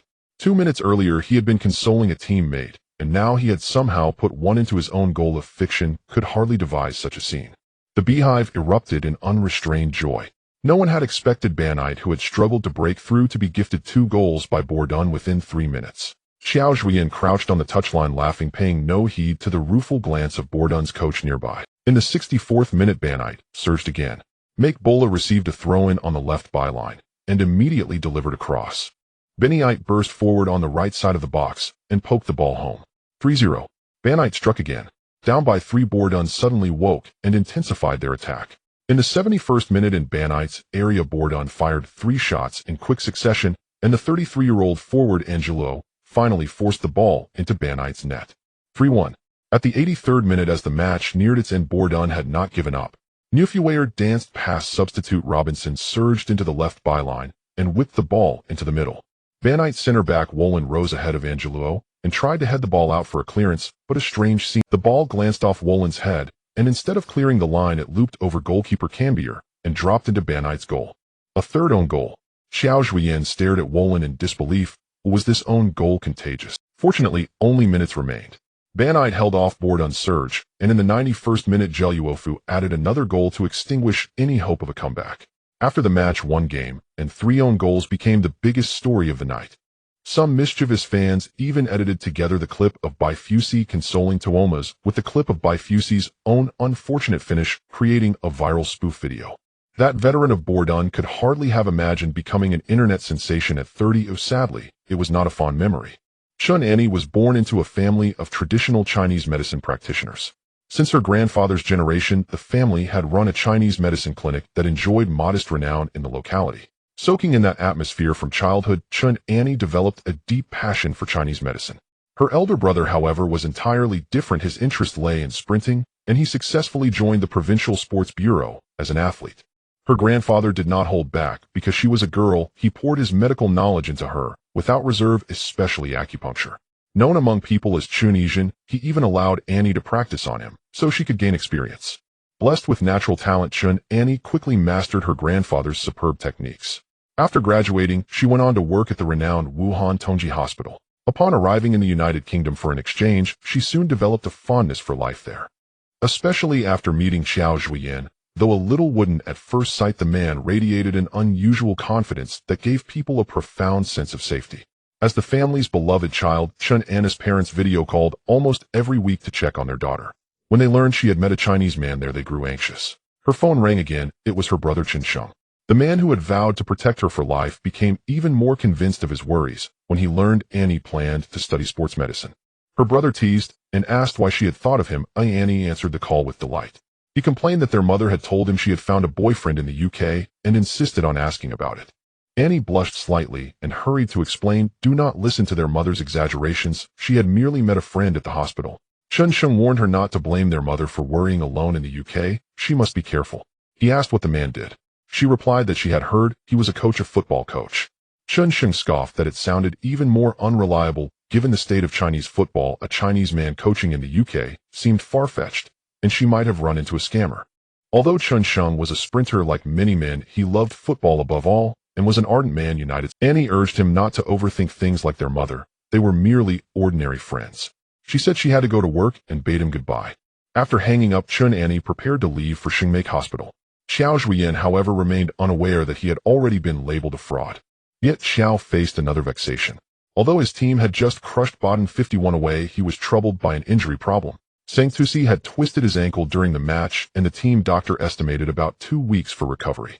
Counting the Loni Wolin, the squad had 4 central defenders. Now 2 were injured, and another was suspended by a red card. In 5 days, Banite would host Luduan. The 2 clubs sat 3rd and 4th in the table, respectively, true rivals in every sense. Qiao walked out of the medical office with a heavy expression. Banite would have to pay the price for its thin bench. Suddenly, he thought of someone and quickly dialed her number. When the call showed Qiao's name, Annie could not help smiling as she answered. Qiao wasted no time on pleasantries. He greeted her and said he might need her help. Pleased by his request, Annie accepted and soon arrived at Banite's training base. Although Banite had climbed 2 divisions to reach the Yingjia League, the training ground remained aged and familiar. The old facility looked much as it always had. Qiao, who had never minded it before, suddenly felt a sting of embarrassment as Annie stepped from the car. When the club had the funds, he vowed it would be renovated, a selfish pang of pride. Annie paid it no mind. It was her first time inside a football club, and she peered about with curiosity. Qiao acted as her guide, recounting the awkwardness of his early days and making her laugh along the way. They soon reached the treatment room, where Sang Tusi was receiving rehabilitation on his injured left foot with the team doctor. When Annie opened her medical kit and displayed needles of different lengths, Sang Tusi shot upright in alarm. He pleaded to the coach with frightened eyes, as if a lamb awaiting slaughter. Qiao snapped, ordering him to lie still and announcing that he had spent a great deal to bring this miracle healer. Annie had never seen Qiao shout. Recalling his earlier reserve, she quietly chuckled. Chastened, Sang Tusi lay back down, yet stared fixedly at the needles, terrified they might do him harm at any moment. Annie inspected the injury briefly, then flashed Qiao an assuring okay sign, which immediately set him at ease. When the needles brought no great pain, but once inserted remarkably eased the discomfort, Sang Tusi finally relaxed and looked at Annie with sincere gratitude. Annie finished the treatment, gave the team doctor detailed aftercare instructions, and told Qiao that Sang Tusi should be largely recovered in 3 to 4 days. If that were the case, Sang Tusi could make the match against Luduan. News that delighted Qiao and left the team doctor incredulous. On the drive back, relieved at having solved the crisis, Qiao chatted easily with Annie, making her laugh from time to time. She happily accepted his invitation to watch the home match against Luduan 5 days later. After 3 consecutive days of treatment, the swollen lump on Sang Tuosi's ankle began to dissipate at a visibly rapid pace. He could walk without pain. Grinning to reveal white teeth, Sang Tusi gave a thumbs up and praised Annie as if she were an angel with magic who had given him a new lease on life. Early one morning, Annie was roused from sleep by her phone. Annoyed, she answered to hear her brother's voice asking, Nini, you are not still seeing that fraud, are you? Mom called me again. She snapped back that he was not a fraud. Her blunt denial only increased Chen Sheng's worry, and he continued his admonitions at length. She decided abruptly, tonight, they'll let you meet him. Chen Sheng was stunned into silence by her sudden resolve. She added that it was late and that it should be about 2 in the morning back home. He could wait if he wished. Chen Sheng bobbed his head anxiously, fearing she might change her mind. Then he thought again and blurted, worried that it was night in London as well, and asked why she would be out so late. The only response was the abrupt click of the line disconnecting. Luduan Football Club is one of the earliest established clubs in the south of England. Because the town of Luduan is famed for its hat-making industry, the team has long borne the nickname the Hatters. Originally, Luduan was a member of England's top flight, but in the 2008 season financial woes saw the club ruthlessly dock 30 points and forced down into the National League. After 5 full seasons, Luton finally returned to League Two and 4 years later achieved promotion again. The team is managed by the Welshman Yuhan Si, a 49-year-old coach who, apart from a single year at C2 Kuching, has devoted most of his managerial career to Luton Town. This coach has overseen more than 270 matches. Today, Feng Chao Stadium is once again packed. Chen Annie wears a white form-fitting tracksuit that presents her figure perfectly. Late autumn in Luton carries a faint chill. Arriving early, Annie bought a Ba Inite scarf outside the stadium, wrapped it around her neck, and tucked her chin into it, finally feeling a touch of warmth. Qiao Zhuoyan had reserved a seat for Annie just behind the coaching bench, where one can clearly observe every movement on the substitutes bench. But at that moment the spot was still empty. Qiao and the players remained in Ba Inite's dressing room waiting for the match to begin. In the home dressing room, Qiao was delivering tactical instructions. Luton lined up in a 41-41. Yuhan Si favors a shrewd defensive counterattacking scheme. The team's main striker Ma Li Kuei has already netted 8 goals, ranking 3rd on the League One scoring chart. Left midfielder Dan Dunn has 7 goals and 5 assists and demands careful attention. After assigning marking duties and precautions, Qiao, in a rare gesture, rapped the blackboard and said, "Listen up, lads. Today the stands are not only full of fans hoping for victory, there is also a very important guest present. Whoever performs poorly and costs us this match, I will sell you off." The Ba Inite players had heard Qiao urge them to fight for the fans, to fight for honor, but they had never been told to fight for a special guest. Curious whispers spread as everyone pricked up their ears, eager for any clue. "Have you seen Sang Tuasi? You heard about his miraculous recovery, yes? If you hope someday to meet this miracle healer, then go out and win this game for me." Ba Inite. Before Captain Sa Kuei could speak, Sang Tuasi shouted the club's name, earning a withering look from Sa Kuei. Victory! When the players learned the guest was the Chinese girl who had healed Sang Tu, their spirits were visibly lifted. In Luton's dressing room, Yuhan Si scanned Ba Inite's starting 11 and frowned. He turned to his assistant and asked, "Li Ka Duo Sang Tuasi wasn't on the injury list. Has he been given pain-blocking injections?" The assistant, unaware of Chun Anna's story, shook his head in confusion. Qiao clearly places great importance on this match, but he is being irresponsible with his players, Yuhan Si muttered. With an air of disdain, Yuhan Si strode toward the pitch. When Qiao and his players appeared on the field, Feng Chao Stadium erupted into thunderous applause. The very fans who had once jeered Qiao 3 years ago now hailed him as Ba Inite's singular king. Chen Annie had never watched a live football match before. When thousands of voices rose together in the intimate stadium, the surge of emotion swept through her, and she found herself moved. She finally understood why Qiao exuded that rare, unshakable confidence. After the whistle, Yuhan Si kept his gaze fixed on Ba Inite's center-back Sang Tuasi.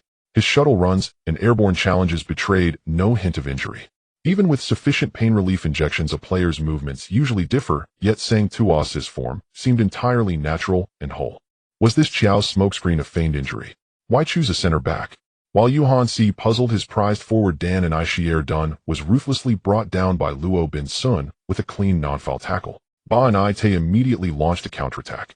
Midfielder Fu Luo Lu Si received the ball and pushed forward at speed, eyes searching for He Jinyu's supporting run. As He Jinyu reached the edge of the penalty area, Fu Luo Lu Si's pass arrived with precision. He Jinyu took it in stride, dribbled past defender Pai Si, and unleashed a powerful shot.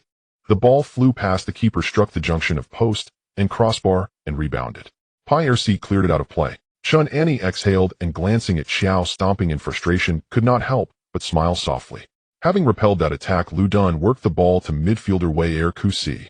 Wei Kusi had just crossed the halfway line when Sang Tuasi slid and stole the ball, rose to his feet, and fed it out to the flank to Tu Tanda. Feigning injury. Absolutely feigning injury. Qiao is despicable. Yuhan Si glared at Qiao with hatred in his eyes. Fully absorbed in directing the match, Qiao suddenly felt a chill down his spine. Turning, he met the furious eyes of Luton's head coach, paused, and then understood the implication. He smiled broadly at Yuhan Si, which only confirmed to the Luton coach that this was an Oriental stratagem. Yet Luton were no soft targets and would not be thrown by Sang Tuasi's unexpected presence. After He Jinyu's shot was again repelled by the post, Luton began to play the counterattacking game they do best. Qiao Dun quickly carried the ball to Ba Inite's left side. A delightful cross found Pai Si in the crowd, and he rose high to head toward goal. Kupa had his concentration razor sharp, He leapt and tipped the ball over the byline. Right midfielder Si Tai's corner created no real danger. The ball was cleared by Ba and Ite's defender. On the edge, Lu Dun's defensive midfielder Bai Li controlled it and fed it back to Si Taishi on the flank. Si Taishi took a touch, evaded Fu Luo Lucis' sliding challenge, and delivered another cross. Sang Tuasi leapt, but did not connect with the ball. Waiting behind him was Lu Dun's Qiao Dun. Qiao Dun muscled Waluan and chested the ball down to Wei Kusi. Wei Kusi half-turned and struck a left-footed shot that sailed over Ku Pa's head and nestled in the net. 0-1 Lu Dun took the lead. Yuhan Si on the touchline roared in righteous anger, venting his frustration. Conceding first did not fluster Qiao so much as it dismayed He Jinyu, who had lately seemed to direct his shots at the posts rather than into the goal. It seems the future Chinese national striker has been a touch unlucky. Lu Dun's goalkeeper Ku Pa was outstanding today, diving sharply to deny Sa Kuei-er's strike. The save left Sa Kuei-er momentarily bewildered. Ba and Ite won their fourth corner of the first half. Galuo Fu swung it in combined with Si Tae Li on a short 1-2, and then lofted the ball into the right side of the area. When Yuhan Si saw Sang Tuasi rise at the far post, his heart sank. Sure enough, Sang Tuasi met the ball and steered it into the left corner to pull Ba and Ite level. After scoring, Sang Tuasi sprinted toward the home coaching bench. Just as Qiao expected and embraced Sang Tuasi made a heart shape with his hands over his chest and dedicated it to Chun Annie sitting behind the bench. Qiao left reaching for an embrace that never came, felt awkward and a little jealous. He gave Sang Tuasi a playful kick to shove him back onto the pitch, which sent Chun Annie into helpless laughter. Before Yuhan Si had fully collected himself, Ba and Ite surged again. Tu Tanda received a goal kick from goalkeeper Ku Pa and fed Fu Luo Luci, who drove forward along the touchline into Lu Dun territory. Defending Fu Luo Luci was Si Taishi, who was a fellow wide midfielder, kept about 2 meters of distance, tightening that margin as Fu advanced to avoid being beaten. Then Fu Luo Luci suddenly stopped, opened his body, and curled a looping shot with the outside of his foot that drifted toward Lu Dun's goal. A lob. While Si Taishi was momentarily puzzled, fullback Pu Ci watched the drifting ball and failed to notice Wei Hite ghosting into the box from behind. By the time Pu Ci became aware, Wei Hite was already at the far post, rising powerfully. Ku Pa, despite his excellent form, could not stop him from that position. They watched helplessly as the ball flew over their heads into the net. Ba and Ite had reclaimed the lead. Seeing Fu Luo Lucis' celestial pass, Qiao turned to the stands, raised both hands, and urged the crowd to unleash their loudest cheer for Fu Luo Luci. At that moment, Chin Anna's phone rang with a video call. She slowly angled the phone toward Qiao and smiling answered the call. When Chun Sheng saw the man on the other end of the line, his mouth hung open in astonishment for a full 5. The next day, when Chun Sheng's mother called again to ask whether his sister was still involved with that so-called fraud, "Mom, what fraud? That's my brother-in-law." Qiao Zhuoyan was unaware that in defeating Ludin, he had also become Chun Sheng's brother-in-law. After the match, Qiao Zhuoyan immediately took his down jacket from the locker room and draped it over Chin Annie, who had been waiting for him outside the court. At this point, it was already late at night, and Chin Annie was evidently unaware that after the match the head coach still had a series of tasks to complete. It wasn't until Qiao Zhuoyan thoughtfully put the jacket on her that she felt a bit warmer. Qiao Zhuoyan borrowed a car from the club and personally drove Annie back to the staff apartment at St. Mark's Hospital. Along the way, the two seemed to have endless topics to discuss, occasionally making Chun Annie laugh heartily. However, just as the car stopped downstairs at the apartment, a brief silence fell over them, and an ambiguous atmosphere gradually emerged. Finally, Qiao Zhuoyan cleared his throat to break the deadlock and invited Annie to come watch Barnett's home games in the future. After happily accepting the invitation, Annie waved goodbye to Qiao Zhuoyan with some reluctance and walked towards the apartment. Qiao Zhuoyan watched Annie's figure as an unfamiliar thrill surged within him. Perhaps he should be a bit more proactive. After defeating Ludin, Barnett was on a roll. In the following month, Barnett achieved 3 consecutive victories. Since suffering a 1-2 defeat to Northampton away, the team remarkably secured 9 consecutive wins across all competitions. On the league table, Barnett quickly solidified its advantage, soaring to second place with 51 points after 22 rounds. In the 23rd round of the league, Barnett would host Gillingham, who was ranked 7th. If they could win this match, not only would they further extend their points advantage in the promotion zone, but they would also break the club's consecutive win record with 10 straight victories. Although this record was one that Qiao Zhuoyan had just set last season when he led the team. Before the match began, Qiao Zhuoyan did not put too much pressure on the players. After all, consecutive wins are just a fleeting notion. As this was the final match of the first half of the league, he wished the team good luck in securing a victory. At 3 in the afternoon, the match officially started at Hive Stadium. Supported by over 4,500 cheering fans, Barnet firmly took the initiative, launching attack after attack towards Gillingham's goal.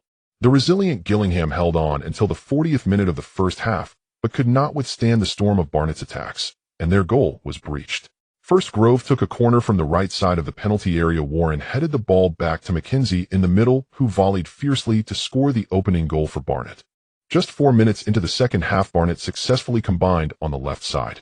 Mark Bola, Grove and Flores advanced the ball to the left baseline area of Gillingham with just 3 passes. Subsequently, Flores delivered a precise, curling shot directly passing the ball to Hijinyu in the middle. Hijinyu took a shot, and the ball smashed into the net right in front of the Gillingham goalkeeper. With this goal, the Chinese forward made 17 appearances in the League One this season, scoring 14 goals, ranking first in the League One half-season goal scorers list. In the end, Barnet defeated Gillingham 2-0 at home, breaking the club's consecutive win record, achieving 10 straight wins. On the points table, Barnet had 17 wins, 3 draws and 3 losses, scoring a frightening 55 goals and conceding 27, achieving 54 points, ranking second, just 3 points behind Birmingham. At the post-match press conference, a reporter from BT Sport asked Qiao Zhuoyan a question. At the beginning of the season, everyone thought Barnet would be fighting for relegation, yet halfway through, Barnet is surprisingly ranked second in the league. What are your thoughts, Mr. Qiao?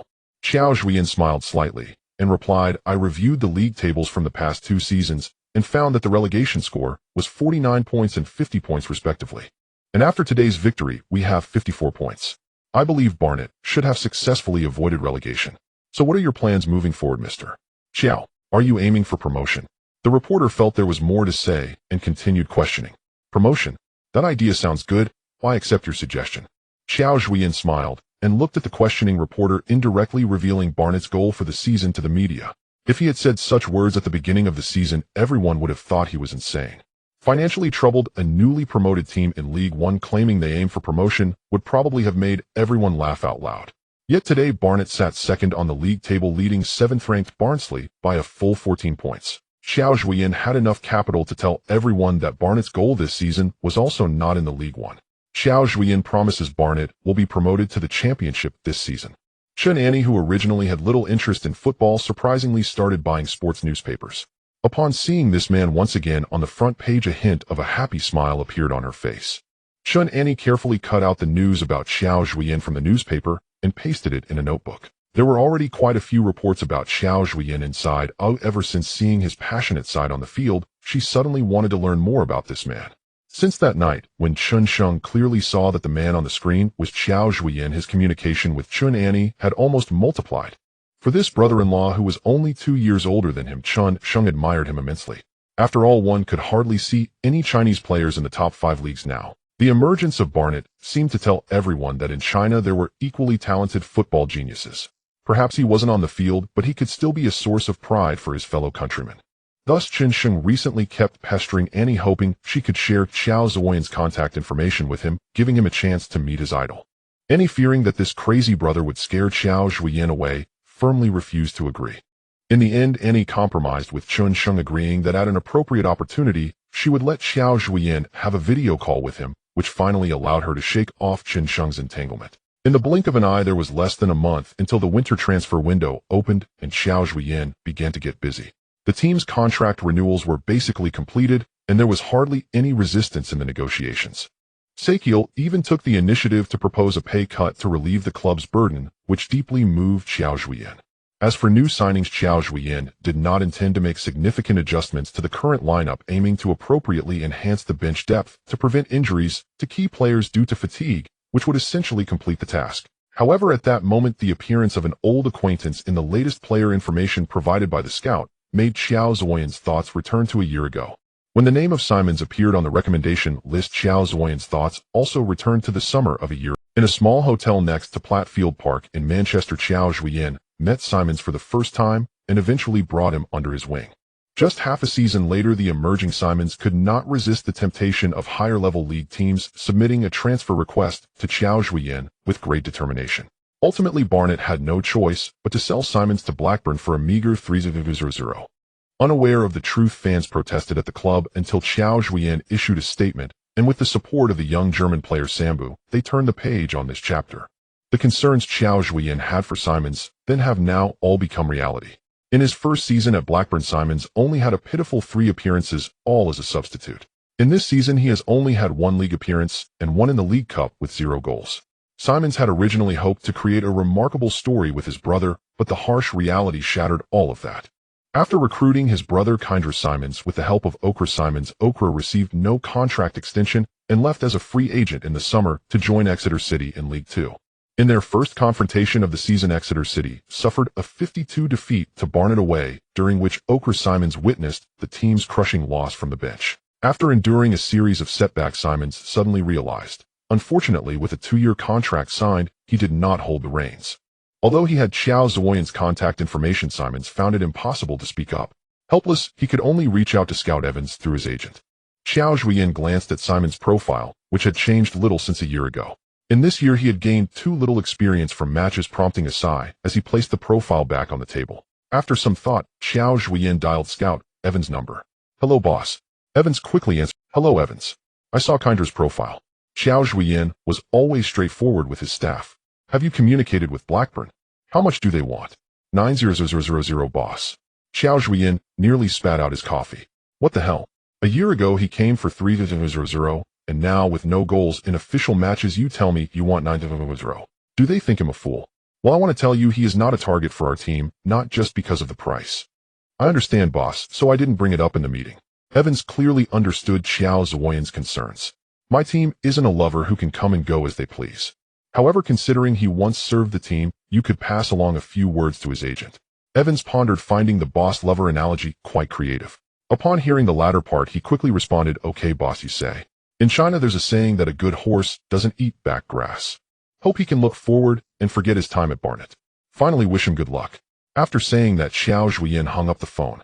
Qiao Zhuoyan was not simply seeking revenge on Simons. If a player only viewed the club as a stepping stone, even if Qiao Zhuoyan brought Simons back to Hive Stadium, who knows, one day, when he had taken flight, he might still knock on the door of his office. So even if he was outstanding, the story between Barnet and him was already over.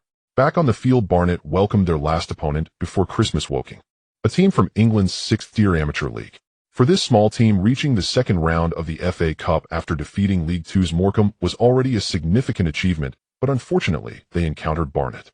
Despite fielding an all-substitute squad, even having a goalkeeper from Barnet's U18 team, Barnet still sent their opponents packing from the FA Cup with a 7-1 victory at home. Although the opponent was of a completely different caliber than Barnet, for the more than 2,500 fans present, being able to witness a goal fest was still quite satisfying. After the match, Qiao Zhuoyan received a sudden call from Qin Hao, who asked where he planned to have fun during Christmas. After some thought, Qiao Zhuoyan replied, "On Christmas Eve, I should be spending time with Aldershot in the English Trophy. And after Christmas, I should be with Bristol Rovers in League Two." After saying that, he shook his head with a wry smile. What a sad Christmas, having 2 matches. After hearing this, Qin Hao also wisely kept his mouth shut, then mischievously said, "Don't worry, I will enjoy your share of fun too." This mischievous friend. After cursing under his breath, Qiao Zhuoyan returned to his busy work. Unexpectedly, the phone rang again, and the incessant interruptions made him somewhat irritable. "Hello, please speak." Qiao Zhuoyan answered the phone casually, his tone a bit impolite. On the other end, there was a moment of silence before a somewhat aggrieved and cautious voice came through. "Did I interrupt your work?" Qiao Zhuoyan was taken aback and quickly looked at the incoming number. It was indeed Chun Annie. No, not at all. Hearing Qiao Zhuoyan's series of denials, Chun Annie couldn't help but burst into laughter again. This man always knew how to make her laugh, showing no reservations at all. "I'm sorry, I didn't realize that a team's head coach would still be working overtime at 9 p.m. Haha, I'm still a rookie, and with the winter break approaching, I have to be busy with some preparations." "Oh," Chun Annie said, half understanding, then asked, "I won't disturb you, then just in a few days it's Christmas. This is my first Christmas abroad. I wanted to ask if you were free to join me." "Oh, yes. I just happen to have no matches on Christmas Day. I can take you to a really fun bar." "That's great. Then you get back to work, coach. See you on Christmas." After saying that, Chun Annie happily hung up the phone. Qiao Zhuoyan lost interest in continuing to look at the materials on the table. Unintentionally, this girl seemed to have entered his heart and occupied a very important place. After easily defeating Aldershot 30 away, Qiao Zhuoyan's team returned to Barnet overnight. The next day was Christmas Eve, and the players were eager to return home. Although there were only 2 days until the next match, Barnet, having already achieved 13 consecutive victories across all competitions, generously gave the team a day off to relax. The next day, Qiao Zhuoyan slept in well. The recent hard work indeed made him feel a bit tired. Waking up in the afternoon, he had a simple lunch, sent a message to Chen Annie, and then drove to St. Upon arriving at the hospital, Qiao Zhuoyan saw Chen Annie walking towards him from a distance. Today, Chen Annie wore a red dress, tying her hair in a ponytail, exuding the unique elegance and beauty of an Eastern woman with every gesture, attracting the attention of many onlookers. Qiao Zhuoyan hurriedly got out of the car, opened the door for Chen Annie, and welcomed her in. Then jokingly said, "Fortunately, I'm not famous yet, otherwise if I'm caught by the paparazzi in London, they'd surely say I'm on a date with some big star." Just as Chen Annie settled in, she immediately laughed and tilted her head to look at Qiao Zhuoyan, asking, "Am I beautiful?" In the backdrop of her red dress, Chen Annie's skin appeared exceptionally fair. Her beautiful clear eyes, adorned with long eyelashes, sparkled as they gazed at Qiao Zhuoyan, seemingly piercing into his soul. "Beautiful." After saying this word, Qiao Zhuoyan hurriedly lowered his head to start the car and drove towards downtown London. Soon he heard Chen Annie's giggles again. Before long, they arrived at the entrance of a bar in the center of London where the Christmas programs were abundant. Qian How had often brought him here. Just as the two were about to push the door open, a man's voice suddenly came from behind Qiao Zhuoyan. Qiao Zhuoyan turned around to see, oh no, it was Qian Hao and Ouyang Qing. How awkward. At the Churchill Arms pub in Notting Hill, the owner O'Brien has meticulously decorated the pub for Christmas every year for over 30 years. This year, the pub outside is adorned with 90 Christmas trees and decorated with up to 210 colorful bulbs, showcasing the whimsical nature of the owner, who even adorned the pub's roof with reindeer lights. On the sofa by the street-facing window, 2 men and 2 women are seated. The 2 men remain silent, exchanging meaningful glances with each other. Meanwhile, the 2 ladies quickly warm up to each other, chattering away about their topics, occasionally covering their mouths and giggling. "It's you, Qiao Zhuoyan. I invited you, and you said you were busy." Qian Hao broke the silence between the two. "Do you believe me that it was an accident?" Qiao Zhuoyan expressed helplessness. "I don't believe you at all. What's going on?" Qian Hao tilted his mouth towards Chen Annie. "What is this situation? Don't tell me it's a staff gathering." Qiao Zhuoyan glanced at Ouyang Qing.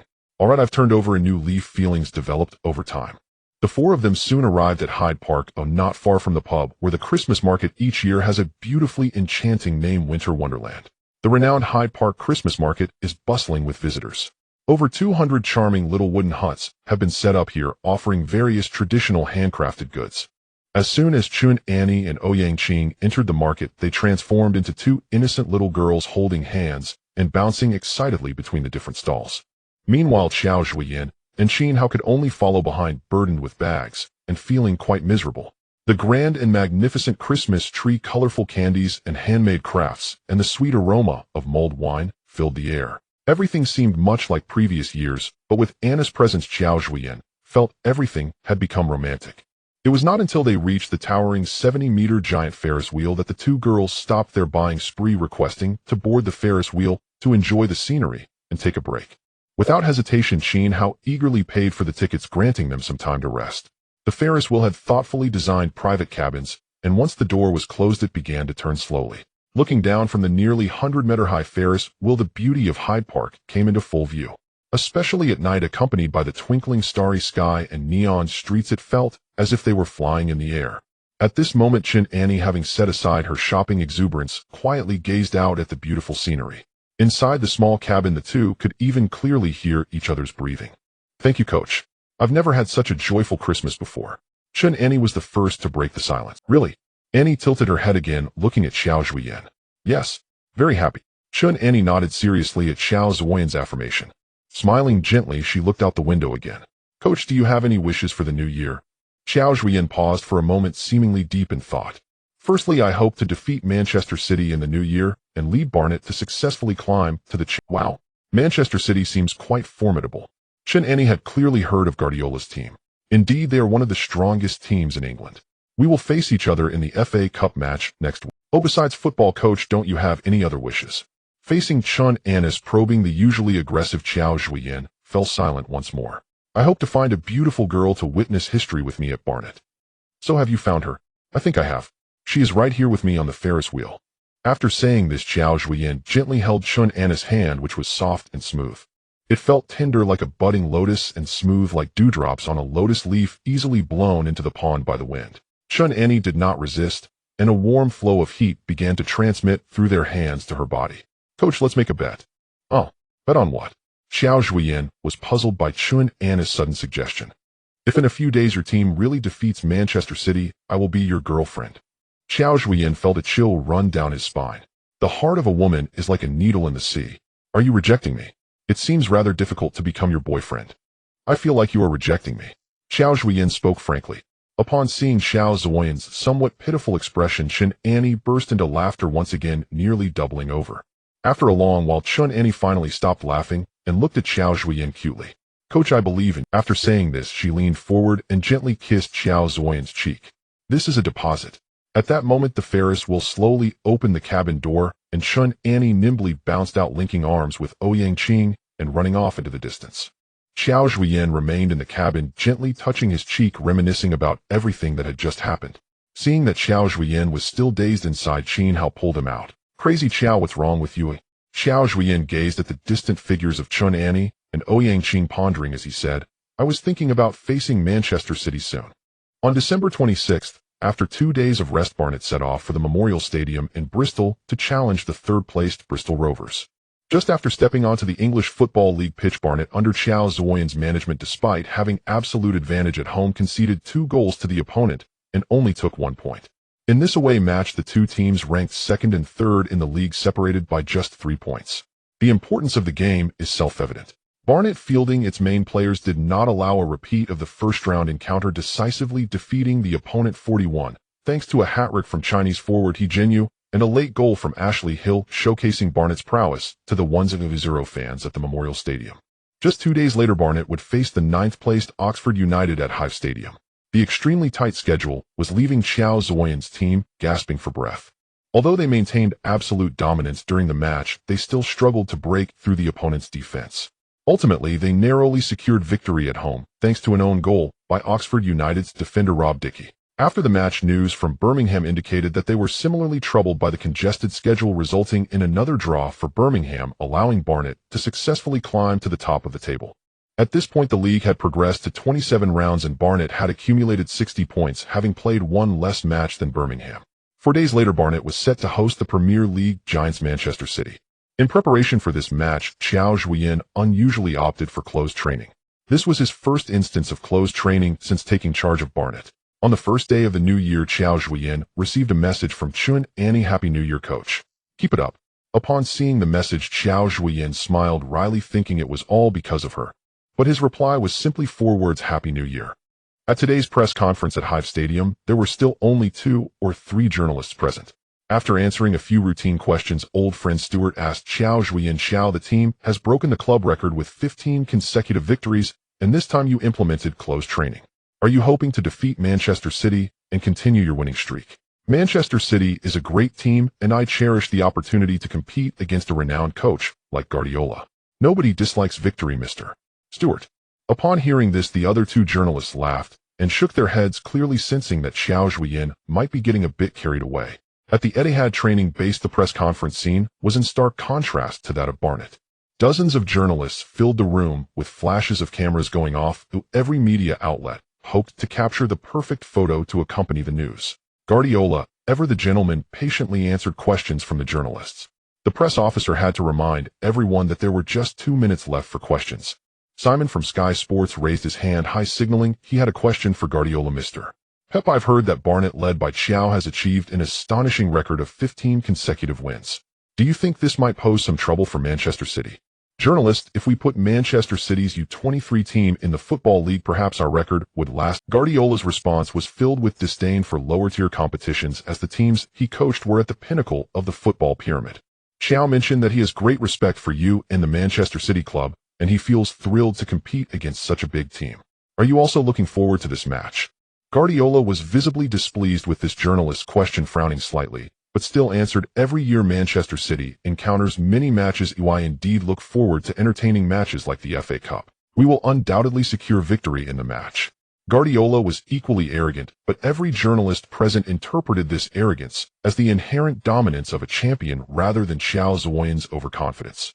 On January 2nd, at Hive Stadium, Chun Annie chose to arrive early once again. Surrounding the stadium, apart from vendors draped in club memorabilia, countless fans held up handwritten signs, "I need a ticket." They anxiously awaited a ticket to enter. However, it was clear that no one would be willing to sell their ticket to them. The ticket office at Hive Stadium had once again closed early. This was something they had never dared to imagine before. After repeatedly turning down several fans, Chun Annie managed to get through security and arrived at the back of the coach's bench. Qiao Zhuoyan reserved the best spot in the stadium for her other than the VIP boxes. Chen Hao entered the substitutes bench as staff for this match. Since investing in Barnet, the most enjoyable part for him was being able to witness the matches in person up close. Moreover, with Barnet's improving performance, he was increasingly able to engage with teams he had previously only seen on television. Qiao Zhuoyan's investment was proving to be incredibly worthwhile. In the home team's locker room at Hive Stadium, after briefing each player's tasks, Qiao Zhuoyan began his final pep talk. "Do you remember last year's FA Cup third round? Most of the main players in the team have experienced the match against Manchester United in the FA Cup, where the team lost 13. That's right, you saw your idols, and in the first half they couldn't even play." Hearing this, the players smiled awkwardly. "Today our opponents are even tougher. But there's good news. I've heard that Holland is not in today's match squad, so you don't have to worry about being overwhelmed." Upon hearing this reference, the players burst into laughter, and the last traces of tension vanished. "Since Holland is out, your lives are not at risk. Let's give Guardiola a little surprise. Our collective worth may not even match that of a single player from Manchester City. But I believe that if we all team up to take down one player, even if he is a god, he won't be able to withstand us. So let your actions be a way to get your idols to notice you instead of being shy like a little girl staring at the opponent. Guardiola may indeed look down on us. This match might just seem like a fun game to him and the Manchester City players. Since it's a fun game, let's give them some entertainment. Don't forget we love to slap faces." Barnet. Sacker shouted again loudly. "Victory!" The players' response was filled with determination. Having said that, everyone prepared to walk down the player tunnel, but Qiao Zhuoyan suddenly added from behind, "By the way, maybe if you help me win this match, I could get a girlfriend." Amidst the anticipation of the crowd, the players of Barnet and Manchester City finally emerged from the player tunnel. The Hive Stadium was instantly filled with enormous cheers. Fans were chanting the names of every Barnet player. The Barnet players appeared resolute, whereas the Manchester City players, accustomed to grand occasions, remained unfazed. After all, a modest stadium of 6,000 pales in comparison to the Etihad Stadium. Pep Guardiola had just finished a fierce battle against Tottenham 3 days ago, thus, he fielded mostly substitute players for this match. Even so, their strength and market value were enough to crush Barnet. Manchester City's starting lineup: goalkeeper Carson, defenders Kyle Walker-Stones, Akanji, Sergio Gomez, midfielders Rodrigo, Gundogan, Phillips, forwards Alvarez, Palmer, Foden. Guardiola was proving to the world that he could handle a 433 formation just as skillfully as a no-striker setup. Barnet's lineup: goalkeeper Campbell, defenders Mark Bola, Ricardo Santos, Warren Osei-Tutu, midfielders Flores, Grove, McKenzie, Bennett, forwards Hee-Jin-Yu, Ashley Hill. Qiao Zhuoyan opted for a 442 formation, with Sequire and Sambu also on the substitutes bench. Andy from BT Sport once again served as the commentator for Barnet's match, and this time, he could finally pronounce Qiao Zhuoyan's name. "Good afternoon, everyone. I am Andy. Today I will bring you an exciting clash in the third round of the FA Cup. The two teams are the Premier League leaders, the Manchester City team, led by Guardiola. The other is Barnet, who have risen 2 levels in 2 years, and are currently at the top of League One, led by Qiao Zhuoyan. Manchester City has fielded some substitutes today, and I believe that even such a team is luxurious enough to handle Barnet. The starting 11 of Manchester City is valued at an astonishing 380 million. Meanwhile, their opponent, the entire Barnet team, is worth a mere 2.7 million. Well, I must admit Manchester City will definitely win this match with an absolute advantage. Although Qiao Zhuoyan always surprises me, I feel that if we can keep the score difference within 3 goals, that would already be a victory." Andy was still as usual, seemingly forgetting that he had been embarrassed by Qiao Zhuoyan. However, as he said, even the betting companies offered odds of 11-1, while Manchester City was only at 1.12. At 3 p.m., a referee Fland blew the whistle, and the two sides officially began their FA Cup knockout match. From the outset, Barnet launched an aggressive press against Manchester City. As soon as City kicked off from the center circle, just 2 passes and Bennett rushed up and intercepted the ball from Gomez. Unfortunately, at the moment of passing, Hee-Jin-Yu was in an offside position, and Barnet hastily ended this. Manchester City's players quickly gained control of the game with their seamless teamwork and skilled footwork. Even if Barnet attempted to press, it was difficult to gain possession of the ball. City did not rush to attack, but instead continued to pass and move in the attacking third, only distributing the ball once they had toyed with Barnet's players long enough. It was as if they were merely training at the Etihad training ground. In the 6th minute, City defender Akanji passed the ball to Gomez, who attempted a long run with the ball. However, just as he progressed into midfield, he was once again tackled by Bennett, who intercepted the ball and passed it to Flores. Flores immediately kicked the ball toward the right side of the City penalty area, where Hijinyu was sprinting toward the ball's landing spot. City's defense reacted swiftly. As Hijinyu entered the penalty area with the ball, Akanji and Stones had already positioned themselves to block his path. With no shooting angle, Hijinyu could only kick the ball against Stones, winning Barnett a corner. Bennett's corner was aimed at the back post, but Warren lost the duel with Gomez, and the ball was cleared out of the penalty area. Fortunately, Barnett's midfielder McKenzie retrieved the ball outside the box and passed it back to Bennett. Bennett saw Stree coming up from behind and flicked the ball backward before immediately sprinting forward. Stree understood and quickly sent a half-high ball to Bennett. Akanji, caught in between the two, was somewhat frustrated to find himself outmaneuvered by Barnett's players. As he desperately chased after Bennett, Bennett had already reached the right sideline of the penalty area. He directly crossed the ball. Akanji turned to look at the ball entering the penalty area and was astonished to find 3 Barnett players waiting in front. At this moment, Stones, Kyle Walker and Phillips were all positioned behind the Barnett players, looking at each other with a hint of regret. They were caught offside. Akanji's realization came a bit late. Although City's goalkeeper Carson spread himself as much as possible and lunged left, he could only serve as the backdrop for Grove's goal. With less than a meter to go, Grove clearly would not miss such a golden opportunity. Barnett took the lead with a goal within just under 7 minutes of the match. 1-0. Oh no, the City players were too careless. Akanji alone destroyed the entire City defense. It seems their coordination still lacks a bit of chemistry. At this moment, the director's camera suddenly shifted to Barnett's bench. Barnett's head coach, Qiao Zhuoyan, seemed to run in the wrong direction for the celebration, not rushing to celebrate with the players, but instead running towards the stands. Let's see what kind of celebration Qiao Zhuoyan has come up with this time. We see Qiao Zhuoyan standing on the advertising board. Using his hands, he formed a heart on his chest. Oh, my God, is Qiao Zhuoyan confessing to the audience? And he was blown away. He never expected Qiao Zhuoyan would make such a move at this moment. The director quickly searched the crowd. Soon the target was locked onto a Chinese girl. It was Chinani. She was also very surprised, covering her mouth with her hands, her eyes shining with a happy smile. This scene was precisely captured by the director's camera. Well, this amazing Oriental has once again given me a surprise. Not only did Barnett score first, but I think Qiao Zhuoyan is probably the first coach to confess to his beloved woman on the pitch. At this moment, Andy's tone clearly had a tinge of envy. The players who had just celebrated the goal also witnessed their coach's astonishing moment and immediately burst into laughter. The captain on the field, Grove, gathered everyone together and shouted to his teammates, "Guys, for our head, maintain our lead." Guardiola and the City players clearly did not expect Barnett to score so quickly. Their pride did not allow them to be insulted like this, so they immediately launched a wave of attacks against Barnett. Barnett was not easily subdued. They also used strong defense to confront City. Minutes later, Bennett was brought down by Kyle Walker in a counterattack. This earned the first yellow card of the match. Bennett quickly lifted the free kick into the penalty area. Hijinyu at the back post directly received the ball. He lifted his foot and shot. The ball was struck with great power from a tight angle. Like a cannonball fired from the barrel, it flew swiftly towards the City goal. Carson almost instinctively deflected it. He sent the ball out for a corner. Guardiola was furious. He rushed from the bench to the sidelines, shouting at the players, "Are you all dreaming? Being pressed by a team from the third tier like this?" This statement was also heard by the Barnett players, who were stimulated and filled with even more energy. Quickly, City brought the battle to Barnett's penalty area. Gundogan and Rodrigo continued to pass and move, then passed the ball to Phillips, who pretended to break into the right side of the penalty area, but instead flicked the ball to Foden with his heel.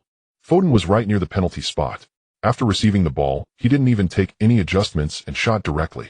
Campbell punched the ball out of bounds. Palmer took the corner and aimed for the back post.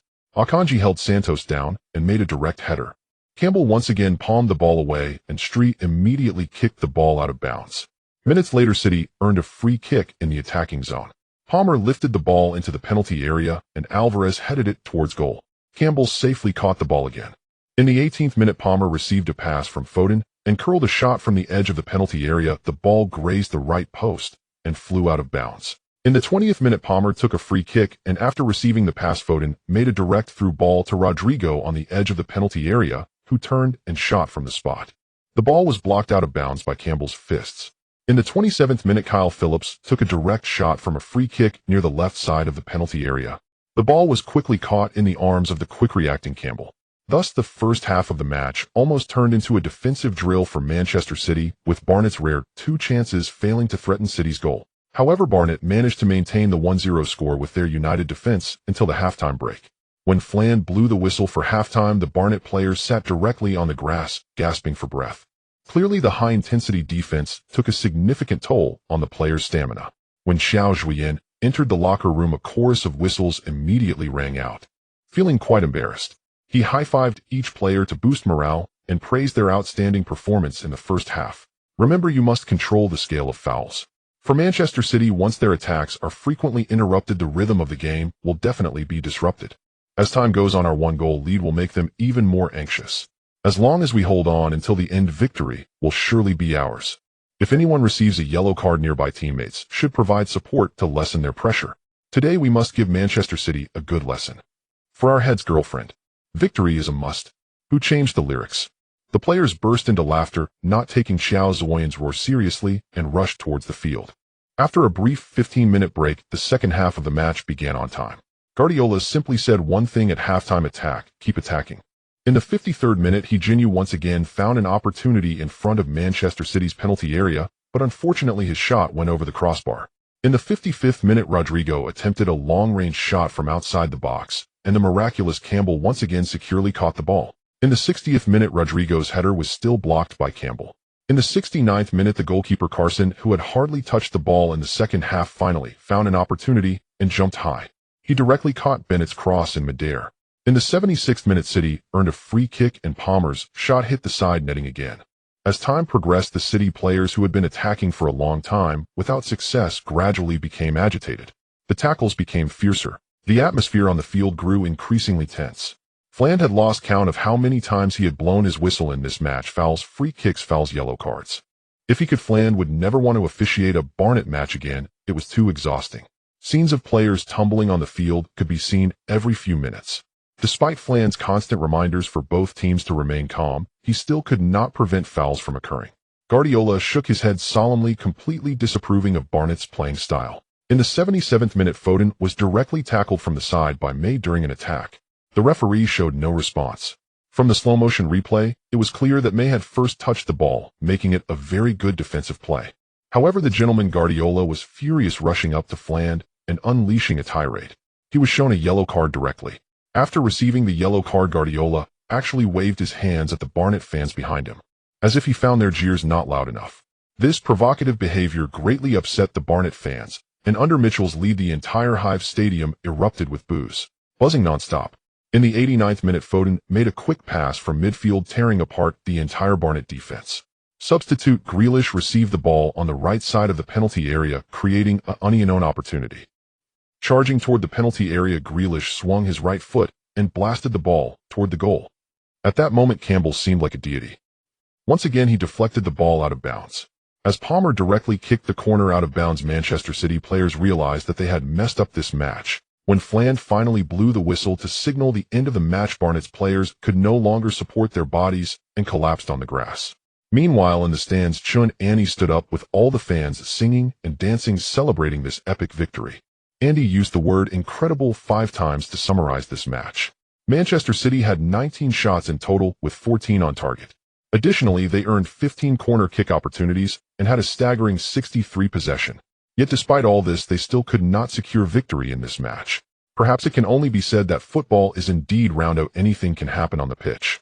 On Barnet's side, what stood out was not the 5 shots, but the whopping 35 fouls.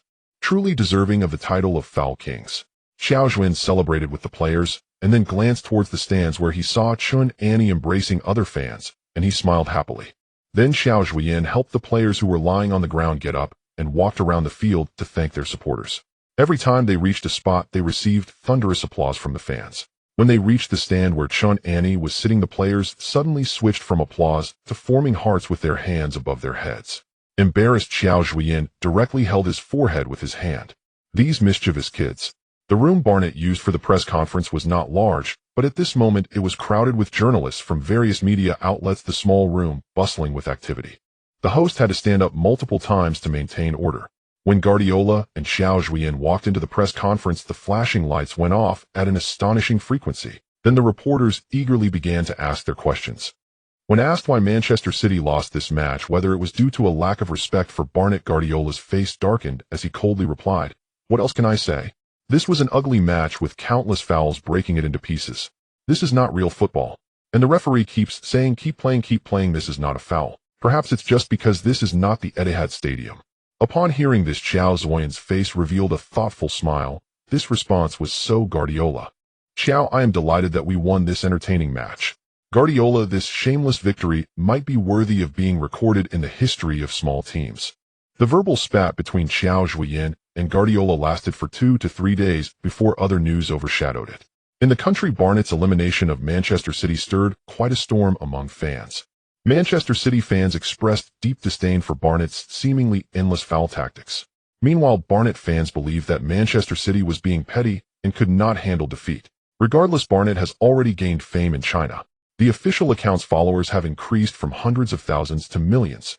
Some forward-thinking enterprises have even begun contacting Barnett Club, preparing to offer sponsorship. Qiao Zhuoyan was not at all affected by the verbal battle. The epic victory greatly boosted the morale of the young players, and he also gained a gentle and lovely girlfriend, hitting the jackpot. Chun Annie generously accepted the bet and officially became Qiao Zhuoyan's girlfriend. After staying in England for a few years, Qiao Zhuoyan finally shed his identity as a single man. This victory indeed instilled great confidence in the players. Facing the rising Manchester City, although it was their second team, as Mourinho would say, even Manchester City's second team could win the Premier League. Thus, this victory further convinced the young lads that, as Qiao Zhuoyan said, our goal is certainly not confined to the English Football League One. Barnett went on a rampage in the English League One. They achieved 6 consecutive victories in one go, firmly holding the top position on the leaderboard. They even gradually widened the gap, with second-placed Birmingham. Since their defeat to Northampton, the team astonishingly achieved 22 consecutive victories. This terrifying record shattered the consecutive victory record of the English League One and once again refreshed Barnett's club history. Seeing the team's outstanding performance, Qiao Zhuoyan decided to abandon the idea of bringing in new players during the winter break. Firstly, new players could easily disrupt the team's chemistry, and secondly, the club still did not have much surplus to spend on buying players, and the free market had no big fish. After all, players who had not found jobs would inevitably have some issues. Ultimately, upon the recommendation of the scouting team, Barnett borrowed 31-year-old Irish midfielder David Mailer from the Championship's Millwall, hoping he could use his valuable experience from the Premier League and Championship to help the young players grow better.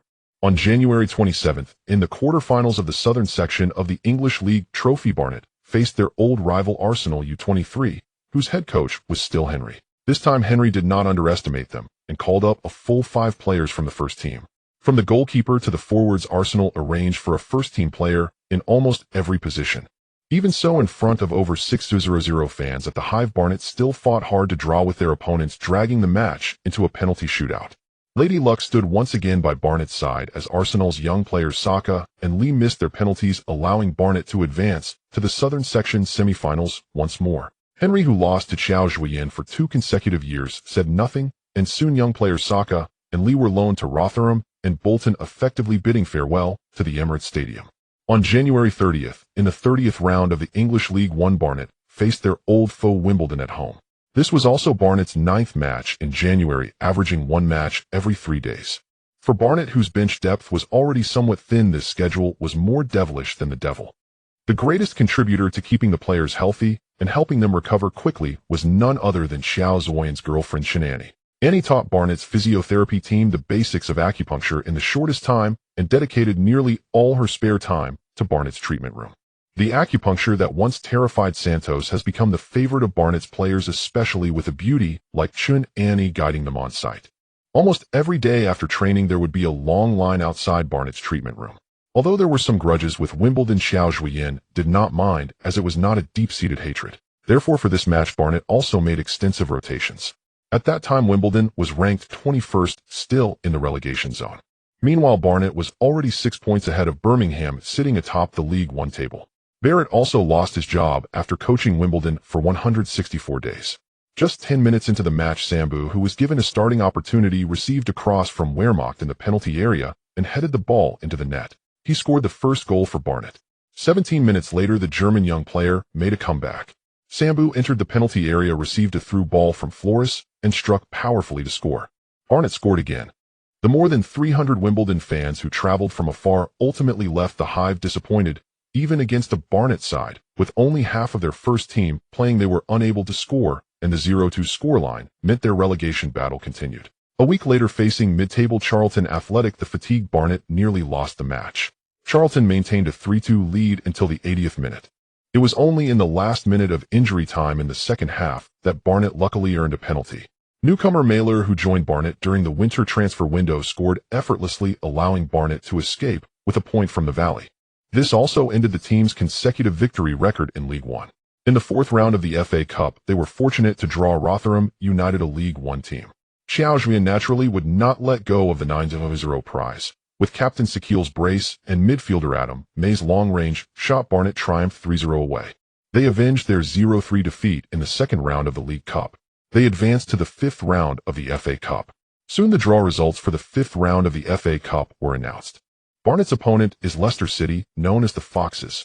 Leicester City Football Club was founded in the spring of 1884 by a group of devout religious followers. The Foxes' glorious moment occurred in the 2015-16 season, when under the Italian manager Ranieri, nicknamed the Tinkerman, the team finished with 22 wins, 11 draws, and 3 losses, clinching the Premier League title 2 rounds early.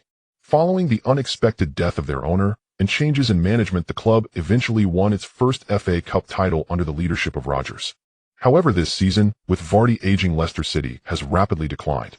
They currently sit at the bottom of the Premier League, struggling to avoid relegation. In stark contrast to their poor league performance, Rodgers' Leicester City has once again shown in cup competitions this season. They have reached the final of the English League Cup, and they have smoothly advanced to the fifth round of the FA Cup. With his job on the line, cup competitions have become Rodgers' only lifeline. Thus, when he saw that Barnet was the opponent in the fifth round, Rodgers once again thanked God for the good fortune bestowed upon him, taking another step closer to the goal of being a cup double champion. In the press room of the King Power Stadium, Rodgers attended the pre-match press conference for the fifth round of the FA Cup with captain Vardy. Upon drawing Barnet, Rodgers was in high spirits and seemed quite pleased. A journalist from 442 asked Rodgers a rather routine question: "Your team has drawn Barnet from League One in the fifth round. What are your thoughts on this result?" I am very pleased with this result. Leicester City is very fortunate. The team has taken another step toward the FA Cup championship." Rodgers' face radiated immense joy as he answered the questions. Barnet, as the only surviving League One team in the fifth round, defeated Guardiola's Manchester City in the third round. "Do you think Barnet will pose a challenge to your team?" Rodgers raised an eyebrow, finding the journalist somewhat lacking in insight and not perceptive enough, then replied somewhat dismissively, "To be blunt, Barnet's journey in the FA Cup ends here. They must recognize the vast gap in strength between us. Indeed, I will personally send Barnet home at the match." Vardy, who had been silent, confidently added to the journalist. Soon Rodgers' words reached Qiao Zhuoyan's ears, and the inquisitive journalist naturally hoped for another clash between Qiao Zhuoyan and Rodgers. Leicester City is indeed a very good team.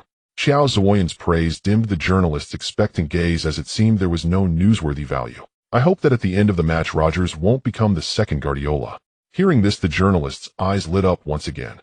Qiao Zhuoyan sat in the tactical analysis room, watching the recordings of Leicester City's recent matches over and over again. Unknowingly, 6 hours had already passed. Qiao Zhuoyan turned off the television and wearily rotated his aching neck. He then closed his eyes and began to massage the acupoint above his nose with his thumb and index finger. Qiao Zhuoyan knew that defeating Leicester City was not as simple as just talking big. Especially after his team had triumphed over Manchester City, other teams would be even more wary of them. Most teams stumbled against Barnet mainly because they did not have enough understanding of the team.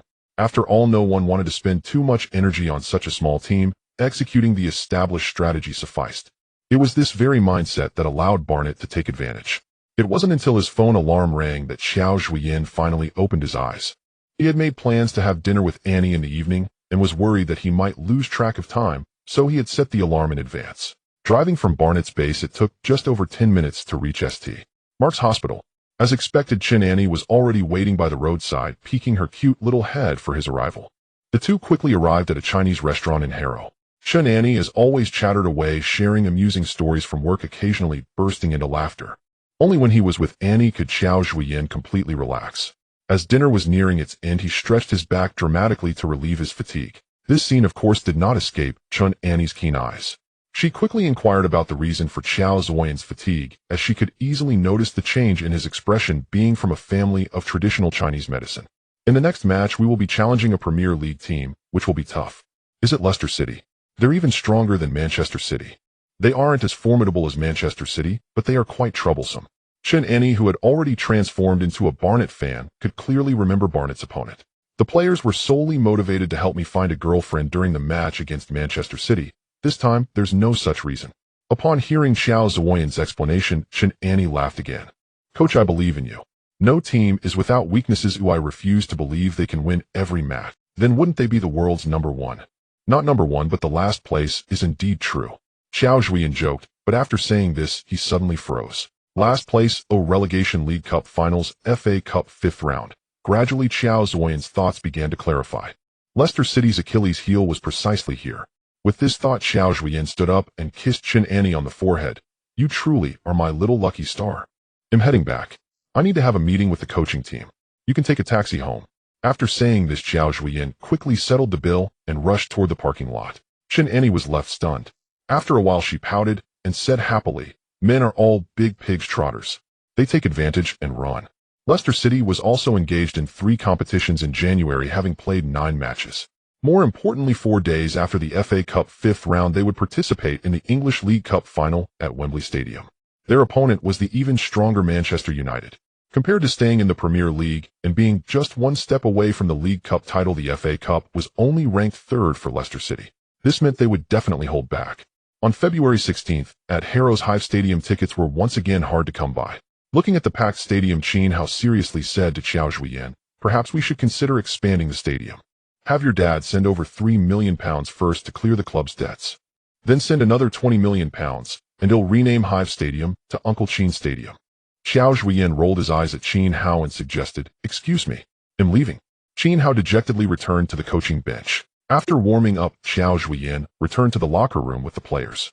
In the FA Cup 3rd round, you defeated the powerful Manchester City here, and also helped me win a girlfriend and a team physiotherapist. As soon as Qiao Zhuoyan spoke, the players burst into laughter. Actually, for a team like ours in the 1st division, reaching the FA Cup 5th round is already quite a good achievement. Before everyone could express their surprise at Qiao Zhuoyan's humility, they heard him add, however, I dislike it when others look down on us. Whether it's Guardiola or Rodgers, they all think defeating us is as easy as squashing an ant. So today you must charge onto the field like warriors and fiercely teach these pampered players a lesson.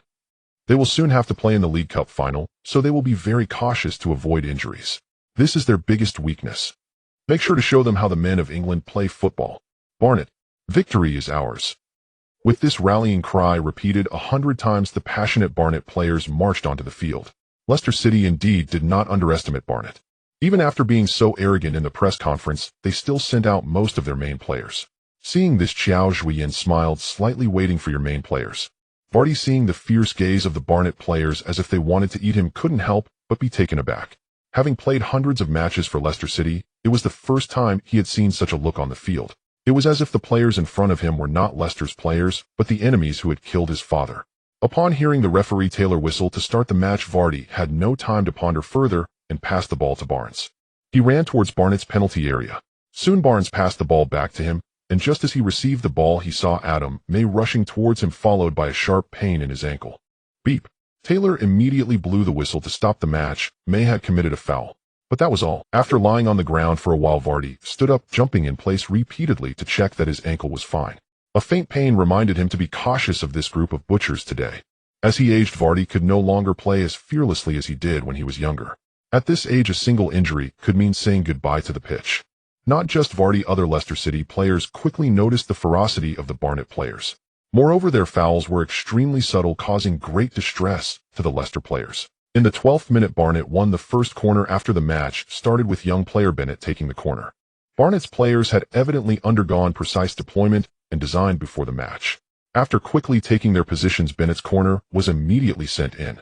Flores, initially at the edge of the penalty area, immediately dashed towards the small box the moment Bennett touched the ball. When he hovered in the air, the ball landed right in front of him. Flores headed the ball towards the goal.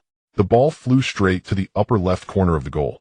Ward leaped desperately toward the ball, but the sharply angled header left him helpless. Yet at the crucial moment, the crossbar helped him block the ball. Fofana, standing in front of the goal, immediately cleared the ball out of the penalty area. Leicester City escaped a calamity. Rodgers sat on the coaching bench, his expression grave.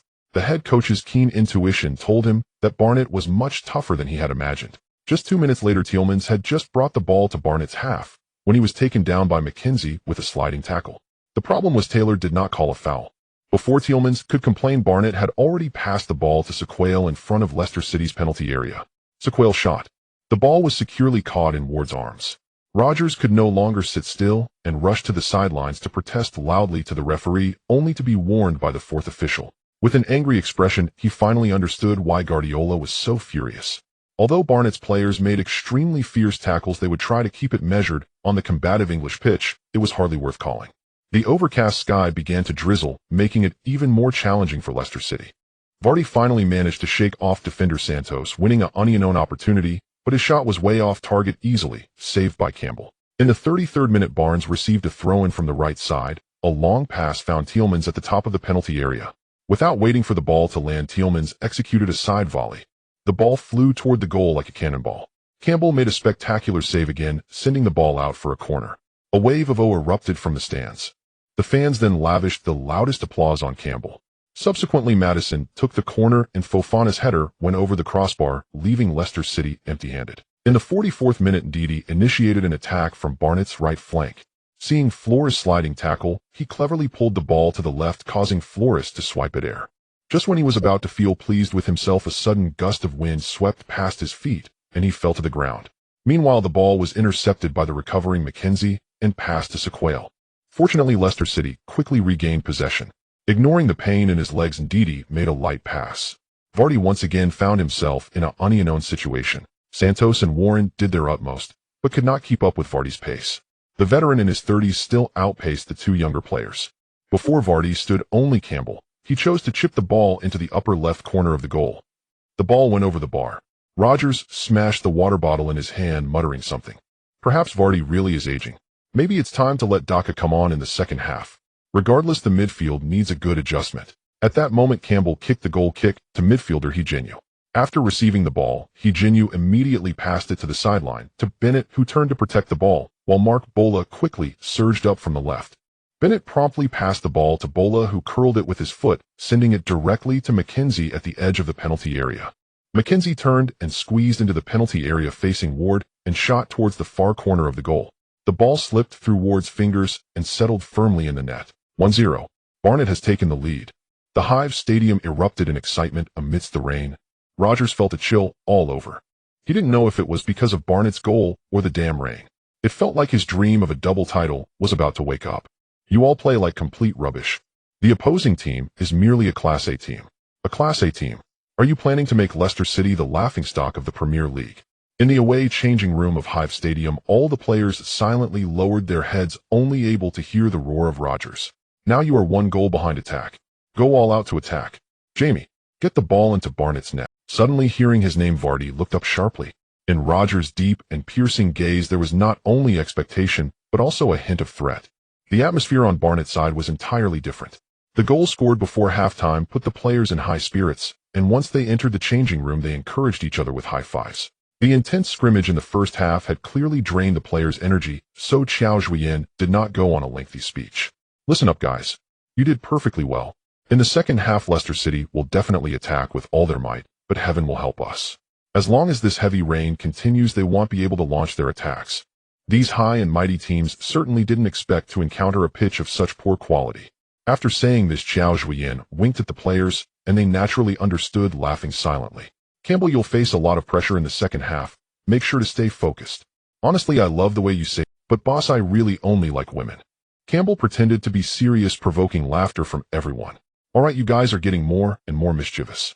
Having fought together for 3 years, Qiao Zhuoyan had already bonded well with the players. Seize the moment at the start of the second half, while they are still getting into the game, and catch them off guard. If we haven't scored within the first 10 minutes of the second half, we need to pull back the defense and make sure to pay attention to cooperative protection. In terms of ability, we do have a gap, but when it comes to unity, we are the best in England. Qiao Zhuoyan confidently extended his right index finger and gestured vigorously in front of the players. Taylor and the fourth official confirmed the rainfall at the sidelines, and after discussion the whistle blew, allowing the second half of the match to proceed as normal. Leicester City originally built its reputation on counterattacks, relying on the key player Vardy, who once wreaked havoc in the Premier League. However, in this match, with their team one goal behind, it was clear that counterattacking was not suitable. Without any personnel adjustments from Rodgers, the players couldn't grasp how to go all out for an attack. After Vardy kicked off, he passed the ball to the back to Maddison with Ndidi and Tielemans on the sides. Quickly, Maddison returned the ball to Vardy's feet. This attack from the Foxes was still initiated by Vardy. Upon seeing the bursting run from Deesbury, Vardy chose to pass the ball to Tielemans on the same side. Tielemans understood the cue and delivered a beautiful diagonal through ball that sliced through Robinson and Santos, finding Deesbury on the left side of the penalty area. Although the ball reached Deesbury smoothly, it took a slight bounce due to the uneven pitch. Deesbury quickly adjusted his steps and chased after it. Just as Deesbury was about to cross, Robinson had already returned to defend. He went in for a slide tackle right at the edge of the penalty area. Fortunately, he first made contact with the ball before bringing down Deesbury. Taylor did not blow the whistle for a foul. Qiao Zhuoyan let out a long breath. This young lad truly was bold and skilled. The ball having touched the grounded Deesbury resulted in a goal kick for Barnet. The goal kick taken by Campbell was immediately touched by Vardy. It was not easy to control the ball's direction in the rain, and the ball flicked off Vardy's head, landing back to Santos. Santos lightly tapped the ball, which obediently reached Bennett's feet. Bennett quickly glanced forward and sent the ball flying into the forward area with the outside of his foot. Genu started quickly. He successfully outpaced Castaigne. He got to the ball first. In just a few steps, Genu brought the ball to the right side near Leicester City's goal line. Across, the ball soared through the air towards Leicester City's goal. Ricardo Pereira looked up at the ball, the cold rain beating against his face, blurring his vision. Without bothering to wipe away the rain, Pereira relied on his instincts as a center back, tensing both legs, rising high before Soar. Ward watched as Pereira leaped before him, and as the ball floated over his head, a sense of security washed over him. Wait, it floated over. Pereira missed the header. Coming back to his senses, Ward hurriedly looked towards the back post. What met his eyes was Flores, who had already wound up his left foot, preparing to shoot. Ward's body tensed in despair as he leapt. He dove to the side. However, the ball had already slipped past him and crashed into the right side of the net. 2-0. Barnet strikes first. Mitchell had already taken off his shirt, standing bare behind the goal, fists clenched, leading the Bees squad in jubilant celebrations. Ignoring the fact that the temperature was only around 10 degrees. Vardy sat on the ground, feeling a bit despondent, blankly staring at the Barnet players celebrating in front of him. At this point, only 3 minutes into the second half, the young men from Barnet had successfully completed the task assigned by their coach. Rodgers immediately made substitutions. Replacing defender Deesbury with Daka, the team switched to a 343 formation. But Leicester City's players were utterly lost in the downpour. On the muddy field, players were often tumbling over one another, entangled in the small fouls of their opponents. Frustrated Leicester City's players only hoped that the referee would quickly blow the final whistle. I want to get out of this damned place. In the 89th minute, Leicester City earned a corner kick. Maddison quickly sent the ball into the penalty area. Evans leaped desperately at the near post, undeterred, even with Bola and Warren behind him. Concentrating all the pressure from this match into one header, Evans smashed the ball towards the goal. Campbell stood in the middle of the goal, unable to dive towards the near post in time. And it was a dead angle. But the ball hit the crossbar. Vardy met the descending ball, slightly flicking his calf, and the ball finally drilled into Barnet's goal. After scoring, Vardy didn't celebrate at all. He coldly ran to the goal, cradling the ball in his arms, and jogged towards the center circle. He knew that this goal came too late, rendering any celebration meaningless. Soon after, Taylor blew the final whistle, and Leicester City's players squatted on the ground, allowing the rain to pour down on them. Rodgers sat on the bench, not getting up to shake hands with Qiao Zhuoyan.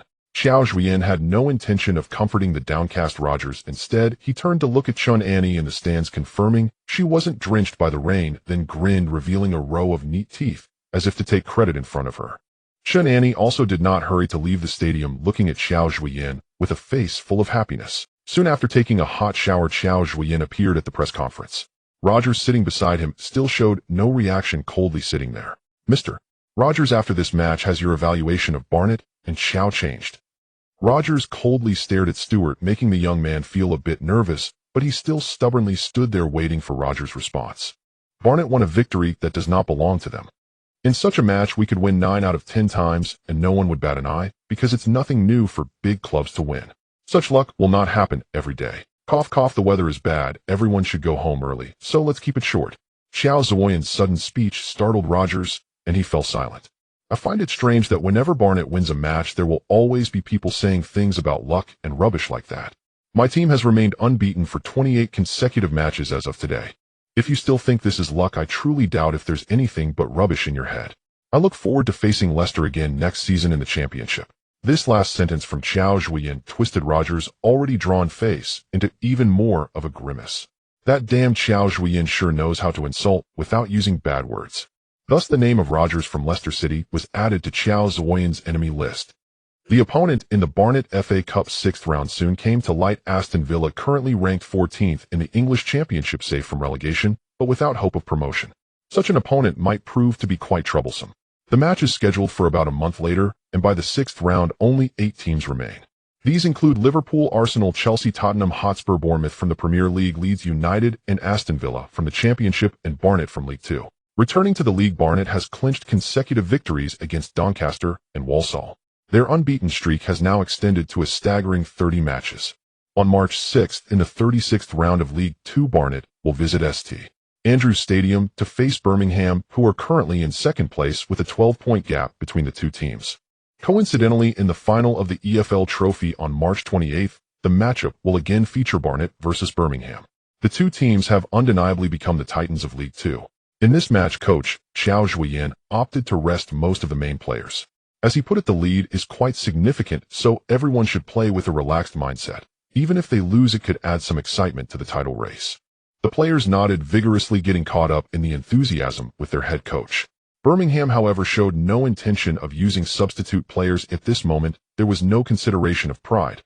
The only goal was to win the match, especially since the right-back Kieran Freeman, who was bought for a staggering £1 million during the winter transfer window, boldly stated to the media that he would lead the team to victory over Barnet, sounding the horn for chasing down Barnet. Once the match began, Birmingham, with a superior overall strength compared to Barnet, quickly seized the initiative on the field, constantly launching attacks on Barnet's goal. Just 6 minutes into the game, Morgan Rogers received a through ball from star player Jutkiewicz and found himself unknown. Unfortunately, his shot, overly focused on the angle, struck the crossbar and rebounded out of play. The 2,000 spectators at St. Andrews Stadium erupted in a chorus of sighs. 2 minutes later, Peterson sent a cross from the baseline and Jutkiewicz attempted a header. The ball flew just over the crossbar. Qiao Zhuoyan observed the progress of the match intently. Birmingham, bolstered during the winter break, displayed a noticeable improvement in overall strength. Now was the best moment to prepare for the upcoming decisive battle at Wembley at the end of the month. Unlike the Godsaye view of watching match footage, being present at the venue provides a more detailed understanding of the opposing team's tactics and player performances. At the 16-minute mark, Birmingham's free-kick attack was thwarted when the 17-year-old rookie Hefferman embraced the ball, then, with a powerful kick, sent it over the midfield. Sambu pressed down on Peterson and directly passed the ball to Ashley Hill, who faced Kieran Freeman without fear. He deftly nudged the ball to the right, easily bypassing Birmingham's £1 million new signing. Unfortunately, Hill's unknown shot struck Stockdale's arm and skidded out of play. At the 31-minute mark, Kieran Freeman charged directly into Barnet's penalty area from the right sideline, preparing to deliver a sensational cross that would create a scoring opportunity for Birmingham. Faced with Clark's defense, Freeman accelerated to the left, attempting to get past his opponent. Suddenly, a sharp pain shot through his right leg. This halted his advance, and he slowly lay down on the ground. Clark stood dumbfounded, not immediately countering with the ball, but instead kicked it out of bounds. Birmingham's team doctor rushed onto the field with a medical kit, checked Freeman, and with a helpless look at coach Sadler signaled for a substitution. Qiao Zhuoyan was equally incredulous too. $1 million, and this is what happened. A simple change of direction leads to injury. Thankfully, it wasn't Barnet's foul, otherwise he would surely become the target of criticism in Birmingham's major and minor media. Freeman's injury did not disrupt Birmingham's overall strategy. After all, his position was right back. Although the 17-year-old rookie Hefferman became the busiest player for Barnet in the first half, he managed to keep the goal intact. As the first half entered the final minute of stoppage time, Birmingham earned a throw-in from the bottom side of the penalty area. Mutz and Rogers combined for 2 passes before suddenly pushing the ball towards the center of the penalty area. At this moment, there were 4 defensive players from Barnet in the penalty area, yet none touched the ball. Jutkiewicz, lurking in the center, took a small step back before unleashing a shot. Hefferman couldn't save it in time. 1-0. Birmingham took the lead. An ecstatic Jutkiewicz performed a backflip, igniting the atmosphere at St. Andrews Stadium. At the 69-minute mark, Barnet formed a triangular passing unit on the left side of Birmingham's penalty area. Tatanda Sakil and Flores executed a series of brilliant combinations, driving the ball into Birmingham's penalty area. Sakil attracted 2 players to mark him and lightly nudged the ball back to Flores in the center. Flores unleashed a roundhouse kick. He sent the ball directly into the left side of the goal. Barnet leveled the score. Just 3 minutes later, Barnet's defense made a critical error. After Birmingham took a throw-in from the sideline, Aldon swiftly passed the ball to Jones on the right side of the... Meanwhile, 3 Barnet players were rushing towards Jones, completely oblivious to the fact that McKay was unmarked behind them. Consequently, McKay received the pass and easily scored. Barnet's defense paid the price for youth once again. In the end, Birmingham triumphed 2-1 at home over Barnet, narrowing the point gap between the 2 teams to 9. The worst news was that Freeman had suffered a ligament strain, expected to be out for at least 4 weeks, perfectly missing the EFL Trophy final at Wembley between the 2 teams. Barnet ultimately saw their unbeaten streak halted at 30 matches, failing to break the 43-match unbeaten record set by Huddersfield Town in 2011. However, for the young men of Barnet, this performance was already enough to make everyone take notice. At the beginning of the season, they were merely viewed as a relegation team, yet now they dominantly sit at the top of the League Two table. 3 days later, the young men of Barnet were unaffected by the previous match's defeat, returning home to secure a 2-1 victory over Bolton, accumulating 88 points, and leading 7th-placed Oxford United by a full 30 points, securing a playoff spot 9 rounds early. But with a 9-point lead over 2nd-placed Birmingham, Barnet's ambitions were clearly not limited to just. However, securing a playoff spot also drew media attention, bestowing Barnet with a resounding title specializing in rectifying all injustices. This also served to boost morale ahead of Barnet's upcoming match against Aston Villa. Qiao Zhuoyan understood that defeating Villa would not be easy and that he needed to put in considerable effort. Moreover, Villa's coach had successfully captured Qiao Zhuoyan's attention. He was one of the members of Manchester United's class of '92, a co-owner of Salford City FC, and the legendary left-footed Ryan Giggs. As the great battle approaches, Ryan Giggs does not regard Barnet with disdain. At the press conference, the humble Giggs praised Barnet, repeatedly believing that Qiao Zhuoyan has built a talented guard that serves as a model for all clubs to follow. Giggs is also a great player whom Qiao Zhuoyan admires greatly. Over 23 years, he played 963 matches, scored 168 goals, provided 247 assists, won 35 championships, and received 0 red cards. He is the player with the most appearances in Manchester United's history and is nearly unbeatable as the assist king in Premier League history. A man of City, Giggs devoted everything he had to Manchester United. He is the left-wing flyer who strikes fear into all defenders and a master organizer who tears apart opponents' defenses with his precise passes. Countless achievements make him a representative figure of the legendary class of '92 at Manchester United, and he remains a loyal soul of the Red Devils through both peaks and troughs.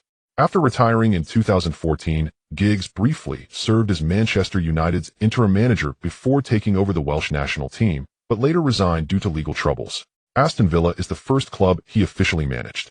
Currently, Giggs has led the team in 24 matches, achieving 11 wins, 6 draws, and 7 losses, which is not particularly impressive, but the club still shows him ample trust. Aston Villa's star player is forward Chuba Akpom, who is valued at £12 million and was once a hopeful star at Arsenal. He recorded impressive stats of 33 goals and 5 assists in 50 appearances for Arsenal's U20. In the UEFA Youth League of the 13-14 season, he scored 4 goals and provided 3 assists in 6 matches, leading his team into the quarterfinals. Regrettably, during his time at Arsenal, Akpom moved through various teams with few standout performances. Ultimately unable to secure a spot in Arsenal's first team, he joined the Greek Super League, where he finally became a key player. It was his outstanding performance in the Greek Super League that allowed him to return to the English League, joining Aston Villa. This season, he has already scored 14 goals for the team in the league. On March 14th, the 6th round of the FA Cup knockout stage officially kicked off. Hive Stadium remains a venue where tickets are hard to come by. The continuous sellouts have caused Barnet's ticket revenue this season to soar to a staggering £5 million, surpassing last year's £2 million before the season has even ended. In the home team's locker room, players are making their final preparations before the match. In defending against Akbom, Qiao Zhuoyan assigned the task to Warren, a center back on loan from West Brom who possesses remarkable speed and has become Santos' regular partner in the latter half of the league. After assistant coach Darren reiterated the tactical deployment and each player's duties, he handed the floor back to Qiao Zhuoyan, a customary part of every match. Qiao Zhuoyan once again gathered everyone together and said to the players in a powerful voice, "We are fortunate to have drawn a championship team after defeating Manchester City and Leicester City. But that does not mean the opponent is inferior to us. On the contrary, 1 Champions League title, 7 league titles, 7 FA Cup titles, 5 League Cup titles. Aston Villa is far superior to us." The players were deeply shaken by the achievements that Villa once attained. However, these are merely Villa's past honors, even though they were a Premier League team last season. Next season we are about to step into the championship arena, but today we must win this match. Show everyone that you have the confidence to make an impact in the championship. Qiao Zhuoyan pounded his chest with his fist. "Let's go. To Wembley." Authors note the FA Cup semi-finals will take place at Wembley. To Wembley. The eyes of Barnet's players ignited with fierce determination. Amidst the shouts of 6135 fans at Hive Stadium, the match officially commenced. From the start, Barnet frequently launched attacks into Villa's territory, clearly wanting to prove to Giggs' team that they are no weaklings. In the 6th minute of the first half, Akbom passed the ball to Caicedo, who was in an offside position, resulting in a free kick for Barnet in their defensive half. Mark Bola passed the ball to the flank where Flores faced an approaching Villa player and transferred the ball to McKenzie in the center. Barnet's midfield commander, possessing exceptional passing vision, quickly spotted Bennett sprinting towards the Villa penalty area and sent a direct lob into Villa's box with the outside of his foot. Bennett, who made a diagonal run into the penalty area from the right, did not wait for the ball to land and executed a volley. The trembling crossbar made the Villa players break into a cold sweat. Hive Stadium immediately erupted with the loudest applause for the young winger. One wonders if Giggs on the sidelines sees a reflection of his younger self in him. After 24 minutes of play in the first half, Barnet had the upper hand against Villa, but still failed to score. Villa received a free kick in their defensive half. Nordtveit passed the ball to Bowen, who glanced at Akbom, who was already racing into Barnet's penalty area, and unhesitatingly passed the ball to his feet. Despite being squeezed between Santos and Warren, Akbom leveraged his impressive physicality to gain possession of the ball. He used his arm to fend off Santos' push, while vigorously swinging his right leg to shoot towards the goal. The ball went directly through Campbell's armpit and into the net. 0-1. Villa broke the deadlock first. On the sidelines, Qiao Zhuoyan shook his head, who, despite emphasizing before the match that they must contain Akbom, executing that on the field is far from easy. The dark, strong, and fast Akbom has clearly become a nightmare for Barnet's defense. For minutes later, Barnet won a free kick on the left side of the penalty area, with veteran David Muller standing over the ball. After a short run-up, Muller struck a quick dipping ball. Villa's goalkeeper Loser reacted, quickly diving to push the ball out of bounds. A sigh swept through Hive Stadium again. In the 39th minute, McKenzie delivered another excellent pass, and Sakil won a sprint against the defender, gaining an unknown opportunity. Upon entering the penalty area, Sakil took a shot, but the ball sailed over the bar. "Sakil, are you in a rush to go home for dinner? Steady yourself. Steady." Qiao Zhuoyan's explosive shout caught Giggs' attention, and as he looked at this 30-something young man, Giggs smiled amiably. After a struggle, the first half ended. Although Barnet had a slight advantage in play, they still trailed behind. With a cold expression, Qiao Zhuoyan walked into the locker room. The players knew that when the boss was angry, it meant trouble for them. "Do you know? In my homeland, there was once a team I adored. It forged an unbeaten run of 55 matches. In the home team's locker room, Qiao Zhuoyan did not scold his players, but began to tell a story. Do you know what drove its opponents to despair? At the astonishing number, every player lifted his head. I will tell you, it was a regal temperament. In every match, it mattered little whether the rival led, the rhythm of the game remained firmly in their hands until victory was secured. This is our home with the fans who back us most. Here, you once defeated the proud Wela. Today, Wela have merely taken the lead by 1 goal. Why panic? Calm down and play to your rhythm. As long as you truly believe you can win this match, the result will follow." Qiao Zhuoyan's young charges had gradually cultivated brave hearts. Only after they had stormed into the quarterfinals of the Zuzone Cup did their mentality shift in subtle ways. Now Qiao Zhuoyan had once more brought them back. 3 minutes into the second half, Banite won a right-side corner. Beniite stepped up to take it. Beniite and Maikinki executed a practice corner routine, then played the ball out to the edge of the penalty area to Hijinyu. Hijinyu burst into the penalty arc, suddenly cut laterally along the edge, eluding Kayasite's marking, and bent a left-footed shot. The ball arced through a gap in the bodies heading for the far left corner. Luo Suor, whose view was obscured, reacted a beat too late. As he dived to his left, the ball had already sailed over his head. 11.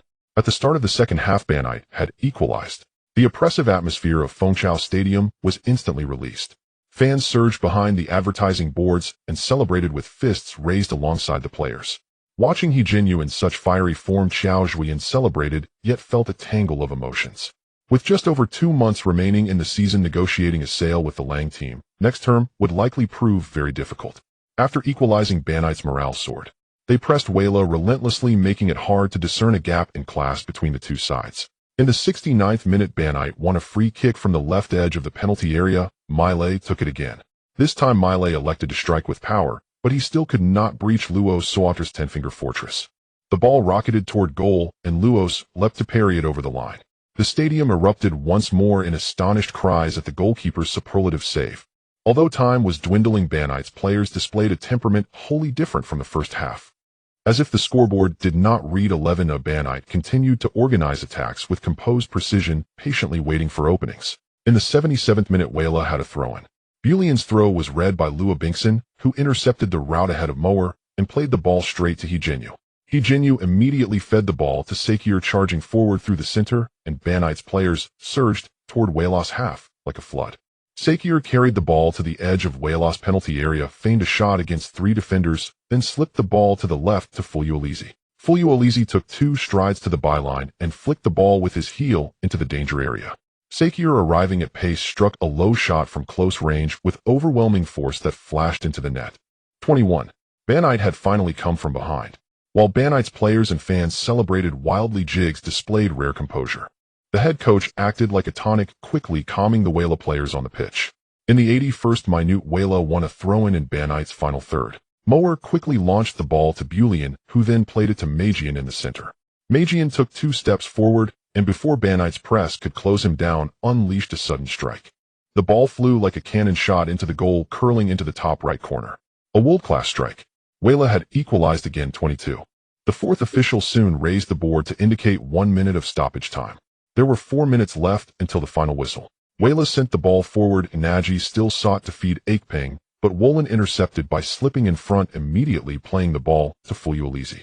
Fuyuolizi's precise, half-height cross found Sakir's feet. Sakir then lofted the ball back toward the center for He Jinyu. He Jinyu strode forward, driving the ball onward and gliding past Nudewhite and Bulian's challenges. Luo Suor leaned forward, adjusting his positioning as He Jinyu moved. He Jinyu suddenly halted and sent a dinked finish over the goalkeeper. Luo Suor could only watch in despair. 32. Banite had staged another comeback. Qiao Zhuoyan clenched his fists against his chest and howled toward the sky. Jigs walked back to his bench looking somewhat dejected and sat down slowly. In the 92nd minute, Weila won the final corner of the match. Kaisetuo, seeing almost all of Banite back defending, drifted to the edge of the area. Bulian, who would take the corner, understood immediately and curled the ball toward Kaisetuo. Kaisetuo did not hesitate and struck a thunderous volley. Everyone in Fengchao Stadium held their breath, eyes fixed on the flight of the ball. Sheng Cambier sprang and dived to his side, pushing the ball out over the line. At that moment, the referee Aolifu blew the final whistle. Although Weila protested, his decision did not change. The match had run out of time. Banite had come from behind to beat Weila 32 at home and advance to the Zuzone Cup semifinals. For the first time, Qiao Zhuoyan took the initiative. As the match ended, he walked straight to Jigs. Jigs did not linger, but rose to meet him. "You have always been my idol." Qiao Zhuoyan smiled at Jigs. "You are an exceptional head coach, congratulations." Jigs answered with humility and kindness. Qiao Zhuoyan nodded vigorously and turned to join the celebrating players. Reporters at the post-match press conference were disappointed. Qiao Zhuoyan, abandoning his usual caustic, quick-tongued persona, acted like an admiring fan, showering praise on Jigs. Jigs proved a gentleman, lavishing compliments on Qiao Zhuoyan's team and making the press conference warm and amiable. Banite soon confirmed their opponent at Wenbumen, another Premier League heavyweight, the Hongjun Luopu, led by their German commander Kaluopu. Back on the English League Two pitch, Barnet continued their stellar form, securing a commanding 31 home victory over Northampton Town, the league's bottom-place side, and following it up with a resounding 30 away win against Scunthorpe United, who languished in the lower tier. With 2 matches in hand, Barnet now led second-placed Bristol Rovers by 7 points. Birmingham City, meanwhile, managed only 1 win and 1 draw, slipping to 3rd place. Should they fail to swiftly regain momentum, direct promotion to the EFL Championship would likely elude them, plunging them instead into the volatile playoff gauntlet where uncertainty reigns supreme.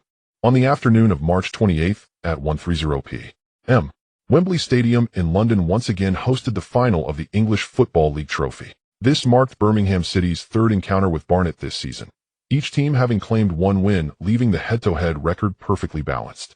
Yet despite an entire season of evidence, British media pundits and bookmakers remained stubbornly unwilling to concede superiority to Qiao Zhuoyan's Barnet.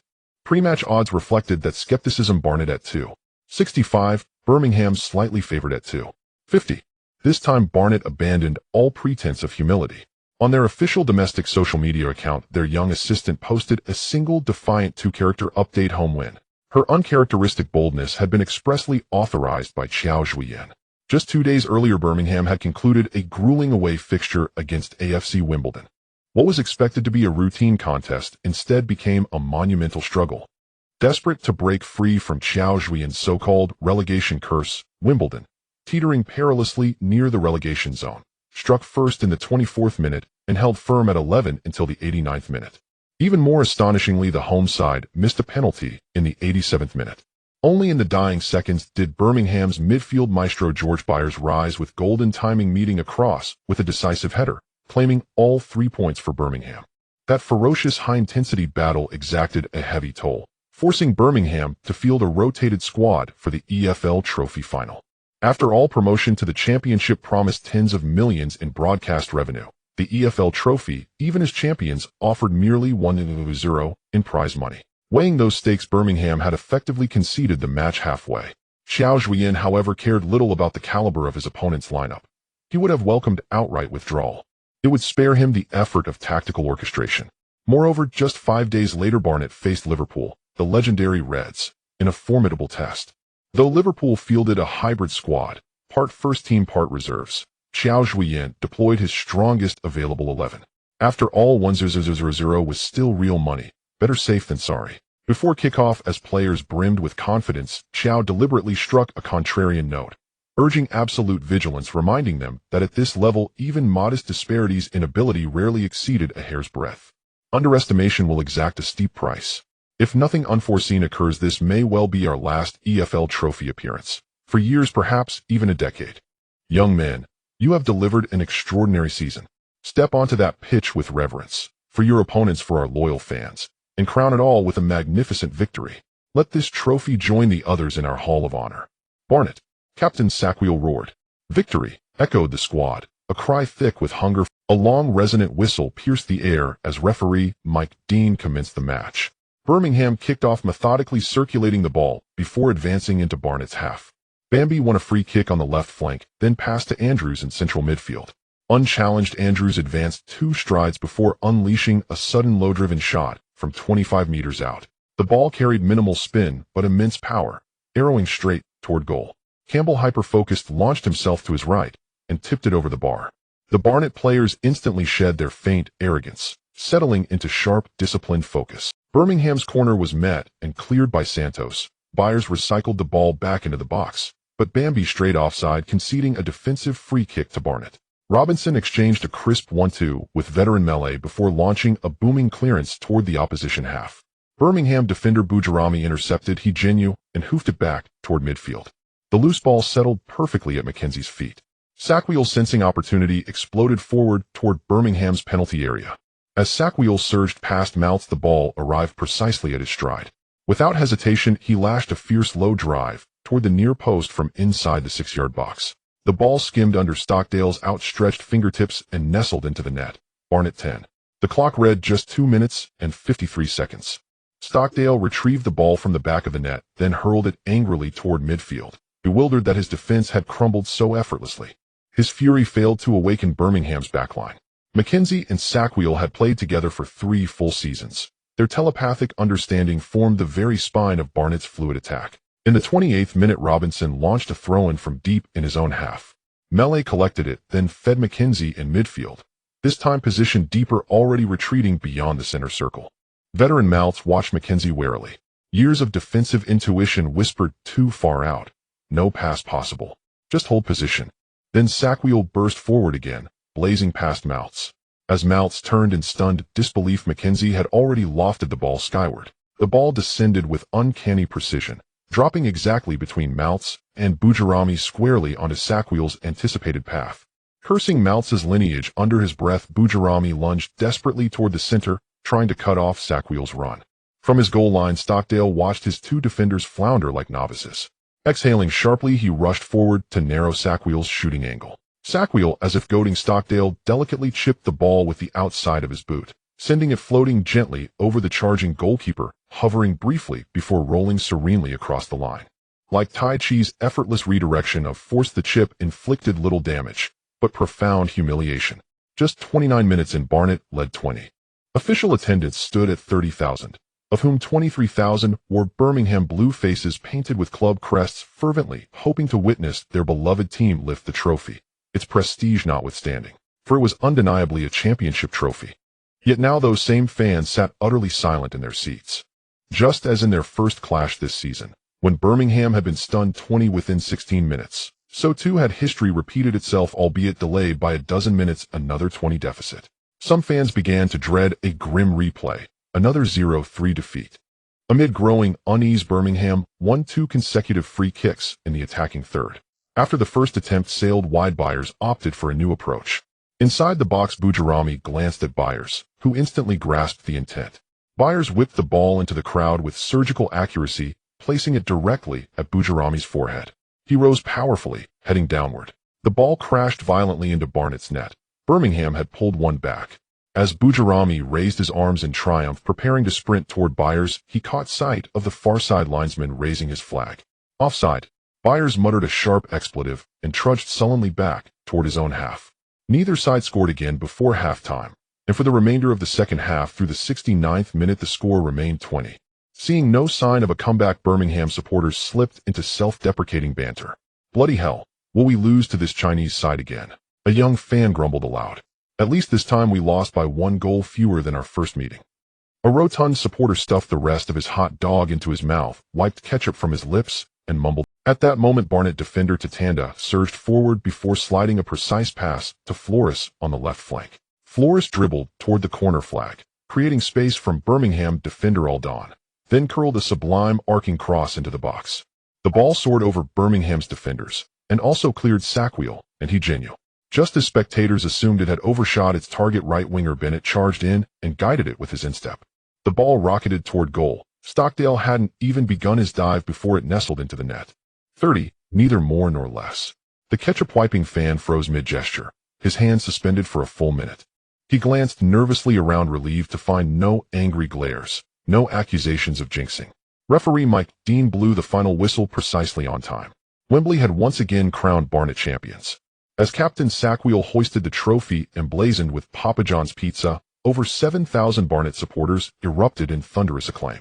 The next day, another gleaming trophy joined its brethren on the shelf beside Qiao Zhuoyan's office desk. He stroked his chin thoughtfully. Perhaps it was time to build a proper Hall of Honors. After winning the championship, Barnet did not celebrate excessively, for the league was still ongoing. Moreover, the championship of the English League Cup was of modest value, and for Qiao Zhuoyan, who preferred to keep a low profile off the field, it was not worth making a big fuss. The team had a day off as usual, but Qiao Zhuoyan still appeared in his office on time. In 4 days, Barnet would step into Wembley Stadium, and this time the opponent was the formidable Liverpool.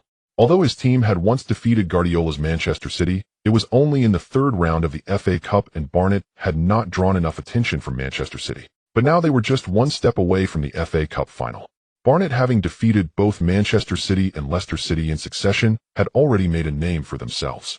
From Klopp's media interview, where he praised Barnet, it was clear that Liverpool would be fielding their strongest. Using fouls to disrupt the tempo of the game was merely a small trick. Occasionally creating surprises was acceptable, but when it came to a semi-final of this caliber, such tactics were nearly useless.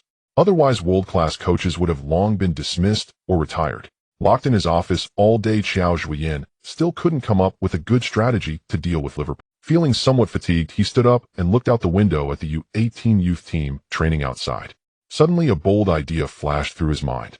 On April 2nd, at the Liverpool press conference, Klopp, accompanied by Captain Henderson, faced the barrage of media questions, patiently answering the reporters. The reporters were somewhat helpless, as the seasoned Klopp clearly wouldn't fall into their traps.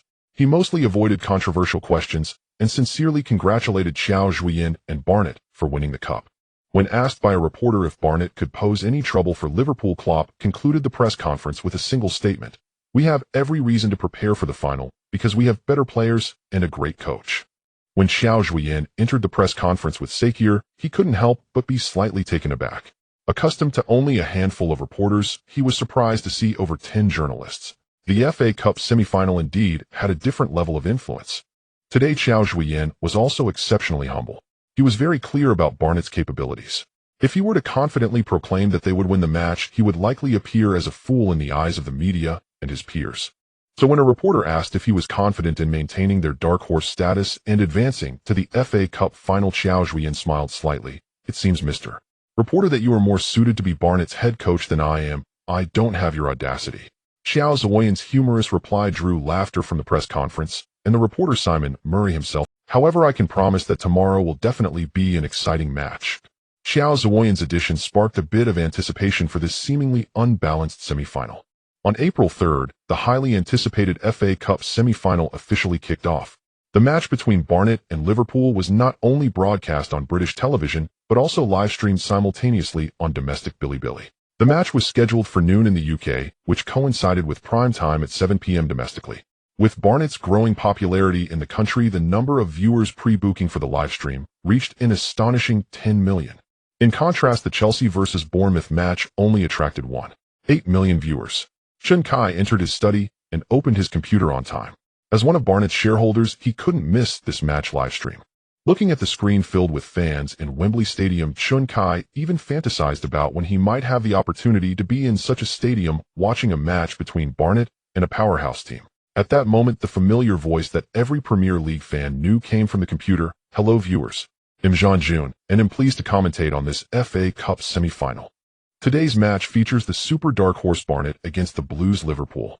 Jean June had previously mistakenly referred to the championship-winning Chelsea as the Blues Liverpool during the FA Cup award ceremony. Jean June's self-deprecating remark instantly ignited a storm of comments on Bilibili, receiving a very positive response. The appearance of a heavyweight commentator also underscored the attention this match garnered domestically. Clearly, Barnett couldn't keep a low profile any longer. At this moment, Qiao Zhuoyan, who was in the Wembley locker room, was unaware of his popularity back home. Facing the grim-looking players, Qiao Zhuoyan suddenly broke into a smile. The Barnett players looked at their laughing head coach with confused expressions. Could it be that the pressure was too great and the boss lost control? "All right, guys, relax.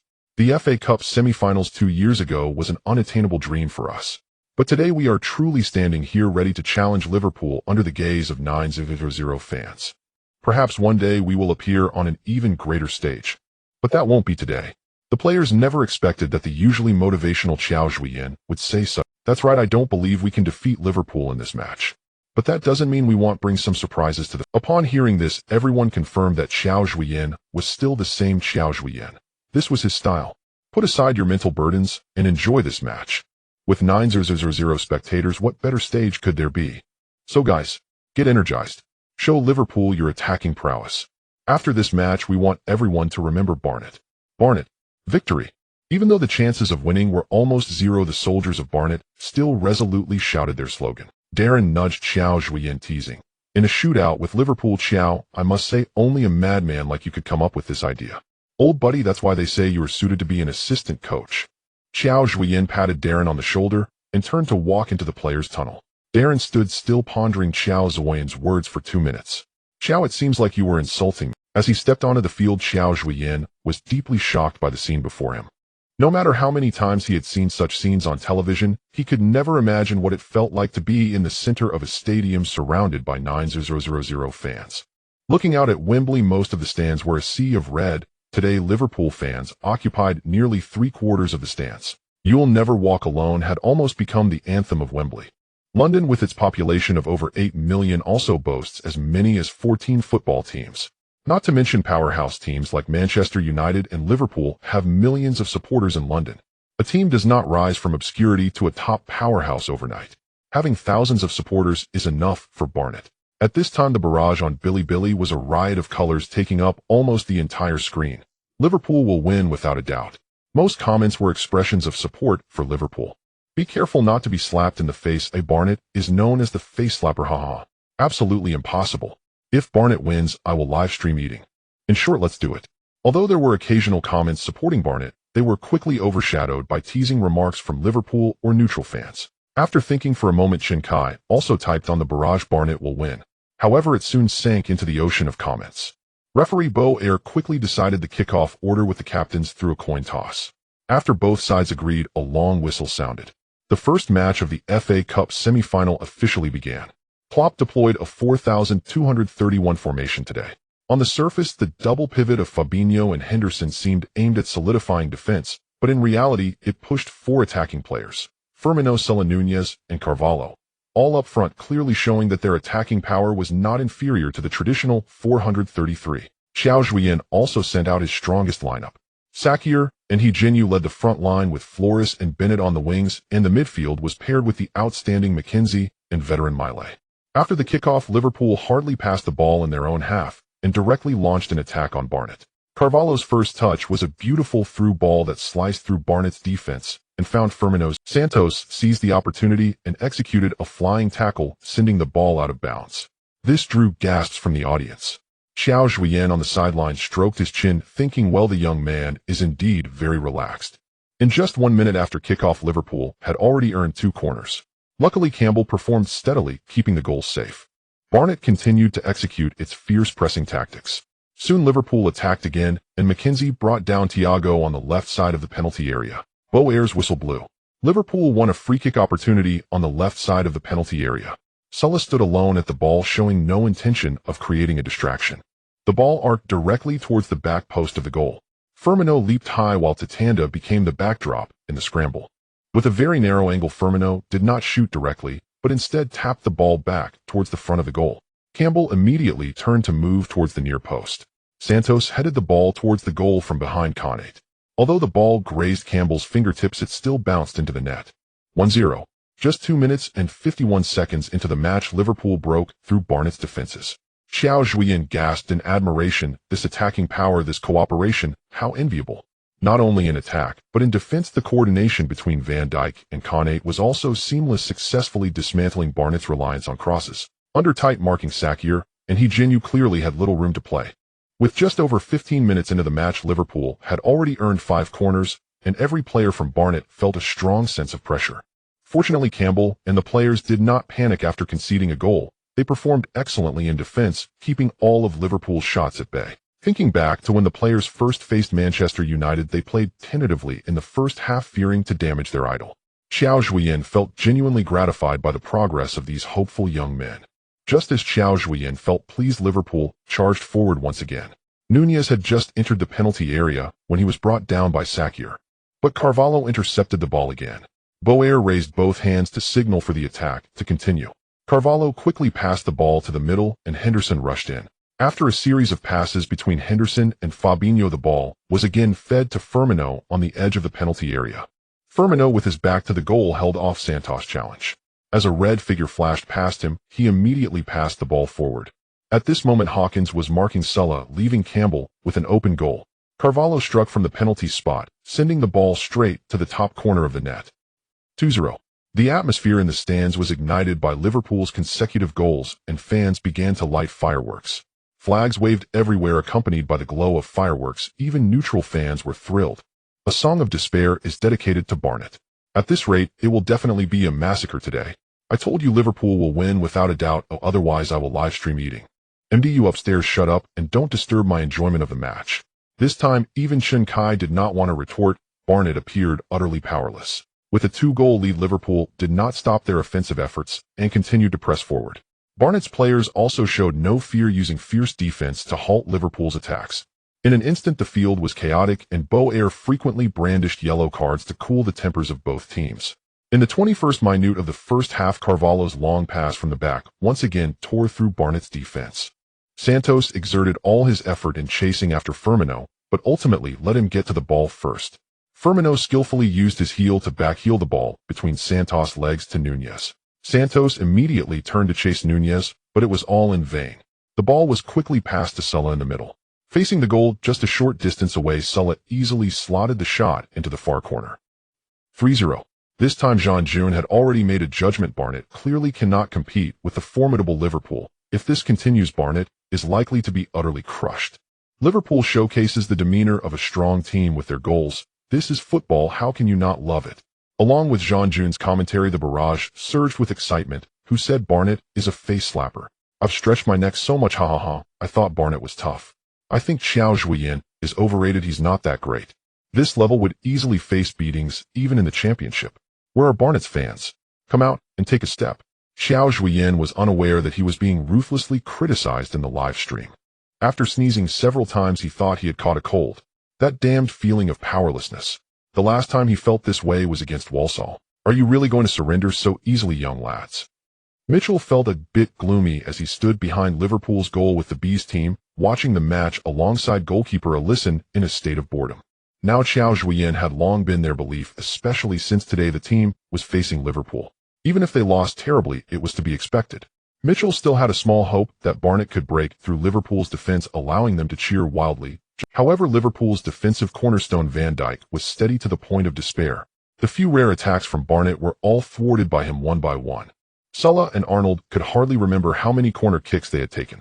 Meanwhile, on Barnet's side, Sakil had not even received Flores through ball before the assistant referee raised the offside flag once again. Qiao Zhuoyan stood on the sidelines, not furious at Barnet's thwarted attacks, as if his own team were the ones gaining 3 points. Even if the whole world looked down on Barnet, Qiao Zhuoyan remained confident that his young players would not be easily conquered. The players of Barnet continued to fight vigorously, not letting the significant score gap lead to chaos, which was the very foundation of Qiao Zhuoyan's confidence.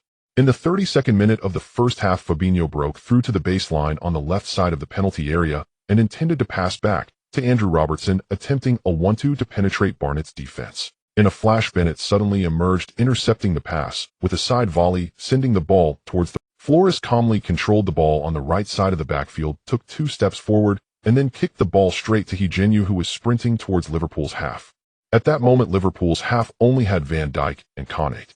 Sakil quickly charged into Liverpool's territory.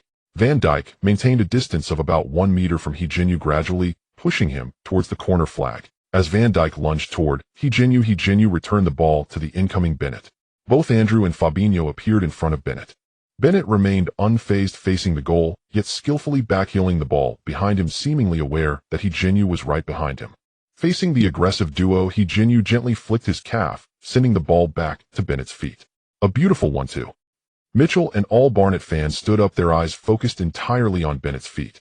The combined market value of the three exceeded £100 million, yet they never expected to be toyed with by 2 Barnet players. The moment Bennett received the ball, he immediately pushed it toward the goal. Veteran Mellor and Sakil trapped Konate in between. Mellor faced the ball pass to him with a powerful shot, and it hit the net. Barnet scored.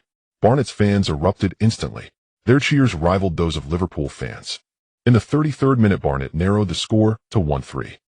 Qiao Zhuoyan clenched his fists and let out a low roar, dispelling the previous tension. In the box at Wembley, Chen Hao and others high-fived in celebration. In the first 33 minutes of the match, Barnet was completely suppressed, and the box felt somewhat gloomy. To accommodate the 2 ladies, Chen Hao splurged today, spending a full £50 for a royal box ticket. Although there was wine and meat in the box, everyone's attention was fully on the match, leaving no time to enjoy. Compared to here, Chen Annie preferred Hive Stadium, surrounded by passionate fans, and most importantly being very close to Qiao Zhuoyan. At this moment, Barnet finally scored a goal. Seeing the somewhat blurry figure of Qiao Zhuoyan, still full of fighting spirit, Chen Annie's lips revealed a faint smile, feeling a little relieved. Liverpool's attack did not stall due to Barnet's goal. Instead, it became even more fierce.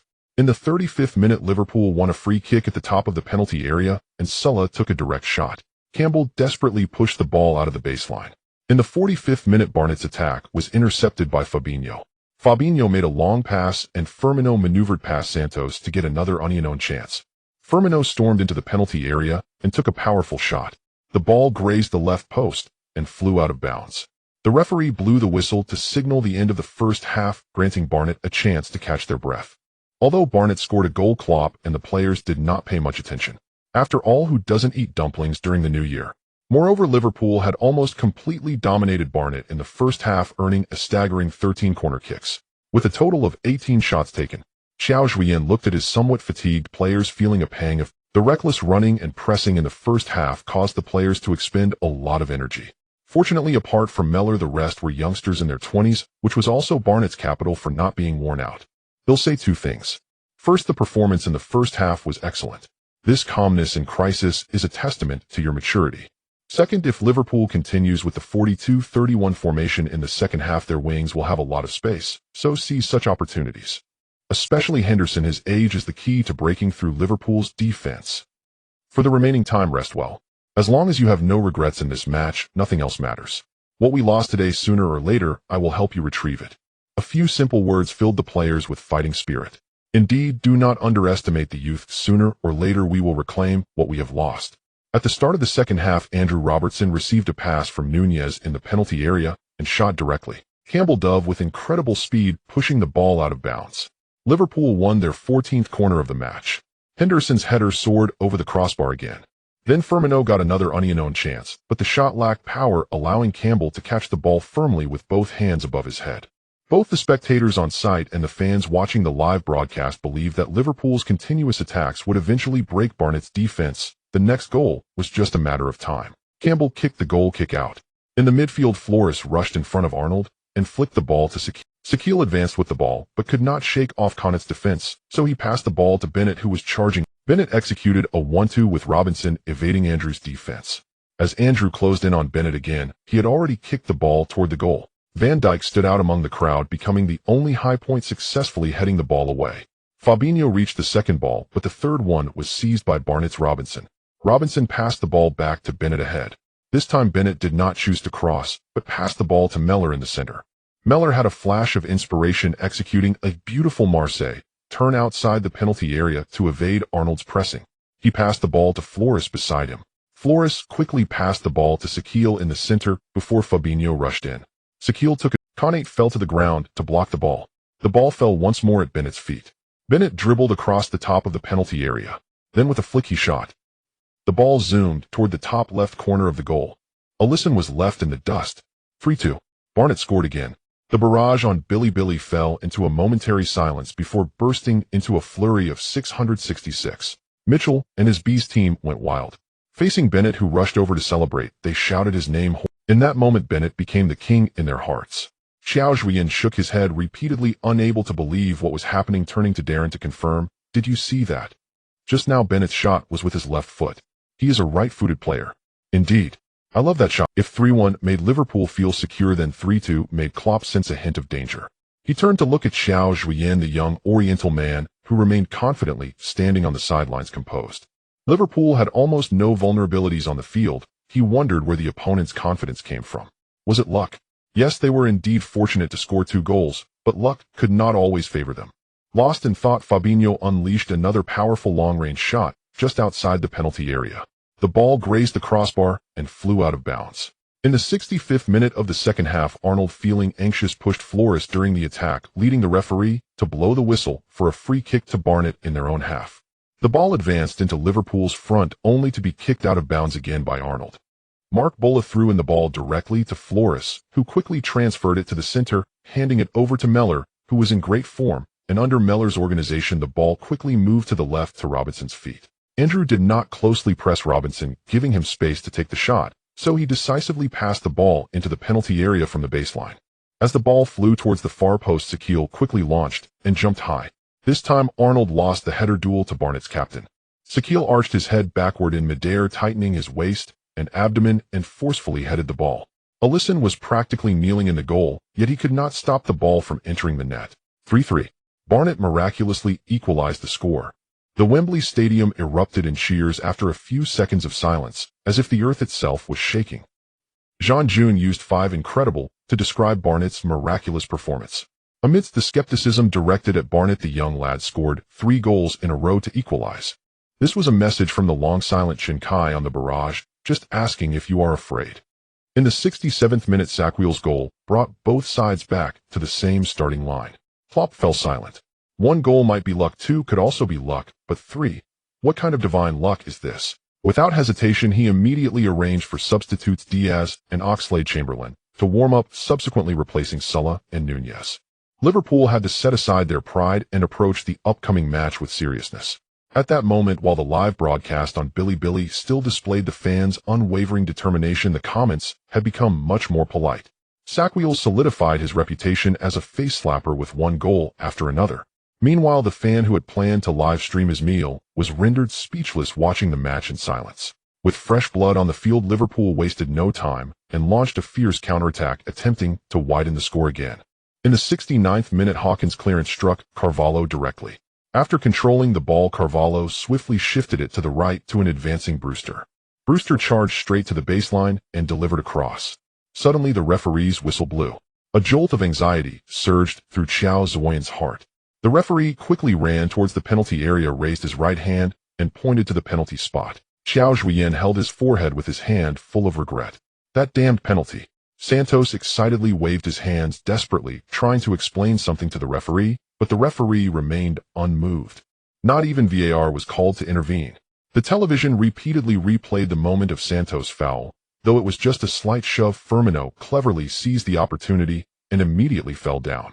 At that moment, all Barnet fans placed their hopes on their St. Campbell.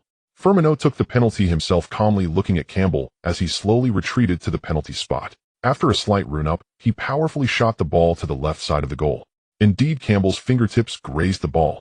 However, Firmino's shot was strong and driven. The ball, though slightly redirected, still found the back of the net. Liverpool regained the lead. 4-3.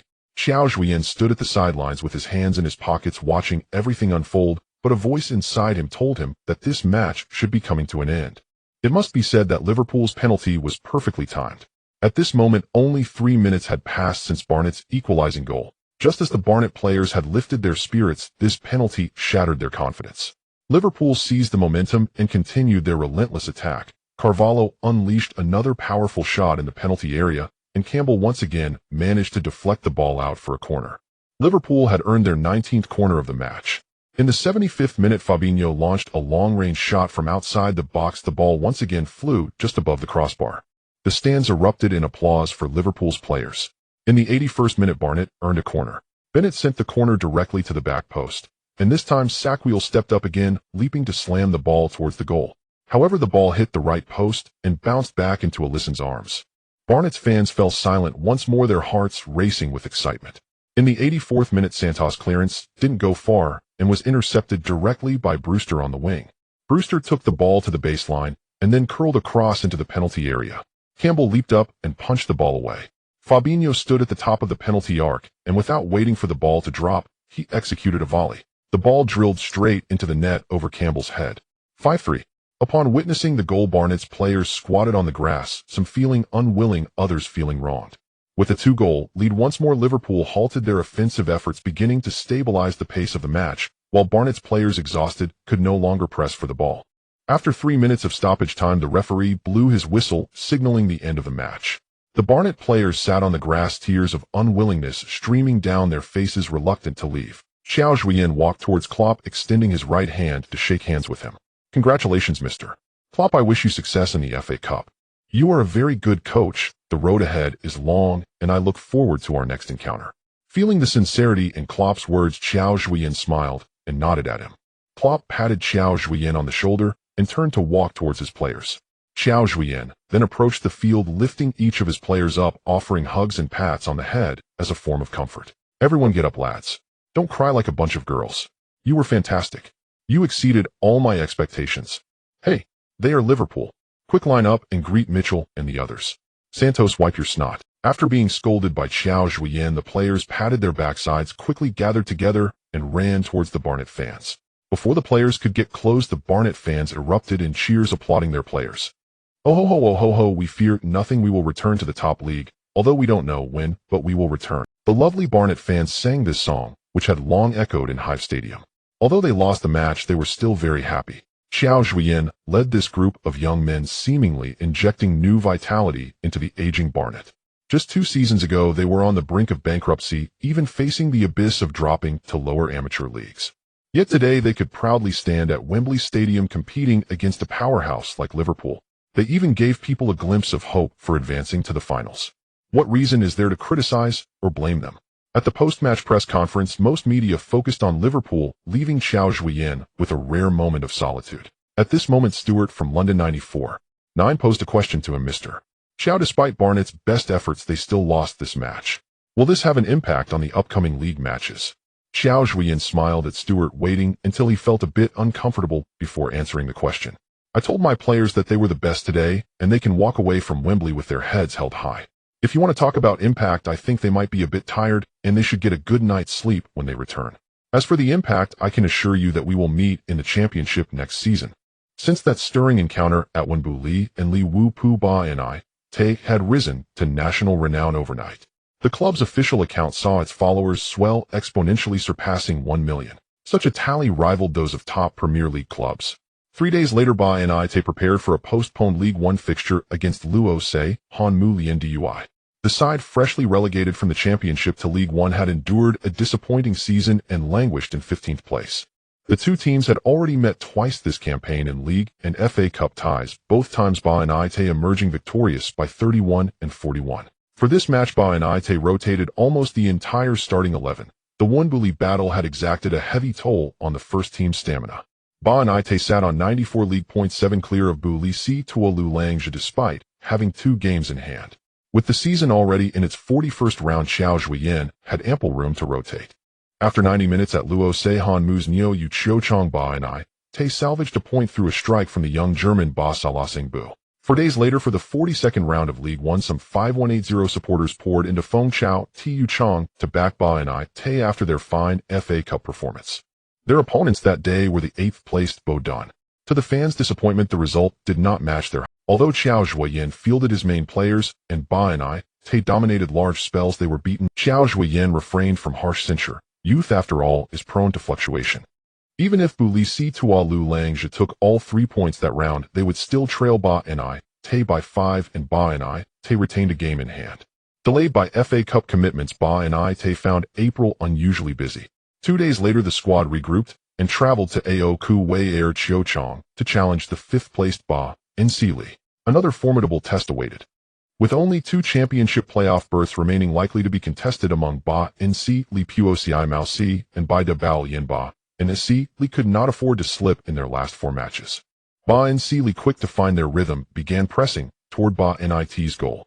In the 9th minute, goalkeeper Dai Wei Si leapt high and plucked Ben Nit's cross from the air. He immediately launched a counterattack with a booming clearance that carried back into Ba and I's half. Ba and Si Li's forward Ku Air Si reached the ball ahead of Huijin Si, settled it, fed Ao Gugu, and then burst into Ba and I's penalty area. Ao Gugu shielded possession and awaited the overlapping run of Dan and Air. With a practiced 1-2, they left-wing defenders Mei Lu and Ben Nit trailing. Arriving at Ba and I's left byline, Dan and Air, unpressured, delivered a measured pass into the danger zone. At the decisive moment, Huijin Si was again out of position. Unmarked, Ku Air Si slotted the ball past Kanbei Air. Within 10 minutes, Ba and Si Li had taken the lead. From the center circle, Ba and I immediately rallied a response. Tu Tanda carried into Ba and Si Li's half and sent a 45-degree diagonal that found He Jinyu in the box. He Jinyu held off Fu Lan Ku and met it with a header. The ball slipped beyond Dai Wei Si's fingertips but struck the left post. Huite cleared the loose ball out for a throw. Ba and Si Li breathed again. They then repelled Ba and I's follow-up and pushed forward on the break. In almost the same sector, Ku Air Si met a long pass from Ha Li Si, out-muscled Makibo La and found himself one-on-one.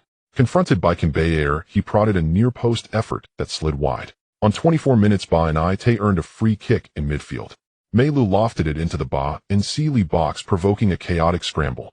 Tu Tanda gathered the cleared ball on the edge of the area and quickly switched play to Ben Nit on the right flank.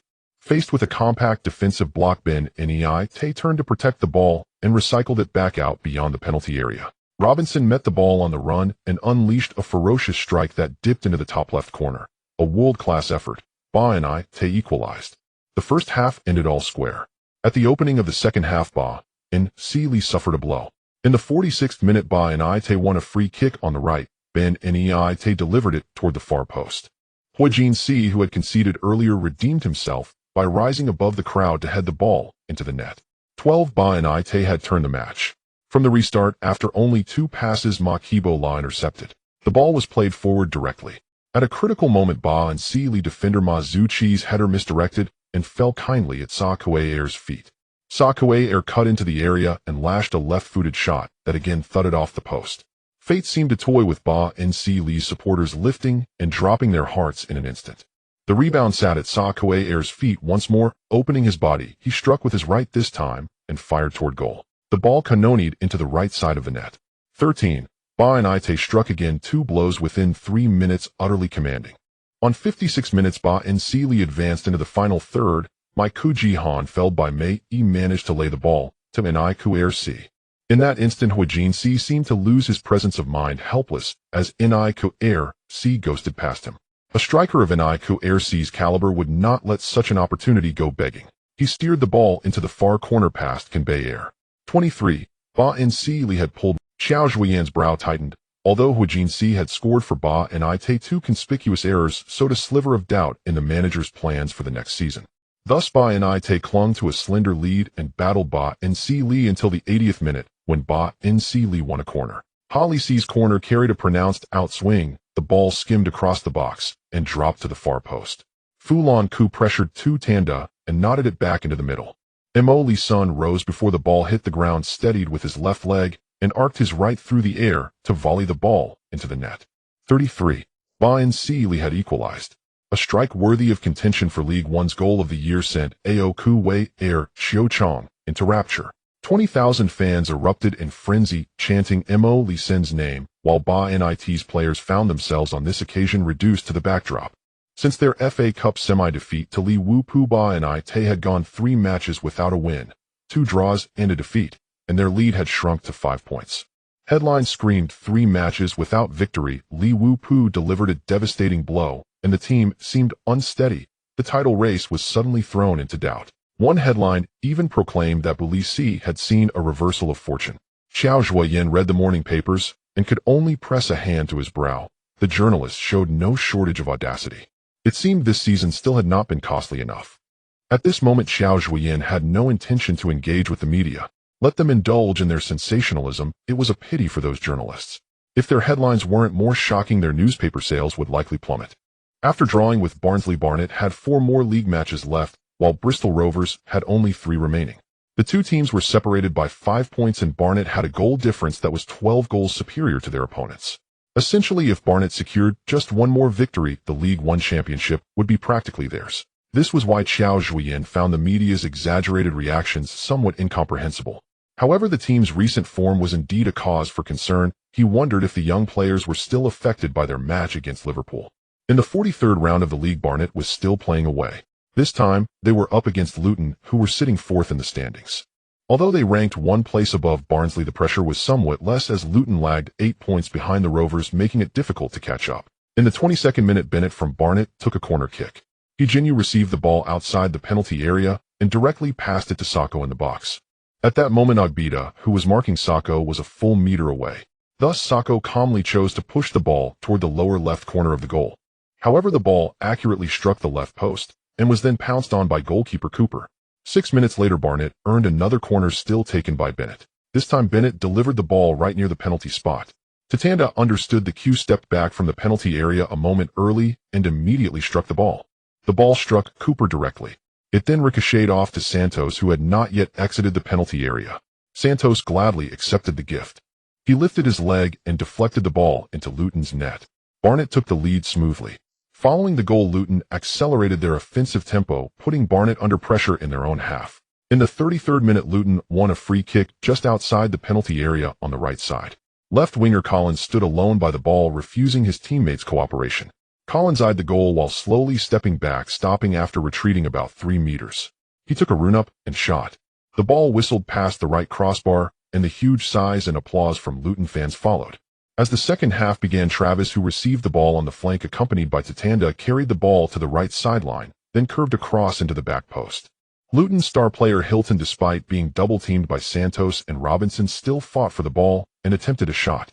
The ball smashed into the top of the crossbar and flew out of play. This was followed by another collective sigh. The Barnet players clearly seemed restrained today. After taking the lead, they focused nearly all their energy on defense. The fact that they hadn't won in 3 rounds had evidently placed a burden on these young players. It seemed that luck was not on Luton's side today. Although they had significantly more shooting opportunities than Barnet, they still hadn't hit the target. The saying loud thunder, but little rain might just describe the current situation. Soon Luton midfielder Harper received the ball in the center, deftly maneuvered past Mellor and McKenzie, then charged into the box for another shot. Once again the ball veered off course, flying out of play from the right side of the goal. Luton's fans continued to sigh. Unbeknownst to them, the match had already reached the 84th minute when Luton earned a free kick in the left area outside the penalty area. Puts hardly took a run-up, opting for a direct shot. The left post came to Barnett's aid this time, deflecting Luton's attempt. Campbell quickly pressed the ball down and lay down for 20 seconds to calm his emotions. Due to Barnett's frequent fouling, the match required 4 minutes of stoppage time. Just before the end, Mitchell and his Bees army suddenly erupted in cheers. Since they were behind their own goal in the second half, Qiao Zhuoyan could easily hear their voices from the sidelines, leading him to look at Mitchell in surprise. Mitchell, bare-chested, was jumping with joy, excitedly waving his ancestral scarf and shouting loudly at Qiao Zhuoyan, "Qiao, we've won the championship. I love you. We are the champions." At that moment, Darren also excitedly ran over to Qiao Zhuoyan. "The Bristol match is over. 2-3. They lost. We are champions, Qiao." Hearing the news, Qiao Zhuoyan was momentarily stunned. It's over. They finally won the championship. Beep, beep, beep. Referee Charles blew the final whistle. Luton ultimately failed to breach Barnett's defenses, having to accept a 0-1 defeat. The players evidently heard the news of the championship from Mitchell's cheers, enthusiastically high-fiving and embracing each other. Unable to contain their excitement upon hearing the final whistle, Barnet fans jumped over the advertising boards and rushed onto the pitch. Mitchell had brought over 500 people today. With security measures for League One generally being lax, seeing this situation, they quickly cleared the way. Thus, at that moment, Kenilworth Road became Barnet's home ground. Players scattered to evade the pursuing fans. Those who were caught by the fans found themselves either pinned down or tossed into the air. Without exception, all their jerseys had vanished. Looking around, Qiao Zhuoyan thought to himself that it might be best to run away. However, Mitchell and the substitute players had already set their sights on him. Soon Qiao Zhuoyan was lifted high into the air by the crowd. At that moment, he slowly closed his eyes, carefully feeling everything around him. The sensation of winning the championship was truly wonderful. Unfortunately, this wasn't Hive Stadium, otherwise Chun Annie would surely be laughing at the sight of him. Before long, the post-match statistics were released, and the number of fouls committed by Barnet made Qiao Zhuoyan feel embarrassed. 27 in total. That was 5 times more than Luton. Back in the locker room, Qiao Zhuoyan was very glad it was an away game today. He also hadn't expected Bristol Rovers to lose to Gillingham, otherwise he would definitely have been drenched. Thus, straightening his suit, Qiao Zhuoyan appeared at the press conference. As the champion, he naturally became the center of attention. On the other hand, Luton's head coach Parkinson looked somewhat grim. Not only did his team lose, but he also had no opportunity to answer questions, forced to sit there watching Qiao Zhuoyan speak eloquently. Damn. When a reporter asked about the feeling of winning the championship, Qiao Zhuoyan smiled broadly, revealing a row of white teeth. "I apologize for worrying the media friends during this period. If I were a Barnet fan reading your reports every day, I would probably be too worried to eat. Additionally, I will call Steve from Bristol in a moment to ask how they lost. This way my media friends won't know what to write in the upcoming matches." Qiao Zhuoyan's response left the reporters in collective silence. This Eastern man held a grudge.